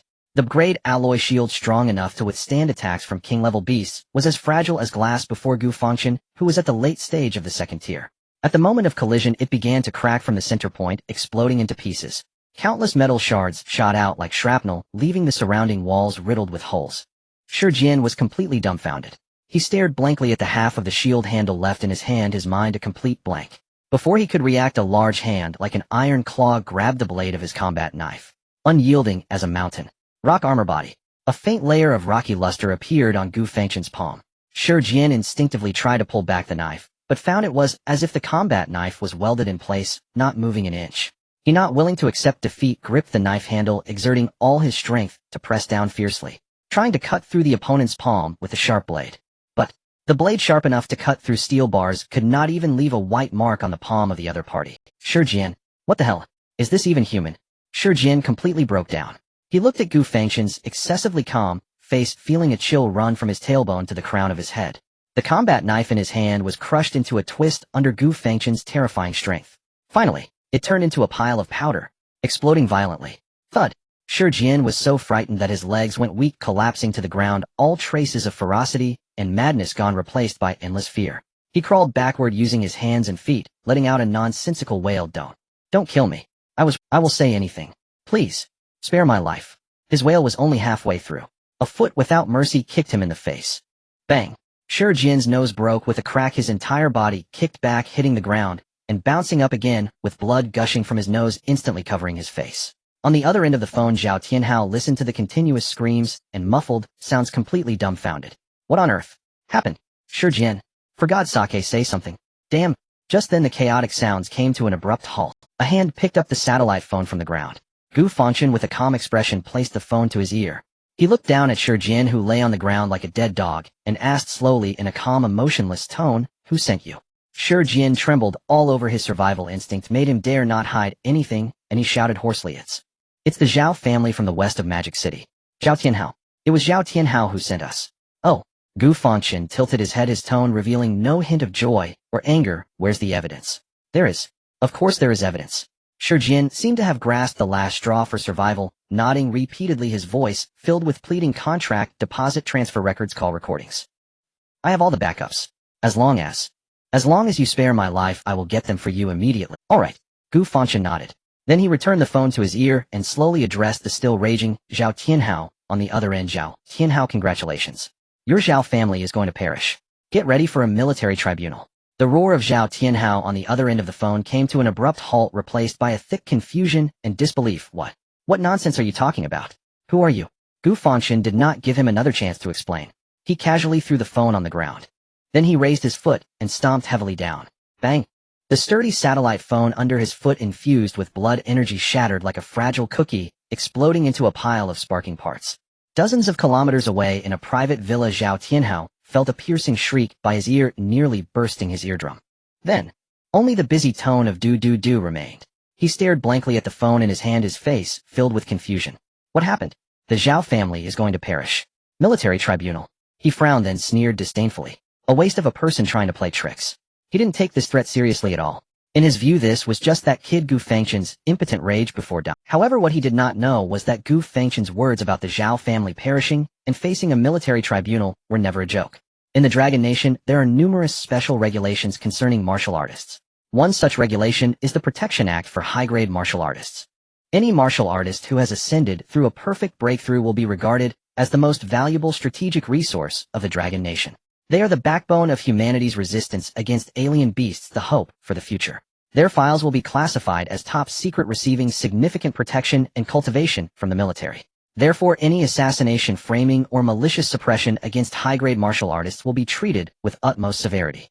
Once verified and with solid evidence, regardless of who the mastermind is or how deep their background may be, they will be deemed guilty of treason. What awaits them will be the harshest judgment from a military tribunal. Complete annihilation of their family with no room for defense. This is the iron law forged from the blood and tears of countless fallen geniuses in the Dragon Nation. Gu Fangchen looked at the trembling Shi Jian beneath him, his eyes calm. Shi Jian also raised his head to look at him, a gruesome smile squeezed onto his bloodied face, full of pleading. Evidence, Gu Fangchen stated succinctly. In my tactical watch. Shi Jian didn't dare to slack off, quickly raising his still intact wrist. Gu Fangchen crouched down, deftly operating on his watch. Soon an encrypted electronic contract, several clear screenshots of bank transfers, and some process call recordings were entirely copied to his watch terminal. After confirming that this evidence was sufficient to completely eradicate the Zhao family, Gu Fangchen nodded in satisfaction. He slowly stood up and said to Shi Jian beneath him, "Very well, I keep my word and spare your life." Upon hearing this, Shi Jian's face instantly erupted with the joy of having survived a disaster. But before he could express his gratitude, Gu Fangchen had already walked over to the corpse of the muscular man Iron Bull, pulling out a reasonably intact Class C alloy combat knife from his waist. The joy on Shi Jian's face instantly froze. What are you going to do? He moved back in terror. Holding the knife, Gu Fangchen stepped closer to him, a serene smile appearing on his face. Then he raised the combat knife.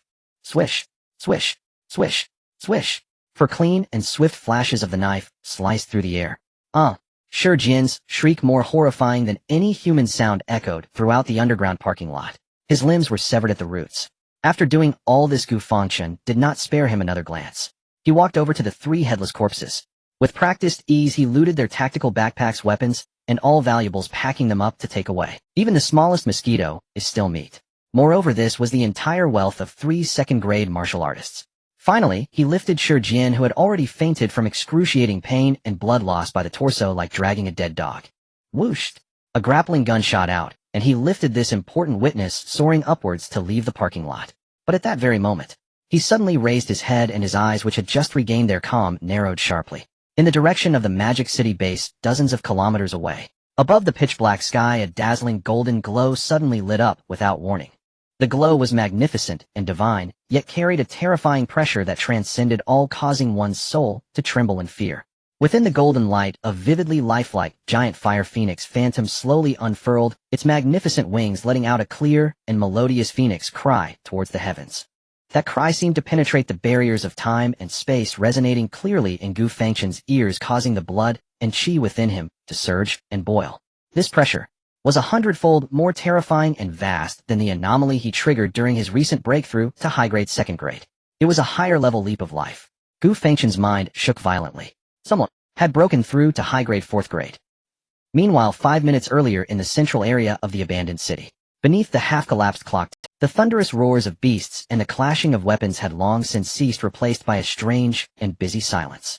The Yama and Blood Wolf squads, consisting of 7 members, did not follow Gu Fangchen's orders to return first. Instead, they began to process the corpses and materials of the alien beasts on the spot. They aimed to bring back as much of these materials to the military district as possible. After all, there were more than 1,000 beast-level alien beasts, and 3 king-level alien beasts. That was worth quite a bit of money and military merit. Thus, even though Gu Fangchen hadn't asked for their help, they still voluntarily stayed behind to assist him in processing the materials. Of course, except for Gao Yizhou, who was currently injured in the leg. Although it was not serious, it was inappropriate to ask him for help, so he was allowed to rest aside. At that moment, rumble! A deep and powerful engine roar approached from the direction of the road they came. Everyone's hearts tightened, instinctively gripping their weapons tightly, their previously relaxed expressions turning alert once again.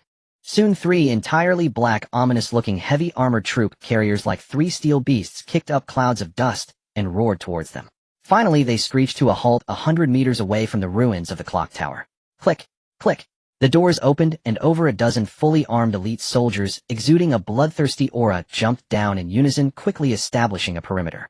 Next, the rear door of the leading troop carrier slowly opened. A cold-faced squad leader bearing the rank of 3rd lieutenant jumped down first. He was tall and imposing, his presence like a mountain. His sharp, eagle-like eyes swept over the scene, instantly enveloping the area in a suffocating, terrifying pressure. He was none other than Wei Xinghe, the captain of the command department's direct security team sent by Colonel Zhou Hai to investigate the anomaly, an early-stage high-grade 4th-grade martial artist. Wei Xing's gaze slowly swept across the hellscape-like battlefield before him. When he saw the mountain of alien beast corpses piled high alongside the 3 king-level alien beasts, also in a pitiful state, even he could not hide a trace of astonishment on his stern face. His eyes eventually landed on Zhang Qingyu, Cheng Yi, and the others who were busy processing materials, his brow furrowing tightly. What happened here? At those words, Zhang Qingyu and Cheng Yi exchanged a glance, stepped forward in unison, and executed a crisp military salute. Report, Commander. Yanluo squad and Xiulan squad were ambushed here by a massive beast tide. We have now annihilated all the abnormals, Zhang Qingyu announced loudly. An ambush? All annihilated. Commander Wei Xing's brows knitted deeper. He studied the 7 disheveled, yet not grievously wounded team members, then the carpet of corpses, his gaze probing for answers. We came precisely to investigate a second-rank breakthrough phenomenon, Wei Xinghe said, steady and authoritative. Our analysis of the energy fluctuations indicates the one who triggered the anomaly is among you. Who is it? An adjutant beside him snorted, his eyes slicing across the group. Don't try any tricks. Before we arrived, we confirmed this battlefield held over 1,000 beast-class creatures, plus 3 king-class ones. With just a few of you, there's no way you would walk away unscathed. Who helped you? Confess. Perhaps we'll credit you with a share of the combat merit. Faced with the rude, belittling interrogation, Zhang Qingyu and Cheng Yi flushed. Yet what the officer said was undeniably true. Had it not been for Gu Fangchen, they would have been wiped out. At that moment, Lin Kiki could no longer keep silent. Pointing toward the direction Gu Fangchen had departed, her voice clear and brimming with pride, she declared, "It wasn't us. It was him. He single-handedly slaughtered every one of the abnormals here." Him. Wei Xing's brows knitted instantly. His hawk-like gaze followed Lin Kiki's pointing finger, but all it found was an empty stretch of ground and a piled mountain of carcasses. Him? Who is he? There's no one there, sister, someone cried. Nonsense. The adjutant's face darkened as he snapped coldly. This is a war zone, not a playground for your make-believe. Report, Commander. I'm not making this up. Lin Kiki straightened, gesturing at the mound of corpses, pride ringing in her voice. He's the newcomer in our unit. Gu Fangchen. He alone wiped out every abnormal here. Gu Fangchen. The top graduate isn't. He was said to be the tactical prodigy whom Xia Qianjin had praised lavishly. Wei Xinghe rubbed his chin in thought. I reviewed the selection footage as well. He is indeed formidable. But he is only a peak first rank, is he not?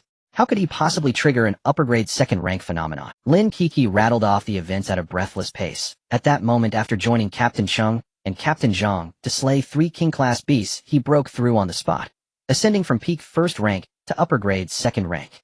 And in the end, with a single stroke, Lin Kiki extended a pale finger to illustrate, her eyes alight with fervent admiration. With just that one cut, he wiped out the remaining 1,000-plus abnormals in an instant. The members of the direct guard fell silent, puzzled. The air seemed to freeze in that instant. Wei Xinghe and the dozen or so elite soldiers behind him stared at Lin Kiki, as if she were mad, their faces full of incredulity. For cultivators, a breakthrough is a perilous leap in life's hierarchy. No one dares attempt it without finding an absolutely secure retreat, aided by rare heavenly materials, and with elders or comrades as protectors. Only then is it cautiously attempted.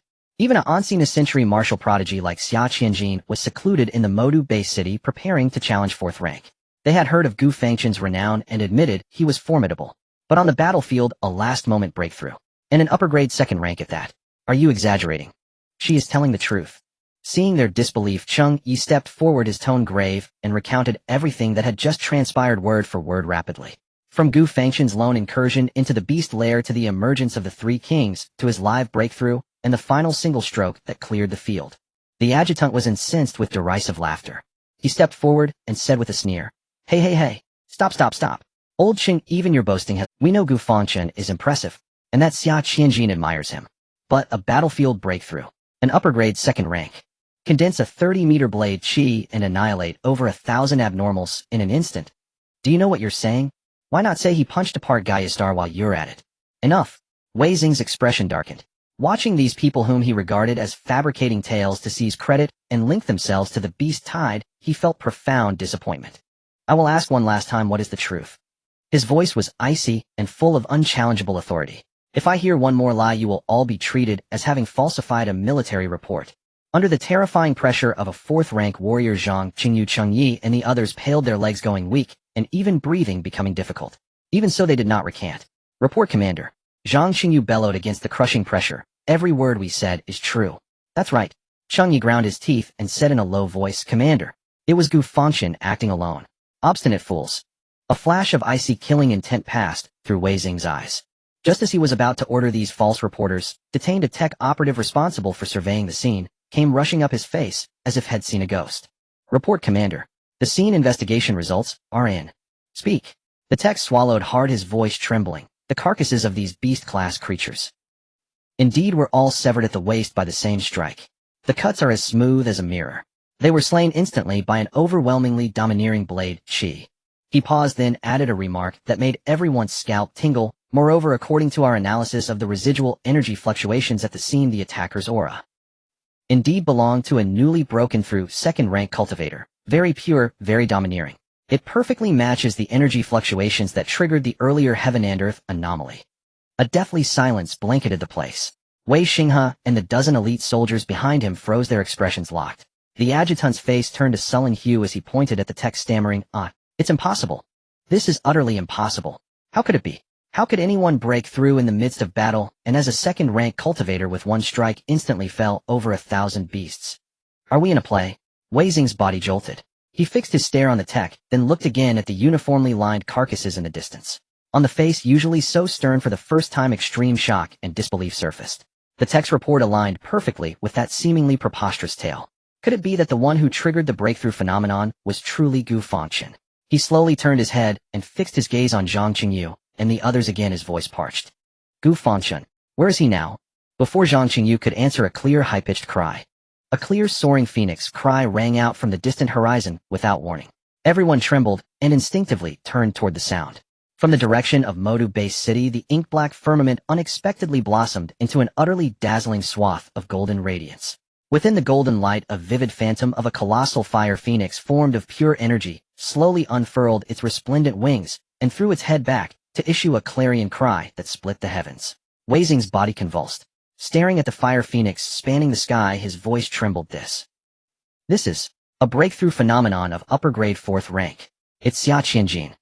Deep within the Xia family estate in Modu Base City, a secluded cultivation chamber, forged from special alloy capable of withstanding the full-force assault of a calamity-tier mutant, stood surrounded by a crowd. Every individual present was a titan whose mere footsteps could shake the entire Eastern Theater Command, high-ranking military officials bearing stars upon their shoulders, their auras as profound and unfathomable as abyssal oceans. Industrial magnates whose wealth rivaled nations, and who controlled vast strategic resources, venerable patriarchs of martial clans, whose lineages stretched back centuries, and whose foundations ran deep as ancient mountains. At this moment all held their breath, tense expectant, gazing intently at the sealed alloy door and the lingering golden radiance shimmering above it. A phoenix's cry echoed, 10,000 rays of auspicious light blazed forth, the celestial omen of a supreme 4th rank breakthrough. She had succeeded.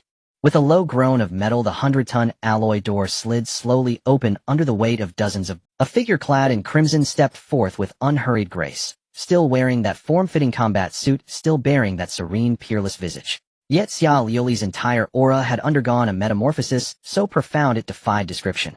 If before she had been a sword drawn from its scabbard, sharp, unyielding, radiant with lethal intent, then now she was a divine blade, sheathed in silence, every edge withdrawn, every spark contained, yet exuding an overwhelming primordial pressure, so absolute it compelled even the soul to kneel. Her skin gleamed with newfound translucence, faint auroral light pulsing softly beneath its surface. Her icy phoenix eyes, when opened or closed, flickered with golden sacred flames, capable of piercing straight into the heart of any beholder. Congratulations, Miss Xia. Felicitations, Miss Xia. After a hushed pause, dignitaries surged forward, faces alight with earnest, reverent smiles. Miss Xia is truly a Killantier prodigy, unmatched in our Dragon Nation for a century. To ascend to supreme 4th rank at such a tender age, her future knows no bounds. A senior military commander clapped heartily, his voice booming across the courtyard. Indeed, with such a celestial talent gracing our nation, how could the mutant scourge ever prevail? Added a tycoon, bowing deeply, humility etched into every gesture. Faced with their effusive praise, Xia Liuli merely nodded calmly, acknowledging each with poised dignity, neither deferential nor aloof, yet carrying an innate, unbridgeable distance. At that moment the crowd parted like water. A stern, imposing, middle-aged man in full uniform strode forward beside a graceful, elegant woman draped in a qipao, their presence commanding reverence without uttering a word. Xia Liuli's parents, Xia Zhan, Commander-in-Chief of the Dragon Nation's Eastern Theater Command, and his wife. Excellent, excellent, excellent. Xia Zhan gazed upon his daughter. Even his famously iron-clad, battle-scarred countenance softened into rare, heartfelt warmth as he repeated the word 3 times, voice thick with pride. Liuli, you've worked so hard, murmured her mother, stepping forward tenderly to smooth a stray strand of hair from her daughter's temple. Father, mother. A faint thaw broke across Xia Liuli's cool features, a subtle, genuine smile. Meeting her father's gaze, she spoke with solemn sincerity. My success today owes much to Lieutenant Zhou Hai of Base 7. Had he not delivered the 9-aperture spirit root in time to stabilize my mind and spirit, the final tribulation would have demanded far greater effort. Hearing this, Xia Zhan nodded approvingly. Yes, Zhou Hai is commendable. I shall personally honor him. Xia Liuli swept her gaze across the assembly. A flicker of quiet curiosity passed through her phoenix eyes. Where's Lieutenant Zhou Hai? I recall extending him an invitation to witness the ceremony. Xia Zhan's expression shifted, subtle, enigmatic. As he replied, he was called away on urgent duty. Said there'd been a minor anomaly at Base 7. Needed investigation. An informed officer stepped forward respectfully, reporting to Ms. Xia and Commander Xia. According to frontline intelligence, a supreme 2nd rank celestial omen has manifested near Base 7. Preliminary analysis suggests it originated from a newly enlisted martial cultivator within the theater. At these words, stunned silence fell over the gathering. Another supreme 2nd rank cultivator in the Dragon Nation. Even Xia Liuli's finely arched brows drew together, almost imperceptibly, in quiet consternation. Supreme 2nd rank, recently enlisted. Could it be him? Impossible. Surely his cultivation progress couldn't possibly be this swift. Turning gracefully toward her parents and the assembled elders, she offered a slight respectful nod. Father, mother, esteemed uncles and aunts. I have just broken through. My foundation requires consolidation. I must excuse myself. Lieutenant Zhou has rendered me great service. I intend to visit Base 7 personally, to express my gratitude. And truthfully, I am also curious about the identity of this newly ascended cultivator. Thus I bid you farewell. No one dared object. All bowed deeply in unison. Miss Xia, your humility honors us. Travel safely. Without another word, Xia Liuli nodded once more to her parents, and turned striding purposefully toward her private tower. High atop the tower within a lavishly appointed bathroom veiled in warm, swirling mist. Xia Liuli shed the combat suit steeped in the residue of seclusion, revealing a physique so flawless it would stir envy even among gods. Warm water cascaded from the shower head, gliding over skin like polished jade. Droplets traced paths down her delicate nose over elegantly carved clavicles and across her taut, sculpted abdomen. Her long, statuesque legs, powerful yet exquisitely refined, emerged and receded through the haze, embodying both explosive strength and transcendent beauty. Moments later she dried herself and donned a fresh, form-hugging crimson combat suit. Her lustrous black hair swept upward and bound tightly into a sharp, disciplined ponytail. In that instant the languid, gentle girl vanished, replaced instead by the legendary Crimson Flame Spear, fierce, sovereign, unassailable. She walked to the terrace's edge, summoning no aerial craft. Instead she simply stepped forward, and a thunderous surge of vital energy erupted from her feet, propelling her skyward. Flight, unaided, effortless, was the hallmark ability of fourth-rank masters alone.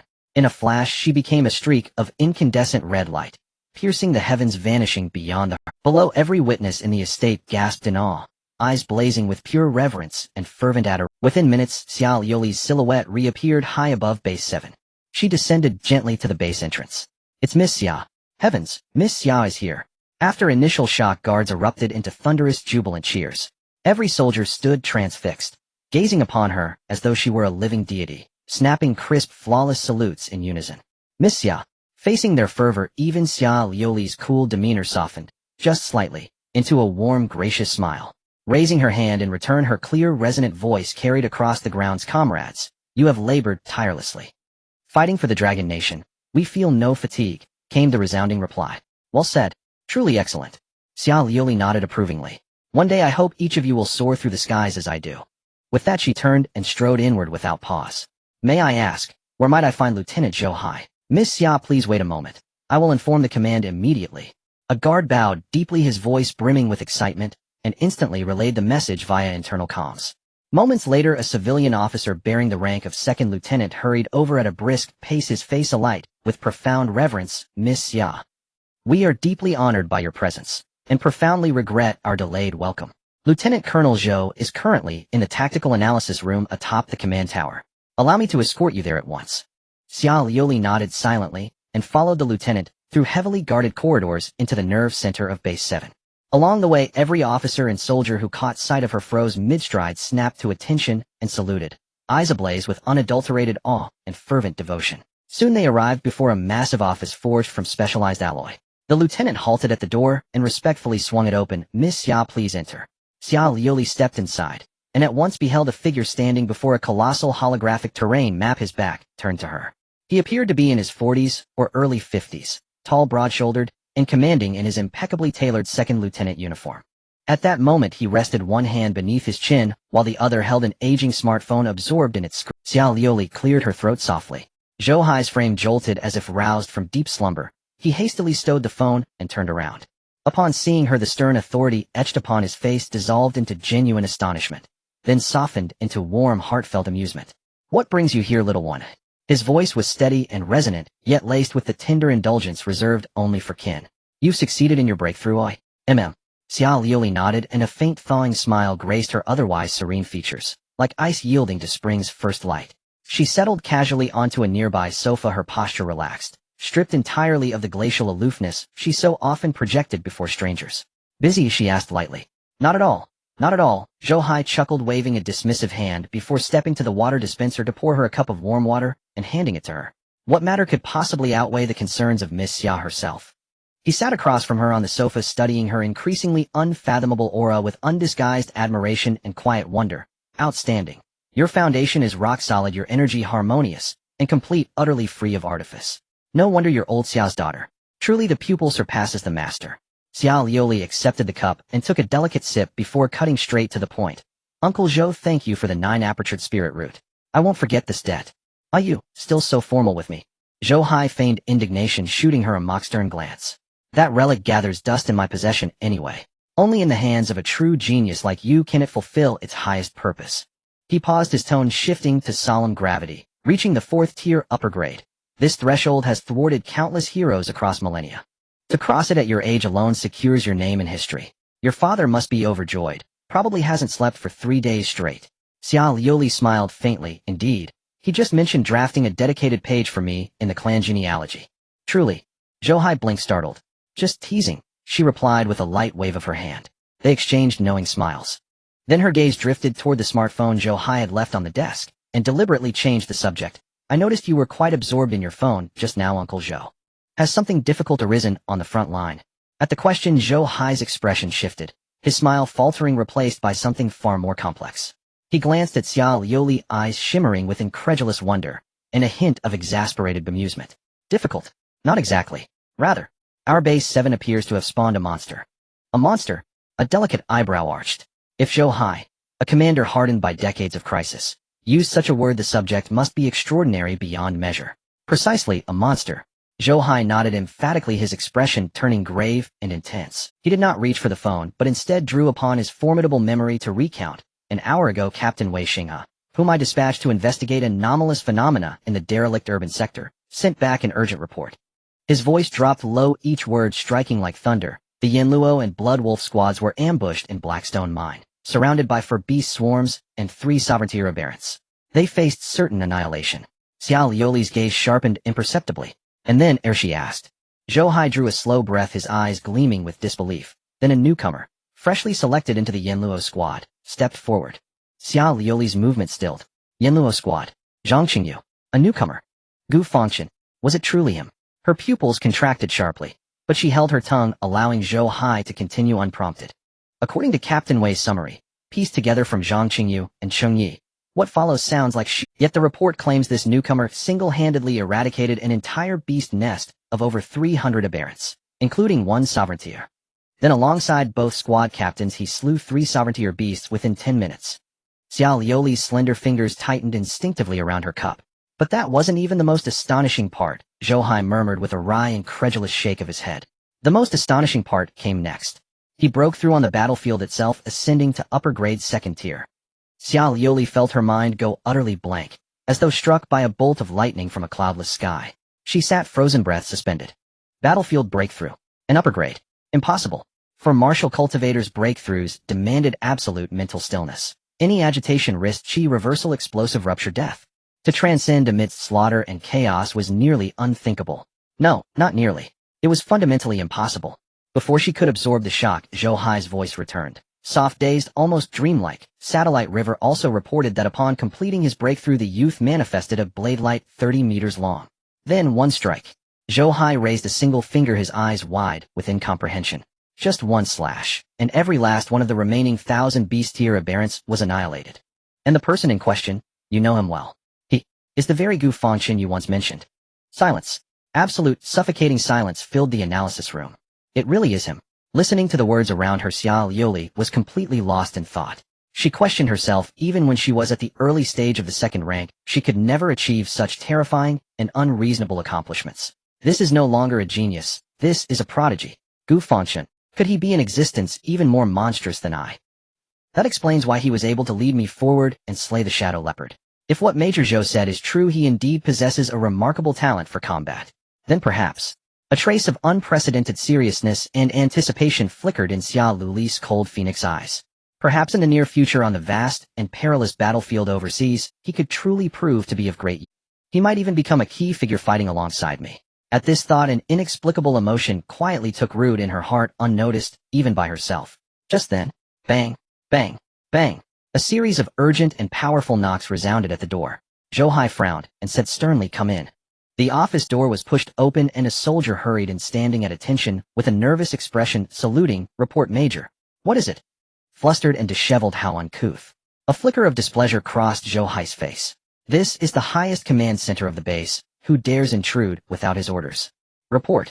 The soldier, under immense pressure, spoke rapidly. "A new soldier just returned from a mission claims there is an urgent military situation involving high-grade warriors and requests to report in person." New soldier. High-grade warrior. Zhou Hai's frown deepened. If he wants to report, why did he barge into the command tower? Did the officer who brought him not teach him the rules? Although displeased the keywords high-grade warrior and the miraculous battle report ultimately piqued Zhou Hai's curiosity, overriding his sense of propriety. He glanced at Xiao Liuli, who also wore a look of confusion, and finally waved his hand impatiently. All right, yes. The soldier felt as if a great pardon had been granted, and immediately turned to leave. Soon the office door was pushed open again. A tall figure stepped in slowly. He was drenched in blood, his combat suit riddled with damage and charred marks, yet he dragged a bloodied man by one hand, the limbs severed, leaving only the torso already unconscious. The cold, killing intent emanating from him, like emerging from a mountain of corpses and a sea of blood, seemed to lower the temperature of the entire office. Bang! He casually tossed the bloodied man onto the cold alloy floor, producing a dull thud. Then he slowly raised his head. At the moment when Gu Fangchen's blood-stained yet eerily calm face met Xiao Liuli's shocked and incredulous phoenix eyes on the sofa, time seemed to be paused. The two stared at each other, their pupils shaking. Seeing their expressions, Zhou Hai was utterly bewildered. He looked at his usually unflappable niece, who was now displaying an unusual lack of composure. Then he glanced at the handsome youth radiating killing intent, as if he had stepped out of hell along with the bloodied man on the ground, and his mind was in a state of chaos. He had been busy dealing with the frontline battle. Although half a month ago he had learned about Gu Fangchen from an excited Xiao, he had no time to understand this person or the details of the selection process, and naturally, had never seen Gu Fangchen's appearance. Thus at this moment, looking at the two of them, he was utterly baffled. He pointed at Gu Fangchen, then at Xiao Liuli, his face filled with confusion. What? Do you two know each other? Xiao Liuli slowly stood up from the sofa, her cold phoenix eyes fixed firmly on Gu Fangchen. It's more than just knowing him. I am quite familiar with him. She looked at the astonished Zhou Hai and spoke slowly. Uncle Zhou, he is Gu. Boom.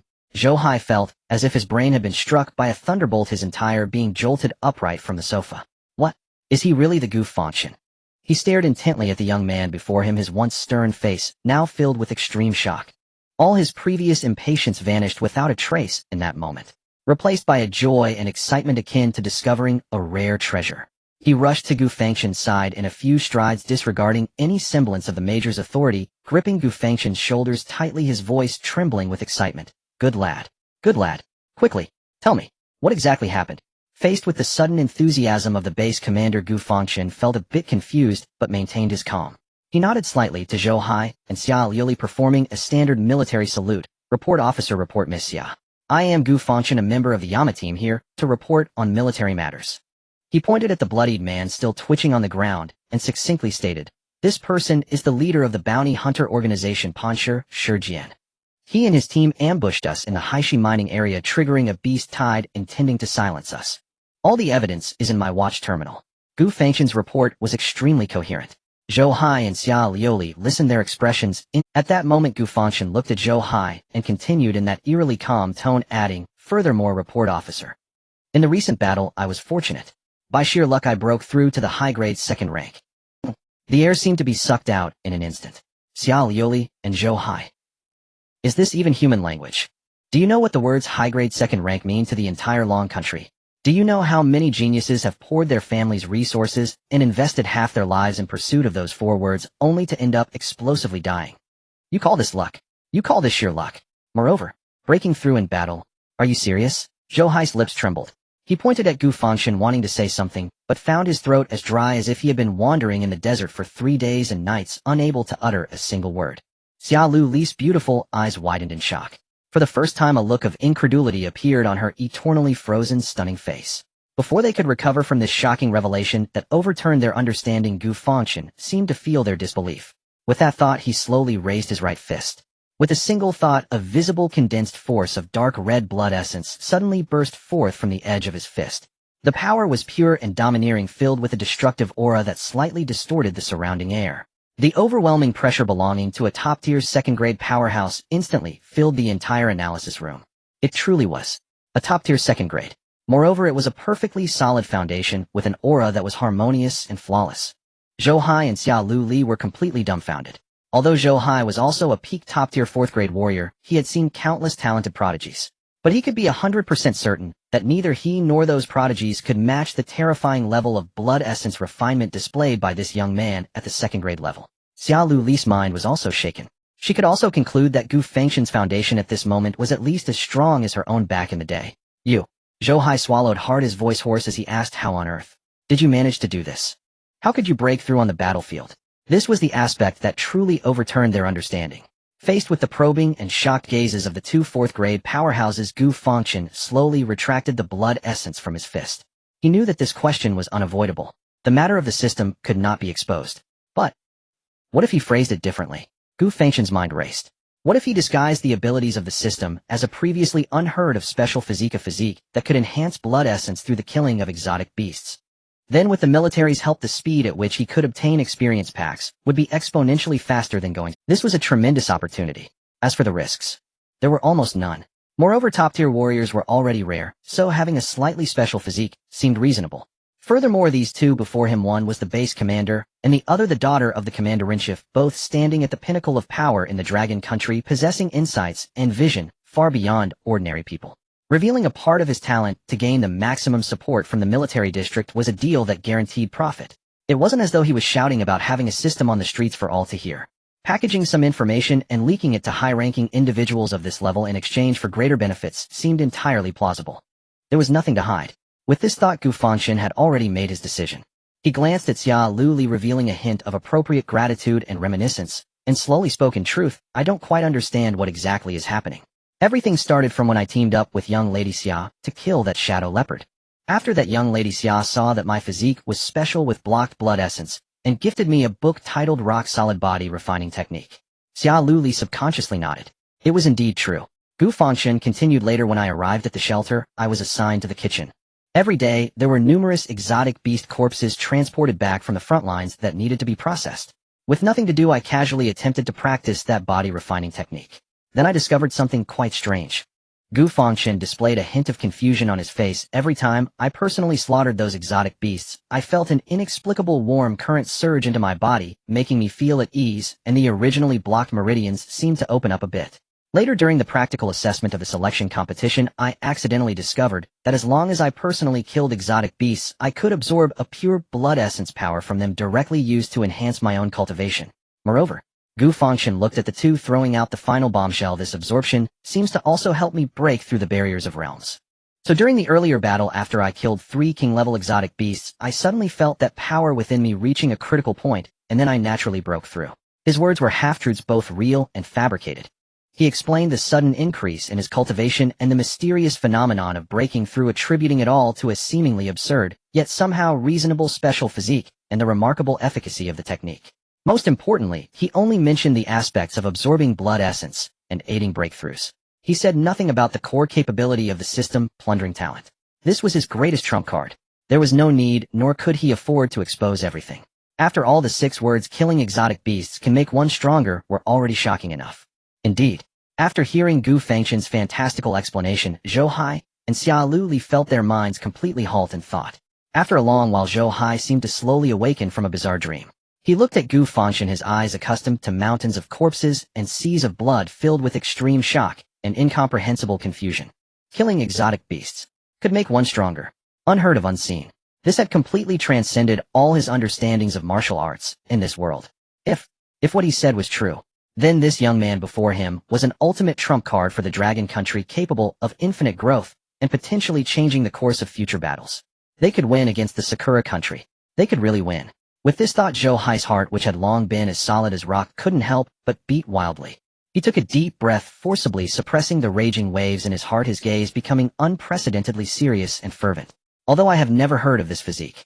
Zhou Hai's gaze was firmly locked onto Gu Fangchen, his voice deep but thunderous with every word. "If this is truly the case, the military district can prepare exotic beasts for you, allowing you to hunt freely.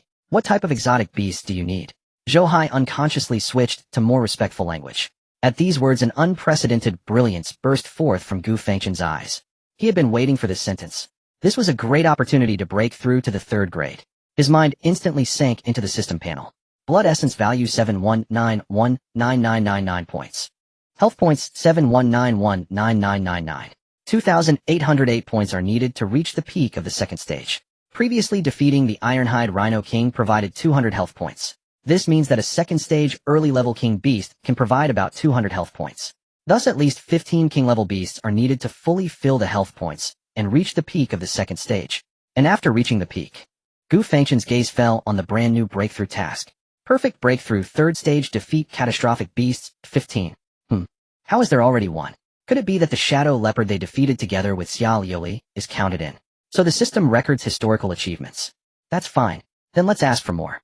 After all, after breaking through to the third stage, health points also need to... Having made up his mind, Gu Fangchen raised his head and calmly said to Zhou Hai, who had a burning gaze, I need 50 king-level beasts and 30 catastrophic beasts. The air seemed to be sucked out in an instant. Zhou Hai's expression froze. Beside them, Xia Liuli, whose phoenix eyes had just returned to calm, suddenly narrowed once again, filled with shock. 50 king-level. 30 catastrophic. Are you ordering food here? Do you know what this means, eh? Any one of them could destroy a small base. Even Zhou Hai, as the base commander, couldn't help but twitch his lips at this seemingly insane request.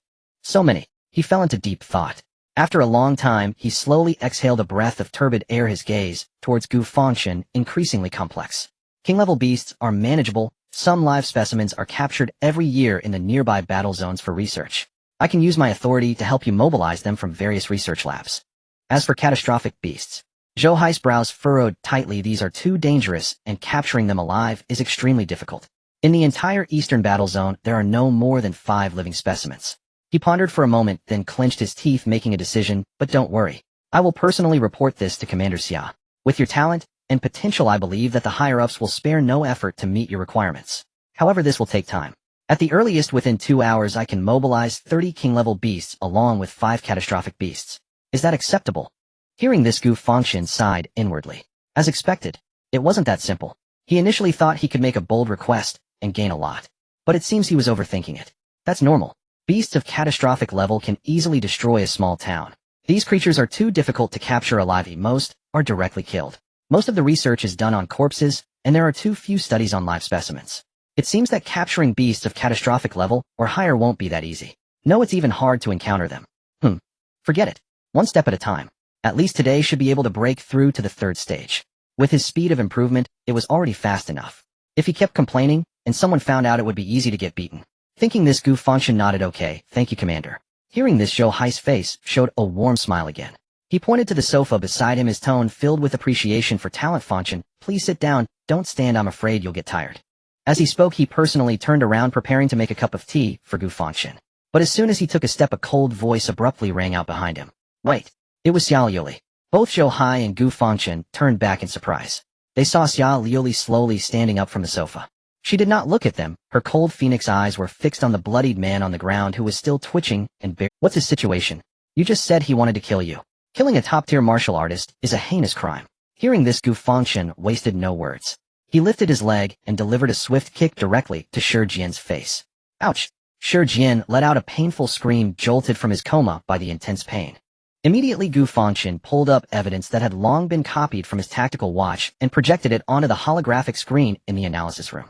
Clear contract clauses, enormous transfer records, and several audio recordings filled with malicious intent. All kinds of evidence were complete. Employer Zhao, family of Magic City, Zhao Tianhao. Gu Fangchen's voice was calm and steady. At the moment they saw this irrefutable evidence, Zhou Hai and Xia Liuli's expressions darkened instantly. A cold, killing intent flashed in Zhou Hai's eyes. And Xia Liuli, upon seeing and hearing the name, Zhao Tianhao, felt her beautiful eyes chill. Zhao Tianhao was the waste she publicly humiliated and threw out like a dead dog during the selection event.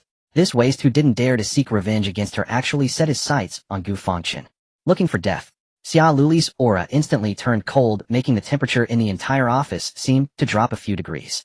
On the ground, Shi Jian, feeling this terrifying killing intent that could freeze the soul, was instantly scared out of his wits, frantically shaking his head in denial, trying to plead for a chance to live. I didn't know. I really didn't know that Lord Gu was a top-tier martial artist.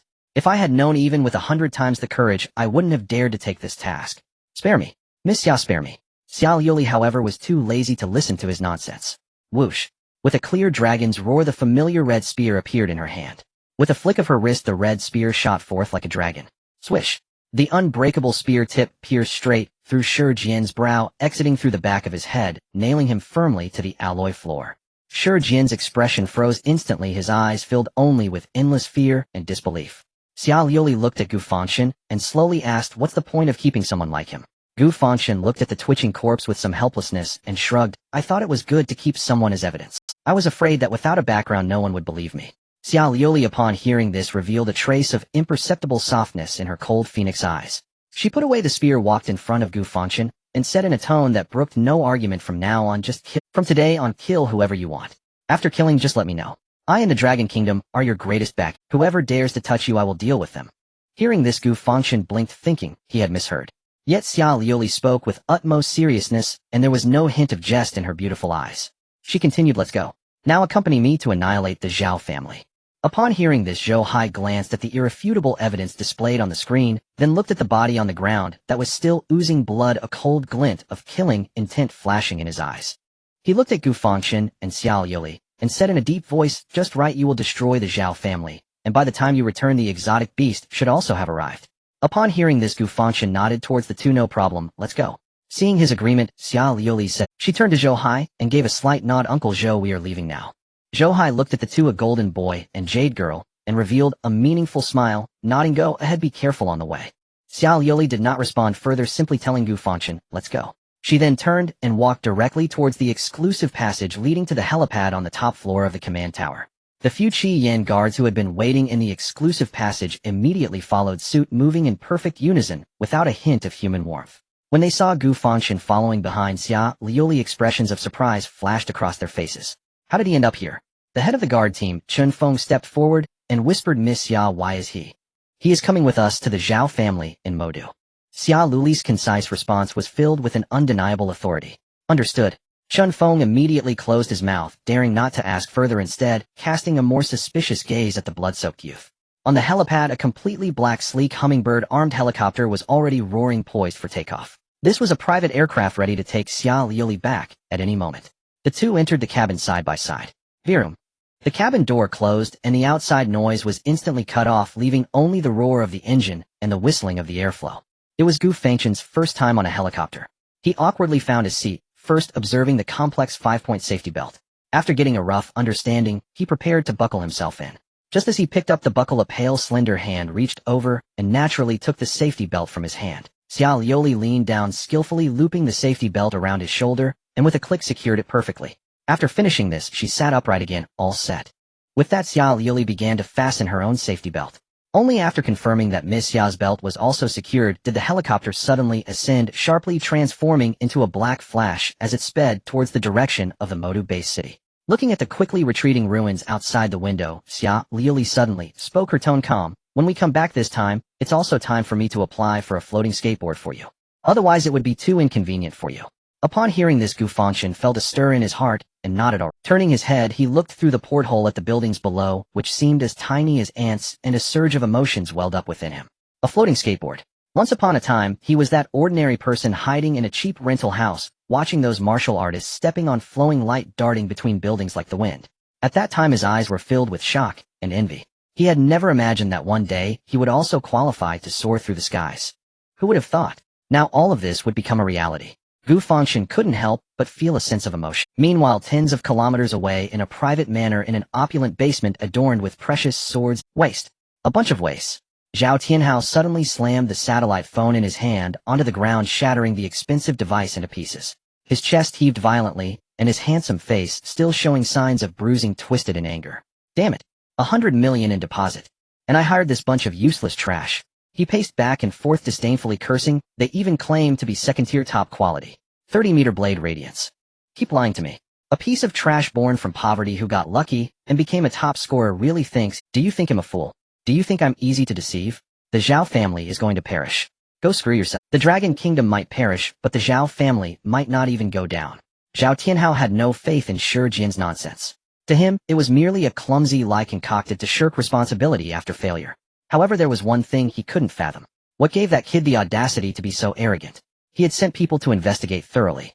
Gu Fangchen was just an orphan whose parents had died early, growing up in an orphanage with no background whatsoever. As for Xia Liuli, they had only cooperated once to slay an exotic beast, and they hardly knew each other well. Initially he thought that during the selection event Xia Liuli was intentionally supporting him. But upon further reflection, the military district maintained strict discipline, forbidding colleagues from mocking each other. At that time he probably just hit a bad streak, and was publicly humiliated by that crazy woman taking advantage of the situation. And what about that Gu Fangchen? In the end he was just a peak first-tier orphan. A fool with nothing daring to threaten my Zhao family. Truly living on borrowed time. Just wait, you waste. Zhao Tianhao's lips curled into a cruel arc. Since this bunch of wastes can't handle you, when I find the time I'll personally play with you. He irritably tugged at his collar, preparing to leave the basement where he vented his emotions.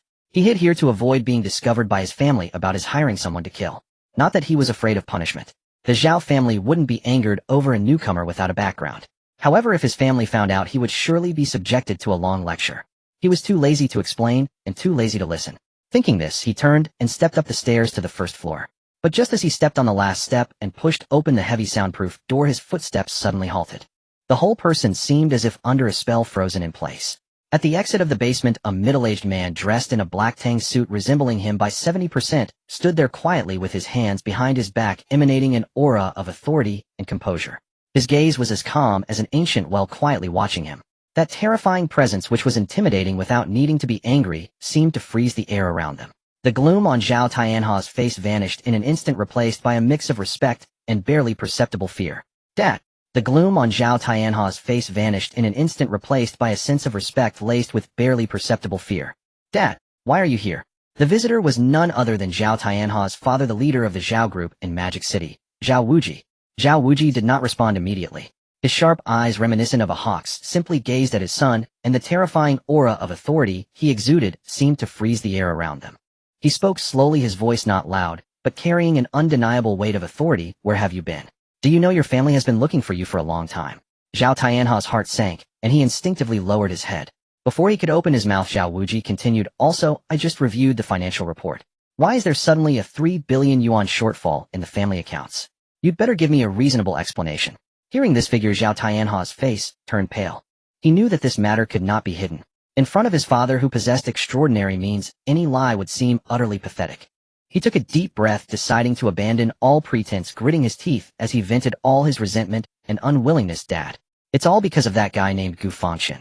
It was him. He embarrassed me in the selection competition, got beaten into a dog by that crazy woman Xiao Liuli, and had my qualification for entering the Magic City Military District permanently revoked.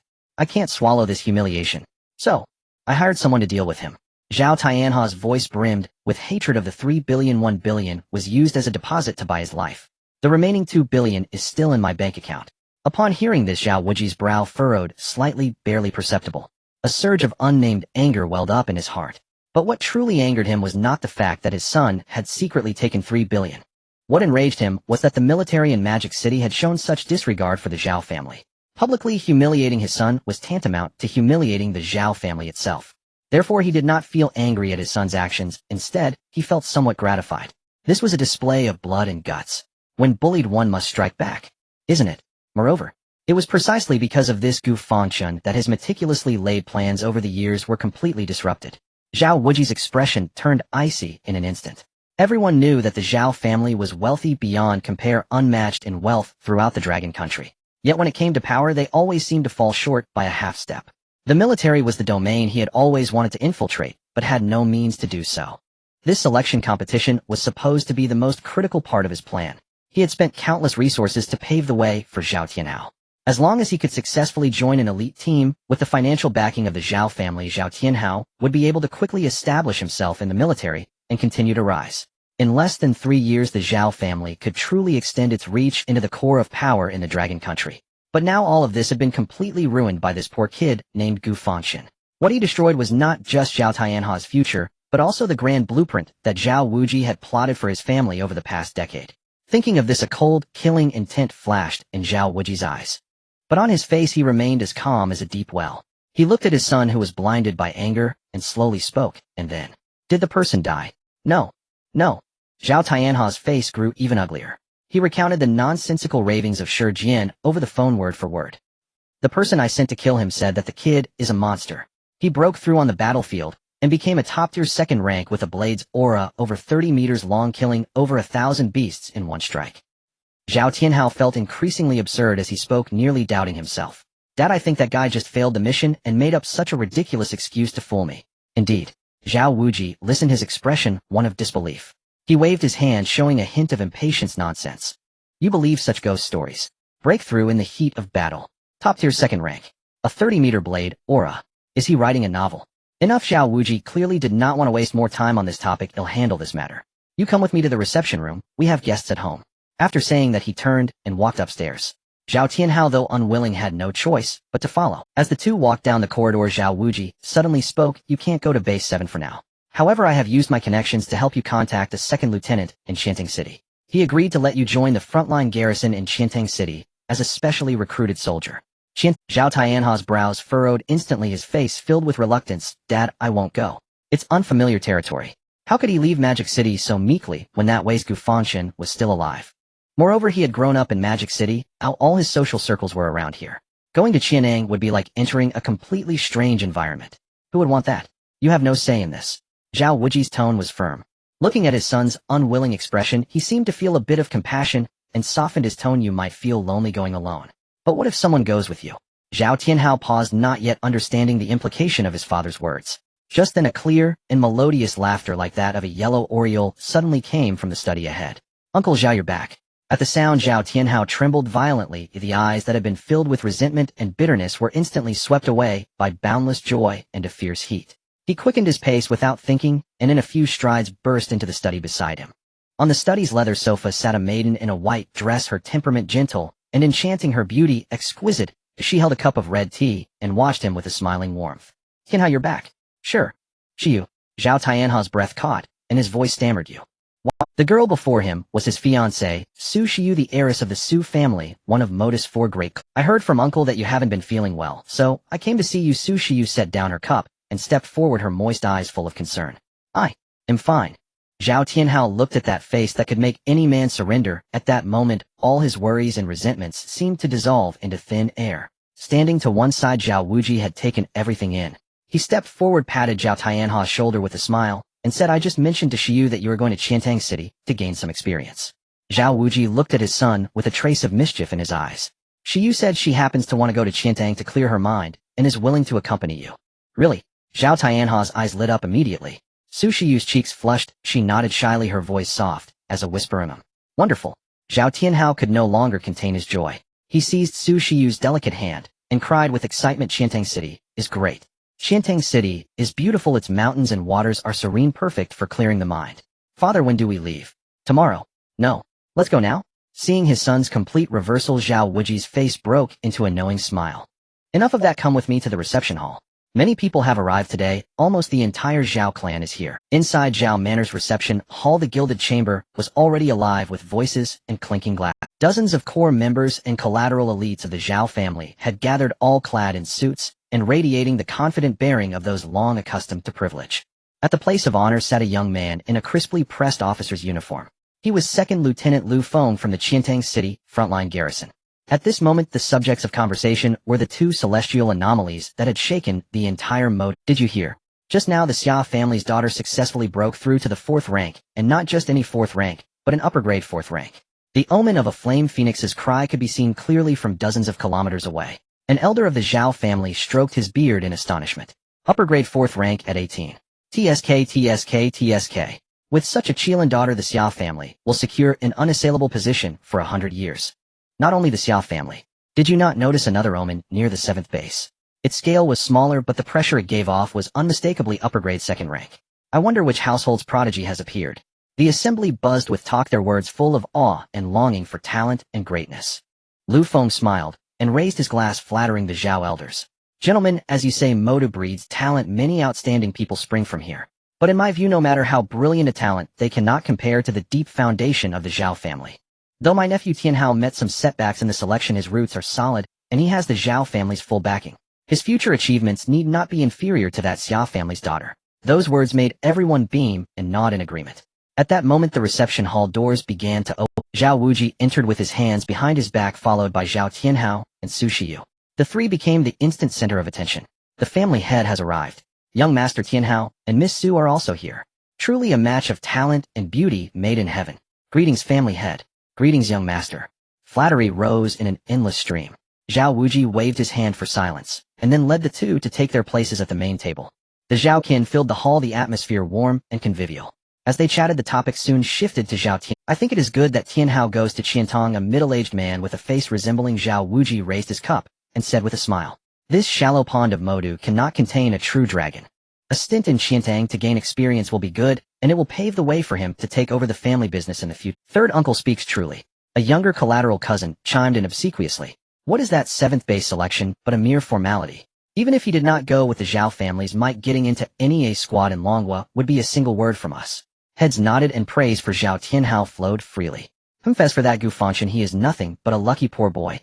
A gaudily dressed noblewoman curled her lip and jeered if he didn't have that slightly talented madwoman from the Xia family to prop him up, what would he be? How dare he be mentioned alongside our Tianhao? Another immediately agreed exactly. I heard that boy is an orphan raised in a welfare home.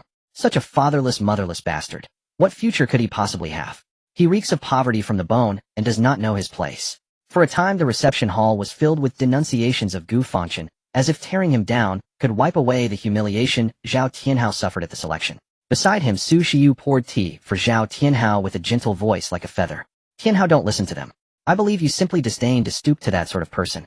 You understand me, Shiyu. Hearing his fiancé's comfort and his kin's flattery, Zhao Tianhao felt the gloom lift and a self-satisfied smile return to his face. At that moment Zhao Wuji turned his gaze to the young officer seated lower than Zhao Tianhao and asked with a smile, Second Lieutenant Liu, you have served long in the army and are well informed. In your opinion, how far can a recruit who relies on a background and looks down on others go in the military? Pointed out by name, Second Lieutenant Liu Feng from Qiantang City immediately rose flattered and elated. He knew little of affairs in Modu and had no idea who Gu Fangchen truly was, but the family head's direct question felt like a divine chance to display loyalty and forge connections. He hastened to assume a righteously indignant expression and declared, Mr. Zhao, our army values discipline and rules above all.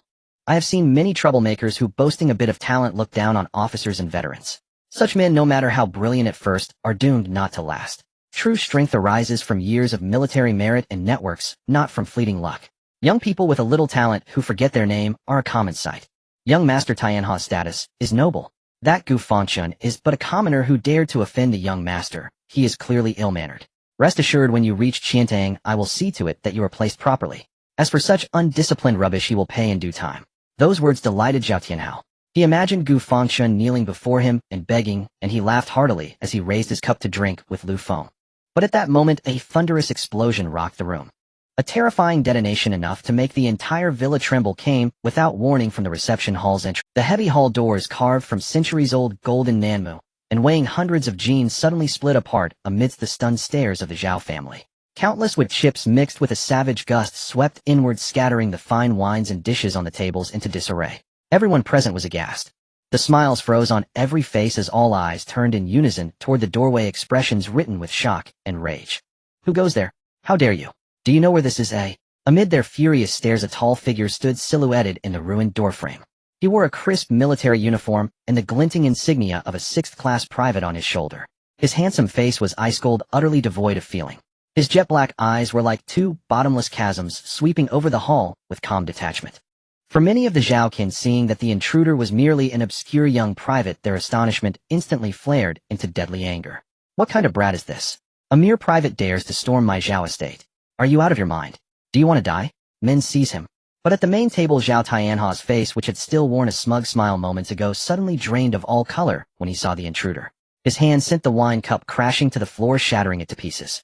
He sprang from his seat, as if he had seen a ghost, pointing at the figure in the doorway, his voice twisted and shrill with absolute terror. Gu Fangchen. Gu Fangchen. Zhao Tianha's brain felt like it had shrunk. The pride and arrogance on his face were instantly replaced by an endless shock and disbelief. How could he be here? How dare he come here? Zhao Tianha's mind went blank. His body trembled slightly in his chair from sheer astonishment. The disheveled appearance was worlds apart from the spirited Zhao family heir, who had just been confidently pointing to the world. In the reception room, the other Zhao family members, after a brief moment of anger and surprise, turned their gazes toward Zhao Tianhao. They looked at their young master, whose expression was like he had seen a ghost, and then at the cold-breathing young soldier at the door, confusion written all over their faces. Tianhao, this is that. On the main seat, Zhao Wujing's brows furrowed tightly, a hint of barely perceptible malice flashing in his eyes. He never expected that the culprit who had ruined his entire plan would dare to be so audacious as to single-handedly intrude into the Zhao family's territory. And moreover, he came alone. As he spoke, his gaze wandered over Gu Fangchen's body. He found no weapon. This guy actually didn't even bring a weapon. How is that possible? How did he get in? The Zhao family estate's security system rivals that of a military fortress. There are high-voltage electric fences and infrared scanning on the periphery, and inside there is a guard team composed of dozens of retired special forces patrolling around the clock. Let alone a living person. Even a fly entering would be locked on within 3 seconds. Yet this kid not only got in, but also kicked down the reception room's big door. Throughout the entire process, he hadn't even received a single alarm. This is too abnormal. Too bizarre.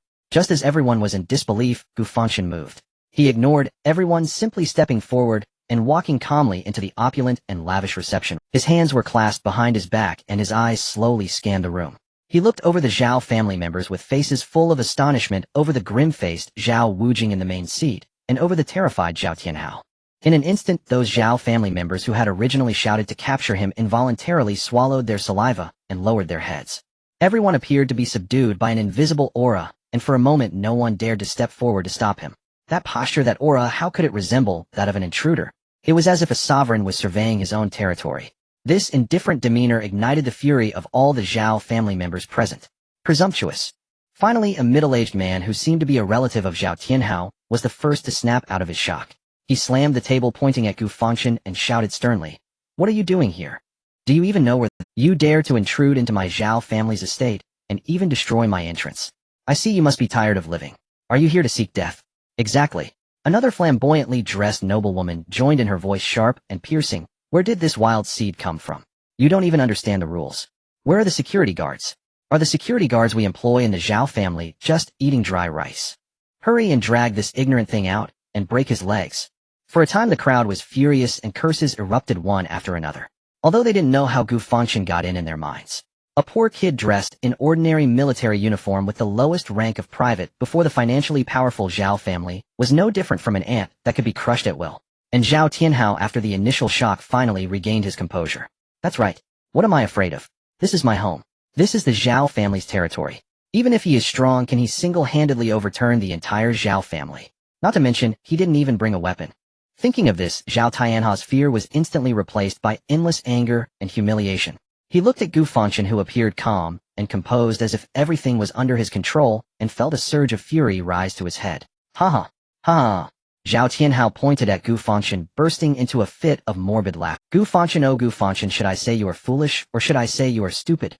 His eyes were filled with extreme disdain and ridicule, as if looking at a clown. "I admit you indeed have some skills.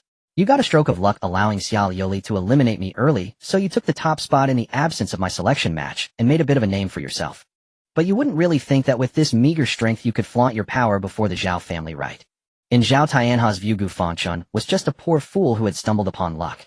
He had a bit of strength, but ultimately he was just a first-tier martial artist with shallow foundations and no background. As for Xiao Yoli, that crazy woman was merely using the situation to make a point, serving as a warning to others. It was impossible for her to truly tear her face with the Zhao family over such a poor kid. Therefore, in his eyes, Gu Fangchen's act of barging into the Zhao family estate was simply seeking death. Thinking of this, Zhao Tianhao became even more arrogant. He slammed the table and stood up. "I was originally thinking that when I got to Qiantang City, I would slowly make you suffer, letting you wish you were alive, but unable to survive. But who would have thought you actually delivered yourself to my door? What? You dare to intrude into my Zhao family without even bringing a weapon? Are you here to seek deaths? Fool!" Meanwhile, the Zhao family members immediately rallied together. They all slammed the table and stood up. "Exactly. You don't take the road to heaven, yet you crash into the gates of hell. Today let you know the consequences of offending the Zhao family." On the main seat, Zhao Wujing's face was dark enough to drip water. He looked at Gu Fangchen, his calm eyes igniting a blatant murderous intent. It was this kid who had ruined his plan that he had been plotting for 10 years. It was this kid who had caused the Zhao family to lose face in front of the entire upper class of Modu. And yet, so arrogant. What gives you the right? As he thought about this, he slowly opened his mouth, his voice not loud, but it felt like ancient ice, causing the temperature in the entire reception room to drop several degrees. "Young man, having some talent is a good thing. But talent cannot be your capital for being unaware of the sky and the earth, acting recklessly." Zhao Wujing looked at Gu Fangchen as if a deity was judging a mortal. "You should never offend the Zhao family, and even more so, you should never ruin my son's future. Today, since you have come to my door, it saves me the trouble of going through the motions. Break your own legs, kneel down, and apologize to my son. Perhaps I can spare your life for the sake of your being a soldier of the Dragon Kingdom." Sitting next to Zhao Tianhao, Su Shiyu had not spoken a word. She merely held a teacup, lightly sipping with a hint of barely visible sarcasm at the corners of her mouth. She crossed her legs, even too lazy to look at Gu Fangchen. In her view, this farce could already come to an end. A brainless brute relying on a bit of brute force to challenge a martial arts family that has been passed down for a century is simply foolishly laughable. Moreover, he indirectly caused her fiancé to be unable to enter the military district. Simply unforgivable. At that moment, the Qiantang City's second lieutenant Lu Feng, who had been standing next to Zhao Tianhao, finally found the opportunity to make his presence known. He stepped forward, blocking Gu Fangchen's path, wearing an expression of deep concern and a tone filled with earnestness resembling that of an elder. "You are Gu Fangchen, right?" Lu Feng looked down at Gu Fangchen's shoulder insignia. "Heh, a 6th-rank private. Just a waste." With that thought, he spoke to Gu Fangchen in a tone filled with superiority, slowly saying, "Young man, do not be too arrogant. I just heard the young master of the Zhao family say that you topped the exam. Well, that's not surprising. I understand you are young, having climbed up from the bottom and finally becoming the top scholar. It's normal to feel a bit proud. But you must understand this world cannot be solved merely through violence." Lu Feng's tone was filled with a preachy tone. "As a person, you must know gratitude and respect. Do you know what kind of existence the Zhao family is? As a junior, even if you have minor conflicts with young Master Tianhao, you should take the initiative to apologize. Instead of exacerbating the conflict in such a crude manner. Look at you, what a disgrace." He looked at Gu Fangchen and slowly shook his head, revealing a disappointed expression of a child who cannot be taught. "What you are doing not only solves nothing, but will also narrow your path even further." Gu Fangchen looked at the spitting lieutenant before him, and a hint of impatience finally flashed across his calm eye. He hadn't said a word throughout, because he was simply too lazy to argue with such a fool. Seeing Gu Fangchen unresponsive, the kindness on Lu Feng's face finally faded.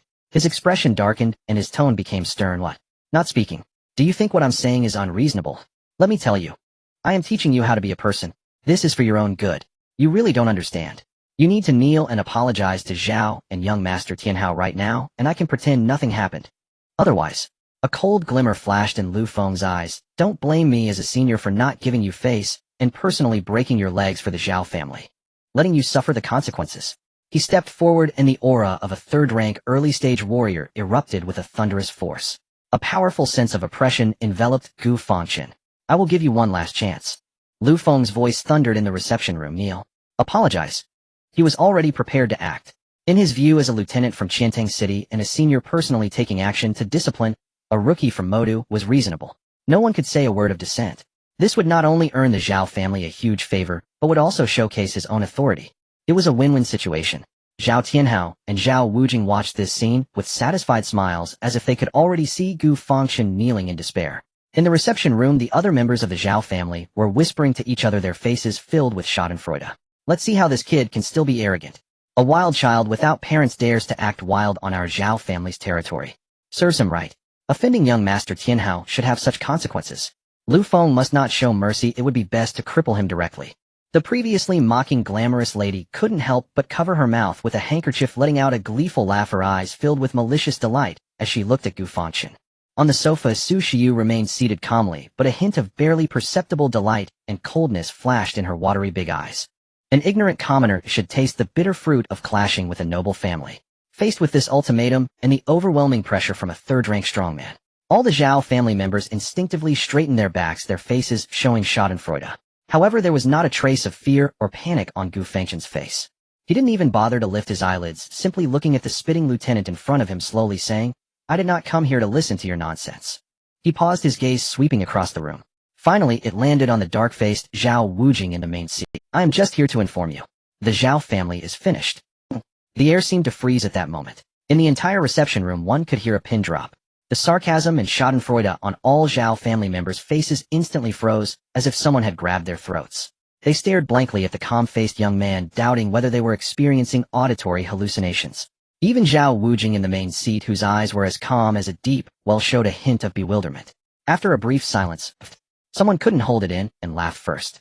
This laughter was like a stone thrown into a lake, instantly creating ripples. "Ha ha ha.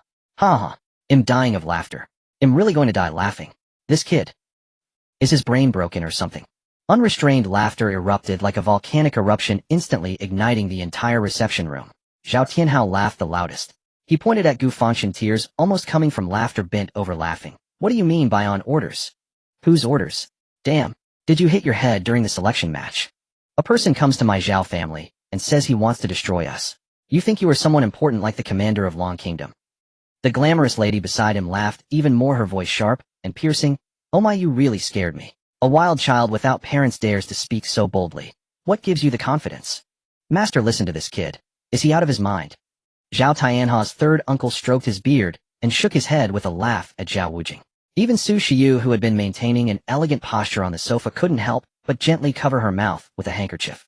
Her big watery eyes were filled with unabashed mockery and pity. "Foolish. Truly foolish and laughable. She was even too lazy to glance at Gu Fangchen again, as if looking at him once more was an insult to herself. And Lu Feng, who stood in front of Gu Fangchen, after a brief moment of shock, his expression shifted from initial authority to pure disdain. He looked at Gu Fangchen as if he were a hopeless madman, and slowly shook his head. It's over, this child is completely insane. He turned to Zhao Wujing in the main seat, clasping his fist with a pained expression. Master, Zhao, you see, it's not that I'm not giving him a chance, it's that this kid is seeking death. Such an arrogant madman must be eliminated, or otherwise he will become a disaster for the army. Today let me clean up the mess for the troops. For you, Zhao family, let me teach him a lesson. Zhao Wujing watched the farce before him, and a cold arc finally appeared on his dark face. He slowly picked up his teacup, gently blowing the steam rising from it, and spoke to Lu Feng in a tone as if discussing the weather. Lieutenant Lu, please take care of this. He paused and added, be ruthless. Don't kill him, leave him breathing. I want him to see how he is thrown out of the Zhao family like a dog. Yes, Master Zhao. Lu Feng's face instantly lit up with joy. He knew he had made the right bet today. As long as he handled this matter well, not only would he board the Zhao family's big ship, but his status in Qiantang City would also rise. He suddenly turned around, his eyes looking at Gu Fangchen filled with undisguised cruelty and sinister smiles. And Gu Fangchen, faced with the ridicule and killing intent filling the room, his expression remained unchanged throughout. He quietly watched this group of clowns who in his eyes were like dead men as they performed their final revelry. He slowly shook his head, the corners of his mouth curling into a barely perceptible arc, softly sighing. Laugh while you can. You will only laugh this much in your lifetime. Soon you won't be able to laugh anymore. This calm statement felt like cold water being poured into a boiling pot, instantly igniting Lu Feng's anger to its peak. You're still being stubborn even at death's door. Lu Feng roared, unable to hold back any longer. The blood chi within him erupted violently. His whole body transformed into a bolt from the blue, his right fist wrapped in a layer of pale red blood chi halo carrying immense force, and smashed fiercely towards Gu Fangchen's face. Today I will let you know. His threatening words were not finished. Boom! A sound far more terrifying and louder than when Gu Fangchen kicked down the door suddenly erupted from outside the manor. A thunderous roar erupted from outside the estate, an engine's growl, even more terrifying and intense than when Gu Fangchen had kicked the door open. The sound resembled neither a sports car nor an ordinary vehicle. It was a roar unique to military heavy armored units. Immediately after, a piercing alarm echoed throughout the Zhao family estate. Warning! Warning! A large-scale armed force is approaching. Repeat. A large-scale armed force. In the reception room, the smiles on all the Zhao family members' faces froze instantly. Zhao Wujing abruptly stood up from his seat, his face filled with uncertainty. Armed forces? What is going on? Before he could react, 6 deep thuds resounded from 6 different directions around the estate. The entire villa shook violently, even the crystal chandelier on the ceiling rattled, as if it could fall at any— What's going on? Zhao Wujing's face turned ashen as he rushed to the massive floor-to-ceiling window. The other Zhao family members followed suit, their faces filled with shock and confusion. To their astonishment, 6 fully black, menacingly armed heavy tanks had appeared on the once neatly trimmed. They formed a tight encirclement around the entire villa. Seeing this scene, most of the Zhao family members were initially taken aback, then their faces revealed expressions of absurdity. Thanks. A young distant relative couldn't help but laugh. What a joke. What era is this still using these outdated metal lumps? Do they think these can harm us martial artists? Exactly. I could bend the barrel of that scrap metal with a single— Another person chimed in, their tone filled with disdain. However, just as everyone was chattering and dismissing the tanks, Lu Xiaowei from Qiantang City, upon recognizing the model and paint job of the tanks, instantly turned pale. His pupils constricted sharply, and his body trembled uncontrollably. Lu Xiaowei, what's wrong with you? Zhao Tianhao frowned, looking at Liu's terrified expression, a hint of contempt flashing in his eyes. It's just a few broken tanks, why are you so scared? Broken? Broken tanks? Lu Feng's voice trembled. Zhao Xiaoya. That isn't an ordinary tank. He pointed at the 6 steel beasts outside the window, his voice sharp and twisted. That's the military district's latest development, the Godslayer Type 3. It is specially designed to counter martial artists. Its armor is made from a mixture of disaster-level beast, Xuanwu giant turtle shell powder, and grade memory alloy. It can withstand the full-force attacks of third-tier martial artists. The most terrifying part is its main cannon. It's not using ordinary shells, but specially made armor-piercing projectiles filled with high-concentration chi blood annihilation liquid. One shot can directly annihilate martial artists below the peak of the 3rd tier. Not even scraps will remain. As these words fell, the entire reception room was plunged into a dead silence. The disdain and mockery on the faces of all the Zhao family members completely solidified, replaced by endless horror and disbelief. What a— Zhao Wujing's face turned ashen. How could this thing How could this thing come here? Even Su Shiyu, who had been sitting calmly, could no longer maintain her elegance and composure. Her delicate hands holding the teacup trembled violently, spilling warm tea onto her pristine dress. Her large watery eyes shook uncontrollably. Godslayer Type 3. She had seen descriptions of this ultimate weapon in her family's top-secret files. It was a thunderous means deployed only in the face of a disaster-level beast tide or to suppress treasonous crimes. But now how could the Godslayer Type 3 appear in the Zhao family's estate? There was no beast tide here. Could it be that? Su Shiyu realized something. She looked at Zhao Tianhao, her face filled with terror, her emotions beginning to spiral out of control. Just as the entire reception room was shrouded in deathly silence and fear, everyone forgot to breathe. A calm, unhurried sound of footsteps suddenly echoed. It was Gu Fangchen, who had remained like an outsider the entire time, now leisurely walking to the tea table. Then he picked up a clean white porcelain teacup, poured himself a cup of steaming biluacun from a valuable purple clay teapot on the table. He gently blew on the steam rising from the cup, holding it in his hand before slowly turning around. His calm gaze swept over the Zhao family members who had long been stunned, and a mocking smile appeared at the corner of his mouth. Laugh. Continue laughing. Why aren't you laughing anymore? Can't laugh now. But I saw you all were having a good laugh just moments ago. These 5 light-hearted words struck every Zhao family member's face like a series of resounding slaps. Swish. In an instant, every person's gaze like rusted gears turned inch by inch towards the young man holding the teacup unfazed. Their eyes were filled with extreme shock, terror, and a hint of dawning disbelief. Thanks. Was all this because of him? How could this be? Wasn't he a wild child with no parents? Wasn't he just a ragged soldier who could be easily manipulated? How could he? As the waves of turmoil surged in everyone's minds, their worldview was repeatedly shattered, and thud, thud, thud, a series of thunderous footsteps approached rapidly from afar. In the horrified gazes of everyone, hundreds of fully armed elite soldiers surged in like a black tide through the shattered entrance. They moved in perfect unison, well-trained, surrounding the entire reception room within mere seconds. This is... Zhao Wujing looked at the familiar golden dragon-patterned insignia on the soldiers' arms, his pupils suddenly constricting. Directly subordinate to the command center. And the Qian Guard. Lu Xiaowei from Qianting City was so frightened that his legs went weak, nearly collapsing to the ground. These two are the most elite ace units in the entire Eastern Theater, directly answering to the highest command center with the privilege of acting first and reporting later. How could they be here? Just as everyone was bewildered, the soldiers automatically parted to the sides, clearing a path. A figure clad in red slowly walked in. It was Xia Liuli. Xia Liuli still wore that fiery red battle outfit, yet her exquisitely cold and beautiful face was now covered with a layer of frost capable of freezing one's very soul. Upon seeing this grand figure descending like a deity, the entire reception room fell into complete silence. Xia Liuli ignored everyone, her phoenix eyes burning with fury as they slowly scanned the room. Ultimately, they landed on Zhao Wujing and Zhao Tianhao, who were already petrified with fear. She slowly opened her mouth. Her voice was soft, yet each word was like a knife chilling to the bone. You really can be something. Just now I gave you an opportunity to see how you would behave when facing Gu Fangchen alone. If your attitude had been good, I could have spared just one dog life from Zhao Tianhao. But now it seems. Xia Liuli's lips curled into a slight arc. No need for that. The entire Zhao family will accompany you to the grave. Upon hearing this, everyone was momentarily stunned. Accompany to the graves? Why must they accompany to the grave? All were dumbfounded, staring at Xia Liuli, their minds blank, unable to process the overwhelming information that defied reality. What was happening? What did Zhao Tianhao do? Everyone exchanged puzzled glances, their faces filled with absurdity and confusion.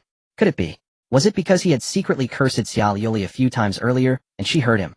But that couldn't possibly warrant such an extreme reaction, could it? For such a trivial matter, did it really need to escalate into such a grand spectacle? Not only did they mobilize the command center's direct guard and the Qian Guard, but they also brought in 6 tanks specifically designed to slaughter high-tier martial artists, encircling the entire Zhao family estate to an impenetrable degree. Was it really necessary? On the main seat, Zhao Wujin's face turned ashen. He suddenly turned his head, his gaze sharp like that of a hawk locking onto his son, filled with suspicion and uncertainty. Zhao Tianhao instinctively looked at his father, his face displaying innocence and confusion. In his walnut-sized brain, he couldn't comprehend what kind of catastrophic disaster he had caused to provoke such a thunderous rage. In this dead silence and oppressive atmosphere, Lu Xiaowei from Qianting City finally couldn't endure the suffocating pressure any longer. He looked at Xia Liuli's frostbitten, stunning face, and then at the surrounding menacing god-slaughterer tanks, feeling a chill race up his spine. No, I must clarify this. He forced himself to suppress the trembling of his legs, mustering the courage to squeeze through the crowd, wearing a smile that was uglier than crying, bowing towards Xia Liuli. Xia, Miss Xia, His voice trembled slightly due to extreme fear. Is there some misunderstanding here? The Zhao family has always been loyal to the military and to Long Country and Zhaozong.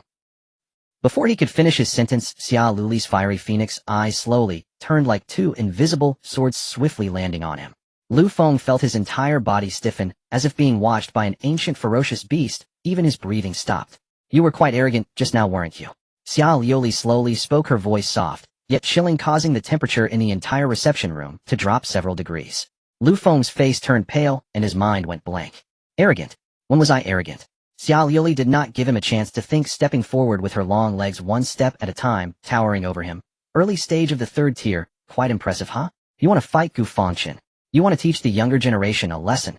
I heard you also wanted to help the Zhao family's young master get into the military district of your chanting city. What do you take the Long Country military district for? Is it your family's vegetable market? These words were like a cold wind from the depths of the underworld, instantly dissipating all of Lu Feng's hopes. He finally understood. The nonsense he had just said to please the Zhao family had been heard word for word by this lady. I.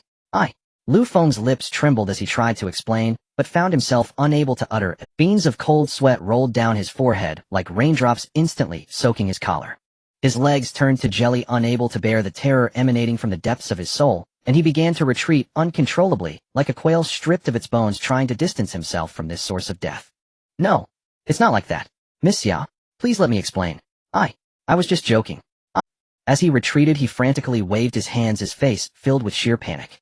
But just after taking 2 steps back, a pressure far more terrifying than before suddenly descended from Xia Liuli, crashing down.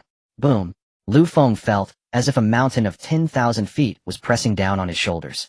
That pressure was vast and majestic, filled with the absolute oppression of a higher life form over a lower one.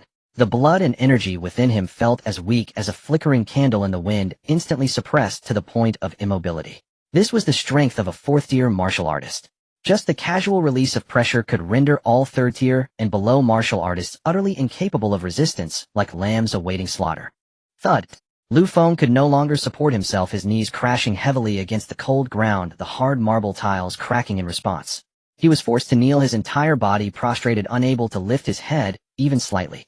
Xia, Miss Xia, please spare my life. Spare my life. Spare my life. Spare my life. Endless fear completely consumed all his reason and dignity. He lay on the ground like a dog, tears and snot flowing, incoherently pleading, I was wrong. I will never dare again. It was my fault. I'm sorry. I won't dare anymore. I truly won't dare. Xia Liuli, however, couldn't be bothered to listen to his nonsense. A trace of icy disgust flashed in her phoenix eyes. She slowly turned her head to a tall Qian guard behind her and said indifferently, knife. Yes. The Qian guard answered without hesitation, swiftly drawing his standard combat knife and presenting it with both hands. Xia Liuli took the combat knife, casually twirling it in the air. The blade hummed, radiating a chilling light. Lu Feng, kneeling on the ground, felt the overwhelming killing intent rushing towards him, scaring him to the point where his soul nearly fled his body. He abruptly raised his head, his face covered in snot and tears, was left with nothing but pure terror. Xia Liuli looked at the trembling Lu Feng and could hardly be bothered to say another word. The combat knife in her hand swept out cleanly and decisively. Poochie! A soft sound. Lu Feng's wailing abruptly ceased. A perfect head shot up into the air, tracing a blood-red parabola, before rolling to the side. The wide-open eyes still held remnants of endless fear and confusion. Thud! The headless corpse crashed to the ground, warm blood gushing like a fountain from the neck, staining the surrounding exquisite carpet a shocking dark red. Xia Liuli casually tossed the still-dripping combat knife back to the Qian guard behind her. The entire process was fluid, as if she had merely swatted a fly. In the reception room, all the Zhao family members along with the young lady from the Su family on the sofa were completely— In the reception room, all the members of the Zhao family along with the young lady from the Su family sitting on the sofa were utterly dumbfounded. They stared blankly at the headless corpse, still gushing blood, and at the head that had rolled onto the precious Persian carpet, eyes wide open in death, their minds completely blank. Dead. Just like that. Dead. A genuine 3rd-tier martial artist, a lieutenant officer from Qiantang City, was just killed by Xia Liuli with a single strike on the Zhao family's territory. Not even a complete plea for mercy could be uttered. The flamboyant noblewoman who had previously threatened to break Gu Fangchen's legs was now so frightened that her legs went weak, and with a thud she collapsed to the ground, an unpleasant stench wafting from under her skirt. She was scared to the point of losing control. Meanwhile, Su Shiyu, who had maintained an elegant posture on the sofa, could no longer keep her composure. She suddenly stood up from the sofa, her stunning face drained of color turning pale. It was important to know. Xiao Yuli was not joking. She had just killed a third-tier lieutenant from the military district. If she truly got angry, she could easily kill her too. If she was still sitting on the sofa with a cup of red tea crossing her legs. Wasn't that too pretentious?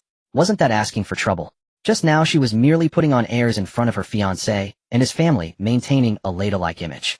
In this situation, if she continued to act pretentious, she would truly be struck by lightning. Even if she had 1,000 guts, she wouldn't dare to continue pretending. As the entire reception room was shrouded in silence and fear, and everyone had even forgotten to breathe, Xiao Liuli slowly turned around and lightly beckoned to a tall member of the Qiyin guard behind her. The Qiyin guard immediately understood, stepped forward, and took out a leather document bag made of special bee skin, drawing out a classified document bearing the highest red seal of the Dragon Nation's military department. He cleared his throat, and under the watchful eyes of the dead silence began to read aloud in a cold, emotionless tone. On behalf of the highest command of the Eastern Theater of the Dragon Nation and the military tribunal, we hereby issue the following directive. After investigation, the Zhao Group in Magic City, its core family members are suspected of multiple serious crimes. The list of main suspects is as follows. The head of the Zhao family, Zhao Wujia. The eldest son of the Zhao family, Zhao Tianhao. The head of the side branch of the Zhao family, Zhao Wuliang. The head of the side branch of the Zhao family, Zhao Wuda. A series of names was read out, each representing a significant figure in the business world of Magic City, whose mere stomp could cause a stir. The lengthy list practically encompassed all the core members of the Zhao family present in the reception room. The list of associated families involved is as follows. The Wang Group in Magic City, head Wang Fugui. The Li Group in Magic City, head Li Jianguo. The Sun Group in Magic City. As one familiar name after another was announced, the guests who had previously harbored a glimmer of hope suddenly turned pale as paper. Once the reading was complete, the Qiyin guard slammed the document shut with a sound. In a tone so cold it could freeze souls, he slowly added. The aforementioned individuals upon investigation are suspected of hiring assassins to kill our Dragon Nation's key protected top-tier martial artists, intending to shake the morale of our Dragon Nation and undermine its foundation. Their crime is punishable by death. According to Article 3 is Section 7 of the Dragon Nation Martial Artist Regulations, they are hereby sentenced to treason. All main offenders, core family members, and side branches involved. A total of 5,312 individuals. Not a single one shall be spared all. The Qiyin guard paused and finally squeezed out the last 4 words through clenched teeth. Kill without mercy. After saying this, he neatly tucked the document away and expressionlessly stepped back behind Xiao Liuli. He and Xiao Liuli appeared completely indifferent. However, upon hearing the words treason, all the members of the Zhao family were stunned. They felt as if their small brains had shriveled up. What the hell was going on? Hiring assassins to kill top-tier martial artists. Undermining the nation's foundation. What does this even mean? Zhao Wujia's body shook violently, and the face that had always been dignified and composed was now left with sheer horror and disbelief. No, it's impossible. He was the first to recover from the shock, pointing at Xia Liuli, his voice turning sharp and distorted from agitation. Miss Xia, one can eat indiscriminately, but one cannot speak indiscriminately. My Zhao family has been loyal to the Dragon Nation for generations. We have never colluded with any foreign forces. Not to mention assassinating any top-tier martial artists. This is slander. He abruptly turned his head, his eagle-like sharp eyes locking onto his son, roaring, Tianhao. What on earth is going on? Zhao Tianhao was also completely dumbfounded. He stared blankly at Xiao Liuli, then glanced at his furious father, his mind a complete blank. I don't know. His voice trembled, his face filled with innocence and confusion. Dad. I just hired someone to kill Gu Fangchen. Smack. A crisp sound of a slap. Zhao Wujia was so furious that he trembled all over, and with a hard slap, he struck Zhao Tianhao's face, sending him staggering back, with a trickle of blood at the corner of his mouth. You worthless brat. Zhao Wujia pointed at his nose, his voice trembling. What other reckless things have you done besides hiring someone to kill Gu Fangchen? Nothing. Zhao Tianhao covered his face, his eyes filled with grievance and confusion. Dad. I swear. I really only did this one thing. I admit I hired an assassin, but isn't Gu Fangchen just a poor kid with no background? Look, he's still standing here fine. Even if it's my fault, it's at most attempted murder. How did it turn into treason? This isn't reasonable. Upon hearing this, the other Zhao family members in the reception room also began to react. Though they had just learned of Zhao Tianhao hiring an assassin. But at this moment it concerned the entire family and their own survival. So they couldn't care about so much anymore. That's right, Miss Xia. Zhao Tianhao's third uncle was the first to stand up, forcing a smile that looked worse than crying. Tianhao is still young and impulsive. Even if he really did hire an assassinate, it was just a matter of youthful bravado. Besides, the crime doesn't warrant such a heavy punishment. How can it be associated with such a grave charge as treason? Exactly. Our Zhao family is a major taxpayer creating countless jobs for the Dragon Nation every year. Just for this little matter, do we have to be branded with such a big hat? That's unfair. Another noblewoman chimed in, her voice sharp and piercing. In an instant, the entire reception room was once again filled with noise, filled with doubts and dissatisfaction regarding the charges. They couldn't comprehend and could not accept it. How could killing a poor kid with no background be classified as treason? This was simply absurd. Beside the sofa, Su Xiu watched the absurd scene before her, and a hint of deep confusion flashed in her. She also felt that Xia Liuli had gone too far this time. As everyone debated fiercely, attempting to pressure Xia Liuli with public opinion. Xia Liuli, however, seemed to have heard the greatest joke in the world. She slowly turned her head, her cold phoenix eyes filled with extreme sarcasm and pity. No background. She looked at the Zhao family members who were still shouting as if gazing at a group of hopeless fools. She slowly raised her hand, her slender fingers pointing toward Gu Fangchen. Do you know who he is? Xia Luli's voice was icy, devoid of any emotion. Do you know what the 6 words top-tier, second-tier martial artist mean in the Dragon Nation? You bunch of fools don't even know what kind of existence you have provoked. And you're still here talking to me about fairness. A bunch of idiots. P.S. Sorry, I've seen a lot of people saying it's a bit watery. Oh, I'll correct it in the following chapters, and to apologize, I'll add an extra chapter today. Furthermore, after this incident, other incidents will not be prolonged for too long, speeding up. Apologies, apologies, apologies. Important apologies said 3 times. Indeed, it's my fault. I'm sorry, everyone. Boom. Upper rank second-tier cultivator. These 6 characters struck every present soul like a celestial thunderbolt from the 9th heaven, shattering their very consciousness. All clamor and shouting in the reception hall ceased instantly. Every Zhao family member's expression froze. They stared blankly at the serene youth before them, minds utterly vacant, deprived of all capacity for thought. Upper rank second tier. What possible connection could there be between upper rank second tier and Gu Fangchen? As this thought arose, they instinctively turned their gazes toward Gu Fangchen. At that moment, Gu Fangchen seemed to sense their collective attention, so he slowly raised his right hand, and with a visible torrent of dark crimson Ki-blood energy erupted violently from his palm, pure, overwhelming, and fiercely commanding. It bore none of the instability typical of ordinary second-tier cultivators. Instead, it flowed and coiled like sentient magma, molten alive and sovereign, in the cradle of his hand. The unrelenting, awe-inspiring pressure of an upper-rank second-tier cultivator flooded the entire reception hall in an instant. Silence. Absolute silence. All clamor and shouting in the reception hall ceased once more. Every Zhao family member's expression solidified, utterly, irrevocably, on that very instant. Even the nearby Crimson Flame guards stood dumbfounded. They had seen Gu Fangchen just half a month prior, then still only mid-first year. They'd only heard rumors of his breakthrough to upper-rank second tier, dismissing them as boasts or jests. Yet here it was, real? No, brother. Did you cheat?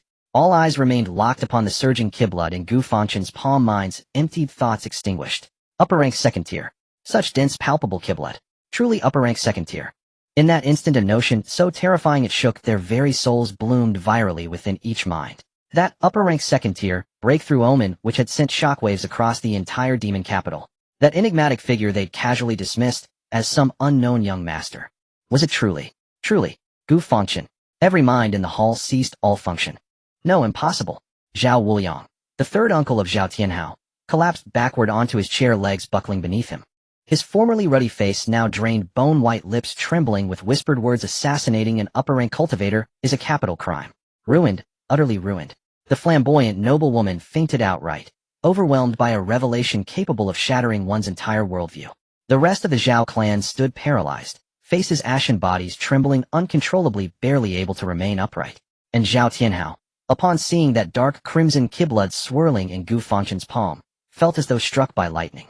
He pointed a shaking finger at Gu Fangchen, his features twisted grotesquely by sheer terror, stumbling backward until he collapsed onto the floor, pupils contracting into needle-thin points. How is this possible? How? He was only peak first tier when he departed on his mission. How could he possibly have broken through? How? How could he possibly be upper-rank second tier? Shijian, everything Shijian said was true. Only now did Zhao Tianhao grasp the truth. Too late. At the head seat, Zhao Wuji's body jolted violently. His normally stern, unflappable countenance now held only raw, unmasked fear. He glanced first at Gu Fangchen, then at his own petrified son, and felt his final inner defenses collapse entirely. Wretch! A roar, fueled by boundless fury and utter despair, exploded from Zhao Wuji's throat. He sprang from his seat, eyes, once calm as ancient wells, now blazing with undisguised murderous intent. Yet that lethal fury was not aimed at Gu Fangchen, but at his own inept, disastrous son. In one swift lunge, he closed the distance, granting Zhao Tianhao no time to react. He lifted his leg, delivered a devastating whip-like kick, and drove it full force into Zhao Tianhao's chest. Arg! Zhao Tianhao choked out a muffled cry of agony, launched backward like a severed marionette, crashing violently into the rear wall, shattering priceless murals. Spurt! Blood gushed from his mouth. He curled upon the floor, a broken, whimpering dog, incapable even of screaming. But Zhao Wuji's wrath burned undiminished. He lunged again, pummeling the fallen youth with relentless savage blows. I told you not to stir trouble. I told you not to stir trouble. My Zhao clan's century-old legacy, century-old, ruined by your worthless hands. Zhao Wuji raged like a madman. Each strike carried full force, channeling every ounce of his fury and despair into the son who had doomed his family's future. Within the reception hall, the remaining Zhao clan members finally stirred from paralyzing dread. Survival, nothing else, became their sole imperative. Thud! Zhao Wuliang, the third uncle, was the first to act. He tumbled from his chair, crawling forward on knees and palms like a supplicant hound, tears and snot streaming down his face as he babbled incoherently. Lord Gu. Lord Gu, spare us. Spare our lives. We were wrong, so terribly wrong. We failed to recognize true greatness. We were blind, blind as dogs, to dare offend you. His surrender toppled the first domino. Thud, thud, thud. Every core Zhao family member, male and female, young and old, regardless of former arrogance or haughtiness, abandoned dignity and decorum, falling to their knees in frantic, desperate obeisance, banging their foreheads against the floor before the tranquil youth. Lord Gu, spare our lives. We were deceived by that monster Zhao Tianhao. We knew nothing. Please, have mercy. Grant us survival. We will surrender all our wealth, every last coin, if only you spare our lives. Wails filled the hall, groveling, grotesque, unrelenting. Yet Gu Fangchen, facing this sea of pleading and abasement, did not flinch nor shift expression nor utter a word. Slowly he retracted the Kiblood energy from his palm, lifted the still warm cup of Biluakan tea, and took a quiet, unhurried sip. Gu Fangchen's silence weighed more heavily than any words, like an invisible mountain pressing down upon the hearts of every Zhao clansman present, rendering even their breath shallow and labored. Zhao Wuji, who had been disciplining Zhao Tianhao, watched Gu Fangchen's impassive expression, and with it the last flicker of hope within him dissolved into icy, absolute despair. He knew there was no turning back. No path to redemption remained. Only one slender thread of survival clinging precariously to this very son he had beaten half to death. The one who tied the knot must untie it. A steely resolve flashed across Zhao Wuji's eyes. In one violent motion he whirled around, seized Zhao Tianhao's hair like a lifeless hound, and dragged him upright from the pool of blood, straight before Gu Fangchen. Thud! With a brutal kick to Zhao Tianhao's knee joint, he forced him to collapse onto his knees before Gu Fangchen. Apologize. Zhao Wuji's voice rasped, raw and unyielding, commanding, not requesting. Kowtow and beg forgiveness from Lord Gu. Zhao Tianhao's body screamed in agony, tears of humiliation mingled with blood trickling from his lips, smearing his face. Instinctively he lifted his gaze, past Gu Fangchen, and locked eyes with a breathtaking figure standing nearby, her expression one of utter disbelief and profound disappointment. Sushiyu, his beloved, his betrothed, and now witness to his degradation, as he knelt like a dog before another man. That single glance struck like an invisible blade, piercing through every vestige of pride and self-worth he once held sacred. He saw them too, the kinsmen surrounding him, prostrate on the floor, staring at him with pleading, desperate eyes, many already weeping uncontrollably. The entire Zhao clan, its century-old legacy, its countless lives, now rested solely upon I. Zhao Tianhao's lips trembled. Then slowly, agonizingly, he bowed that head once crowned with arrogance. From between clenched teeth whispered in a voice thin as a mosquito's hum, thick with venomous resentment and bitter surrender for G-I-V-N-S. Yet what answered him was Gu Fangchen's voice, calm, absolute, devoid of inflection. I do not accept. Silence crashed down again, deafening, suffocating. All stared at Gu Fangchen, faces frozen in incredulous disbelief. I do not accept. Did I mishear? Just then, clack, clack. A crimson-clad flame guard strode forward, back straight as a spear, handing a leather dossier to Xia Liuli, whispering urgently into her ear, voice low and private. Xia Liuli's frost-cold phoenix eyes contracted sharply. A killing intent, hundredfold more terrifying than before, exploded outward like a storm unleashed. The hall's temperature plummeted, suddenly, violently, to the edge of freezing. Give it to me, Xia Liuli commanded, her voice glacial, utterly devoid of warmth or mercy. Yes, my lady. The flame guard immediately presented the dossier with both hands. Xia Liuli took it, withdrew a dossier, and scanned its contents with lightning speed. Her expression shifted, visibly rapidly, From frigid composure to iron-gray fury, then to incandescent world-consuming wrath. The Zhao clan members kneeling on the floor remained oblivious to this shift, still drowning in the despair of Gu Fangchen's rejection. Seeing this, Zhao Wuji's legs buckled. Thump. He dropped to his knees, not just kneeling but kowtowing, bowing his head repeatedly before the serene young man. Lord Gu, we were wrong. We lacked discernment. Mercy, great lord, spare our clan. Grant us one chance to live. When the patriarch fell, the rest shattered, terrified beyond reason, prostrating themselves, babbling incoherent pleas. Yes, Lord Gu, we erred. We'll never dare again. We spoke vilely. We called you a bastard, a penny. We are beasts. Less than human. Please, treat us as mere air and release us. Kowtows echoed, cries overlapped, jarringly juxtaposed against their earlier arrogance. Then, a voice sharp as shattered ice cut through the din. No need to apologize. Heads turned startled, instinctively following the sound. Upon recognizing Xia Liuli, all paused, confused. No need to apologize. Was she? Relief surged, brief, fragile, until Xia Liuli's next action crushed it, utterly grinding. She flicked the dossier aside, casually, contemptuously. Shoot. Propelled by her monstrous kind-fused strength, the slender dossier sliced the air like a lethal dagger, embedding itself 3 inches deep into the floor before Zhao Tianhao. Zhao Tianhao. Xia Liuli's voice tore through the hall, like wind howling from the 9th netherworld. You hired assassins to murder a top-tier martial cultivator. That debt remains unsettled. And you dared conspire with the Sakura nation, selling intelligence about our Dragonland base. No. 7 selection to them. That is why foreign agents infiltrated our base. No. 7 selection site. You, the traitor within. Had Gu Fangchen not eliminated him, then catastrophe would have followed. Do you grasp the gravity of that? What a... Her words detonated like a nuclear blast, shattering the silence. Every Zhao clansman, including Zhao Wuji seated at the head, snapped their heads up in unison. Eyes bulged wide, pupils contracted to needle points, frozen in sheer paralyzing shock. Conspiring with the Sakura nation? Selling military secrets? Impossible. How could this be? Su Shiyu's face blanched, horror flooding her features. Her large tear-filled eyes locked onto Zhao Tianhao, kneeling broken, her body trembling violently, unable to comprehend. Her fiancé, the man she loved, was this. Zhao Tianhao felt Su Shiyu's gaze, shocked, disillusioned, revolting, and his heart seized as if gripped by an invisible fist, crushing all breath from his lungs. He shook his head wildly, panic and despair twisting his voice. No. It's not true. Shiyu, listen. I didn't. I swear I didn't. But his protest rang hollow, pathetic, powerless. He sensed it clearly. The faint, lingering sympathy once held by his kin had vanished, replaced by something far, not fear, not despair, but scorn, disgust, revulsion, eyes fixed on him as though he were a festering, repulsive insect. For Zhao Tianhao, who had basked since birth in unbroken glory, whose pride bordered on pathological, this public unmasking of his darkest, most shameful self was 10,000 times more excruciating than death itself. His soul felt flayed bare, exposed, naked, subjected to slow, merciless dissection beneath the collective gaze. Each stare was a razor, slashing, carving, recutting his dignity over and over. Don't look at me like that. He clutched his head and growled, a caged beast cornered, trembling violently under the unbearable weight of shame and torment.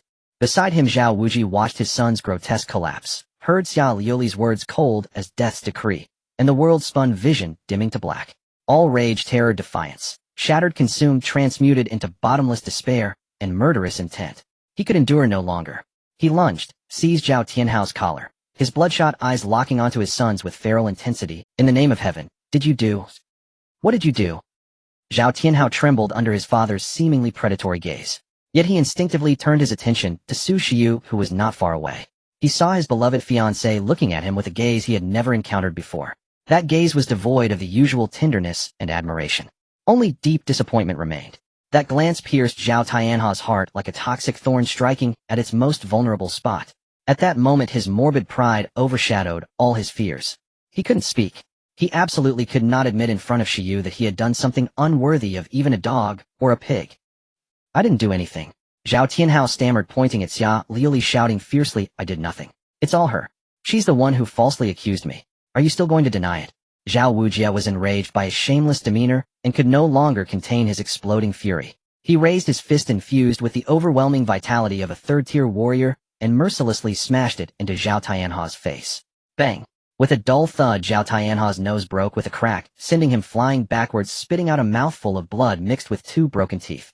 Su Shiyu watched this scene, her large watery eyes widened in shock, her mouth slightly agape, seemingly frozen in thought. Zhao Tianhao struggled to get up from the ground, but upon seeing Su Shiyu's expression, the last vestige of his defenses crumbled completely. He let out a scream that was more beast than man. Don't look at me. Shiyu, I told you not to look at me. But Su Shiyu seemed heartbroken, as if wanting to see just how pitiful this man she once loved could become still standing there unmoving, her gaze cold and hollow. Rebellious son, aren't you going to speak? Zhao Wujie charged forward again, grabbing him by the collar and lifting him off the ground, his large hand swinging like a fan, striking his face hard. Bang! Bang! Are you going to speak or not? What did you do? After being hit twice in succession, his vision blurred and consciousness faded. Zhao Tianha's stubbornness and pride were finally shattered. He was like a dead dog held up by Zhao Wujie, his voice choked with sobs, as he haltingly revealed, I said, it was a while ago. I went to the underground casino outside the city. Gambled. Lost. His voice dwindled, filled with endless shame and fear. How much did you lose? Zhao Wujie's voice was as cold as ice, devoid of any emotion. 1,500 million. What? Everyone from the Zhao family gasped in shock. 1,500 million. That was nearly 3 years' worth of net profit for the Zhao group. I didn't dare to let my family know. Zhao Tianha's voice trembled with fear. So I went and borrowed from loan sharks. But the interest compounded. I simply couldn't pay it back. At that moment, a masked, mysterious person approached me. He said that as long as I disclosed some internal information about the selection process for Base No. 7, like the assessment procedures and participant lists to them, they would help me pay off all my gambling debts. I was blinded by greed, and I gave them all the notifications and information I received. I really didn't know they were from Sakura country. I thought they just wanted to recruit some promising newcomers in advance. Zhao Tianhao felt increasingly aggrieved, as if he were the greatest victim in this situation. Zhao Wujie, upon hearing this utterly foolish explanation, was left utterly dumbfounded. He stared blankly at his son, and for the first time his imposing face showed an expression of confusion. He couldn't understand. He truly couldn't understand. How could he have given birth to such a fool? In the living room, all the members of the Zhao family were equally bewildered. They looked at the still sobbing Zhao Tianhao, feeling an absurd sensation swell within them. Meanwhile, after hearing these words, Su Shiyu's hollow eyes could no longer hold back, as 2 lines of tears slid down her cheeks. She felt unworthy of herself. She lamented her past blindness. After revealing all his secrets, Zhao Tianhao seemed drained of all his strength, lowering his head, not daring to meet anyone's gaze. Amidst the suffocating silence and despair, Xia Luli's cold voice rang out once more. All right, you're finished talking. Then let's take our leave. With those words, the red spear in her hand reappeared, its tip igniting with golden divine flames capable of incinerating everything. She was ready to strike. But in that instant, an ancient and powerful voice suddenly echoed from outside the living room, booming like thunder in everyone's ears. Wait! Everyone's heart jolted, instinctively turning towards the source of the voice. They saw a figure outside the large floor-to-ceiling window, defying gravity, slowly hovering in midair.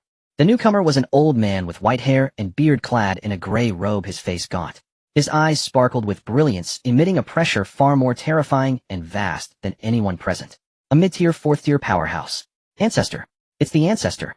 In the living room, all the Zhao family members erupted with ecstatic joy upon seeing the figure. They felt like they had seen the last ray of hope, their eyes reigniting with flames of hope. Zhao Tianhao also looked up suddenly, and his once dim eyes were instantly filled with endless surprise and excitement. Great-grandfather.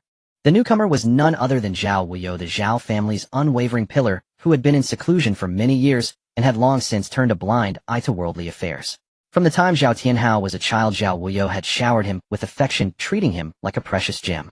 Not only did he personally lay a solid foundation for Zhao Tianha's martial arts, passing down the family's secret techniques, but he also generously bestowed upon this sole grandson countless rare treasures he had collected throughout his life.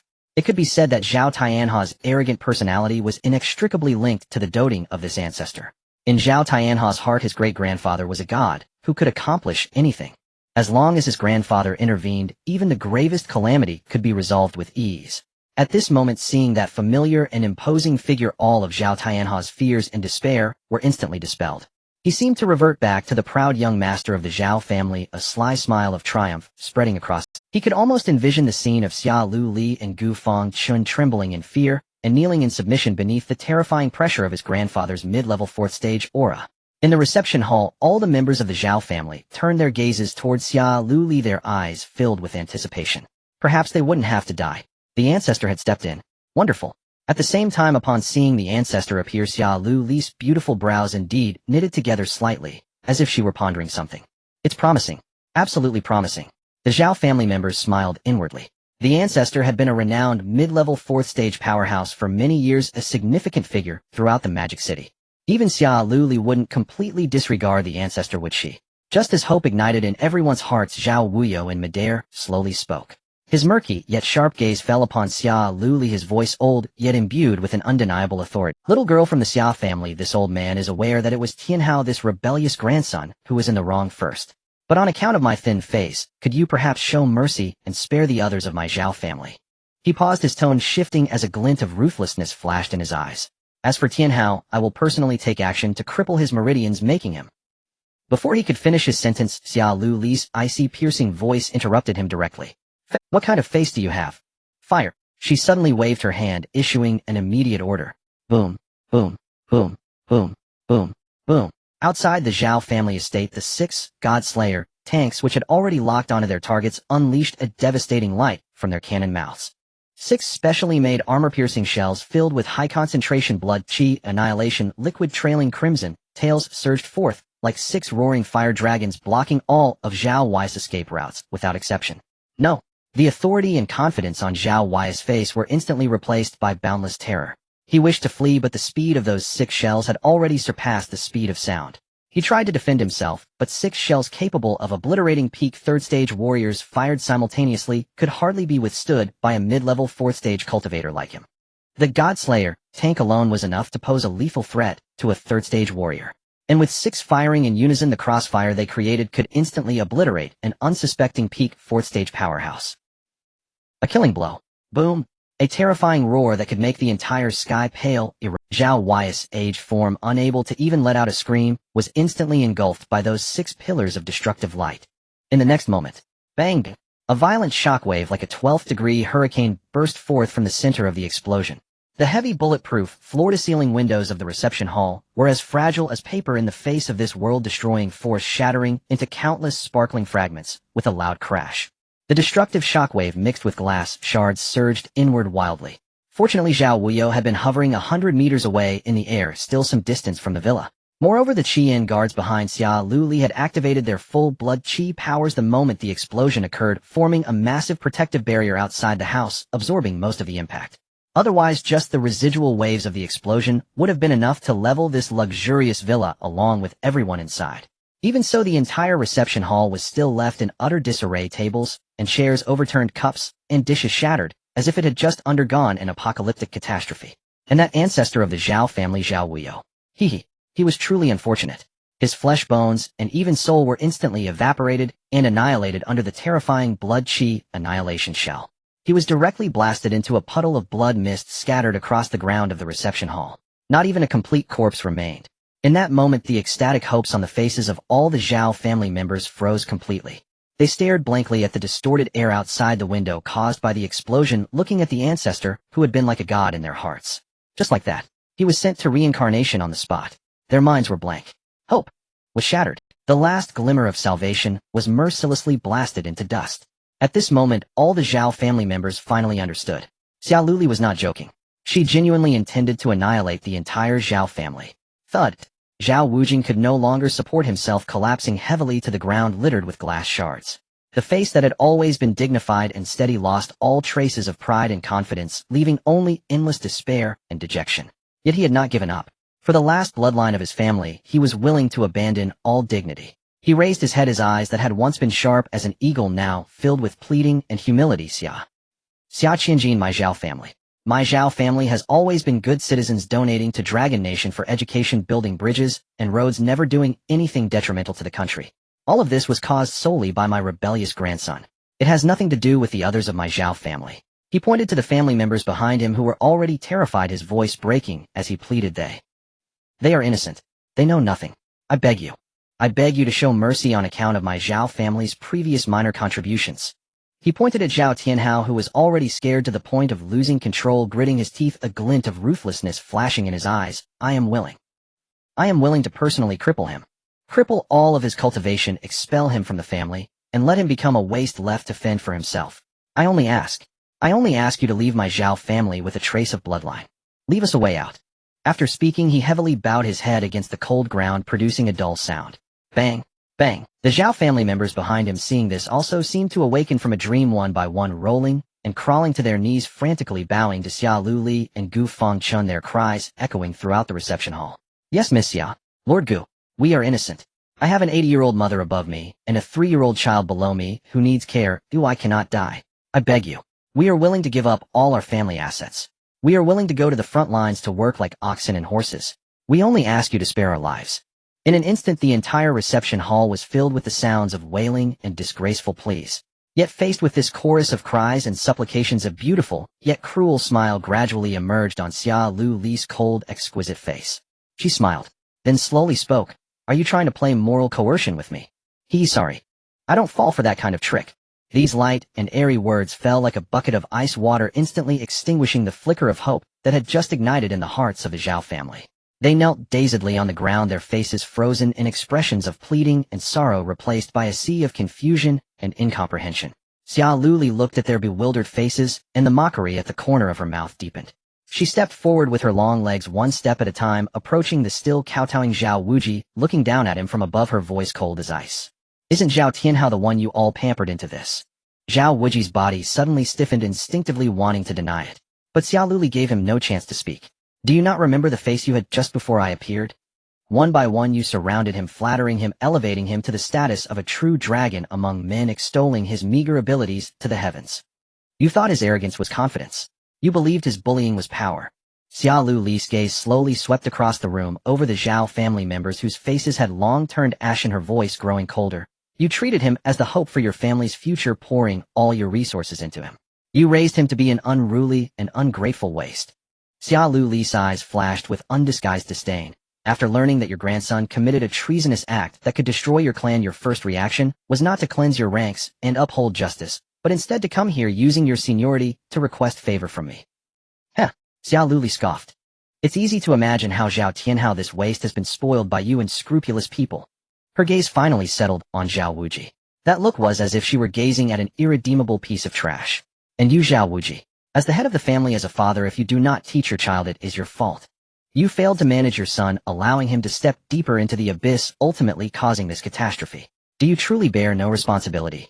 You can't even take care of your own son, and now that the truth is out, you come to kneel before me crying that you are good citizens trying to play moral high ground. Are you joking? Zhao Wuji was rendered speechless by this retort, his old face turning a shade of deep crimson, feeling utterly ashamed.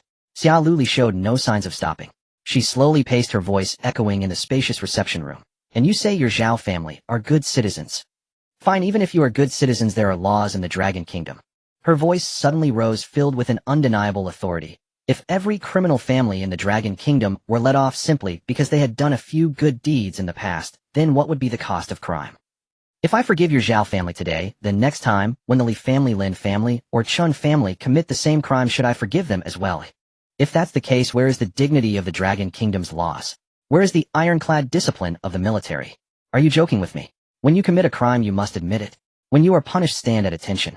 Xia Luli turned abruptly, her fiery phoenix eyes locking onto every Zhao family member present, her voice as cold as ice. Each of you kneeling here, crying more pitifully than anyone else, pretending to be innocent.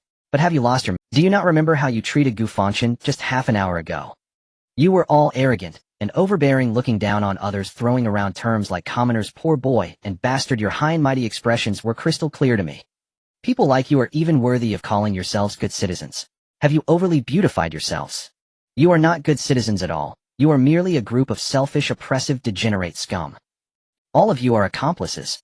This declaration was like the sharpest knife, shredding the last shred of shame for every Zhao family member. They knelt there, dazed, their minds blank, unable to utter a word of rebuttal. Yes. They had indeed thought and acted just like that. At this moment, Gu Fangchen, who had remained silent, slowly set down the teacup in his hand. He stood up, walked to Xia Luli's side, his calm eyes sweeping over the room. He looked at Zhao Wuji, who was still kowtowing, at Su Shiyu, who had long been scared, senseless, taking in the entire scene. He slowly spoke, his voice not loud, but clearly reaching everyone's ears, bringing this farce to a close. When an avalanche occurs, no snowflake is innocent. This calm statement was like an invisible hammer striking heavily against the hearts of every Zhao family member present. It shattered the last shred of hope in their hearts. Woo! The stifled sobs gradually turned into desperate wails. They collapsed to the ground, shedding tears of regret for their past arrogance and stupidity. But But it was all too late. Amidst the wails and despair, Xia Luli slowly turned around, her cold phoenix eyes landing on the girl in the white dress who had been standing in the corner, seemingly detached from the situation. You don't seem to be a member of the Zhao family, do you? Su Shiyu's body trembled suddenly, as if awakening from a dream. She instinctively raised her head and met Xia Luli's probing gaze. In the reception room, all the Zhao family members' cries unconsciously ceased. They collectively turned their gaze towards Su Shiyu, their eyes filled with complex emotions. Meanwhile, the collapsed Zhao Tianhao stared at his fiancée with a gaze filled with hope and pleading. Shiyu. Shiyu will definitely help us, plead for mercy. She is so kind. She loves me so much. Su Shiyu felt the weight of everyone's gaze focused on her, took a deep breath, and forced herself to calm down. She raised her hand, gently wiping away the tears and snot on her pale face, restoring a semblance of composure and grace befitting a young lady. She slightly bowed to Xia Luli, performing a proper lattice greeting, her voice trembling, yet clear. I am Su Shiyu from the Su family in the Magic City. Xia Luli raised her delicate brows, slightly seeming to recall something. I remember your Su family seems to have a marriage contract with the Zhao family. What is your relationship with them? How did you come to be here? This question struck Zhao Tianhao's mind like a thunderclap. He cast that hopeful gaze towards Su Shiyu again, waiting for her answer. But Su Shiyu didn't even spare him a glance. She straightened up slowly, her big watery eyes devoid of all warmth and affection, leaving only coldness and resolution. She looked at Xia Luli, enunciating each word as she said 3 words. Not related. Boom. Upon hearing this, Zhao Tianhao felt his mind go blank, as if abandoned by the entire world. Not related. Not related. Not related. We have been childhood sweethearts. We swore eternal fidelity. We were about to get married. In an instant, endless regret engulfed all his rationality. He regretted. He truly regretted. He regretted why he had chosen to gamble. He regretted why he had committed such foolish, treasonous acts. He regretted even more why he had provoked Gu Fangchen. If only everything could start over. If only. Zhao Tianhao finally realized how foolish he had been. And beside him, Xia Luli looked at Su Shiyu's resolute demeanor, saying nothing more, only casually waving her hand. You may leave. Su Shiyu felt as if she had been granted a reprieve, deeply bowing to Xia Luli and Gu Fangchen once more. Thank you, both of you. Then she did not linger, turning and quickly walking towards the door. Shiyu, don't go. Please don't leave. I'm sorry. Don't go. I'm begging you. Zhao Tianhao cried out, tears streaming down his face in a desperate howl. He cried, struggled, trying to rise, wanting to chase after the figure that was growing more distant. But what greeted him was a cold flash of a blade. Puff! Behind Xia Luli, a red flame guard expressionlessly swung his blade down. Zhao Tianhao's cries were abruptly silenced. A severed head soared into the sky. In the final moments of his life, what he saw was Su Shiyu's back, cold as ice, not looking back. Xia Luli looked at the Zhao family members who had long been frightened, senseless, her expression showing no ripples. She slowly turned around and issued the final command to the hundreds of direct guards who had been on standby behind her. Act. Leave no one alive. As the words fell behind Xia Luli, the dozen or so Qian guards standing still like sculptures moved. They darted through the chaotic crowd, which was engulfed in despair like streaks of red lightning. The first to suffer was the dazed head of the Zhao family, Zhao Wuji, still kneeling on the ground. He hadn't even recovered from the chilling sentence when a cold flash of blade light had already passed. A head perfectly intact soared into the sky. Scalding blood gushed from the neck like a fountain, staining the luxurious carpet around it a shocking dark red. His wide-open eyes still held endless horror and disbelief. This bloody scene was like a scoop of cold water splashed into a boiling pot, instantly igniting the entire reception room. The piercing screams, desperate wails, and the dull sound of blades piercing flesh instantly intertwined into a symphony of death. Those Zhao family members who usually held themselves high and lived in luxury completely lost all dignity and grace at this moment. They cried and screamed like headless flies, scattering throughout the reception room in a frantic bid to find a glimmer of hope. But all that greeted them was the cold, merciless blade of the Qian guards. They were like emotionless harvesting machines. Each swing of the blade inevitably brought forth a spray of scalding blood, precisely reaping a life.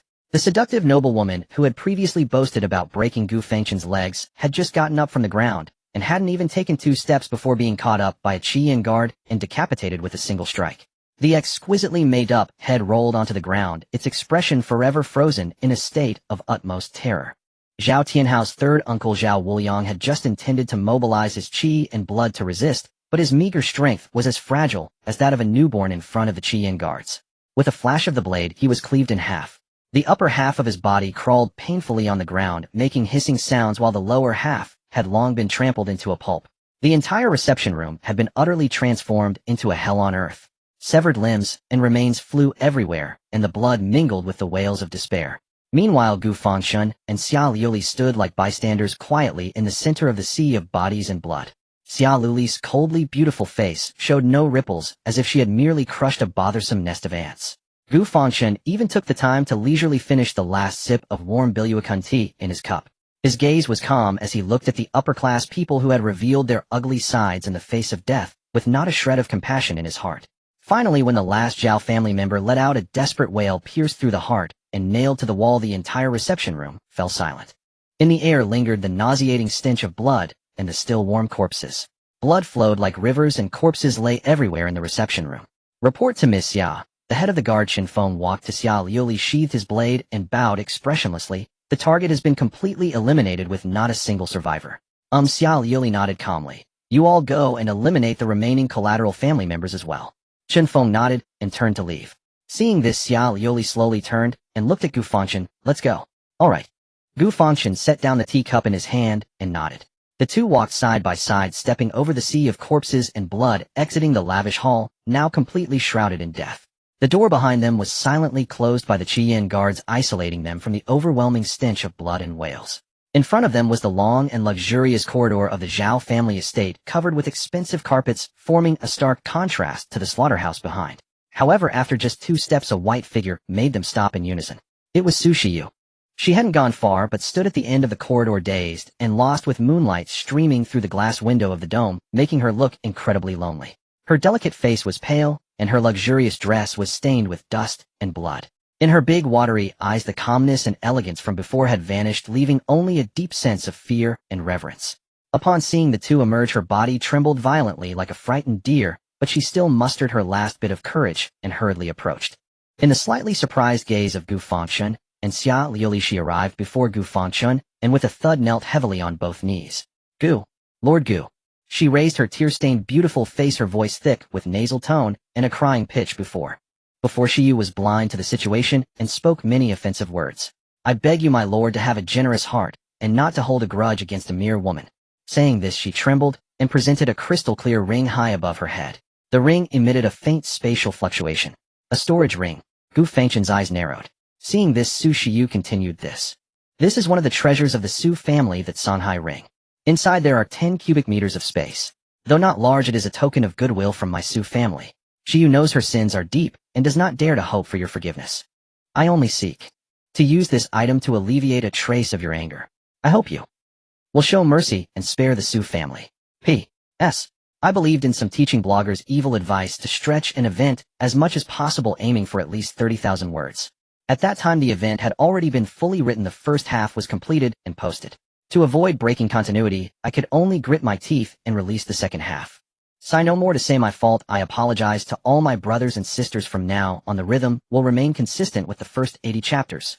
Xia Liuli stood nearby, observing everything unfold before her eyes. She gazed silently upon Su Shiyu, who knelt on the ground in utter humility.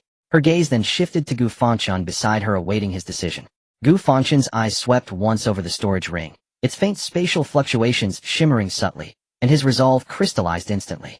He truly needed a portable artifact to store spoils of war, and storage rings were exceedingly rare in the military merit marketplace, priced beyond reach if available at all. Acquiring one was nearly impossible. As for the Su clan, though Su Shiyu had postured somewhat within their ranks, she had uttered not a single word throughout the entire confrontation. He saw no justification in punishing a family that had just severed ties with the Zhao clan.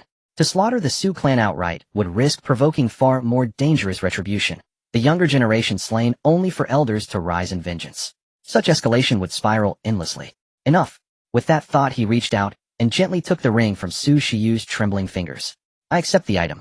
His voice remained calm and uninflected, devoid of joy or anger. Upon hearing those words, Su Shiyu's face erupted into ecstatic, breathless relief. As if granted imperial pardon, she bowed deeply once more before them, both her voice thick with tears and nasal tremor. Thank you, Lord Gu. Thank you, young Miss Xia. Shiyu takes her leave. Without lingering a moment, she scrambled upright, ignoring her disheveled gown, and fled down the corridor, stumbling and staggering until she vanished beyond its far end.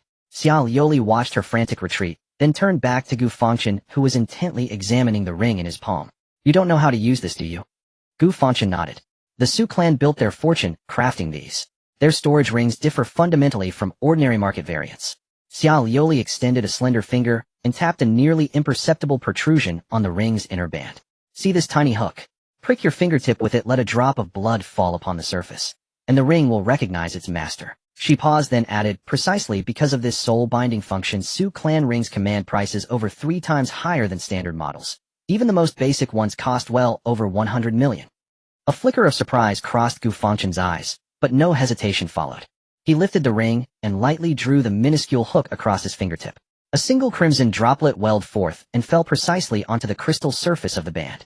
A soft resonance vibrated from the ring, the blood vanished instantly, and a delicate crimson glow suffused its surface before fading away. An ethereal, almost imperceptible bond instantly formed between Gu Fangchen and the artifact. He focused his intent and projected his spiritual sense inward. A self-contained space, roughly 10 cubic meters, materialized clearly within his perception. Suspended motionless at its center floated a slender obsidian black weapon case. Gu Fangchen blinked in astonishment. With another mental command, the case materialized in his hands.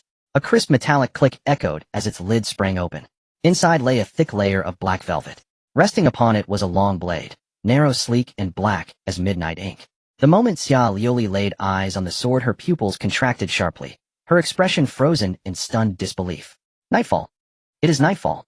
She stepped forward swiftly, her voice trembling with incredulity as she gazed upon the obsidian blade, forged from meteoric iron from beyond the heavens, and tempered with void obsidian.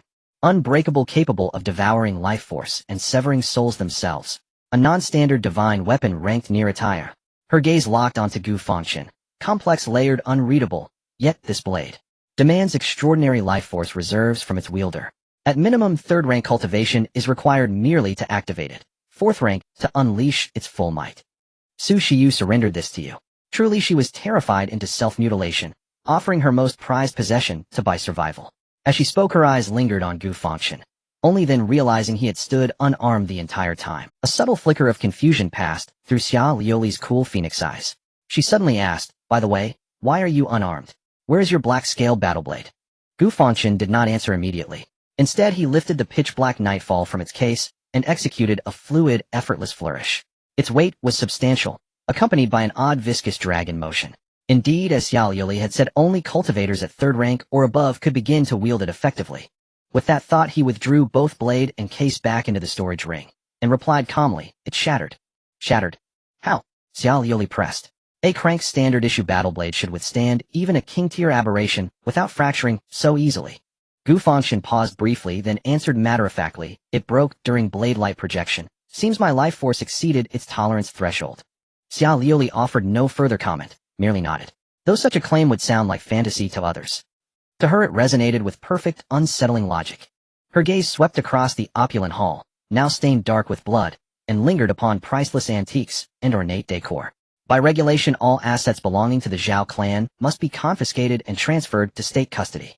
However, she pivoted her gaze toward Gu Fangchen. I grant you special dispensation to enter their treasure vault and select anything you wish to keep. Truly. Gu Fangchen blinked, startled.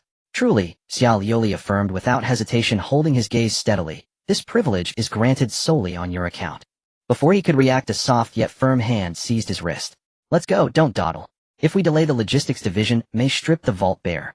For the first time, a rare mischievous glint brightened Xia Lioli's expression as she tugged him forward, dashing headlong toward the depths of the manor.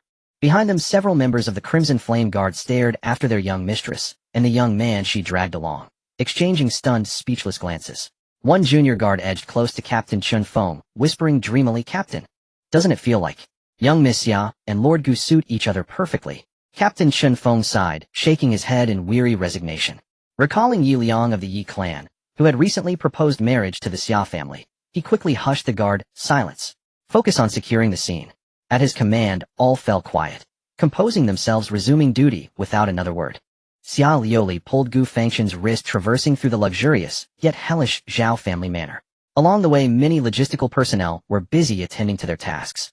However, when their gazes fell upon the two walking side by side, they all instinctively paused their work and saluted. In an instant, greetings surged like waves, and everyone actively made way for them, not daring to obstruct in the slightest. Soon the two arrived at a secret area located underground in the manor. Before getting closer, they saw a massive gate, half a meter thick, wide open. Several clerical personnel from the logistics department were entering and exiting with instruments clearly engaged in preliminary inventory checks. Upon seeing the logistics personnel were taken aback, quickly putting down their tasks and bowing respectfully. "We'll take care of this, you go handle matters outside." Xia Luli's tone was calm. Although it was a command, there was no hint of reprimand in it. "Understood." The logistics personnel immediately saluted and stepped back, kindly closing the heavy door from the outside. In an instant, the vast treasury was left with only the two of them. Gu Fangchen began to survey his surroundings. The treasury was immense, spanning over 1,000 square meters. Rows of shelves reached up to the ceiling, neatly arranged with various exotic items. There were rare pills stored in temperature-controlled cabinets fragrant with medicinal aromas. There were scrolls of techniques placed on bookshelves and countless weapons and battle suits. One must admit the Zhao family was indeed wealthy. Xia Luli's gaze briefly swept over Gu Fangchen's tattered shadow leopard cat battle suit, her delicate brows furrowing slightly. "You should change this outfit." After speaking, she strolled over to a row of shelves displaying battle suits. Here, dozens of battle suits of various designs were showcased, from light models suitable for reconnaissance and stealth to heavy assault types designed for frontal attacks. Everything was available. Yet Xia Luli's gaze merely swept over them before shaking her head, seemingly unimpressed. Suddenly her eyes focused on a specific display case protected by special glass. Unlike the complete battle suits below, what was displayed inside was a metal wristband that was entirely matte black with a deep blue crystal embedded in its center. "This is it." Xia Liuli did not look for a key or switch, as she simply raised her slender finger and casually flicked at the heavy glass case. Bang! A crisp sound echoed. The specially made glass, capable of withstanding a full-force strike from a peak third-tier warrior, was instantly covered in a web of cracks, and then shattered completely with a loud crash. She remained unfazed, casually taking the wristband from the broken glass case and handing it to Gu Fangchen. The stellar mirage in a grade battle suit made from the powdered shell of the peak disaster-class beast void moth mixed into liquid memory metal. Gu Fangchen took it, feeling the coolness of the wristband, yet sensing a profound energy circulating within. He was taken aback and looked at Xia Liuli with confusion. "Is this a battle suit?" Xia Liuli nodded, a faint smile gracing her lips as she explained, "Put it on," and pressed the center crystal. Upon hearing this, a look of disbelief flashed in Gu Fangchen's eyes. The suit he currently wore, the Shadow Leopard Cat, although a good C-grade item, was no different from regular clothing. When it came to putting it on and taking it off, each piece had to be done manually. But this one before him was just a wristband. Had technology really developed to this extent? With a hint of curiosity and anticipation, he placed the matte black wristband around his wrist. Then he raised his hand and gently pressed the deep blue crystal at the center of the wristband. Buzz. Accompanied by a soft buzzing sound, the crystal instantly lit up. In the next moment, countless streams of liquid metal-like light surged forth from the wristband. They moved as if they had a life of their own, swiftly climbing and spreading up Gu Fangchen's arm. Within just a second, they enveloped his entire body.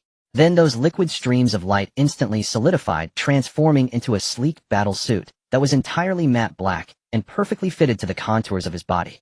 The joints and torso of the battle suit were adorned with glowing blue energy patterns that flowed gently, as if wearing the entire vastness of the starry sky. Gu Fangchen moved his body. He felt that this battle suit was as light as a feather, yet incredibly resilient. However, he was still wearing the already tattered Shadow Leopard Cat underneath. Having two layers of clothing together, he couldn't help but feel a surge of emotions. In the past, he would have to first remove the new battle suit, take off the old one, and then put it on again. But now, he raised his finger adorned with the Songhai ring, and with a thought, the feeling of being constrained by two layers of clothing instantly vanished. The tattered Shadow Leopard Cat transformed into a stream of light, being drawn into the ring on his fingertip, disappearing from sight. "Not bad." Xia Liuli nodded as she looked at the revitalized Gu Fangchen. "You still need a suitable weapon. Though you have the Nightfall in your hand, you still require a transitional weapon." She led Gu Fangchen to the weapon rack, her gaze sweeping over the ostentatious weapons encrusted with gold and gems, a hint of disdain flashing in her eyes. Flashy but impractical. She picked through the shelves, seemingly unsatisfied with these so-called treasures. Eventually her gaze landed on an inconspicuous long knife. "This one will do." The Dragon Tooth, a grade standard battle knife, forged from the main tooth of the second-tier peak Crimson Spine Dragon Lizard. It is best suited for channeling blood and chi, far superior to these gaudy items. Gu Fangchen took the long knife, feeling its extraordinary quality. His expression remained calm, and with a thought he stored the Dragon Tooth into the Songhai ring. After all, he would soon break through to the third tier, and would be able to use Nightfall directly at that time. This Dragon Tooth was essentially just a backup. Quality didn't matter much. The two continued to wander through the treasury, arriving at the area displaying pills. Rows of temperature-controlled cabinets were filled with various bottles and jars emitting a rich medicinal fragrance. Just smelling it invigorated one's spirit. Do you need any pills? Something to assist in cultivation? Xiao Liuli casually asked. Gu Fangchen shook his head. Hearing this, Xiao Liuli remembered that this guy's physique could not be judged by common standards. Killing beasts could directly level up, or indeed, he didn't need these conventional pills. She chuckled to herself and led him to the bookshelf storing the technique scrolls. Although there were quite a few technique manuals here, most were just run-off-the-mill types. Xiao Liuli casually flipped through 2 of them before losing interest and putting them back. These are subpar items, they can't compare to the military's. There's nothing worth looking at. She continued to wander aimlessly with Gu Fangchen deeper into the treasury, as if strolling through her own backyard. As the two passed through rows of shelves, just when they thought there was nothing else to see, and were preparing to leave, suddenly their eyes caught sight of a password door made from an unknown dark golden metal. The two exchanged glances, reading the same thought in each other's eyes. That is, behind this door the true treasure of the Zhao family is absolutely hidden. Xiao Liuli approached the door, not bothering to study the complex password lock. She simply raised her straight, long, beautiful leg and gathered a strand of golden vital blood, divine fire. Then, she kicked it directly. Boom! The heavy metal door collapsed inward as if struck by a cannonball, and the locking system instantly erupted with countless sparks completely rendered useless. Behind the door was a small secret room, which contained no dazzling treasures, only rows of metal filing cabinets filled with various documents. The two entered and rummaged through them. They found that most were confidential business documents of the Zhao group. To the military, it seemed to hold no significant value. Just when Gu Fangchen thought there was nothing of interest, Xiao Liuli's gaze was drawn to a huge black cube in the corner. It was a massive safe with sides over 2 meters long, constructed entirely from an unknown black alloy. The surface was seamless with no visible gaps or locks save for a small energy input port on the front. Basalt alloy safe. Xiao Liuli circled it, a hint of surprise flashing in her beautiful eyes. This thing is said to withstand the full force attacks of warriors below the 5th rank. Just the cost of this box alone would probably exceed 1 billion. Hearing this, Gu Fangchen couldn't help but furrow his brow. To use a safe of this caliber for storage what was inside must be extraordinary. Xiao Liuli tapped her finger on the box. However, with just the 2 of us we won't be able to open this box. Turning around, she said to Gu Fangchen in a tone that implied it was only natural, this safe belongs to you. Me? Gu Fangchen was taken aback. What's inside must be something good, don't you want it? Logically, things like this should belong to the higher-ups, right? Xiao Liuli chuckled as if she had heard something amusing. Looking at Gu Fangchen, she retorted, do you think my family background lacks good things? Her words left Gu Fangchen momentarily speechless. Xiao Liuli patted his shoulder. Take it, consider it your spoils of war. After we return, I'll have Uncle Zhou find a military tech expert to open it. Gu Fangchen was once again taken aback, a bit hesitant. Isn't this from the Zhao family? Is it appropriate for Major Zhou to know? Upon hearing this, Xiao Liuli playfully stuck out her tongue. If you don't say anything, and I don't say anything, who would know? They'll just say this is something you captured on the battlefield.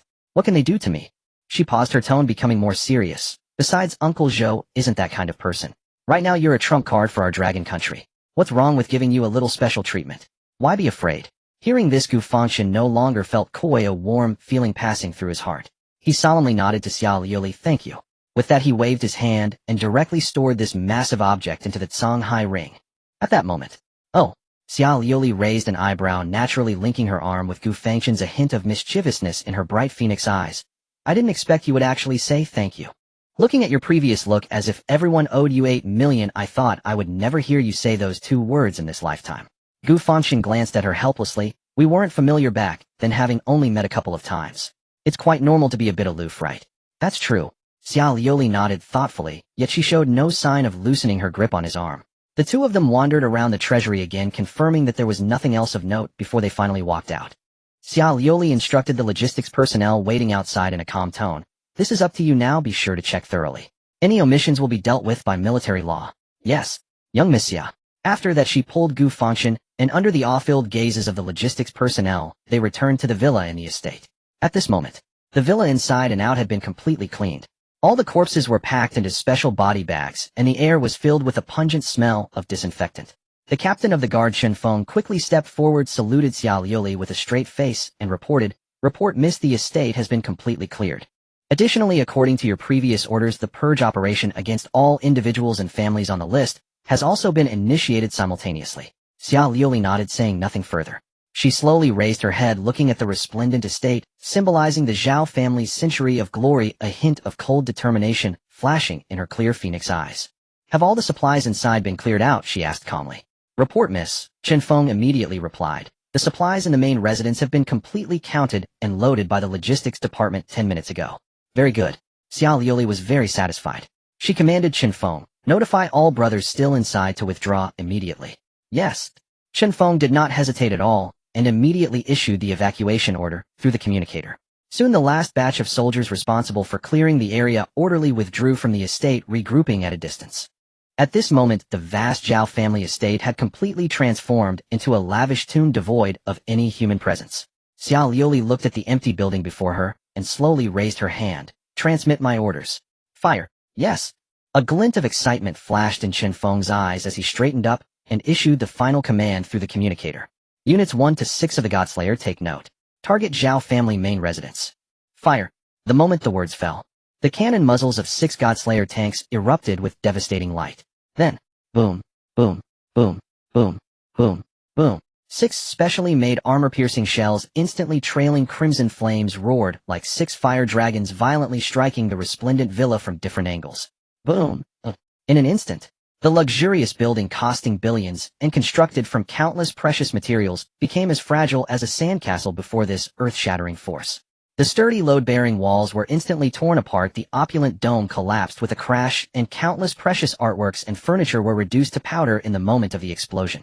Following that, an even more terrifying chain reaction occurred. The vital blood annihilation liquid contained in those 6 shells was completely activated at the moment of the explosion. In the next moment, a visible dark red energy shockwave erupted, sweeping outwards from the villa. Wherever the shockwave passed, whether it was hard steel or precious marble, everything was silently decomposed and annihilated, turning into the most primitive particles. Ultimately, when the remnants of the explosion dissipated, the place where the luxurious villa once stood was left with a massive charred pit over 100 meters in diameter, bottomless, with smoke billowing from its edges. The Zhao family. This family that had endured for over 100 years in the Magic City, along with their proud century-old enterprise, was thoroughly erased from existence at this moment on a physical level. The evening wind blew, stirring up the charred dust, and the pungent smell of gunpowder brushing past the faces of those who had long been shocked into numbness. Xia Liuli quietly gazed at the enormous man-made pit before her, her cold and beautiful face showing no signs of emotion. She slowly turned around, her cool phoenix eyes falling on Gu Fangchen, who was equally calm beside her. Let's go, we're returning to the base. Gu Fangchen nodded and did not look back even once. Meanwhile, beneath the clock tower in the derelict district, Afeng plopped down onto the ground, flinging his scalpel aside carelessly, and sprawled flat on his back, like a sprawling big character, gasping heavily. He gazed at the dozens of massive tactical backpacks piled beside the Humvee, mountainous in scale, and felt as though his spine were about to snap. Who could have imagined it would take us nearly 6 hours just to process this haul? After witnessing Xia Qianjin's ascension to Tier 4, that entire group fled. No one even stayed behind to lend us a hand. Indeed, Xiaoya replied with a smile, rubbing her aching shoulders. Still, this bounty is staggering. These materials alone sold to the military district could double our combat merit points. Double. That's all Gu Ji's share. Afeng sprang upright instantly, utterly matter-of-fact. We're merely assistants. Just getting a sip of the broth is already generous. Cheng Yi and Zhang Qingyu listened to their teammates banter, their faces softening into quiet, satisfied smiles. Nearby, Lin Kiki approached Gao Yizhou and asked with genuine concern, "Yizhou, how is your leg?" Gao Yizhou flexed his left leg. The grotesque wound, now fully scabbed and healed under the effects of high-grade military therapeutic spray, no longer impeded his movement. A rare faint curve lifted the corners of his usually stern face as he nodded toward Lin Kiki. "I'm fine." Seeing this, the others finally exhaled in collective relief. "All right then, if everything's packed up, it's time we head back." Cheng Yi rose and brushed dust from his clothes. But before his words had fully settled, Ah Feng's boisterous voice erupted once more. This time, however, his tone crackled with unmasked fury and lethal intent. "Captain, just like that, we're simply walking away." He shot upright, eyes burning with hatred. "That despicable Wang Wu. And those vermin from his Falcon squad.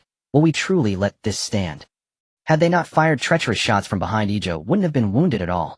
Moreover, if not for Gugu, we'd have been annihilated to the last man. I cannot swallow this humiliation, not even for a second. His outburst ignited a spark, spreading wildfire through every heart present. Exactly. Lin Keek's eyes widened, her delicate face frost-laced with indignation. To strike fellow soldiers in battle. That violates the most sacred tenet of warfare. These scum don't deserve the title of soldier. Zhang Qingyu and Cheng Yi exchanged a glance, each recognizing the same resolute fire reflected in the other's gaze. Rest assured, Zhang Qingyu said slowly, this matter is far from over. Cheng Yi let out a cold, sharp snort, his eyes gleaming with murderous resolve. Back at base, I'll file an official grievance with command immediately. Evidence or not, I will fight him to the end. That wretch will not escape unpunished. Hearing this, the team's simmering outrage eased, just slight. Boom. A thunderous, soul-shaking detonation tore across the distant horizon. Utterly unexpected, utterly devastating. Every person recoiled, instinctively turning as one toward the sound. There above the skyline of Modu Base City, a colossal mushroom cloud rose slowly into the ink-black heavens. Even from dozens of kilometers away, they could clearly see the inferno at its core, blazing light erupting skyward, staining half the night sky with a ghastly blood-red hue. Then, the earth convulsed violently. A visible shockwave rippled outward like water disturbed by a stone, sending pebbles trembling beneath their feet. What in the world is happening? Zhang Qingyu and Cheng Yi's faces blanched, first to react, their expressions frozen in raw shock and bewilderment. That was the Godslayer's main battery volley. Lin Mo Blood Wolf Squad sniper spoke with trembling voice, and there were at least 6 guns firing simultaneously. Modu, what has befallen Modu? In a narrow alley near the Martial Artists Guild in Modu Base City, Ma Dong squatted before a battered street stall, savoring the crisp rustle of freshly acquired banknotes. Ever since receiving guidance from Gu Fangchen, his life had surged forward like a force of nature. With his silver tongue and street-smart intuition honed over years of survival at society's fringes, he had carved out a formidable reputation within this chaotic underworld in just 1 month. From delivering messages to gathering intelligence, he now commanded his own loyal network, several devoted underlings, and a tightly knit web of informants. His trade: reselling rare equipment and classified intelligence. Life had never been richer or more thrilling. Brother truly is a brother. Ma Dong tucked the money carefully into his chest pocket, gazing at the glittering cityscape beyond, and sighed inwardly. I wonder how brother is faring at Base 7. As he pondered saving up to send him top-tier gear. Boom! A deafening blast shook the heavens. Ma Dong staggered. The ground bucked beneath him, nearly toppling him backward. He jerked his head upward, his shrewd face instantly contorted with terror. To the east, the sky itself. Donga, look, quickly! One of his lookouts' pointed voice quavering toward that eerie red glow. That's the Zhao family's territory. The Zhao family. Ma Dong's pupils contracted sharply. He knew precisely what that name signified, one of Modu's de facto sovereigns. Yet now, feeling the lingering tremor of catastrophic energy still vibrating in the air, a lightning thought seared through his mind. The Zhao family had fallen, catastrophically. Crisis, yet also opportunity. Their collapse would trigger a complete realignment of Modu's power structure. How many secrets could be unearthed? How many shadows could be navigated? How many chances to ascend? Let's go. Without hesitation, he leapt to his feet and vaulted onto a battered electric moped, bellowing at his stunned underlings. What are you gaping at? Move now. Follow me to the site. Remember, listen closely, observe keenly, leave no trace unexamined. Whoever brings back first-hand intel tonight gets 100,000 credits. Meanwhile, in the western sector, Li Family Manor. An elderly man with snow-white hair and beard shot upright from his tea seat. His purple clay teapot shattered on the floor with a sharp crack. Staring blankly out the window at that unnatural crimson radiance, the fog in his aged eyes parted, for the first time, to reveal pure, unvarnished fear. East City, that direction, belongs to the Zhao family. He whispered hoarsely. What has transpired? In the northern sector, Wang family's penthouse apartment. A middle-aged man mid-embrace with a concubine shoved her aside the moment he sensed that apocalyptic surge, and rushed to the floor-to-ceiling window. His lecherous expression vanished, replaced by grim severity, as he beheld the rising mushroom cloud. Without turning, he roared, "Send someone, immediately. Find out what happened." In the southern sector, Su family residence. Su Shiyu had just returned to her delicate girlish chamber, still reeling from the day's overwhelming upheaval, when the ear-splitting explosion jolted her anew, draining all color from her porcelain cheeks. She stumbled to the window, watching helplessly as the familiar district dissolved into incinerating flame. Her large dewy eyes held only bottomless terror and profound shuddering relief. That night Modu's elite slept not a wink. Countless gazes, astonished, fearful questioning, fixed upon that ruined expanse, upon the ancient clan once untouchable, now reduced to ash in a single night. They did not know what had occurred, but they knew with chilling certainty the heavens over Modu were shifting. Zhao Family Manor. Gu Fangchen and Xia Yuli walked side by side, crossing the ruins that had been thoroughly soaked in blood and smoke. Behind them stood the luxurious manor, now ablaze and gradually turning to ashes. The completely black hummingbird-armed helicopter awaited on the lawn outside the estate. The propellers stirred up a fierce wind, causing their clothes to flap loudly. Several members of the Crimson Flame Guards were already lined up outside the cabin door, standing tall, like emotionless statues. Just as Xia Liuli prepared to lead Gu Fangchen onto the aircraft, her encrypted military phone in her pocket suddenly vibrated. Xia Liuli frowned slightly and took out her phone. On the screen was an encrypted message from Major Zhou Hai containing a simple real-time, shared location coordinate. Upon opening the coordinate, a hint of surprise flashed in Xia Liuli's eyes. Because the location was it was not Base 7, where they had arrived, but rather a marked high-security military restricted area on the outskirts of Modu. Xia Liuli was taken aback for a moment, but then she understood Zhou Hai's intention. Uncle Zhou certainly left no room for error. A top-tier martial artist with unlimited potential has a strategic value that far exceeds that of an ordinary genius, even worthy of being classified as a top secret of the Dragon Kingdom. Although Base 7 was heavily guarded, it was ultimately a frontline combat zone with many eyes and ears. If the news leaked and fell into the hands of the external forces lurking in the Dragon Kingdom, the consequences would be unimaginable. The military-restricted area was a secret base directly under the command of the Eastern Theater Command. Its defense level was comparable to that of the National Treasury, absolutely foolproof. Thinking of this, Xia Liuli no longer hesitated. She slowly turned around and fixed her gaze on the captain of the guards, Qin Feng. Qin Feng. Yes. You will pilot the Hummingbird, let the original pilot disembark. Xia Liuli's command was concise and devoid of any emotion. Understood. The rest will stay here and coordinate with the logistics team to handle subsequent matters. Yes. The others responded in unison, their voices loud and filled with absolute obedience. Gu Fangchen observed it all, gaining a deeper understanding of Xia Liuli's decisiveness and meticulousness. Soon the helicopter took off, the propellers whipping up a storm that swept away the last traces of the Zhao family, transforming into a black flash that vanished into the depths of the night. Inside the cabin, the atmosphere was quiet and solemn. The 3 Crimson Flame Guards, personally designated by Xia Liuli, sat upright, their breathing nearly inaudible. Gu Fangchen gazed at the rapidly retreating cityscape outside the window, feeling a surge of emotions. At that moment, a cool voice came from beside him. Are you nervous? Gu Fangchen turned around to see Xia Liuli tilting her head, her cold phoenix eyes carrying a hint of concern he had never seen before. He paused for a moment, and then replied honestly, not really, just a little. He hesitated and added, but more than that, I feel excited.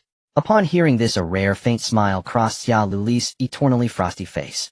That smile was like a snow lotus quietly blooming on a frozen snowy plain, cold, yet captivating. Me too. 10 minutes later, the helicopter slowly descended. The cabin door opened, and a gust of cold wind rushed in. What came into view was a massive base resembling an iron beast nestled underground. Major Zhou Hai had already brought several personal guards waiting at the helipad. His usually stern face was now filled with an exceptionally gentle and warm smile. His gaze passed over Xia Liuli, who stepped out of the cabin first, and precisely landed on the calm young man, his eyes filled with unabashed admiration and excitement. Miss Xia, Mr. Gu, you must have had a tiring journey. Xia Liuli nodded slightly to Zhou Hai in acknowledgement.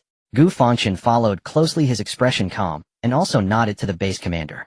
The personal guards behind Zhou Hai stood at attention, performing an impeccably standard military salute towards the two, their eyes filled with the purest reverence. Let's go. Everything is ready. I'll lead you there. Zhou Hai's demeanor was very humble, even actively leading the way with a respectful gesture. The group followed Zhou Hai into the underground base, which resembled an iron beast. Along the way, the security was extremely tight. They passed through 3 heavy alloy gates, each requiring dual authentication of iris scans and genetic verification to open. Both sides of the passage were filled with invisible sensing matrices. Any unauthorized life form entering would be instantly locked down and obliterated. After traversing the cold, lethal metal corridor, the view suddenly opened up before them. The core area of the base was starkly different from the dark style Gu Fangchen had imagined. It was a pristine white with bright and gentle lighting, the walls and floors seamlessly integrated, exuding a sense of futuristic technology reminiscent of some top-secret research facilities in sci-fi movies from Blue Star. At that moment, at the entrance of the research facility, a middle-aged man in a white lab coat and gold-rimmed glasses exuding scholarly elegance was already waiting. He was the head of this secret base and one of the top beast biologists in the Dragon Kingdom, Dr. Li. Miss Xia, Mr. Gu. Dr. Li greeted them with a scholar's characteristic gentle smile and stepped forward to shake hands. Director Li, thank you for your trouble, Zhou Hai introduced from the side. This is our research institute's director. Here we study the bodies of exotic beasts most of the time. In this place, live specimens are indeed more precious than gold. But upon learning about Mr. Gus' situation, Director Li without hesitation waved his hand, and brought out all the few live exotic beasts from his institute. Hearing this, Dr. Li quickly waved his hand, his face showing a sincere smile. Major Zhou is being, for the future of the Dragon Kingdom, even if it meant emptying our entire research institute, it would be worth it. After a round of pleasantries, Dr. Li personally led the way to a massive round password door. Zhou Hai's expression became serious. He turned around and solemnly addressed the personal guards and Crimson Flame guards behind him, besides Dr. Li, Miss Yami, and Mr. Gu. The rest will wait outside. Yes. The crowd replied in unison, immediately setting up a second line of defense outside the door. Beep. Authentication successful. The heavy password door slid open silently, and the four stepped inside. As they entered, the gate behind them slowly closed. Before them stood another identical, even heavier password door. Double insurance. It was evident that Zhou Hai was taking extreme precautions to prevent any leaks of information. There's no choice. Zhou Hai seemed to have seen the confusion in Gu Fangchen's eyes, and proactively explained, his tone tinged with helplessness. Though the Dragon Country appears peaceful, there are indeed hidden currents beneath the surface. The enemy country, especially the agents from Sakura Country, are everywhere. We must remain vigilant. Hearing this, Gu Fangchen nodded, indicating his understanding. After all, he had personally dealt with 2 pirates already. With this in mind, he suddenly asked Uncle Zhou, is our Dragon Country currently in a state of war? Zhou Hai's expression noticeably froze for a moment upon hearing the question. He remained silent for a long time, ultimately sighing helplessly and slowly nodding. Although it is relatively stable domestically on the overseas battlefield, our situation is not very good. He seemed reluctant to discuss this heavy topic further. After patting Gu Fangchen on the shoulder, he forced a smile and changed the subject. Alright, let's not talk about these unpleasant things. After saying this, he approached the second password door, and alongside Dr. Li underwent a third round of identity verification. Creak. As the last gate slowly opened, a terrifying aura mixed with dozens of exotic beasts surged forward. Without a moment's hesitation, Gu Fangchen was the first to step inside. Before his eyes, the scene opened up. This was an enormous rectangular space. The pure white walls reached up to the sky, and the dome was so high it seemed to have no end. Not far from them, dozens of fully automated hovering cameras were quietly operating, recording everything that happened here with their cold lenses. In the center of the testing area, a massive energy shield radiating a faint blue light divided the entire space in half. Behind the shield lay a terrifying sight that could make any sufferer of claustrophobia faint instantly. An overwhelming mass of exotic beasts crowded together like a black tide, continuously crashing against the energy shield, creating dull thuds. With their fierce heads, crimson beastly eyes, and sharp fangs, the deep roars and growls they emitted merged together, forming a suffocating wave of terror. Even from behind the shield, the oppressive sensation was unmistakable. Zhou Hai looked at the battle-ready glint in Gu Fangchen's eyes, his face breaking into a satisfied smile. 30 king-level beasts plus 5 disaster-level ones all present. At this, Gu Fangchen's eyes widened in astonishment. Even Xia Liuli standing beside him flashed a hint of shock upon witnessing such a grand display. At that moment, as all 4 entered, the second gate behind them clicked shut, locking them in completely. Zhou Hai explained, this matter is of utmost importance and is classified information of our Dragon Country. Therefore, to avoid attracting the attention of enemy agents lurking among us, there will be no other attendees for this observation. We will record the entire process instead. Is that alright? No problem. Gu Fangchen nodded. However, after saying this, he suddenly remembered something and subtly frowned. With his current strength being at the peak of the second tier, dealing with king-level beasts would be more than adequate. But disaster level, that was on par with a third-tier warrior. He might barely hold his own against one, but here there were 5. This was going to be tough. Just as he was about to ask a question, a soft yet firm hand gently patted his shoulder. Turning around, he found that Xia Liuli had somehow come to his side. As if guessing his thoughts, she slowly spoke, "Don't worry, I'll help you suppress them. You just need to focus on attacking." After saying this, she pulled Gu Fangchen aside and began to quietly discuss the combat strategy. Watching the 2 matching figures, Dr. Li stepped beside Zhou Hai, looking at Gu Fangchen with a gentle smile, and softly said, "I hope everything he said is true." Zhou Hai nodded heavily, his eyes filled with boundless anticipation for the future. If it's true, the future of our Dragon Country rests entirely on him. But Dr. Li adjusted his glasses, dousing the enthusiasm with cold water. What if it's not? What if his abilities are not as he claims? Zhou Hai chuckled upon hearing this. He gazed at the young man who was attentively listening to Xia Liuli, his eyes brimming with unabashed admiration and certainty. Even if it's not, he is still a genuine peak second tier. Our Dragon Country stands to gain immensely. At that moment, Xia Liuli and Gu Fangchen finished their discussion. The 2 approached, nodding at Zhou Hai and Dr. Li, speaking in unison, "We can start now." Zhou Hai and Dr. Li exchanged glances and nodded firmly. Without hesitation, Dr. Li took out a testing device and gently scanned Gu Fangchen. Soon, with a beep, a line of text appeared on the device's screen. Realm peak of the second tier DR. Lee adjusted his glasses, then held up the device to show the camera. After confirming the camera captured the text on the device, he turned and approached the edge of the testing area, standing before a pure white wall. He extended his hand and rhythmically tapped on the smooth surface a few times. Tap tap, tap tap tap, tap tap tap tap tap. In the next moment, Virum, a virtual operation panel popped up on the wall. DR. Lee swiftly glided his fingers over it and pressed the bright red shield release button. Then, the massive hemispherical energy shield like a burst soap bubble instantly vanished into thin air. Roar. In an instant, a tidal wave of roars erupted. The dozens of king-level and disaster-level exotic beasts suppressed for so long were suddenly filled with endless rage and killing intent in their crimson eyes. They surged forward like a flood breaking through the dam, carrying a terrifying momentum capable of flattening mountains, charging at Gu Fangchen and Xiao Yuli. At that moment, Xiao Yuli moved. She swayed and soared into the air. Then her right hand first lifted and then pressed down. Boom. A pressure far more terrifying and vast than all the exotic beasts below combined erupted from her tall figure, resembling an awakening ancient deity. That pressure descended like a substantial golden mountain, brutally crushing down. 30 king-level and 5 disaster-level beasts could not even muster the strength to resist in the face of such an absolute disparity in life levels. Their enormous bodies stiffened in unison, then uncontrollably thudded and knelt down. Their massive heads pressed against the ground, trembling like leaves in the wind, emitting whimpers of sheer terror.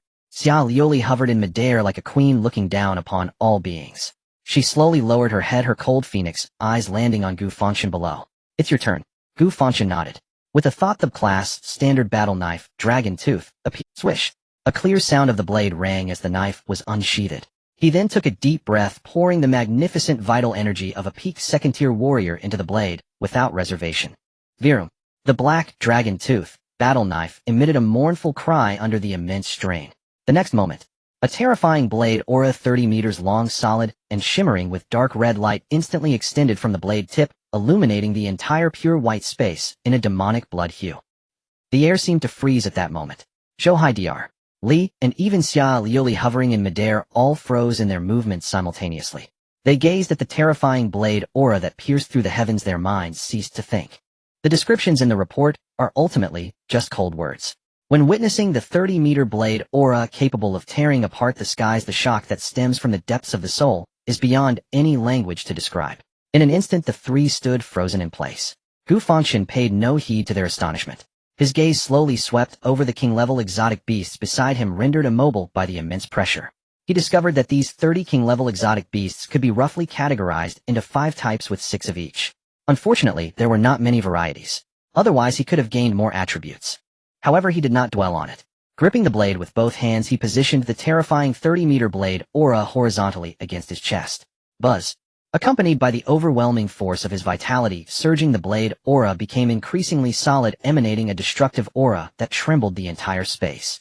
1 second, 2 seconds, 3 seconds. Charge completed. In the next moment, Lanya was swept out directly towards the cluster of king-level exotic beasts ahead. Swish! A pure dark red crescent-shaped blade aura skimmed just above the ground, flashing past. Time seemed to freeze at that instant. The dozen or so king-level exotic beasts struck by the blade aura froze in place. Immediately after Shu, accompanied by a synchronized light sound, their bodies were smoothly sliced in half at the waist. Scalding blood and shattered internal organs erupted violently. With one strike, nearly half of the king-level beasts were cleared. Ding! A total of 15 king-level exotic beasts slain, gaining 3,000 vitality points. Realm late stage, second rank, peak second rank, new vitality, 9999, 2,808, 9,999 points. Vitality has reached the current realm limit of 9,999 points. The remaining 192 vitality will automatically convert into pure energy, refining the body. Ding! Cumulative kill of king-level exotic beast Molten Iron Armored Bear 11. Ding! Cumulative kill of king-level exotic beast Phantom Blade Mantis 11. Ding! Cumulative kill of king-level exotic beast Abyss Frost Python 11. Conditions met. Beginning to plunder racial talents. Plunder successful. Congratulations to the host for acquiring the racial core talent of Molten Iron Armored Bear Diamond Bones. Plunder successful. Congratulations to the host for acquiring the racial core talent of Phantom Blade Mantis Blade Soul. Plunder successful.